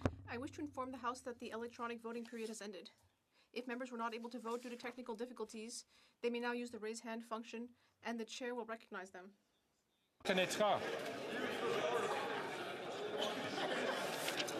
Le bureau va maintenant compiler les... The table will now compile the results of the vote. Yeas pour 175, 175. Nays contre 153, 153. Déclare la motion adoptée. I declare the motion carried. The next question is on the supplementary estimates B. The question is as follows. Ms. Anand, seconded by Mr. Macaulay Cardigan, moves that the supplementary estimates B for the fiscal year ending March 31st, 2025, except any vote disposed of earlier today, be concurred in. If a member participating in person wishes that the motion be carried or carried on division, or if a member of a recognized party participating in person wishes to request a recorded division, I would invite them now to rise and indicate it to the chair. The Honourable Parliamentary Secretary to the Leader of the Government of the House of Commons. Mr. Speaker, request a recorded vote, please. The 10-minute period for members voting electronically has started, and the House will now proceed to the vote for members participating in person. All those in favour of the motion will please rise. Ms. Gould. Ms. Gould. Mr. Macaulay Cardigan. Mr. Macaulay Cardigan. Mr. Blair. Mr. Blair. Ms. Ing. Ms. Ing. Monsieur Duclos. Monsieur Duclos. Ms. Anand. Ms. Anand. Monsieur Guilbeault. Mr. Guilbeault. Mr. Wilkinson. Mr. Wilkinson. Ms. Hutchings. Ms. Hutchings. Ms. Tassi. Ms. Tassi. Mr. Varani. Mr. Varani. Ms. Scrow. Ms. Scrow. Mr. Scarpaleggia. Mr. Scarpaleggia. Mr. Casey. Mr. Casey. Monsieur Vandal. Monsieur Vandal. Ms. Cara. Ms. Cara. Ms. Sahota. Ms. Sahota. Madame Le Boutillier. Madame Le Boutillier. Madame Bibeau. Madame Bibeau. Madame Petitpas-Taylor. Madame Petitpas-Taylor. Mr. Ananda Sangri. Mr. Ananda Sangri. Mr. Beach. Mr. Beach. Ms. Jazek. Ms. Jazek. Mr. Dollywall. Mr. Dollywall. Madame Lalonde. Madame Lalonde. Mrs. Romanado. Mrs. Romanado. Ms. O'Connor. Ms. O'Connell. Mr. Oliphant. Mr. Oliphant. Madame Bendayan. Madame Bendayan. Mr. Lamoureux. Mr. Lamoureux. Madame Fortier. Madame Fortier. Mr. Fragascados. Mr. Fragascados. Mr. Biddle. Mr. Biddle. Ms. Debruson. Ms. Debruson. Mr. Van Couverden. Mr. Van Couverden. Mr. Baptiste. Mr. Baptiste. Monsieur Lauzon. Monsieur Lauzon. Ms. Zarovitz. Ms. Zerowitz. Monsieur Iacono. Monsieur Iacono. Mr. Badaway. Mr. Badaway. Mr. Souza. Mr. Souza. Mrs. Atwin. Mrs. Atwin. Mr. Maloney. Mr. Maloney. Mr. Housefather. Mr. Housefather. Mr. Kellaway. Mr. Kellaway. Miss Vandenbeld. Ms. Vandenbeld. Monsieur Sanson. Monsieur Sanson. Monsieur Serré. Monsieur Serré. Madame Koutrakis. Madame Koutrakis. Mr. Fisher. Mr. Fisher. Mr. Long. Mr. Long. Mr. McDonald Avalon. Mr. McDonald Avalon. Mr. McLeod. Mr. McLeod. Mr. Morrissey. Mr. Morrissey. Monsieur Robillard. Monsieur Robillard. Mr. Turnbull. Mr. Turnbull. Mr. Nur Mohammed. Mr. Nur Mohammed. Mr. Chang. Mr. Chang. Mr. Rogers. Mr. Rogers. Mr. Baker. Mr. Baker. Mr. Blois. Mr. Blois. Mr. Lewis Kitchener-Conestoga. Mr. Lewis Kitchener-Conestoga. Mr. Pulowski. Mr. Pulowski. Mr. Van Bynen. Mr. Van Bynen. Mr. Weiler. Mr. Weiler. Madame Mendez. Madame Mendez. Mr. Baines. Mr. Baines. Ms. Bradford. Ms. Bradford. Mr. Chahal. Mr. Chahal. Mr. Koto. Mr. Koto. Mr. Hanley. Mr. Hanley. Madame Lapointe. Madame Lapointe. Mr. Meow. Mr. Meow. Ms. Taylor-Roy. Ms. Taylor-Roy. Ms. Thompson. Ms. Thompson. Ms. Gainey. Ms. Gainey. Monsieur Terrien. Monsieur Terrien. Monsieur Sainte-Marie. Monsieur Sainte-Marie. Monsieur Simard. Monsieur Simard. Madame Michaud. Madame Michaud. Monsieur Brunel-Duceppe. Monsieur Brunel-Duceppe. Monsieur Thériault. Monsieur Thériault. Monsieur Lemire. Monsieur Lemire. Madame Desbiens. Madame Desbiens. Madame Bérubé. Madame Bérubé. Monsieur Sauvé. Monsieur Sauvé. Mr. Julian. Mr. Julian. Mr. Massey. Mr. Massey. Ms. Matheson. Ms. Matheson. Mr. Johns. Mr. Johns. Ms. McPherson. Ms. McPherson. Mr. McGregor. Mr. McGregor. Madame Hughes. Madame Hughes. Monsieur Bouleris. Monsieur Bouleris. Ms. Barron. Ms. Barron. Ms. Zarillo. Ms. Zarillo. Mr. Morris. Mr. Morris. All those opposed to the motion will please rise. Mr. Poilievre. Mr. Poilievre. Mr. Schmale. Mr. Schmale. Mr. Bazin. Mr. Bazin. Mr. Williams. Mr. Williams. Mr. Perkins. Mr. Perkins. Monsieur Deltel. Monsieur Deltel. Mrs. Stubbs. Mrs. Stubbs. Monsieur Paulus. Monsieur Paulus. Mr. Scheer. Mr. Scheer. Mr. Upal. Mr. Upal. Mr. Hallan. Mr. Hallan. Ms. Lewis, Haldeman, Norfolk. Ms. Lewis, Haldeman, Norfolk. Mr. Barrett. Mr. Barrett. Mrs. Gray. Mrs. Gray. Mr. Barlow. Mr. Barlow. Ms. Dancho. Ms. Dancho. Mr. Ellis. Mr. Ellis. Mr. Kelly. Mr. Kelly. Mr. Baldinelli. Mr. Baldinelli. Mr. Cooper. Mr. Cooper. Mr. Kimmich. Mr. Kimmich. Mr. Couric. Mr. Couric. Mr. Jennis. Mr. Jennis. Mr. Small. Mr. Small. Mr. Lawrence. Mr. Lawrence. Mr. Duncan, Stormont, Dundas, South Glengarry. Mr. Duncan, Stormont, Dundas, South Glengarry. Monsieur Berthold. Monsieur Berthold. Mr. Workington. Mr. Workington. Mr. Chong. Mr. Chong. Mr. Abultayev. Mr. Abultayev. Mrs. Kuzi. Mrs. Kuzi. Mr. Seaback. Mr. Seaback. Ms. Ferrari. Ms. Ferrari. Mrs. Block. Mrs. Block. Mr. Stewart, Miramichi Grand Lake. Mr. Stewart, Miramichi Grand Lake. Mr. Chambers. Mr. Chambers. Mr. Viss. Mr. Viss. Mr. Doherty. Mr. Doherty. Mr. Macaulay, Edmonton West. Mr. Macaulay, Edmonton West. Mr. Lloyd. Mr. Lloyd. Mr. Strahl. Mr. Strahl. Monsieur Brassard. Mr. Brassard. Mr. Aitchison. Mr. Aitchison. Monsieur Godin. Mr. Godin. Mr. Hoback. Mr. Hoback. Mr. Morantz. Mr. Morantz. Mrs. Roberts. Mrs. Roberts. Mr. Malillo. Mr. Malillo. Mr. Tucker. Mr. Tucker. Mr. Canna. Mr. Canna. Madame Vien. Madame Vien. Mr. Patzer. Mr. Patzer. Mrs. Gallant. Mrs. Gallant. Mr. Shipley. Mr. Shipley. Mr. Muse. Mr. Muse. Mr. Redicott. Mr. Redicott. Mr. Van Popta. Mr. Van Popta. Mr. Waugh. Mr. Waugh. Mr. Steinley. Mr. Steinley. Mr. Calkins. Mr. Calkins. Ms. Rude. Ms. Rude. Monsieur Généreux. Monsieur Généreux. Mr. Genereux. Mr. Genereux. Mr. Lobb. Mr. Lobb. Mr. Mazer. Mr. Mazer. Mr. Davidson. Mr. Davidson. Monsieur Martel. Monsieur Martel. Monsieur Gould. Monsieur Gould. Mr. Caputo. Mr. Caputo. Mr. Epp. Mr. Epp. Mr. Zimmer. Mr. Zimmer. Mr. Majumdar. Mr. Majumdar. Mr. Cram. Mr. Cram. Mr. Tolmie. Mr. Tolmie. Mrs. Wagentall. Mrs. Wagentall. Mr. Albus. Mr. Albus. Mr. Bragdon. Mr. Bragdon. Mr. Dalton. Mr. Dalton. Mr. Nader. Mr. Nader. Mrs. Falk, Battleford Lloydminster. Mrs. Falk, Battleford Lloydminster. Mr. McLean. Mr. McLean. Mr. Weber. Mr. Weber. Mr. McGuire. Mr. McGuire. Mr. Reed. Mr. Reed. Mr. Shields. Mr. Shields. Mr. Falk, Provencher. Mr. Falk, Provencher. Mr. Motts. Mr. Motts. Mr. Williamson. Mr. Williamson. Mr. Arnold. Mr. Arnold. Mr. Morrison. Mr. Morrison. Mr. Soroka. Mr. Soroka. Mr. Carey. Mr. Carey. Mr. Vidal. Mr. Vidal.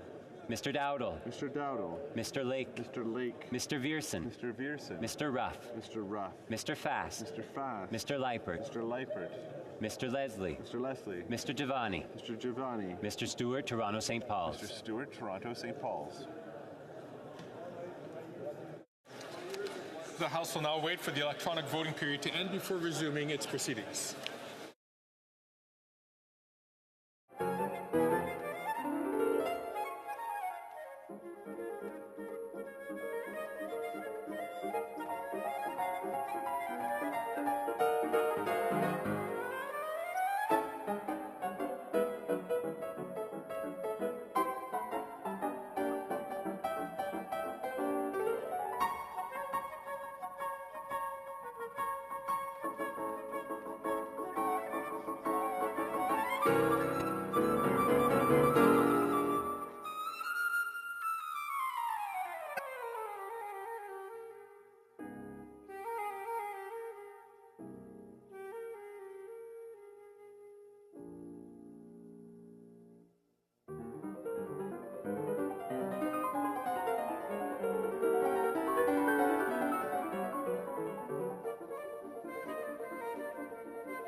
I wish to inform the House that the electronic voting period has ended.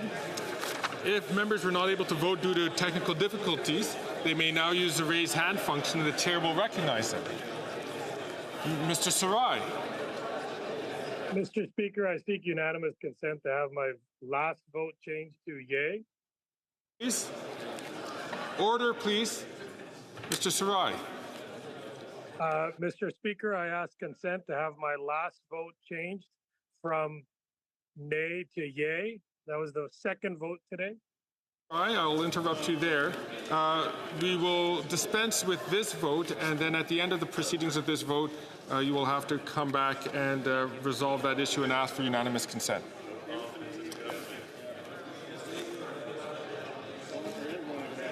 The table will now compile the results of the vote.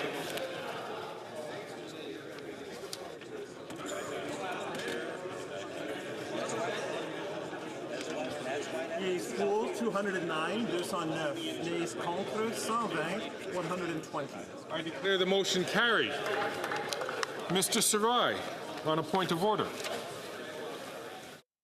Thank you, Mr. Speaker. I ask for unanimous consent to have the second vote, my nay, changed to a yay. Pardon? He's not using it. He doesn't. So once again, I'd like to clarify to members for the second time today that for the purposes of voting, headsets are not required. That's been our tradition since the introduction of Zoom. Anyhow, the honourable member, all those opposed to the honourable member moving the motion will please say nay. Agreed. The House has heard the terms of the motion. All those opposed to the motion will please say nay. Carried.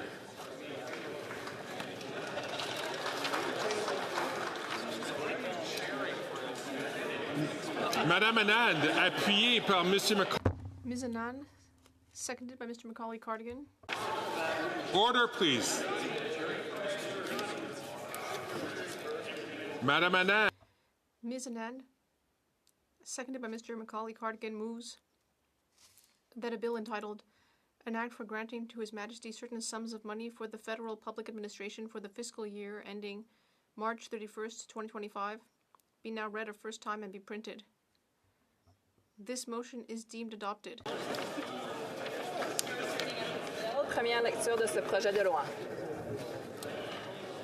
Ms. Anand, seconded by Mr. Macaulay Cardigan, moves that Bill C-79, an act for granting His Majesty certain sums of money for the Federal Public Administration for the fiscal year ending March 31st, 2025, be now read a second time and be referred to a committee of the whole. The Honourable Chief Government Whip. Monsieur le Président, je crois... Mr. Speaker, I think you will find that there is unanimous consent for the results, to apply the results of the previous vote. To apply the results of the previous vote with Liberal members voting yea. Whip for the official opposition. Conservatives agree to apply the vote with Conservatives voting against. Le député d'Avignon, la Métis Matane-Matapédia. The Honourable Member of Avignon, la Métis Matane-Matapédia. The Bloc Québécois agrees and will vote in favour. The Honourable Member for Strathcona. Monsieur le Président, les néo-démocrates. Mr. Speaker, the NDP agrees to apply the results of the previous vote, and they will vote yes. The Honourable Member for Kitchener Centre. Monsieur le Président, les Verts sont d'accord. Mr. Speaker, the Greens agree to apply the result of the vote and will vote yea. The Honourable Member for Spadina Fort York. Mr. Speaker, I agree to apply the results of the previous vote, voting nay.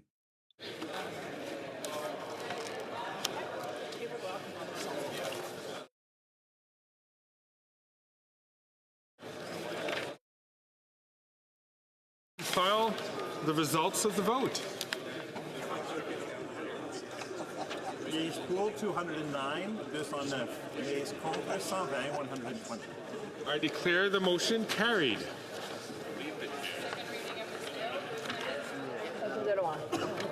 Accordingly, the bill stands referred to a committee of the whole. I do now leave the chair for the House to go into Committee of the Whole.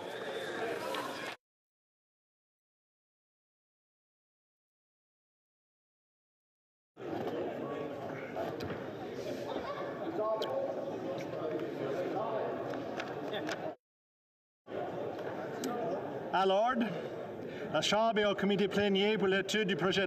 Order. The House is in Committee of the Whole to consider Bill C-79, an act for granting to His Majesty certain sums of money for the federal public administration for the fiscal year ending March 31st, 2025.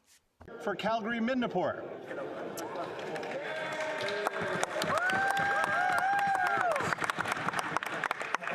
Mr. Chair, I wonder if the President of the Treasury Board could confirm that the Supplementary Estimates Bill is in its usual form. The Honourable President of the Treasury Board.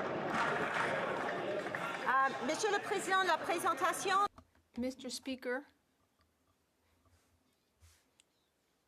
the presentation of the bill is identical to the previous supply period. 2 carry. On division. Shall clause 3 carry? On division. Shall clause 4 carry? On division. Shall clause 5 carry? On division. Shall clause 6 carry? On division. Shall schedule 1 carry? On division. Shall schedule 2 carry? On division. Shall clause 1 short title carry? On division. Shall the preamble carry? Now we're hearing it. On division. Shall the title carry? On division. Le projet de loi est-il adopté? Shall the bill carry? On division. Shall I rise and report the bill? That's carried.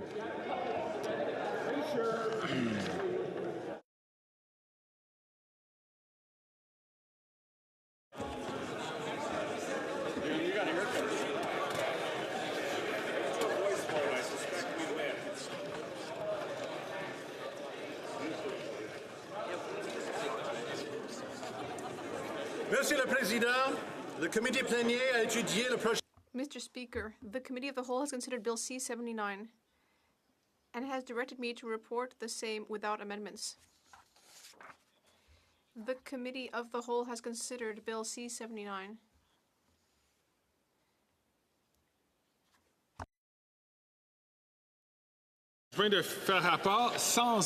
And has directed me to report the same without amendments.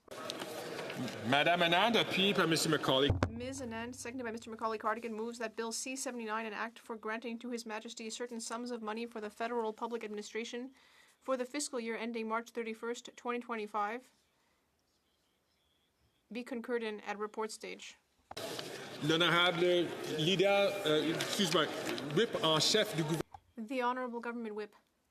Mr. Speaker, I believe that if you seek it, you'll find unanimous consent or find agreement to apply the results from the previous vote to this vote, with Liberal members voting in favor. Yay. The Honourable Deputy Whip for the official opposition. Conservatives agree to apply the vote, with Conservatives voting against. L'honorable député.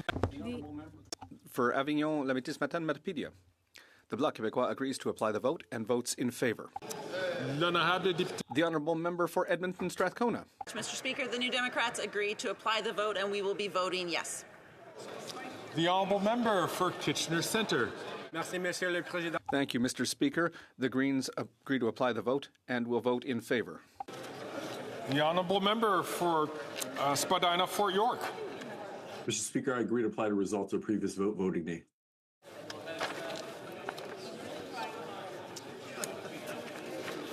The table will now compile the results of the vote. Yeas pour 209, 209. Nays contre 120, 120. I declare the motion carried. When shall the bill be read a third time? Now. Ms. Anand, seconded by Mr. Macaulay Cardigan, moves that Bill C-79, an act for granting to His Majesty certain sums of money for the federal public administration for the fiscal year ending March 31st, 2025 be now read a third time and do pass. I see that the Chief Government Whip is on her feet. Mr. Speaker, I believe that if you seek it, you'll find agreement amongst the parties to apply the result of the previous vote to this vote, with Liberal members voting in favour.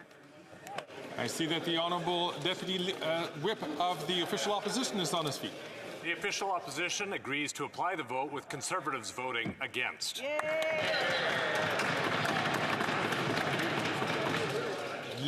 The Honourable Member for Avignon-la-Métis-Matane-Matapedia. The Bloc Québécois agrees to apply the vote and will vote in favour. The Honourable Member for Edmonton Strathcona. Mr. Speaker, the New Democrats agree to apply the results of the previous vote and will vote yes. The Honourable Member for Kitchener Centre. Speaker, Greens again agree to apply the vote and will be voting in favour. The Honourable Member from Spadina, Fort York. Mr. Speaker, I agree to apply the results of the previous vote, voting nay. The table will now compile the results of the vote. Yeas pour 209, 209, nays contre 120, 120. I declare the motion carried. Third reading of this bill, troisième lecture de ce projet de loi. J'ai l'honneur de faire... I have the honour to inform the House that a message has been received from the Senate informing the House that the Senate has passed the following bill to which the concurrence of the House is desired. Bill S-230, an act to amend the Corrections and Conditional Release Act. I have the honour to inform the House that a message has been received by the Senate informing the House that the Senate has passed the following bill to which a concurrence of the House is desired. Bill S-230, an act to amend the Corrections and Conditional Release Act. Hold on. I think Mr.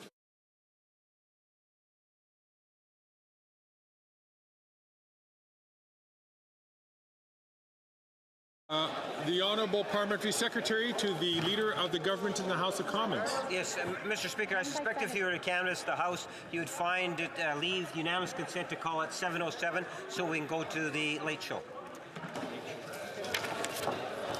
All those opposed to the Honourable Member moving the motion will please say nay. Agreed. The House has heard the terms of the motion. All those opposed to the motion will please say nay. Carried.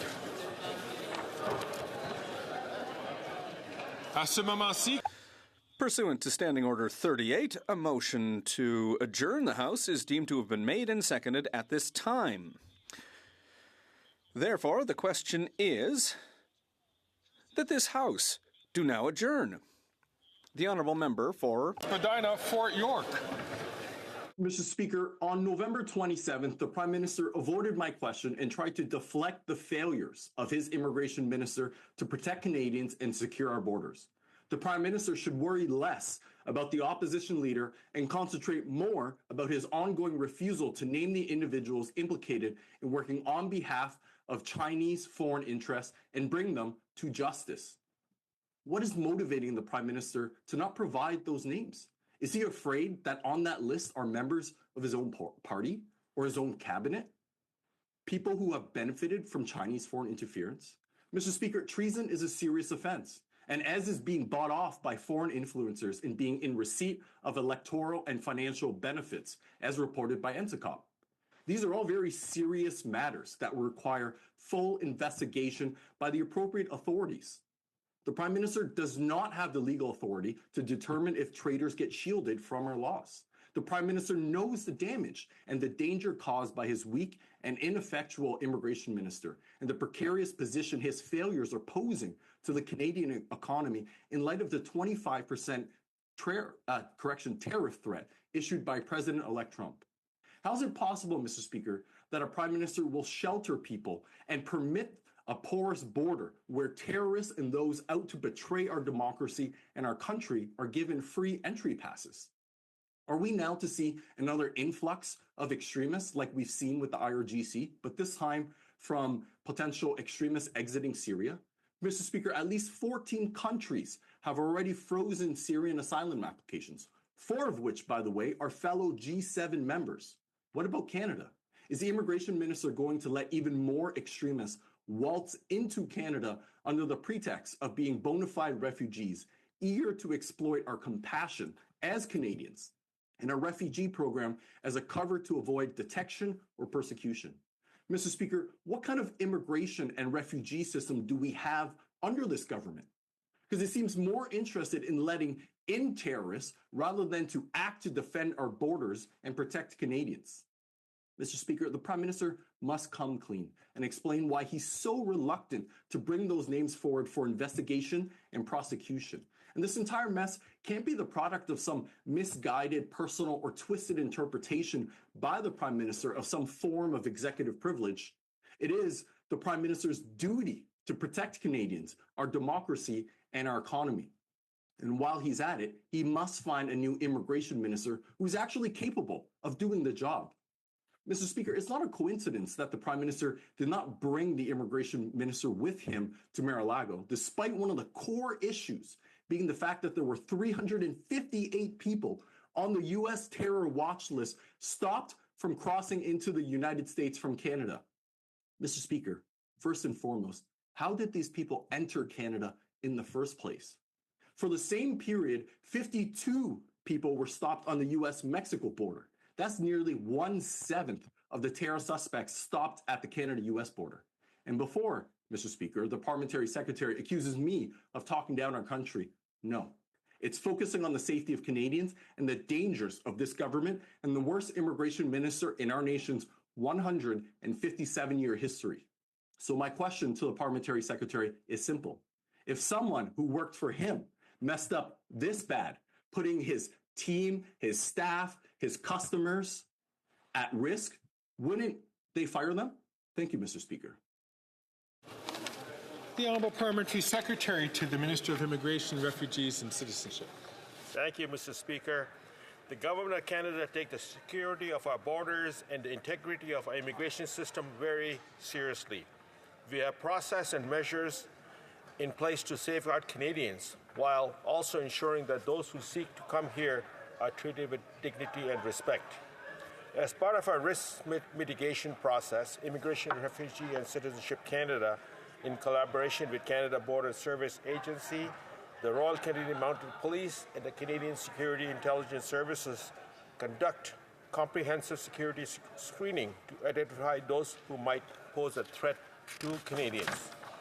Everyone coming to our country must meet entry and admissibility requirements. Before entering Canada, everyone is screened to ensure individuals don't pose a threat to the health, safety, or security of Canadians. This pre-screening is conducted through visa or electronic travel authorization applications.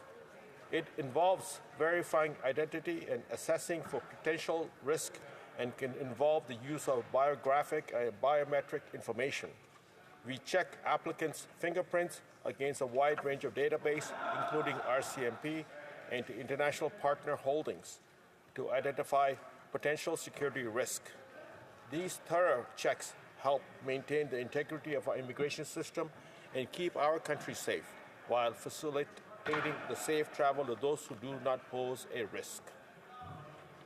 Applicants flagged as potential threats are referred to and undergo further screening by the CBSA and CSIS. Immigration officers evaluate admissibility under the Immigration and Refugee Protection Act, addressing criminality, security risk, and misrepresentation. CBSA officers conduct another layer of screening upon entry into Canada. People who misrepresent themselves, uses fraudulent documents, or are flagged in the system can be denied entry. All adults who claim asylum in Canada are subject to comprehensive security screening by CBSA and CSIS. Once people are admitted to Canada, security partners and law enforcement work together to manage threat within our borders. To uphold the integrity of our immigration system, we collaborate with international partners to establish agreements that enhances our shared commitment to secure and effective processes. These agreements allow for the secure exchange of immigration data and personal information of applicants to support informed decision-making and strengthen the integrity and efficiency of our immigration system. These partners are essential in helping to make swift, reliable decisions about admissibility, enhancing security, and promoting legitimate travels. The Government of Canada is committed to continuing to protect our borders and communities and to uphold a fair and well-managed immigration system. We will keep working with our partners to strengthen our system and keep our country safe. Thank you, Mr. Speaker. The honourable member for Spadina, Fort York. Mr. Speaker, given the complete and utter failure of this government and the immigration minister, honestly, I don't blame the parliamentary secretary for reading word for word from his script. And frankly, I don't blame him either for trying to run out the clock with his government-issued talking points. Mr. Speaker, the parliamentary secretary talked about safeguards. Let's look at how those safeguards are performing. Earlier this summer, a father-son duo were arrested in Toronto before they could execute an advanced stage terror plot and an attack in Toronto, Canada. That father was in an ISIS terror video pictured dismembering a body of a victim that they had murdered, hacking at them with a sword. So the safeguards aren't working. What is the plan? What is the plan to keep Canadians safe, defend the integrity of our immigration system, and secure our borders, Mr. Speaker? The Honourable Parliamentary Secretary to the Minister of Immigration, Refugees and Citizenship. Mr. Speaker, the Government of Canada continues to prioritize security at our borders and integrating integrity within our immigration system. I reiterate that all people applying to IRCC must meet specific requirements. All foreign nationals are screened before entering Canada. IRCC also collaborates with its partners to conduct thorough security screening. Admissibility decisions are evidence-based and are placed in to identify those who might pose a threat to Canadians, while facilitating the safe travel of those who pose no risk. Canada collaborates with international partners to securely exchange immigration data and personal information of applicants. This enhances security, support, informed decision, and promotes legitimate travel. Through the many steps taken by this government and IRCC, we will continue to protect our border and maintain a fair, well-managed immigration system. Thank you, Mr. Speaker. The honourable member from Cypress Hills Grasslands. Well, thank you very much, Mr. Speaker. And before I begin my late show, I just want to acknowledge that I'm joined this week by my daughter, Jada, and it's really happy to have my 12-year-old out here with me for the week, so I just want to give a quick shout-out to her. I was also honored this week to be able to host the U18 Shaunavon Badgers hockey team here in Ottawa. We had a quick little tour on the floor this morning. Really enjoyed doing that. They got a game tonight at 10 o'clock against the Ottawa Sting. I believe they are a Rep B level team, so looking forward to that game tonight.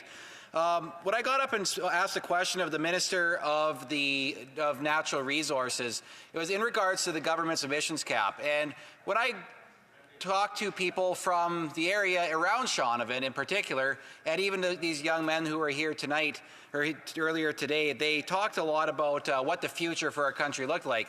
And when we look at policies like an emissions cap like this government is implementing, we've seen already with independent analysis that it's going to be a production cap. And I know that the parliamentary secretary, when he stands up, he's going to say, well, no, it's a cap on emissions, it's not a cap on production.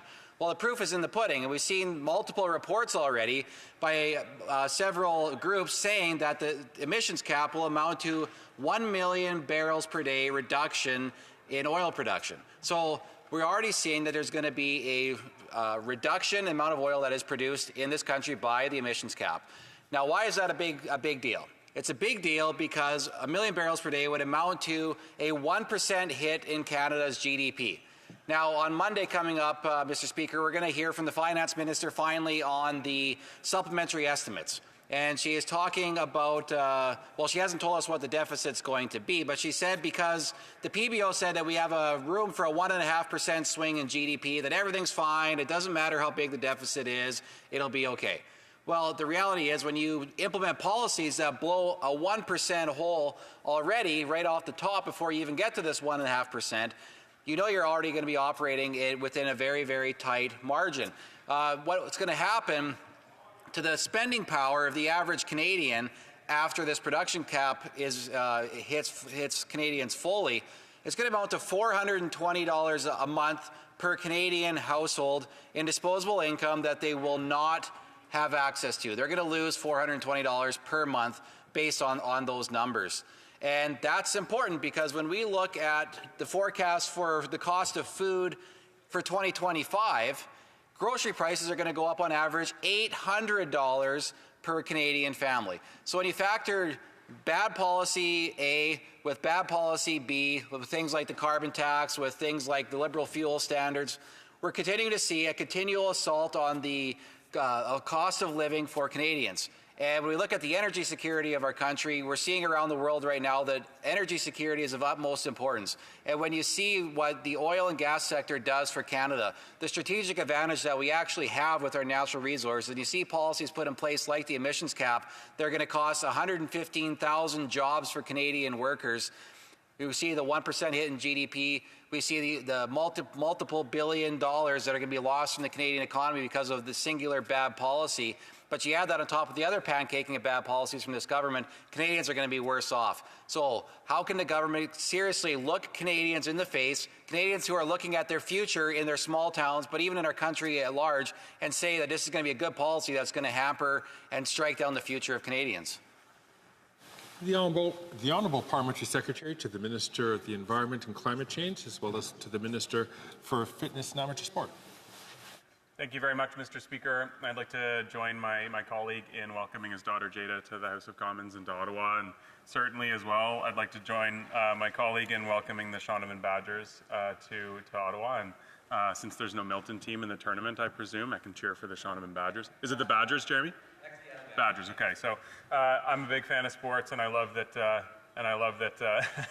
That we celebrate that collectively and did last week when our Olympic and Paralympic teams were here. A nice moment of nonpartisan, celebration here in the House of Commons for everyone. But Mr. Speaker, on to the issue of the day, which is the emissions cap that our government has proposed. Very proudly, we are one of the first oil and gas producing nations to propose an emissions cap. And before I start, I'd just like to acknowledge one thing that my colleague said. He said that I would say that it's not a production cap. He's indeed correct. It's not a production cap on oil and gas production. It actually accommodates a more than 16% increase in production. But what we know about many of the products in the oil patch, certainly not all of them, some of them have the highest emissions intensity in the world of certain types of projects. Those mostly include projects that are not in the province of where my colleague resides, mostly in the oil sands in Alberta, where bitumen production, the emissions intensity in the oil sands has actually gone up, and they've actually acknowledged themselves they need to have an emissions cap. We can have a conversation as to where that should be, but it's the case that no sector in Canada should be entitled to unlimited pollution. I don't believe that any sector should be able to operate in the absence of any regulations around how much they pollute.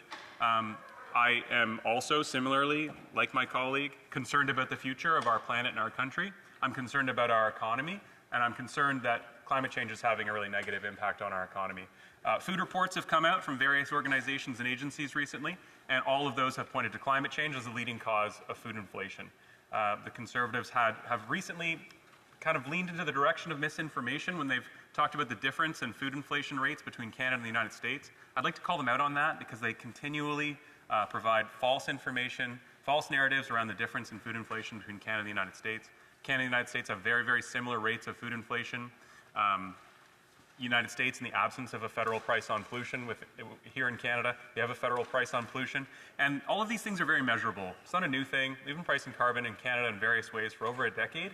And we know that the so-called Axe the Tax campaign, if we were to reduce or eliminate carbon pricing entirely in Canada, it might save Canadians about 50 cents on $100 worth of groceries. But it would also cost them the Canada carbon rebate, Mr. Speaker. So back to the issue of the day, which is the cap on emissions in the oil and gas sector. We have to use absolutely all of our tools in the toolbox to combat pollution, and on the 4th of November, our government introduced the proposed regulations to cap greenhouse gas pollution from the oil and gas sector, which is going to drive innovation and create jobs in the oil and gas sector. And we've been very, very clear the pollution cap will work to curb pollution and not production. It's going to drive investment. It's going to create good new jobs. It's going to also grow a strong economy and a greener economy, and it's going to encourage many of those energy products that we need for both our economy, our day-to-day lives, to heat our homes, to drive our cars, to deliver our goods. We also need to ensure that those emissions go down. But we also have to keep reminding Conservatives that the cap on emissions will also allow production and actually encourage production to expand by 16% by 2030. So, Mr. Speaker, I have more to say, but I know there's going to be an opportunity for a rebuttal. So I'd just like to once again say these regulations would set reduction levels at 35% below 2019 levels by 2030, and that's a good thing for future generations. Before I pass on to the honourable member, I do want to just point out that one of the reasons why I give a hand signal that might have been misinterpreted. Although we're all Badgers fans, and that there was a really respectful debate between the two members, I just want to mention that it's important not to refer to members by their first names or by their last names in this place. Out of respect, we refer to them by their position, title, or the name of their riding. The honourable member for Cypress Hills Grasslands. All right, well, Mr. Speaker, so we're already starting to see the effects of these bad policies the government's putting in place. Enbridge is investing $700 million in an American pipeline down in Texas. Shortly after the American election, TC Energy's approved over $1 billion worth of capital spending on 3 natural gas plants. Now, we know that Canada has a strategic advantage for producing natural gas, but in particular for producing liquefied natural gas. We have a cold climate, as we're experiencing outside right now, which is strategically advantageous for trying to produce it. We're also the closest point to Europe. We're the closest point to Asia. So logistically, it makes the most sense to be producing LNG in Canada. But if we have our main energy producing companies going down to the United States, and these companies also are the largest investors in wind turbines, solar farms, things like that, they're chasing that investment out. There's going to be nothing left when this government's done. The Honourable Parliamentary Secretary to the Minister of the Environment and Climate Change, as well as to the Minister for Sport and Physical Activity.